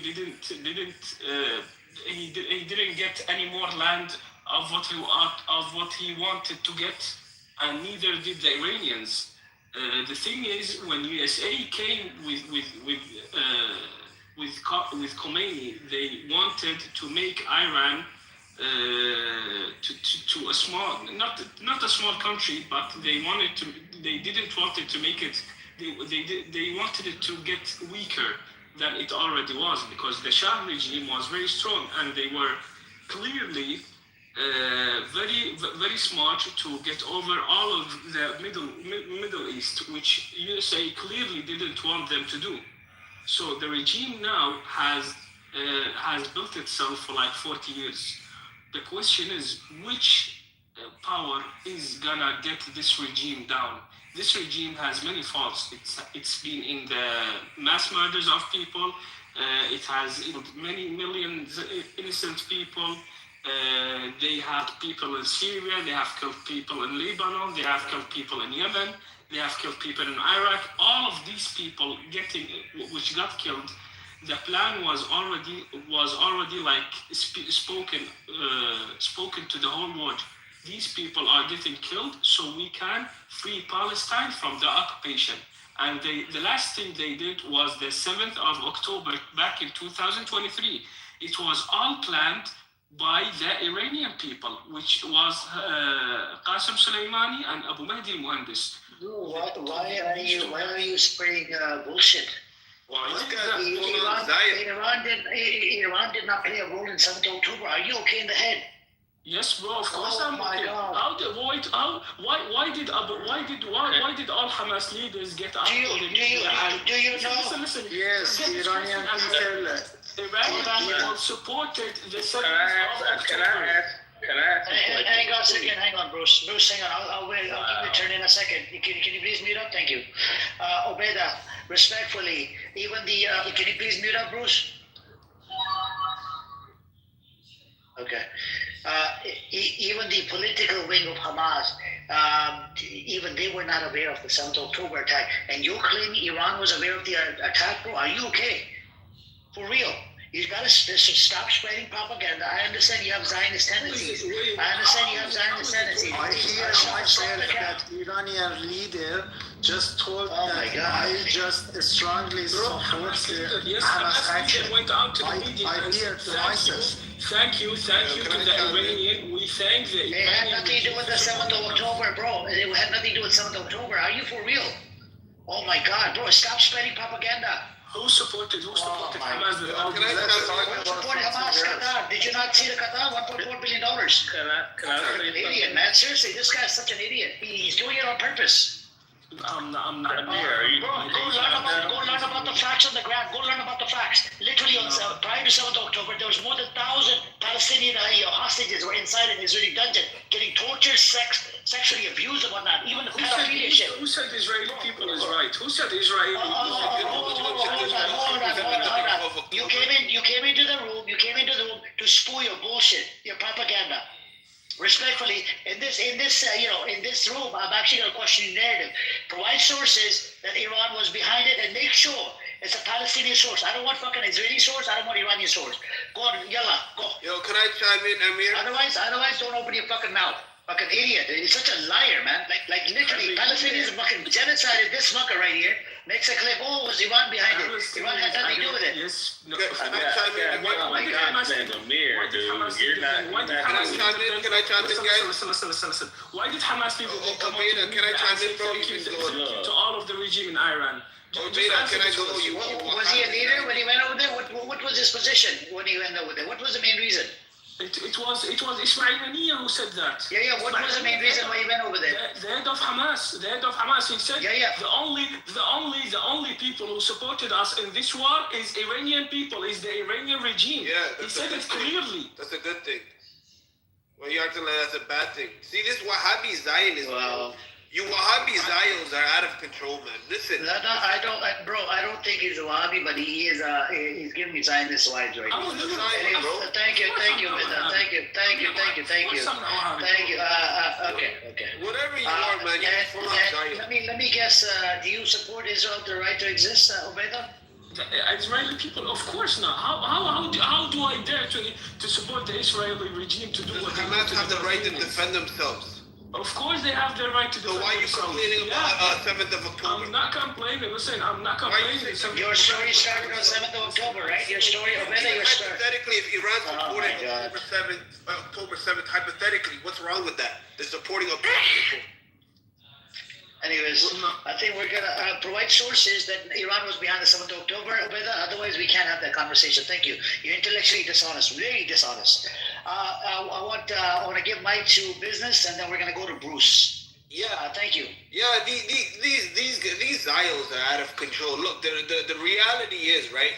Even if Iran hypothetically, which I don't agree at all, supported October the 7th, what's wrong with that? Right? Because these Palestinian people have been oppressed for many years. They've been way before October 7th. They were genocided. Business. Respectfully. Hold on. Do you really think that the Iranians are innocent from everything that's happened? Hold on. Business, respectfully. Bro. Okay, consider. Thank you. The business, by the way, that's not the thing. Problem is, I have to question the narrative.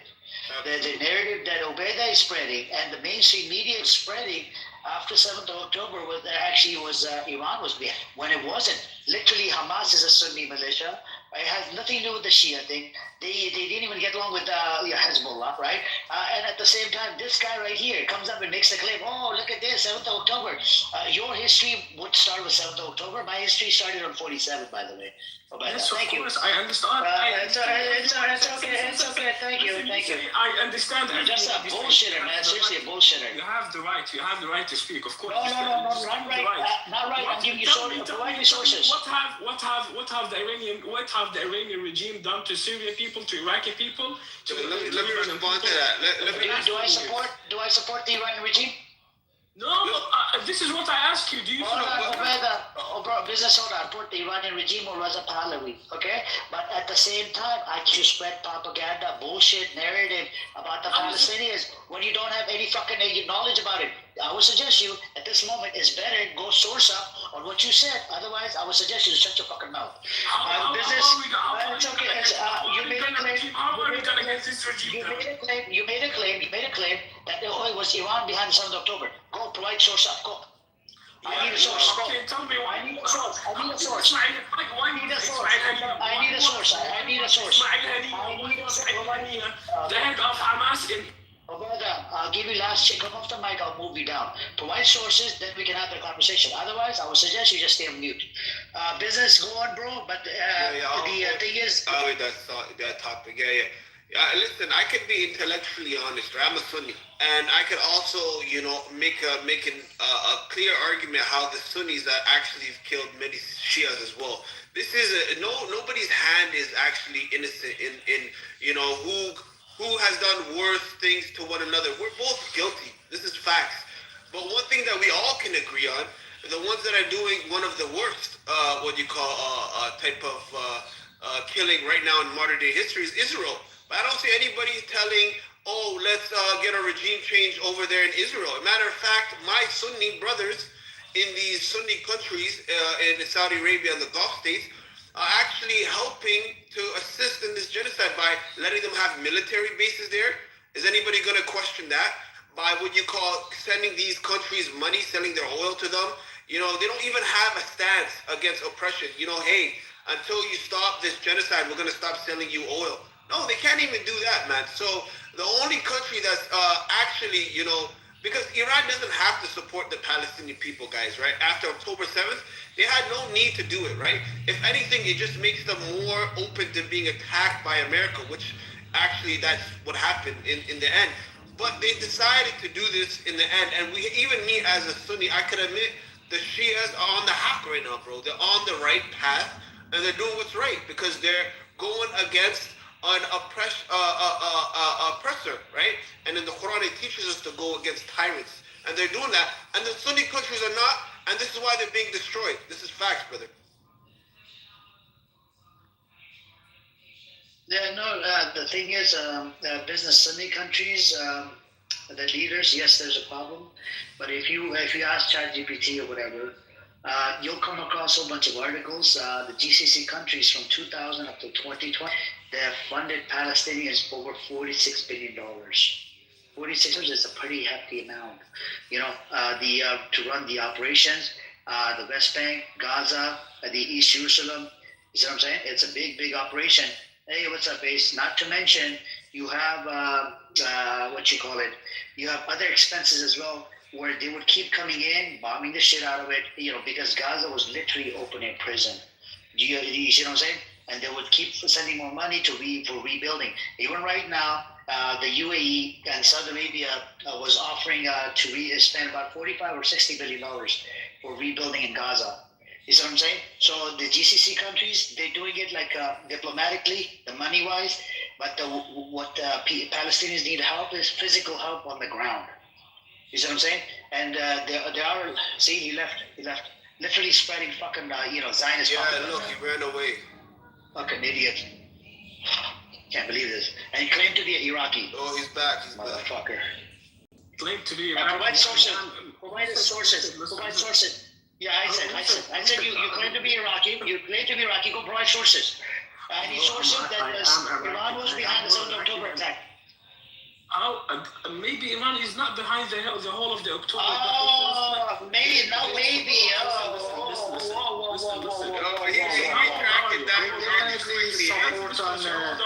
Let me speak. You retracted that really quickly, man. Oh, that was quick. You are speaking quick. Just calm down. Let me speak. I never spoke to the last of my meeting. Just let me speak. All right? I never said that the Iranian people supported all of the 7th of October. I said the Iranian regime supported both of Hamas. They were behind the 7th of October. That's what you said. Listen. They were behind. Not everything. You said it. I didn't say it. You said it. Listen, they didn't even know. No one did even know about the 7th of October. I just told you that. Finally, now we know. Oh my God. Did somebody record it? Can somebody play it? They supported Hamas. They supported Hezbollah. They supported Hashid Shabi in Iraq. They support every militia in Iraq. So how is it fair for you? to let them stay in the regime now. What is fair? What is fair? Who killed 1 million people? How many have killed? I know that America is the biggest biggest shit in the world. Is I it, know it. is it America doing? Is it America? It's literally still under occupation. Iraq is still under occupation. You have military base, right? We have been occupied since back in 2003. It was the help from America. They occupied us. They left us to Iraq. Now see what happened to Iraq. How are the militias doing in Iraq with help by Iranian regime? My question to you is, who's the bigger bully and the killer? Is it American regime and Israeli regime? Of course it's Which one is the bigger bully? Of course it's America. Okay. America has started every war in the world from the Second World War too. Obeda, if they don't like their own government, isn't it supposed to be up to their own people to topple the regime, just like what happened in Syria recently? Even though they were funded by Turks and whatnot, right? Isn't it up to their own people? How many people is there who supports the Iranian regime now in Iran? According to the Zionist, hold on a second. According to the Zionist source, Iran International says 20%. 20%. So it's 90 million people in their country. Out of 99, it's 93. 93. It's 93. Okay, 20%. How much would it be? Almost close to 20 million. 20 million. So 80 million is not living. It's not living a fair life in Iran. They don't have any comfortable life in Iran. Can you tell us? Is it due to the hold on a second? Is it due to the sanctions? No, of course not. Of course not. Okay, who set up the sanctions? It's USA because of the regime. Hold on a second. Was the Khomeini planted by France, by the West? Yes, okay. All right. And what happened during the Mossadegh time, Dr. Mossadegh's time? I don't know. You can't tell me. Okay. He was democratically elected. He was one of the best decent human beings, a leader, a true leader with democracy in Iran. And you know what ended up happening to him? What happened to him? He nationalized. So you had the grandfather was a Pahlavi. He allowed British to steal the fucking oil. Okay. Dr. Mossadegh came in power. He nationalized the oil where British could not steal any more oil. And guess what? That's why they toppled him. They toppled him in 1953. Right? They did a coup and they toppled him. Right? Now after that, and do you know what the grandfather Reza Pahlavi did? One of the laws he passed, a demonic piece of shit that he is, the fucking grandfather Reza Pahlavi, he passed the law. Women were not allowed to wear hijab. They had to wear like Western clothing because he wanted to westernize it. That's what he did. All right, this was a grandfather of the Reza Pahlavi that these fuckers support in Los Angeles and Canada. All right, and not to mention would arrest people, anybody that spoke up against it, arresting, torturing them. The son removed the law, but he had Salak. He had secret police. He would torture them alive, do a whole bunch of stupid atrocities. I'm not justifying it. This is all bad. But guess what? You have, and then you have this guy, this new guy. Khomeini was planted by France during the revolution that happened, 1970s. But the issue here is every time the West gets involved, it fucks up the whole thing. This is why Iran is still fucked up. It's a beautiful country, but it's fucked up. I know it's a beautiful country. It's a peaceful country. It's fucked up due to. Go look into the West. It's fucked up due to the West. Your country is fucked up due to the West. Iraq is fucked up due to the West. Syria is fucked up due to the West. You have Libya is fucked up due to the West. Yes, Afghanistan is fucked up due to the West. We have the oil. Do you know how tough they were in the oil thing in Iraq when they occupied it? A single barrel of oil that you sold, single barrel of oil, the money would get deposited in American Treasury account, and then the Iraqi government would have to show them the receipts. Look, we're going to use the money for this. Then they would release the funding. This is how occupied your country was before. They keep the money. They keep the money today. I know even right now they get it monthly. They get the month payment. They take what they want. They keep what they want. Then they give us the rest. They give us what we need. This is it. So they are stealing our money. They're stealing our oil. They're stealing everything. But still, how are we going to free Iran from this regime? Obed, the biggest culprit is what? Sorry? Biggest culprit is what? Biggest culprit in the Middle East? Who's the biggest culprit in the Middle East? Iran, definitely. Oh my God. I just okay. How many people did America kill? How many people did America kill in the Middle East? More than 3-4 million people, I know. Okay, how many people did Iran kill? IRGC killed? Maybe 1-2 million. And Syria was about 500,000. I know. Okay, half a million. Just let me get. So now, which one killed the most? Which one? Okay, hold on a second. Of course. Since 19, hold on a second. Hold on. Okay. We're going over the numbers now. Okay, we're going over the numbers. How many people has Israel killed since 1947 up to now? 1948, that's when it was established. How many people Israel has killed? I muted everybody. Come off the mic and give me the exact numbers. How many people has Israel killed? The Palestinians, Lebanese, even in Syria, not to mention during Syrian civil war, you had disgusting animal. ISIS, they were literally provided medical services by who? By Israel, IDF. And how much land have they occupied since, 70 years? Oh my God, man! It's so hard to get it through these people's head. The biggest enemy is I don't like IRGC myself. I find it disgusting. I'm Sunni, by the way. But in Syria, that was disgusting and disturbing. I bring it up all the time about the Syrian thing, that whole bunch of people. But the biggest demonic entity that has committed atrocities, millions and millions and millions and millions of people, is actually America, the West, British. Was the one that did a whole bunch of divide and conquer. Anyways. And that's what they want right now, Amir. They want the Sunnis and the Shias to, you killed half Sunnis in Syria. And, you got, this is the path we have to unite against the Epstein elites. Instead of being divided, bro, we should not support these disgusting pedophiles to bomb Iran. Whether they were right or wrong, that's besides the point. This is the time we should all support the destruction of America, inshallah, and Israel. This is what we should be focused on, instead of being divided by, Iran did this and that, and the Sunnis did this and this. This is what they want, bro. We got to unite. At the end of the day, La ilaha illallah Muhammad Rasulullah. We all believe in Allah, right? This is the most important thing. So let's unite on that, and let's all support Iran in their war against these pedophiles.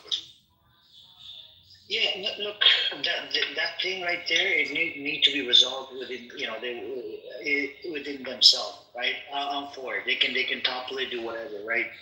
But at the same time, America gets involved.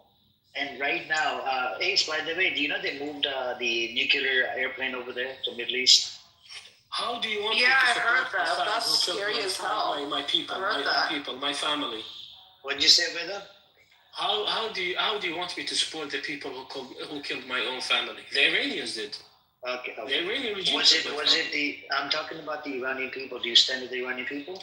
Of course, I stand with the Iranian people. Okay. I have a lot of friends of Iranian people, and I love them. I can agree with them in many things, and they agree with me that about the regime, they don't want it. Okay, hold on. So by you saying America should bomb it, whatever, what does that entail? What would America do? Would it just kill the IRGC, or would it kill the innocent civilians? They will kill innocent civilians. I know. Is it justified? But in every it's not yet. They always claim. Why would you spread this propaganda? Why would you spread this stupid propaganda? The mainstream media is shoveling this propaganda that they don't have women rights and this right and that right. Do you know in America women couldn't even vote until 1940? I know. Do you know America was built literally by killing indigenous people to the land. America literally enslaved black folks on the land. Yeah, you didn't know about the history of America? America literally was like this. The black people, they couldn't even sit in the front of the bus. Segregated. There was a segregation. And it didn't end over there. They even had the red line and did a whole bunch of stupid shit. And they even introduced drugs into the black folks area. And this was all done by CIA and whatnot. I don't know, bro. Whether I don't understand. Your people have suffered enough. And it's almost done thanks to America, right? And you had that war with Iran as well. But at the same time, you see what America has done to your country. You want to see America. You want to see America die. The Iranian regime helped the American invasion back in 2003. They helped the Americans back in 2003 to invade us, to occupy Iraq, to kill Saddam Hussein. The only thing they did, the only thing they wanted is to send their Islamic revolution. That's how they call it. From Iran down to Iraq. This is the only thing they wanted to do. And they succeeded. Now, more than 70% of the Iraqi people are Shias. And the Shia people, you see what they do. You see what they do. They have struggled the country back to like Iranian 100 years back. Do you want your friends to die? Who? Do you really wish your friends to die? Of course not. Then how do you support a war on your friends? I don't support. I support the civilian people. I support the people who are innocent. You said Iran helped in 2003 America. When America invaded Iraq. So yes. How about when Iraq in 1980? What you call with the indirect help of America to invade Iran? Do you condemn that? Yes, I condemn that, of course. So you guys invaded Iran first, right? And then in 2003, America. Now that you're weak, because of course you guys lost many people, right, from that war, and America invades, Saddam Hussein. You don't think Iran will indirectly, low-key want to support that because you guys invaded them first with the help of America? Do you not see the common enemy? Okay, what did I know you guys invade Iran? Okay, what did the Afghans do to the Iranian regime? Ali Najati himself, Bro, Najati Iraq. Why are you running to Afghanistan? I'm saying you guys invaded Iran first, right? You tell me. Okay, we invaded. Did you guys invade Iran first? Yes, we did. Did you not get help from America to invade Iran? Yes. Okay, so why are you being a hypocrite when Iran does the same, allegedly? Why are you being a hypocrite? Okay, now let me ask you this question. Did you not kill innocent Shias? We did. Of course we did. Do you condemn that? Of course we do. Of course I do. Okay, so people are innocent people. They don't deserve to die. Okay, it was because of Saddam Hussein. It was a murder too. Your regime did that. My point is, bro, there's a devil in your ear that's whispering, go invade this country. And there's another devil that goes to the other side once you're weak and whisper. There's a common enemy, brother, that's, divide and conquer, bro. I don't know how you do not see this. I know they are shit. And I know the American people. I know that Americans wanted to divorce. I know that the American people want us to fight between each other with the Sunni and Shias. And I know that we invaded them first back in 1980 with help from America. I know everything. But tell me now, if they helped, why did they help the America to invade the Afghans in Afghanistan? Okay, no, now we invaded them, so it's our fault. Then they helped the American to invade us back in 2003 after we already invaded them and had an 8-year-long war with them. So what did the Afghans do? So they supported the American to invade Afghanistan. Answer that question, please. I also repeat that question, Obeda. My question was, we invaded them. You said I condemn what we did.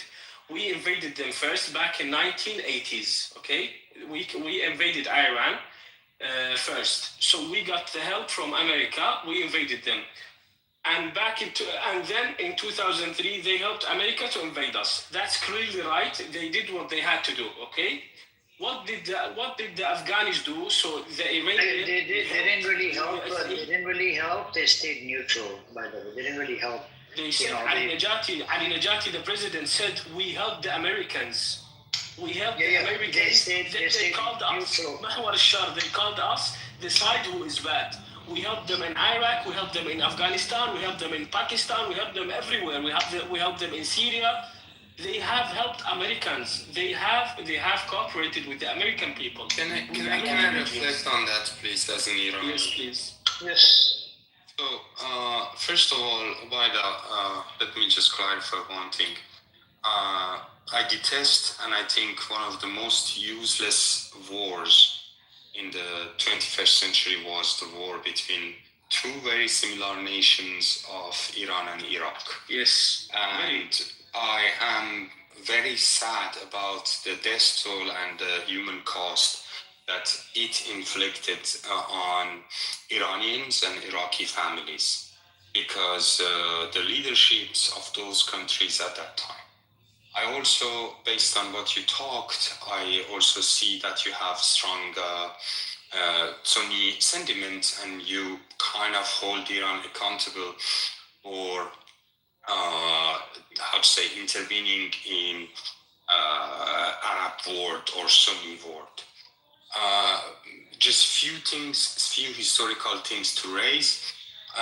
Back in the when Taliban seized power in Afghanistan, there has been a massacre in Iranian embassy in Kabul, which you can search that, which dragged Iran and Afghanistan to almost a war. Second of all, Iranian climate and political scene is very diverse. So back in the invasion of Iraq by America, even you can also check that one on Google or GPT or whatever you use. There were voices that they, in Iranian Majlis, parliament, that they wanted to team up with Saddam. And there were teams that they hated Saddam that much that they wanted to help Americans. I agree. There have been some collaborations from some Iranian officials in Iran-Iraq war, and it has historical reason, and you cannot hold Iranians accountable for those decisions. Even inside the Iranian government, back in the Syria war, there were voices that we should stay away of this war. So what I'm saying is, please don't buy this Western narrative that Iran is a totalitarian, uniform type of government, that there is just one guy makes decision and pushes for that decisions. No, Iran have still a vibrant political scene. Secondly, I totally understand. I don't say Iranians didn't, even with Amir, I side up with Amir when it comes to Syria. I think Iranian intervention in Syrian civil war was a mistake. I personally think. I think we shouldn't side up with any side, but there is a rationale, or there is a narrative that wants to explain that why eventually Iran engaged in that war. But personally, as an Iranian, I think that was a Syrian thing. It was none of the business of Qatar, Iran, Turkey, Saudi, and Syrian had to solve their issues by themselves. But please don't demonize just Iran for every problem that happens in Middle East. And, you know, at the end of the day, in 2003, Iran wasn't occupying, Iran didn't occupy Iraq. It was America.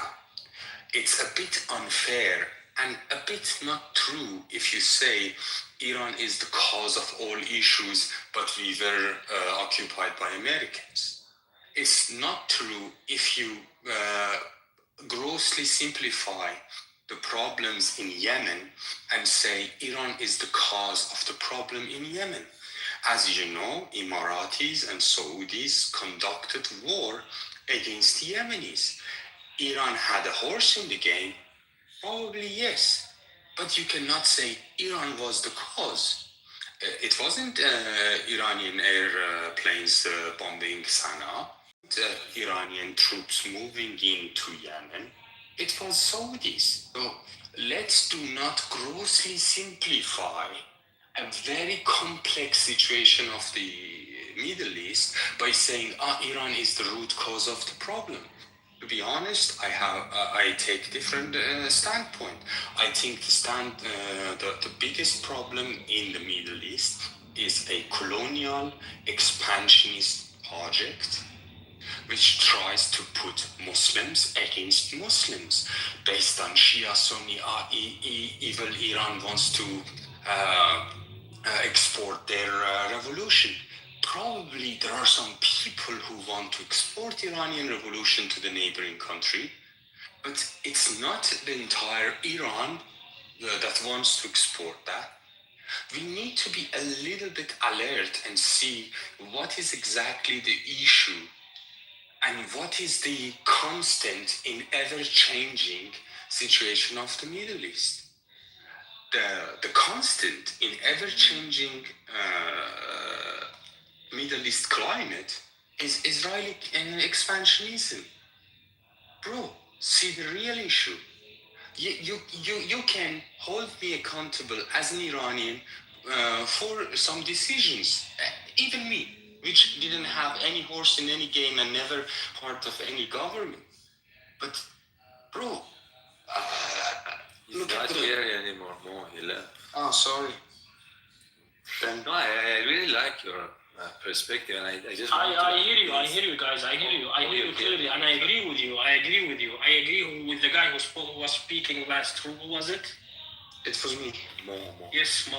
All respect for you. I completely agree with you, bro. I completely agree with you. I completely agree with every word, with every single word you said. That's what I have to tell you. Alhamdulillah.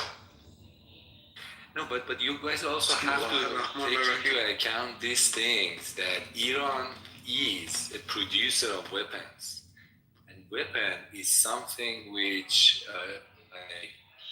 can sell when Russia sells when China sells. So if Iran decides to sell weapons to Syrian government or to Houthis, this is a pretty legal thing to do. This is nothing that you can blame Iran. How those people use those weapons, it is their problem. It's the Syrian government problem, how they are using Iranian weapons. It is like, so this is something that, you cannot really blame Iranian government for selling weapons to Syrian government. Like everybody who makes weapons will try to find somebody who buys those weapons. And if those weapons win wars, then those weapons, other people will buy them. And it is very lucrative business. Yes, that's right. But at the same time, when the Syrian people started getting the ocean above to Greece and towards Europe, Hassan Nasrallah, the head leader of Hezbollah, went out to the media, and he has a clearly video which is on YouTube. If you search on it, he said clearly, the Syrian people, all of the Sunni people, you are my brothers. Now the ocean is open for you. You can get your own boat and travel up to Europe. We're not gonna stop you. Leave this country. You know how many people suffered because of those words? Many people. What do you mean? Explain that again. I'm confused. He said that the Iranian people, the Iranian regime, sell weapons to other countries, but they have nothing to do with what the regimes do with these weapons. They have nothing we cannot claim the Iranian people, the Iranian regimes for selling these weapons. Okay, but the Iranians sold these weapons to Hezbollah. What did Hezbollah do? The Hezbollah went inside Syria and killed Syria people. They killed Syria people. Then Hassan Nasrallah went out to the media and he said, people back in 2013 and 2014, when the Syrian revolution was on its very top on its very top level, he went out to the media and he said it clearly. Yeah, people, you are my brothers. You are all of my brothers. The ocean is open for you. You can get your own boat and take it to the European side. We're not gonna stop you. They killed people. They took people as hostages. And Hezbollah, which gets support from the Iranian side and has all of the missiles and the weapons and have the leadership in Lebanon, helped also the Syrian regime to kill its own people. So why did they do that? Why did they kill So Syrian you have people? to ask the question why Syrian army was occupying Lebanon for that long, and so you cannot blame Lebanese to go inside Syria as soon as they get a chance. But Alawister had the leadership in Syria. Didn't like the UAE, don't they sell weapons to Sudan to kill other Muslims? And didn't Saudi Arabia support certain rebel groups in bro. Syria?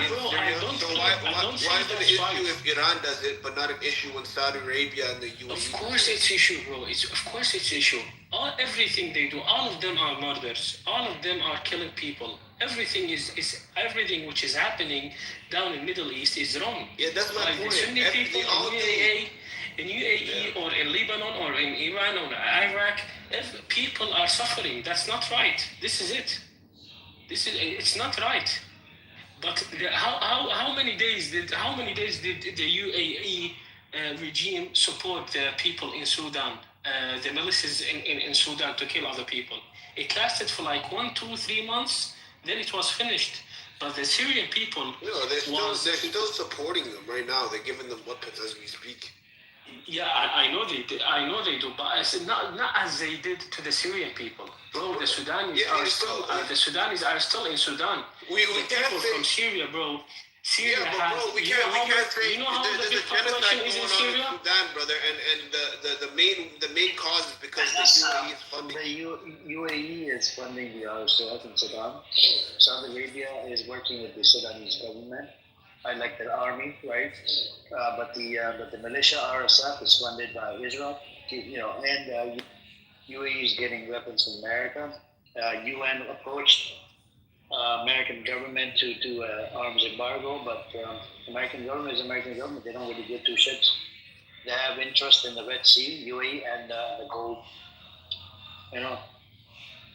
So they're all demonic entities.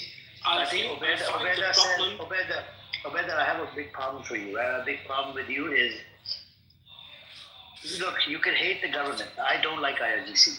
Okay, I know what happened in Syria. That was a big problem, and even in Iraq, whatever. Yes. But at the same time, I don't want what happened to your country, what happened to Libya, what happened to Afghanistan, what happened to other places as well. Even in Gaza, they were fighting Americans. They were not fighting Israel. Israel is just a proxy of America. They use American weaponry to do atrocities against Palestinians. You agree? Yeah, I agree. Of course. Now, my question to you, the big problem I have is you're blaming. You're saying that America should, bomb Iran, correct? Yeah, not all of Iran. The only military bases. You can't do that. They're not going to be able to do that. They're going to kill civilians. I know, and this is the problem. But you can't. Then you shouldn't be supporting it. You should let them deal with their own problem. I'm not supporting it, but the problem is can you imagine? How you told me that 20% was on the regime side and the 80% is against the regime. So how are we gonna do to make it fair between 80% and 20%? You're not getting the point. That's a Zionist source, by the way. Iran International was funded by Saudi Arabia at one point, and then now it's funded by the Gaza Pahlavi supporters. So of course this is a biased source. My problem is we don't know how many people support IRGC inside there. I was just giving you a Western, like a disgusting Zionist source. We can infer. Big issue I have is, imagine this, right? Instead of America invading Iraq, what if your own people would have, toppled Saddam Hussein? That would have been better, correct? Yeah, of course. Yeah, so why don't you think, from your perspective, from your paradigm, what you see the American government do to your people, right? Why not? They're going to do the same shit to Iran. So, and you're going to think, because you need to be consistent. You can't say, oh, yeah, that's good, let's do that. Even though America always comes in there, end up killing civilians. And we don't want any civilian deaths. Let them deal with their own problems. The civilians, people in Iran. I just, as a Persian, I don't support for my people. Just let them go with what they want to do. What did you say, sir? As a Persian, I don't think that you just look after my people. My people are very. Enough with the bullshit, man. People killed by logistic Stop, Mohammed. Sam, by the way, my tax dollars are being used. You're begging America to do the attack, okay? It's my country, America. I live in America. Yes. So stop begging America to do the attack on your country. Yes, I was support the attack. Can I ask you a question? Hold on, Mohammed, wait for your turn, bro. Yeah, 40,000 of my people killed by IRGC. And Hold on. Muhammad, stop coming off the mic. It's unverified, by the way, Sam. It's not verified. Only the 7,000 is verified. 7,000 verified? Yeah, 7,000 verified, not 40,000. Just give me 1 second. As a small city that I know exactly who is living there, they killed 209 people. Yes. In the list that the government announced to the public, only 20 of that list was in the list. I can't believe the whole time for those that we get it. Muhammad, stop coming up the mic. I just wanted to ask you. Bro, stop. I'm speaking. Sam, the numbers, the problem I have with the numbers, government said 3,000, okay? And there's a human rights organization that's based out of the US that said 7,000. And they're still investigating more cases. And they have verified names and whatever, the 7,000. So I would take the 7,000. The Iran International said 36,000. That's a Zionist source. So I would suggest you don't go based on unverified sources, okay? Because there's a lot of unverified sources out there. I verified one source in 209 people that killed in one small city. They only announced 20% in the government list. It is just a small sample that you can see what happened there. Almost 10% in the formal list by government. Even if a single person died, that's a big thing. Okay, we should all condemn it. It's to say even if a single person dies. But anyways, the numbers, they're inflating the numbers to that derail the whole blame game on the Zionist entity that has committed 7,000, that has killed 7,000 people in Gaza. But I also want to, Amir, you also have to state that this was an American operation. I think Muhammad wants to respond. Muhammad, go on. No, I don't want to respond any bullshit, man. I just want to ask a question from Obaida, but I didn't get the chance. Okay, go on.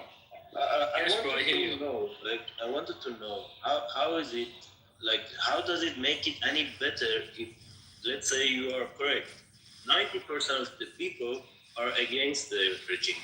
How does it make it better that a war is going to happen on the people that are against the regime and they seek freedom or whatever we call it, and how do you think getting them bombed is going to make it any better? That's because if the American invasion get succeeded, that means only more people that are innocent are getting killed. If this regime remain in the head leadership of Iran for 100 years more, how many people are going to get killed?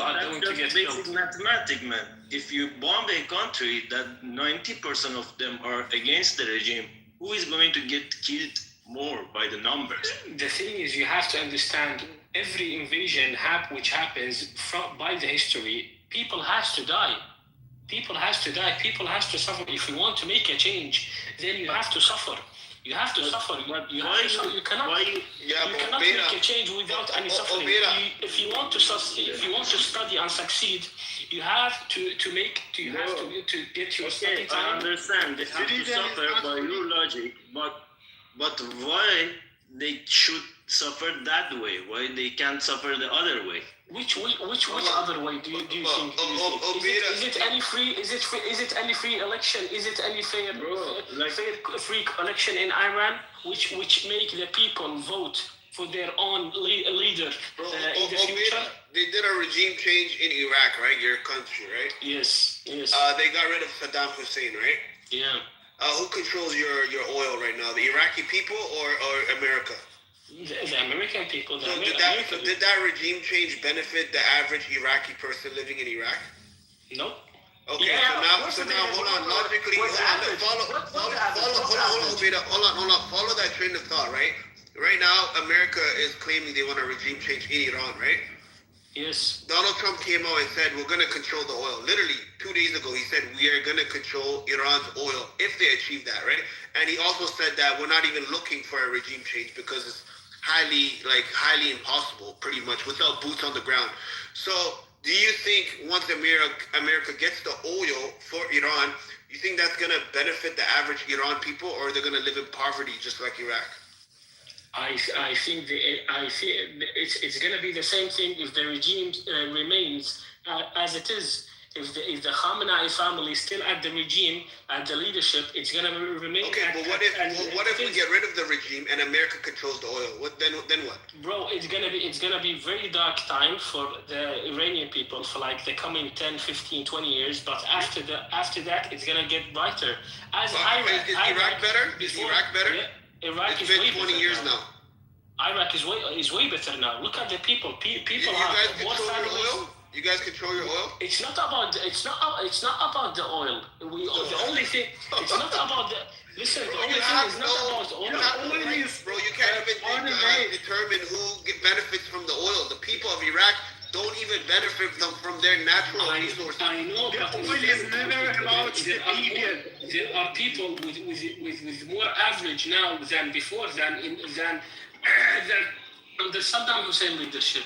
There are more people who are making money, a lot of money, so by salaries, buying own leadships, buying own companies. It's more freedom in Iraq now. If you travel to Iraq now, I think real quick. Mo wants to jump in really quick as well. Let me jump in one time. Yada and then Mo. Mo, where are you at? Are you here? Yes. You talking about? Mo, it's a popcorn style, so after Yada, it's on Mo, and then after that, we'll see who wants to go next. All right. Real quick. How do I say brother's name? Obeida. Okay, brother. If I'm honest with you, it sounds like Abu Obeida. Abu Obeida. That's what I heard. Yes, that's right. That's right. I'm Obeida. You can call me Abu Obeida as well too. Yeah. Okay, Obeida. Okay, brother. Like when you said that people in Iraq have more freedom economically than under Saddam, I doubt that very much. And when you say oil is never about the people, let's be real. Under Saddam, free healthcare, free education, world-class healthcare. It wasn't like primitive healthcare, like top-notch free healthcare, something even in the United States we do not have. It had one of the best infrastructure projects in the Middle East, where the streets were completely clean. There weren't cracks in the roads. That was all funded with oil money, and it benefited the Iraqi people. If you wanted, like, same thing in Libya, if you want to look back, all these quote-unquote tyrants the U.S. destroyed, as far as their social programs for their people, they definitely used their resources to fund their people. And the same thing in Libya, they had free healthcare, free education, world-class, they had the highest literacy rate in the entire continent, the highest standard of living in the entire continent. On top of that, if you wanted to be a farmer in Libya and you were a Libyan citizen, the state would pay for your agricultural equipment. They would pay for your tractor. They would pay for your fertilizer. They would pay for your feed, for your livestock. So all of these things were subsidized with oil money. To say that oil is never about the people and all these tyrants are just grubbing the money for the oil, it's just not the case, brother. It's not real. That's complete propaganda. I don't know where you got that from. I know you're an Iraqi, and I want to show some respect, but if we're honest with ourselves, if we're being completely realistic, the people of Iraq were far better off, had a far higher standard of living, on par with any European nation. They had a far higher standard of living under Saddam than after Saddam. It's just Do you know why? Because he subsidized everything through oil revenue. The only even during, do you know when the sanctions Even Iran, same thing. We're talking about Iran right now. Iran subsidized everyone's health care completely, even under sanctions. It's something that the Middle East just universally does. You say these people are, their regimes may be tyrannical as far as political freedoms. Yeah, sure, 100%, and I agree with that. But as far as social reforms, they help their people in ways that we don't even experience here in the West. They use their revenue to, they 100% make sure every child is educated. 100% make sure nobody is lacking. Like there was no homeless epidemic in Iraq under Saddam. There was nobody on the streets. Do you know why? Do you know why? Do you know why? Exactly. That's Please because tell that's me because why. listen. That's because for the first thing, we weren't as much people as we are now. We were 13 people comparing to how many people we are now. We were 13 million people or 15 million people. Okay, how much is it now? Now it's 45 million people. Wait a minute. Whoa.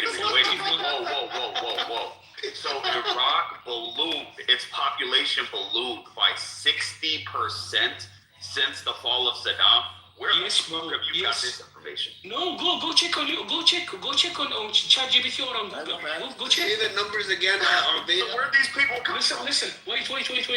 Just let me give them the answer. Go check how big was the population back in 2000. Good idea. Okay? Let's go ahead and look that up real quick because I think that's fucking wrong. Yes. Look at it. Have a look, please. Okay. Back in 2000, how many people were it in? How big was the population in Iraq? I'm looking it up right now. So the population was 24.4 million in 2000. Very good. And now let's look it up what it is today. 2026. It's 48 million. Damn, it might be true because of boomer effect.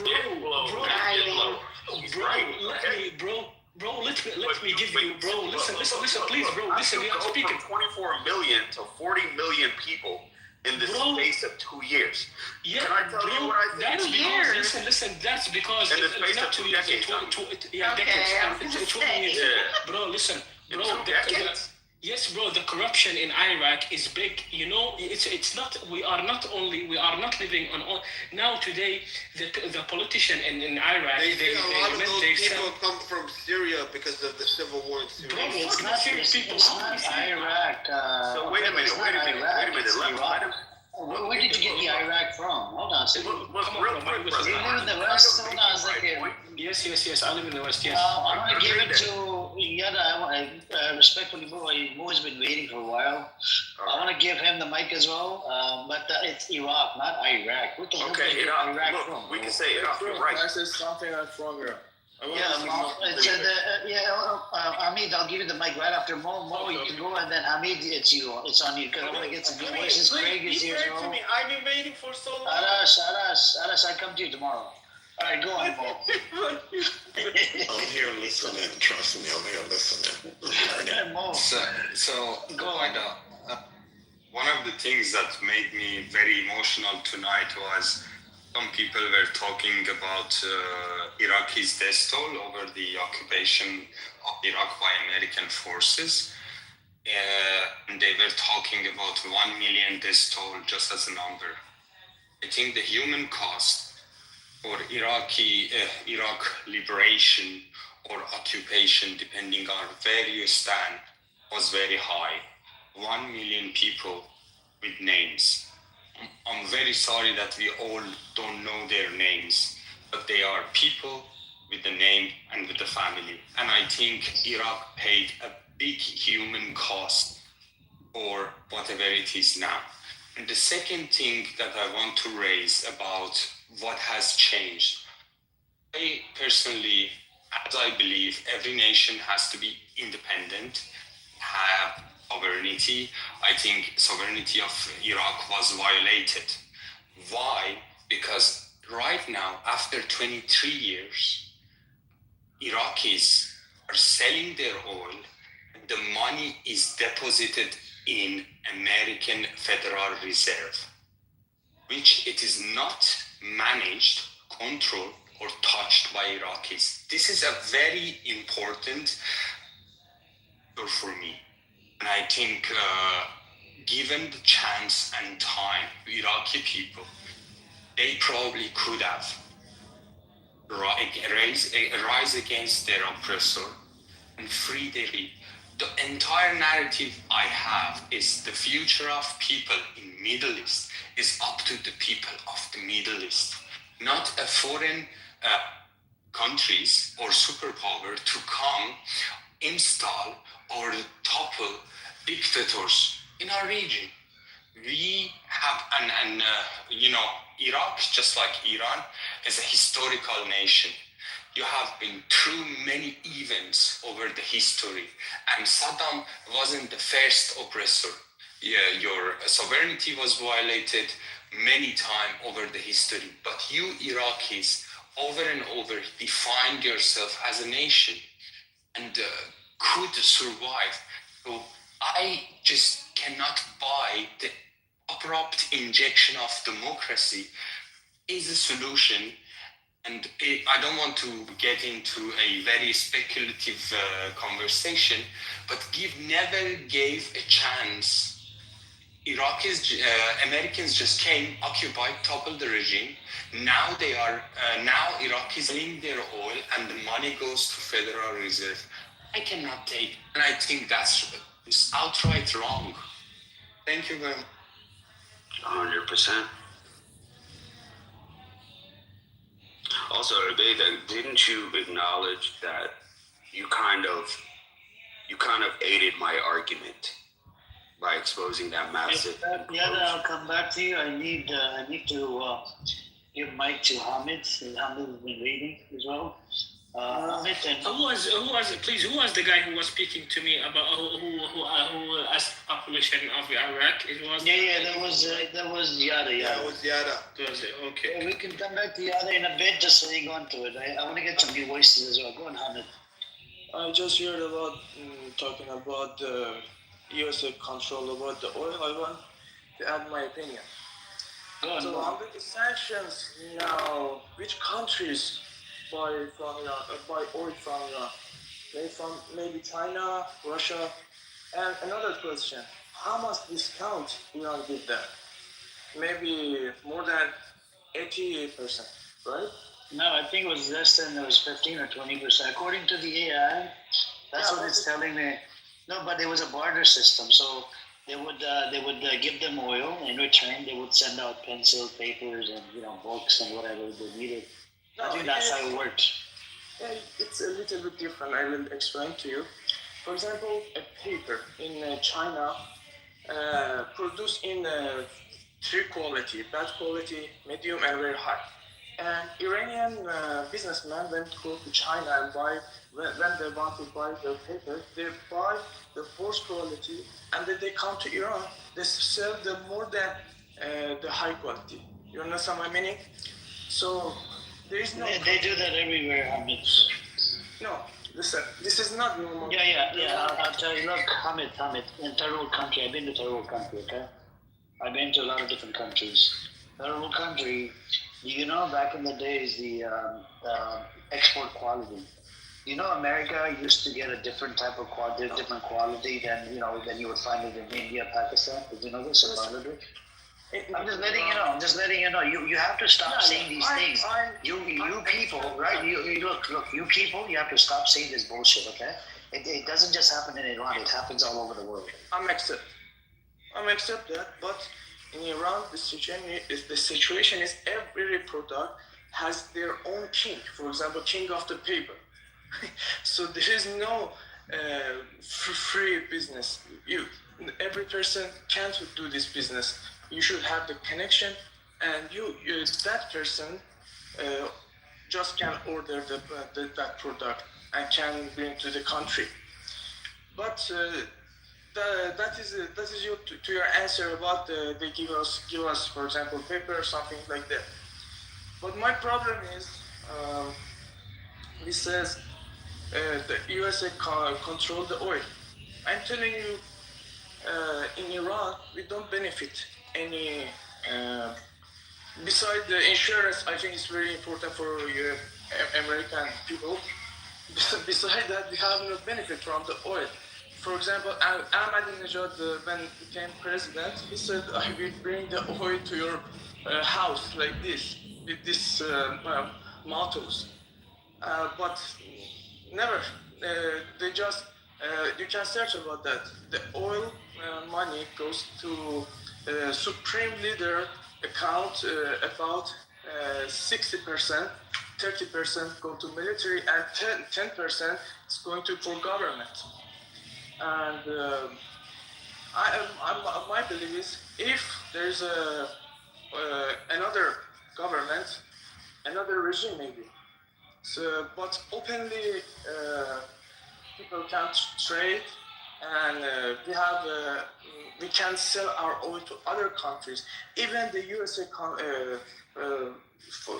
USA control our oil. We can have make more money. You know, before Iran Revolution, there was a three company. I think the name is Three Sister. I don't recall it very well. But the England and France was controlling that companies, and after shock by the oil from them, before that wasn't any problem. They give Iran the good benefit. Iran can build his own instruction, and that's it. I just want to say, if the USA control the oil, there is no difference for now, because now we can't sell any oil to any country, and the people can't have the oil. For example, in Arabic country, I think every people have a percentage, have own some percentage of the oil. They have some money like this. We heard like that. Do you support Reza Pahlavi, Hamid? That's a hard question. You know. Do you support America attacking your country? Yeah, unfortunately, yes. Unfortunately. Okay. I can explain that. That's your last cause, Hamid. Your last cause. Harry, please give me 1 minute. 1 minute. Yeah, let me. I think one thing. Sure. So your last cause means look into the definition of a traitor. Okay. It makes you a traitor. You live in America or Canada, and you're begging America to do the attack. America and Israel, and you know. No, I'm not living in. Hold on, Ahmed. You know Israel is a demonic entity that literally genocided. People in Gaza, people in West Bank, people in Lebanon, people in Syria, people all over the world, man. Yeah. Can I answer? Sure. So quickly answer, then I have to move the mic, give it to Morning. She's waiting, and then I go back to Yada. Okay. Very quickly answer. I'm not living in Western countries. I'm actually living in China for my studies. Another communist country. That's the you live in China, okay? Yeah. Yeah, but next year. Do you use cheap quality books, or do you use expensive quality books? Yeah, this is a free choice. You can buy anything. You can buy Mark or. Okay. Yeah. Okay, so actually, about cost. I want to answer the cost, brother. Every people around the world wants to live very freely. No one will say anything to them. They want to buy clothes freely. Who cares politics? We want to live like a human. This is our first demand. No. You don't care that your family is gonna get killed. You're willing to sacrifice your family. Okay? Brother, if this regime first didn't let us to bring any vaccine in the corona, so the people die every day, more than 600. People died even taking a vaccine in America. People died even taking a vaccine. Yeah, I know. I heard about that. But with vaccine, maybe 200 every day. But they said no vaccine from any other countries. We should product that. So it's going more higher and higher every day. They could have got it from India. India had produced some good vaccine, I heard. For example, Germany. We want to buy from Germany. But why didn't you get it from India? India was producing their own weapon. Their own vaccine. No, I will give you an example. For example, Germany. They said, okay, we bring from Germany, but... but why didn't you get it from India? Look, why are you going far away to Germany? Why not India? Is like next door. No, it's not about time. India make the vaccine about 6 months, 4 months after all of the world has the vaccine. Yeah, I'm talking about the pandemic. And another thing, have you heard about secondary sanctions? The last sentence. The regime killed Okay, just the last thing. I gotta give it to morning, and then we can go back to the last sentence. Pretty sure it's not yapping, bro. I want to say yapping. Arash, calm down. You get your time tomorrow. The regime killed many people in maybe last month, but that wasn't the first time. They killed every decade. They kills. This is not the first time. Now USA and Israel attacking to Iran is maybe for 1 week they killed 1,000, but in the 3 days the regime killed 50,000 people. And during the corona, they didn't do any action. Every day dying 600. I mean, Sam said 40,000. You added another. Okay. Israel and USA now have less damage than. Ahmed, I don't understand why you guys bring up minute points. I want to give it to morning. Hold on. We got new people. Okay, no problem. Sam, please mute up. Thank you. I want to give it to morning, and then we can go back on Sally in a bit. Go on, morning.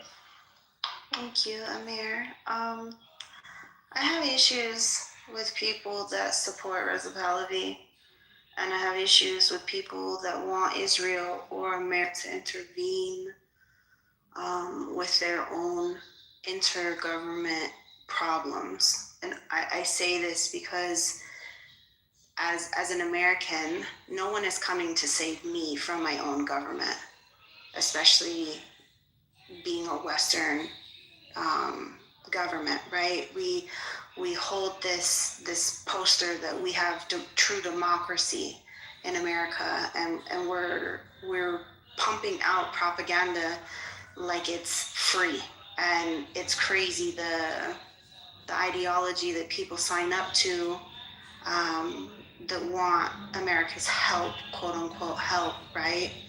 And I say this because ever since World War II, America has structured its government around propaganda.